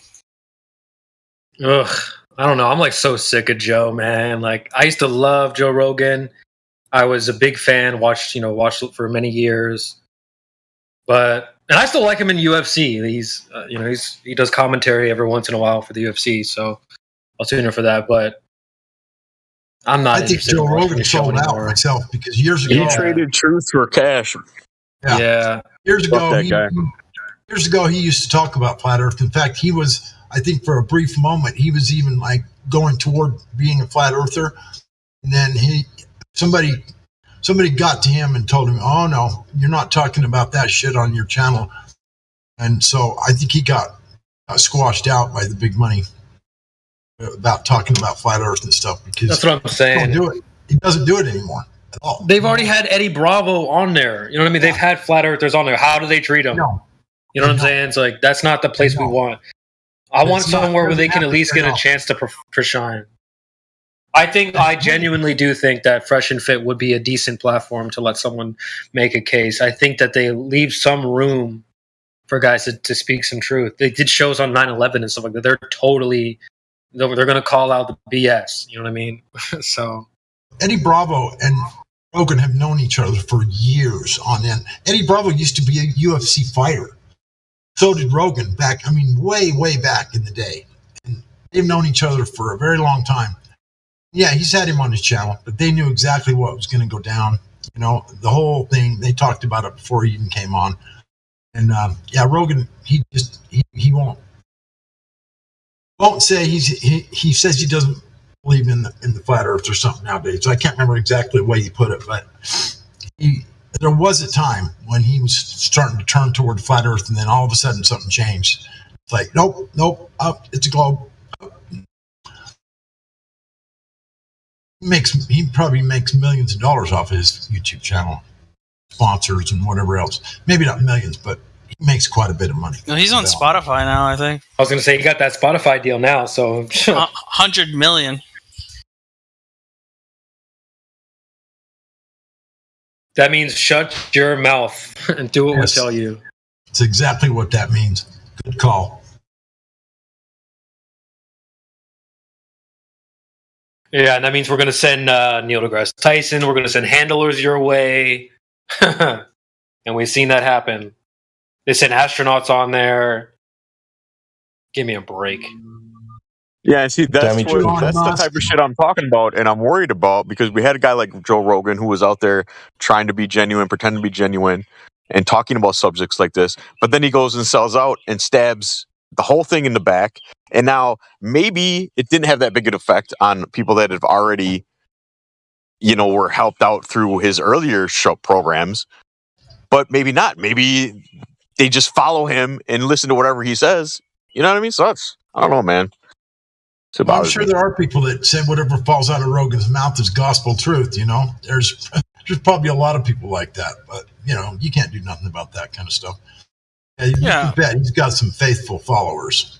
You can bet on that one. Yeah, I just meant like good or bad. I think it'd be good to have somebody on there. I'm just saying. Let me. Bad press. I got a long time since I've seen a flat Earth guest. I think Eddie Bravo might have been the last one. I don't know. I think that was at least a few years ago. Eddie Bravo was on there. Let me load up. I got 2 clips I want to load in the hopper. This is straight off of F&F. Because of probably, I will say, 1,000 anti-establishment people in the last 270 years in America. That's why. And those 1,000 anti-establishment guys fought for you and I, and they've never met you. You'll never meet them. You don't even know what they went through. You don't know how they targeted their families, all this other stuff. You and I are able to have this conversation because the world still has few anti-establishment guys that can't be bought and can't be bullied. Power to those guys that are not afraid to fight. Yeah. Power. By the way, do you know what is the ultimate riskiest job in the world? You know what's the riskiest job in the world? Position. What is the riskiest position in the world? Very good question. It's not a president. Politician? Anybody that's loud, vocal, fighting against the establishment. Oh, yeah. It's the riskiest job in the world. Of course, they'll cancel you. Period. Yeah. We've seen it. Yeah. Andrew Tate. Yeah. Andrew Tate, Ryan Dawson. Yeah. You know, like if you talk about anything that challenges the establishment and you have a big enough platform, or you talk about certain taboo subjects, they're going to cancel you. So, yeah. The anti-establishment people are the most annoying people in the world. You know why? Because all they do is ask questions. And there's nothing more annoying to the establishment than those who ask questions. You know, some people might say that what that is also called is getting red pilled. Yeah, of course. Right. So whether it's politically, whether it's in relationships, it's like the understanding of like everything that you thought that you knew, maybe it ain't that true. Everything that the government told you, everything that we learned during the last couple of years, hey, you can trust this science, trust Fauci, trust whatever. Who got canceled? People asking questions. Yeah, I don't know about this. Where's that mask? Where? Hold on. You're telling me the Wuhan lab? What? We can't talk about this lab leak? Well, okay. You can't talk about the mask thing? You can't talk about... Hold on. Women are supposed to be... everything nice, sugar and spice and everything nice. Hold on. We can't hold these women accountable? Hold on. Women deserve less? Why? Why is that? This is getting red pill. So in many facets, what we talk about is becoming a free thinker.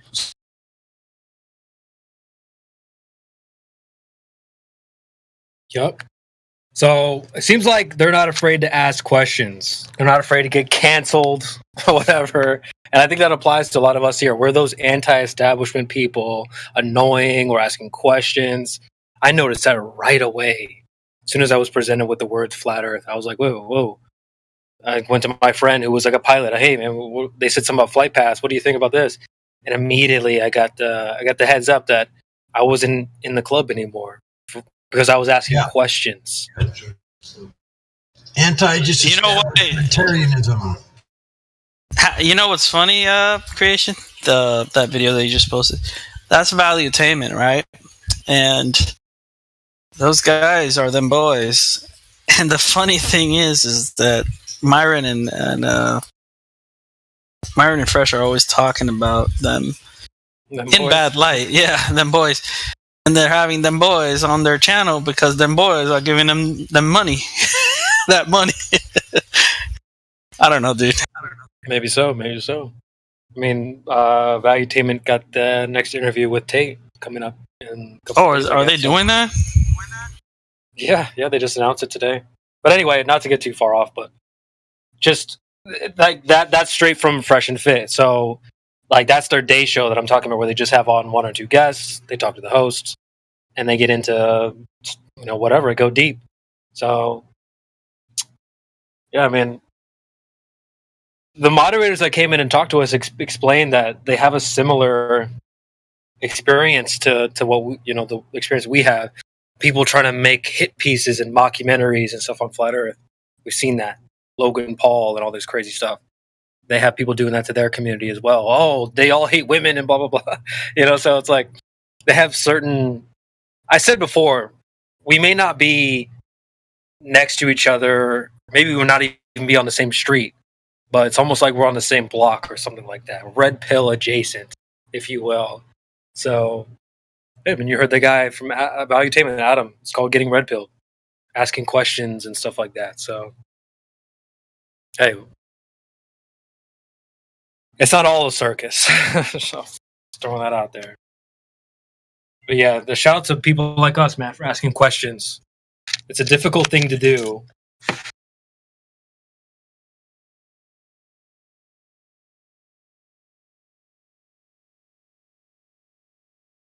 He points out it's the most difficult things. Not being a president, it's being anti-establishment.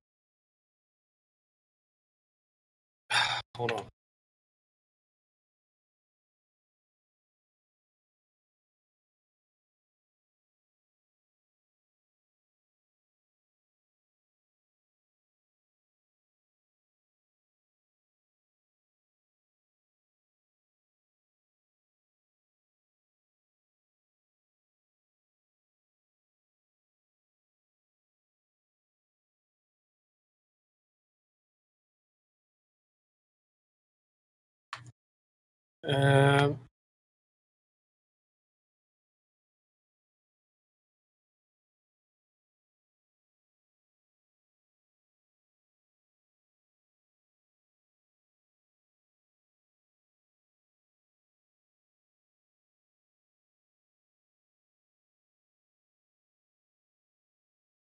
And surely if you guys have been around this forum for the past couple of weeks, you've heard by now.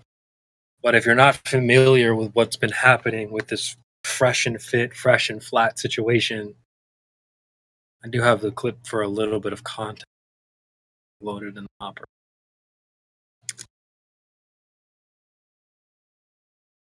Okay. Where are we at here? We're at Massachusetts 617. He goes, please let Dave Weiss come on the show, the premier flat Earth debater, Dirt on YouTube.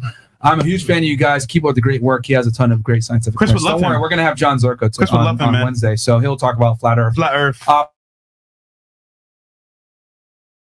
Didn't he not at all talk about flat Earth the whole time? No, I don't. Yeah, they didn't. Yeah, they but didn't. I do have a screenshot.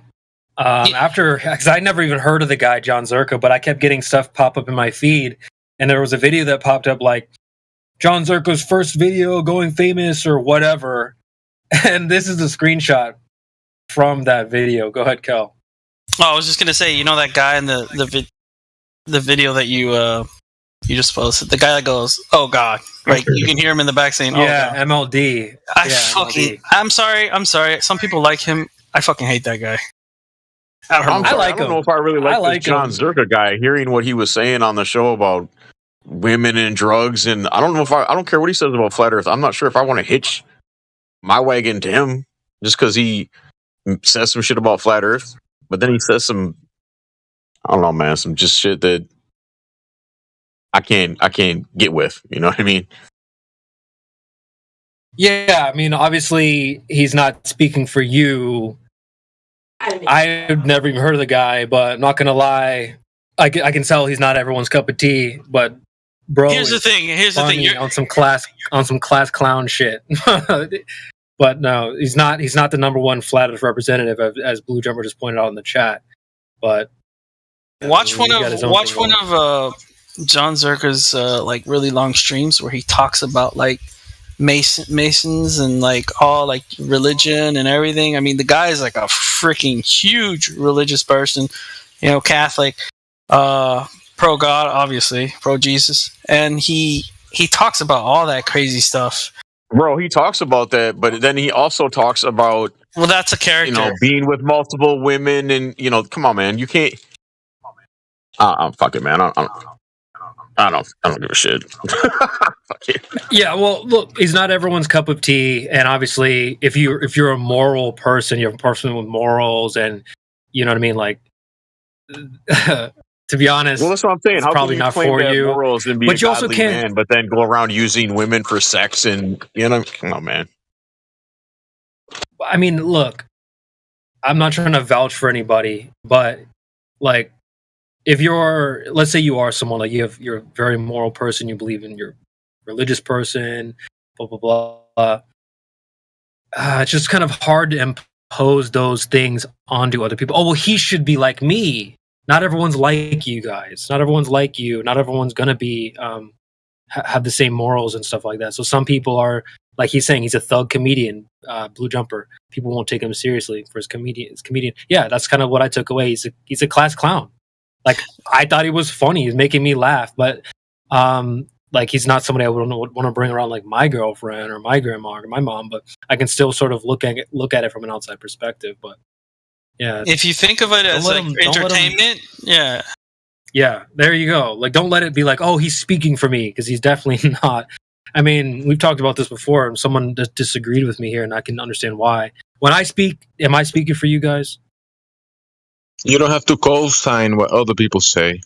They're gonna say whatever they're gonna say. I don't have to be a co-signer. There you go. Yeah, it kind of answers my question without answering it, but exactly what I was getting at is like, you don't have to co-sign what I say just because I say it. Just because I'm in here, maybe part of the club or whatever. I said that the first time. I was like, yo, when I speak, I'm speaking for all y'all.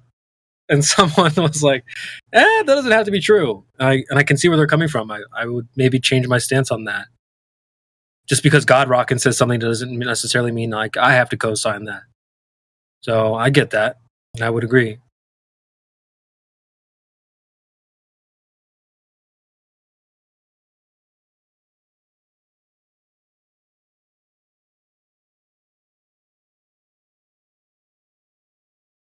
Yeah, I don't like when the black pillars they start like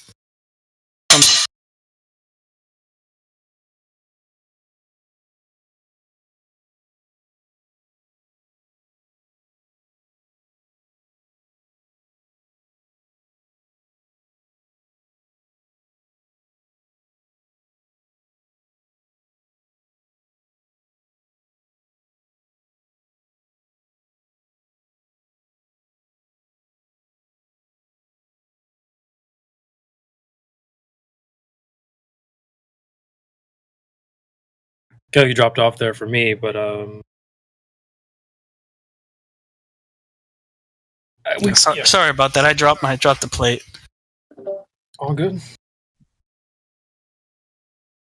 Fuck. But I posted in the chat, Zerka, 22 minutes past the hour, one of his first videos online. He's repping Flat Earth. So it's like, all right, dude, he's not afraid to say it. So I can give him some credit where he'll at least be vocal. I mean, during that super chat, they were like, oh yeah, John Zerka, Flat Earth. Flat Earth. So, they've already, the words, they like, as soon as they brought up his name and the super chat mentioned Flat Earth, they were like, oh, yep, no worry, like, he's Flat Earth. So, to some degree, at least that's getting the message out there.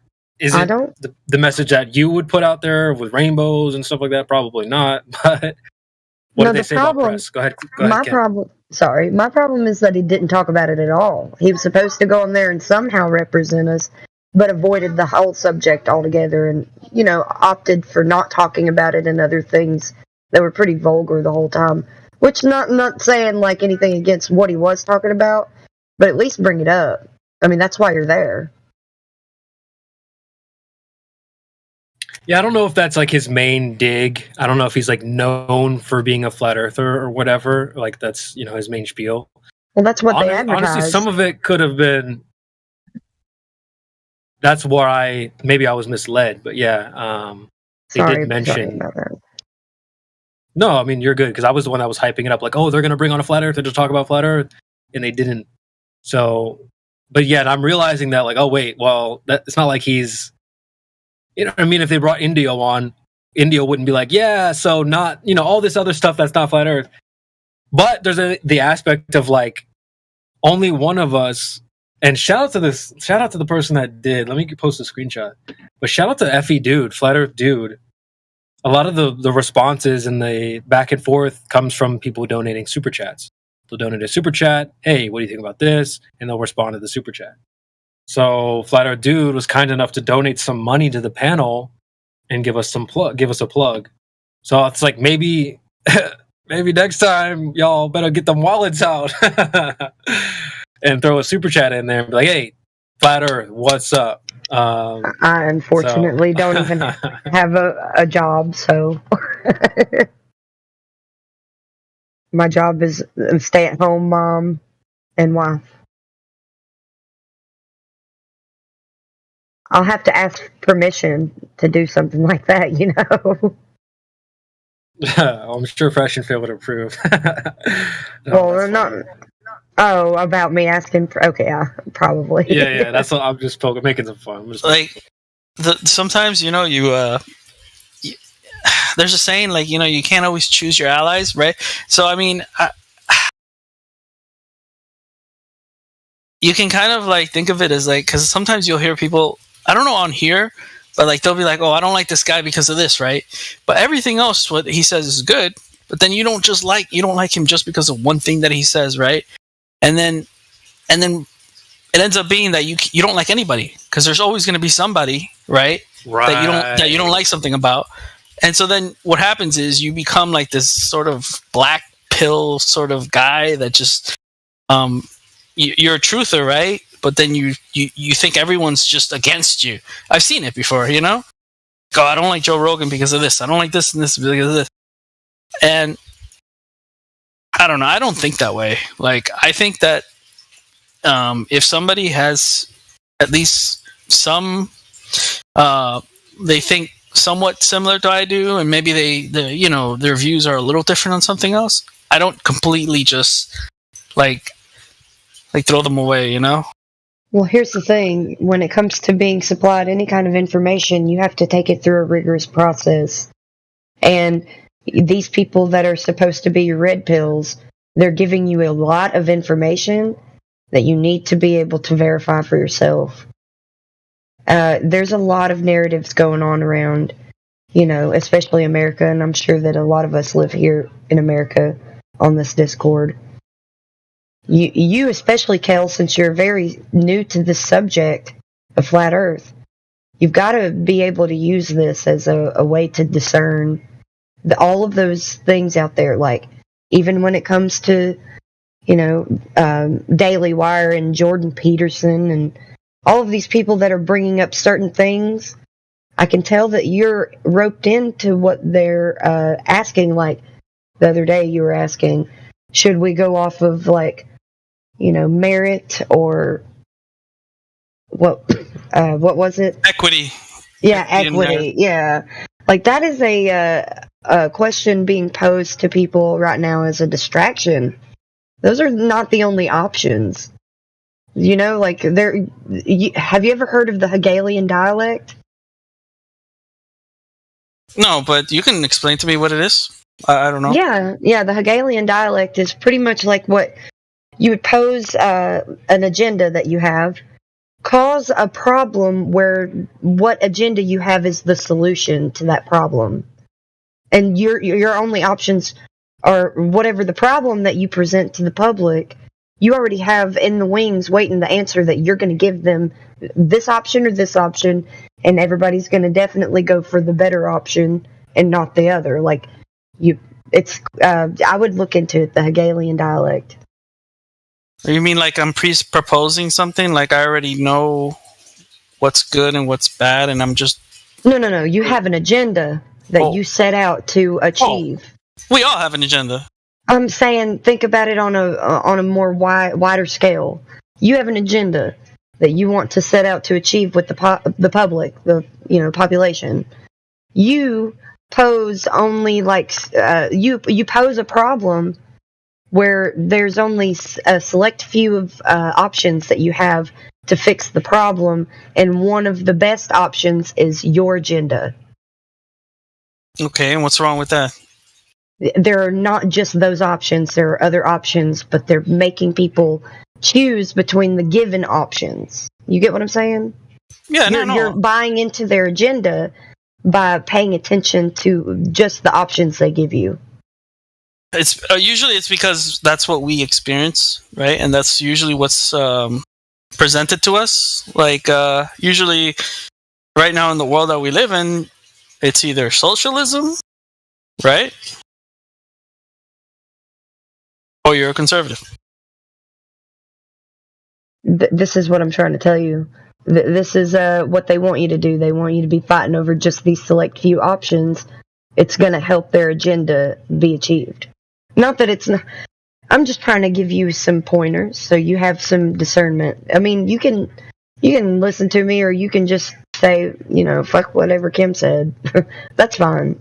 I just want to put it out there, man, for your benefit. If it benefits you, that'd be great. If it doesn't, I understand. Sorry, I meant to say capitalism. Socialism or capitalism. But yeah, I understand what you mean, right? But I mean, I haven't really been presented anything else, really. So that's just what I'm going by. I know. I'm trying to tell you to use Flat Earth as your skeleton key.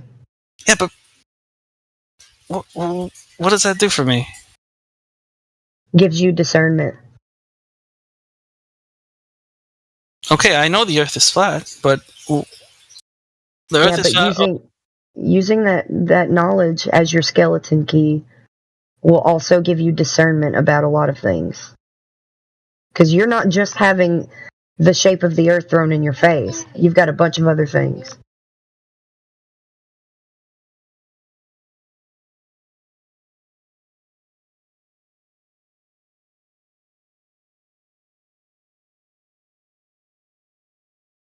I mean, yeah, you're right, but us humans, we can once we're giving the truth, we decide how we want to live our lives, and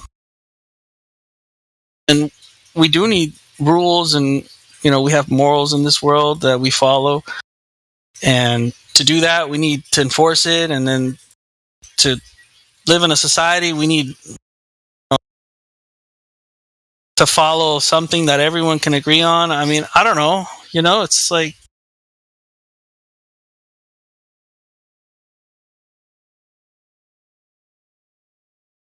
It'd be nice if, like that other guy the other day that was talking, like this utopia of just like everyone's following like a slave, doing working like a slave, and then this and that, and then no one has any ambition because everyone's the same. I couldn't live that way.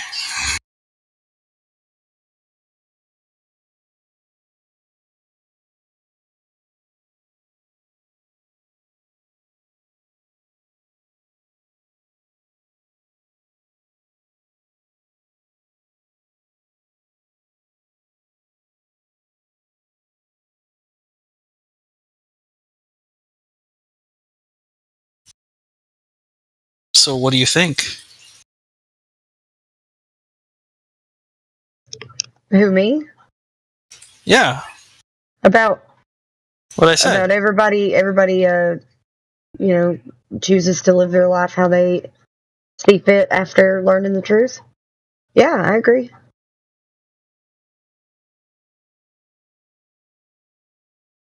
But you do agree that there has to be some sort of laws,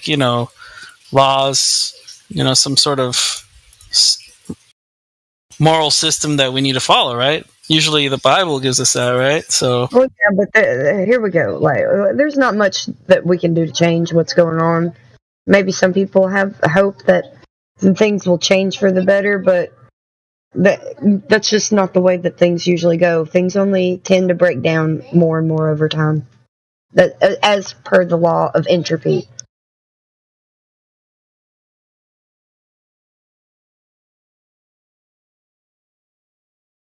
I don't disagree.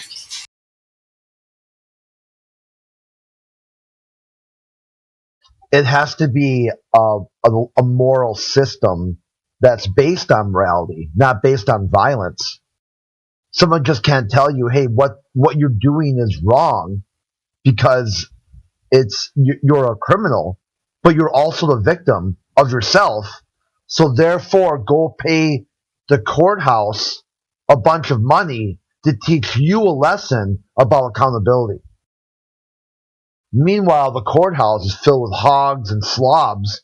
You go in there and it's paved in marble, gold trim, luxury all the way, private entrances, underground parking, all this security. If the courthouse was really about solving conflict with logic and reason, why do they need an armed platoon guarding it? No, I agree. It's disgusting. I mean, I got selected into jury duty. What was it, like last year, I think? And I had to spend an entire freaking month in that hellhole. And it's just completely corrupted. Everything is corrupted. It just showed me how disgusting the whole system is. I do agree with you. It's really bad, but I disagree that we can't that you can't enforce laws without some sort of violence or force. Like you need that. There's a way of enforcing without violence. It's like shunning or social pressure. And what if that doesn't work? Then the person's just going to be on the edge of society, doing their own thing, harming themselves, leaving everyone else alone, where they should have been to begin with. Leaving everyone else alone? Why would they do that? Like, if you know, right, if I did something that's a criminal act, right, I'm out there drinking and driving or whatever. Okay.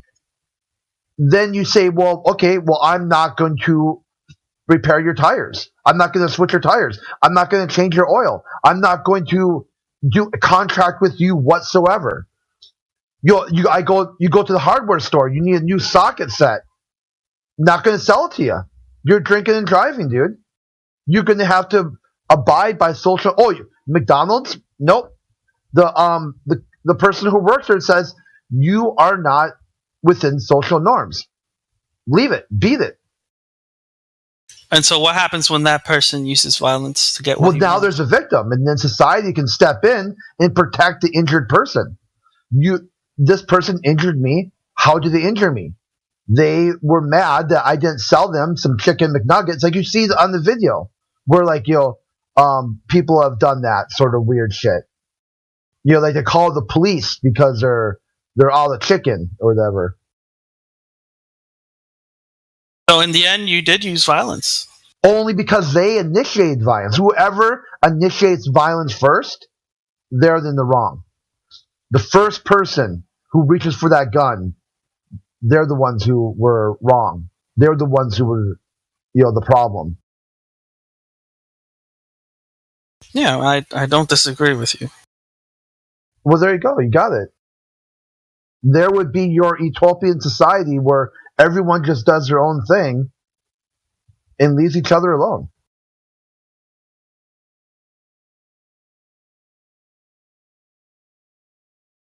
Yeah, and in the end, the only way that truly works is if you use force to create that utopia. How does that work? What force was being applied? We just said it at the end.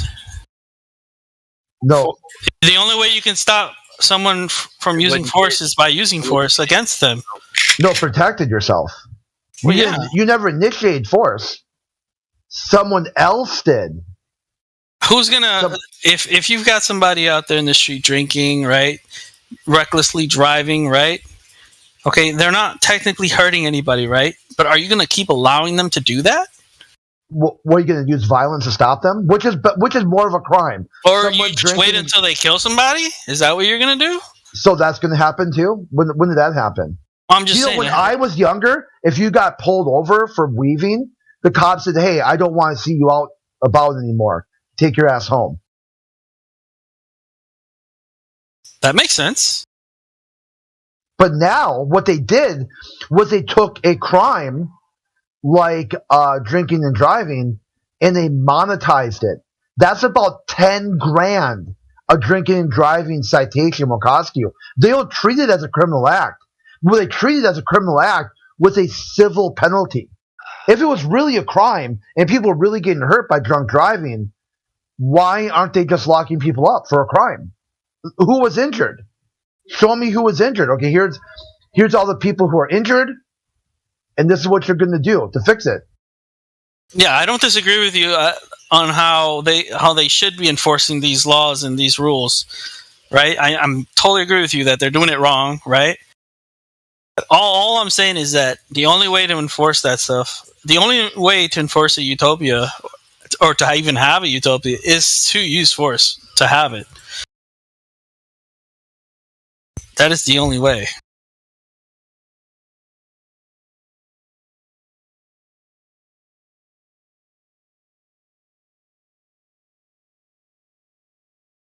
That's not utopia then. That's just a violent, abusive state that you replace with the current one.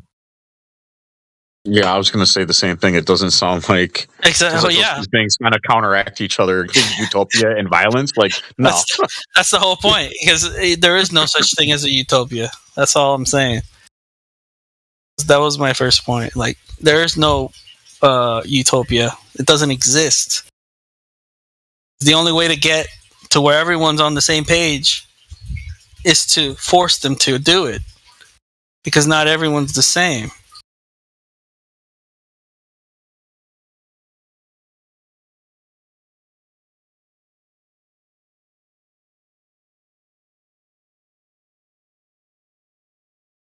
Yeah, you can't force people to do something. You have to use logic, reason to make it happen.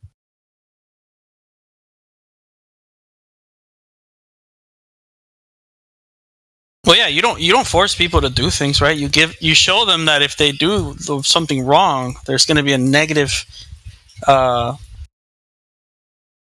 outcome for what they do. So that if they kill somebody, right?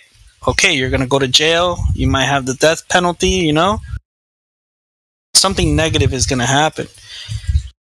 If nothing's going to happen, then people could just go in the street and do whatever the hell they want. As long as they're not hurting anyone else, yeah. Do whatever you want.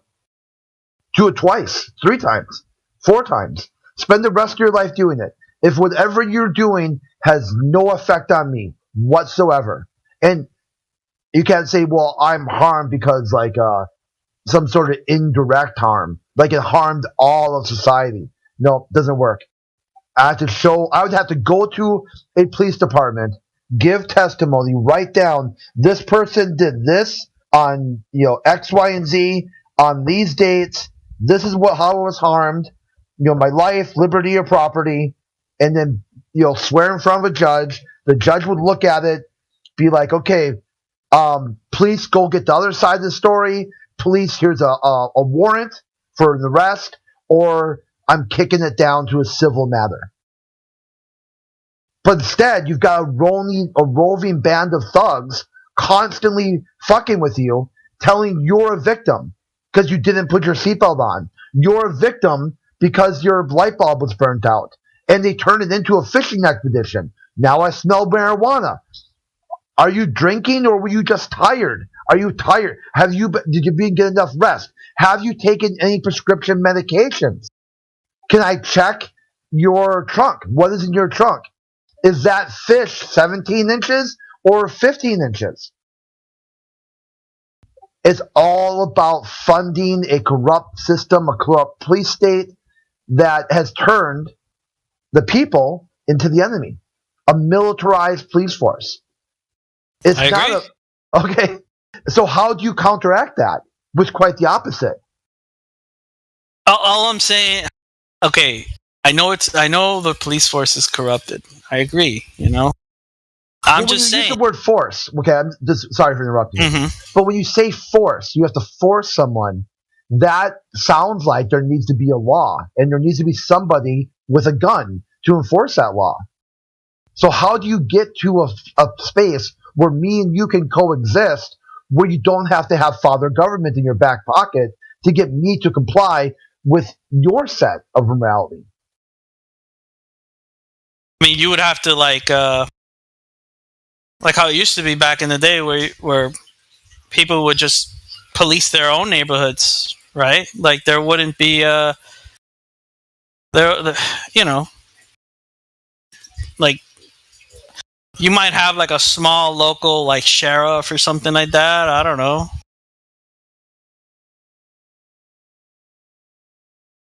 But in the end, you would have to have some sort of enforcement, someone to enforce the laws, right? I mean, I don't know. I'm just saying, like.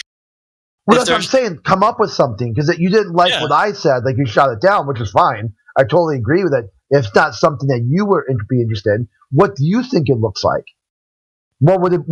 How would you get along with your neighbor if there wasn't a massive top-down federal policing system or state, executive branch police force?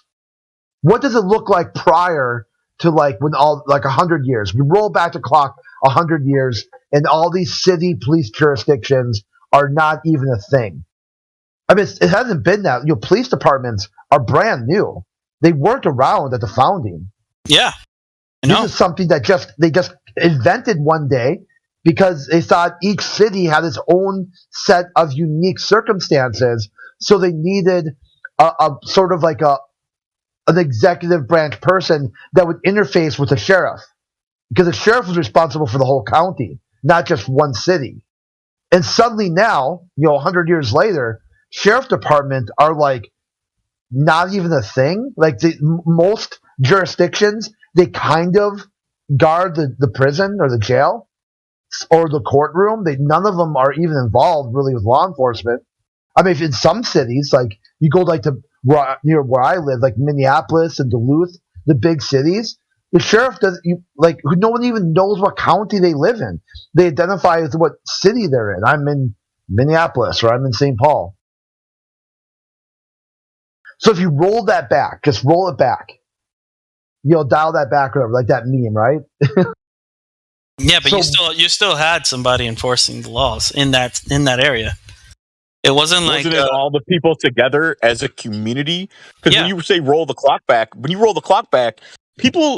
families stayed together and lived in the same neighborhoods, and they were closer. They talked to each other. They knew their neighbors.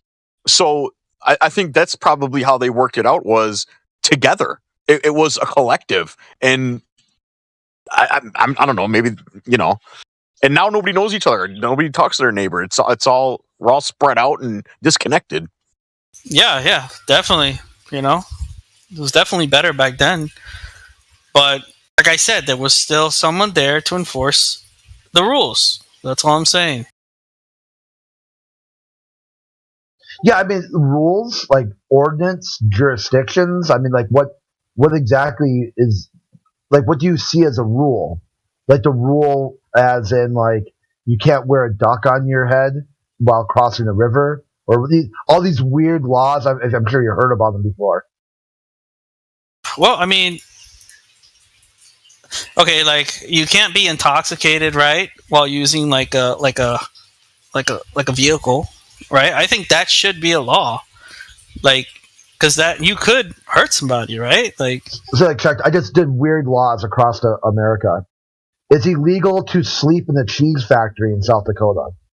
yeah, well, I mean that's a private property, right? Like, why would you be able to do that? I don't know. It's just I'm just reading. I'm not sure. I mean, if you dived into it, there'd be something, some more to it. I'm not disagreeing. I don't disagree with you necessarily on the drunk driving thing, though. What about the people though that realize they get in their car and realize, oh shit, I shouldn't be driving. I'm way too drunk. So they pull over and park and try to sleep it off in their car, and then a cop will see them, come up to them, and arrest them for drunk driving. No, yeah, I think that's definitely wrong.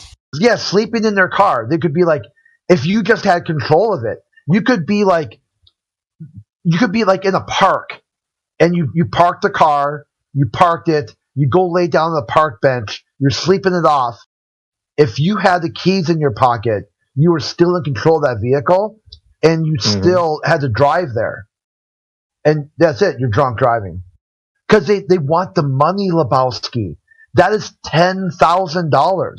And a toll fee, insurance money, all of them it's like a whole cottage industry. All chamber interlocks, that breathing apparatus you got to breathe into to start the car. All that is all this cottage industry. People have made millions of dollars just on all this bullshit. I live in Minnesota, there's a special plate you have to get if you get a DWI. They call them a whiskey plate because it's a big W in front at the beginning. The first character is a W. And those aren't made by the government. You have to contract with somebody else to make you a special whiskey plate. The government tells you your whiskey plate number is going to be W12345. And you go, well, where do I get the plate? Oh, you got to contact my uncle. He'll make them for you. Like, seriously? Like, oh, yeah. He's doing a 2-for-1 sale right now. If you make it there within 10 minutes or whatever. The problem is that the way the law works right now with police, with police and all this bullshit, is that they have quotas, right? I don't know why the fuck they have quotas, right? It should be that if there's a crime, right, that person should be arrested for that crime, right? Not that they have quotas and they're going out trying to find crimes. That's why you get bullshit. They have to have the quotas to justify their bullshit inflated budgets that they get. Yeah, exactly. Yeah, it's that I don't agree with. Like, that's fucking stupid. Like, like, but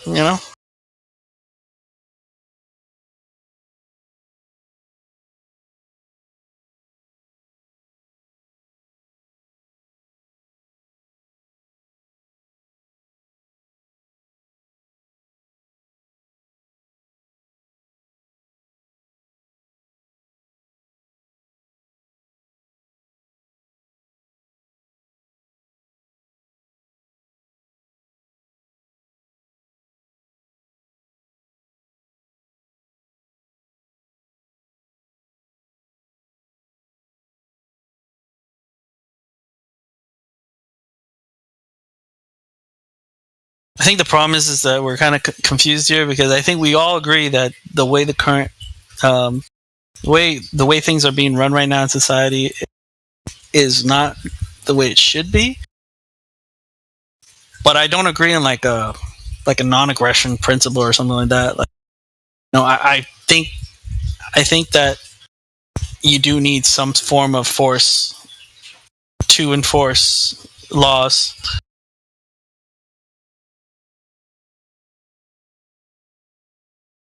I just don't agree with how they're doing the way they're doing it now. Obviously.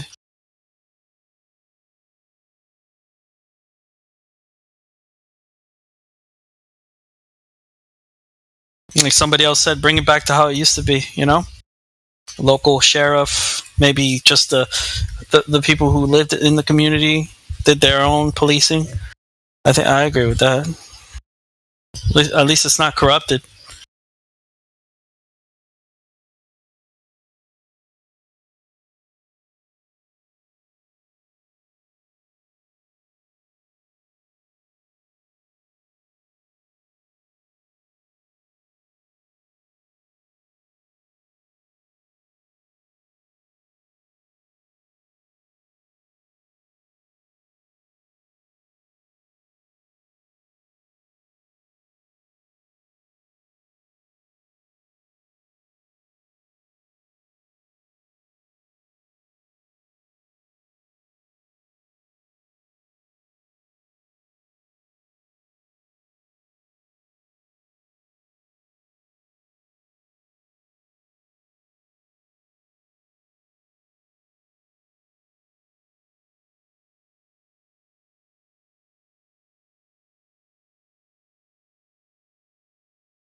Sure got quiet in here. Is anybody alive? Yeah.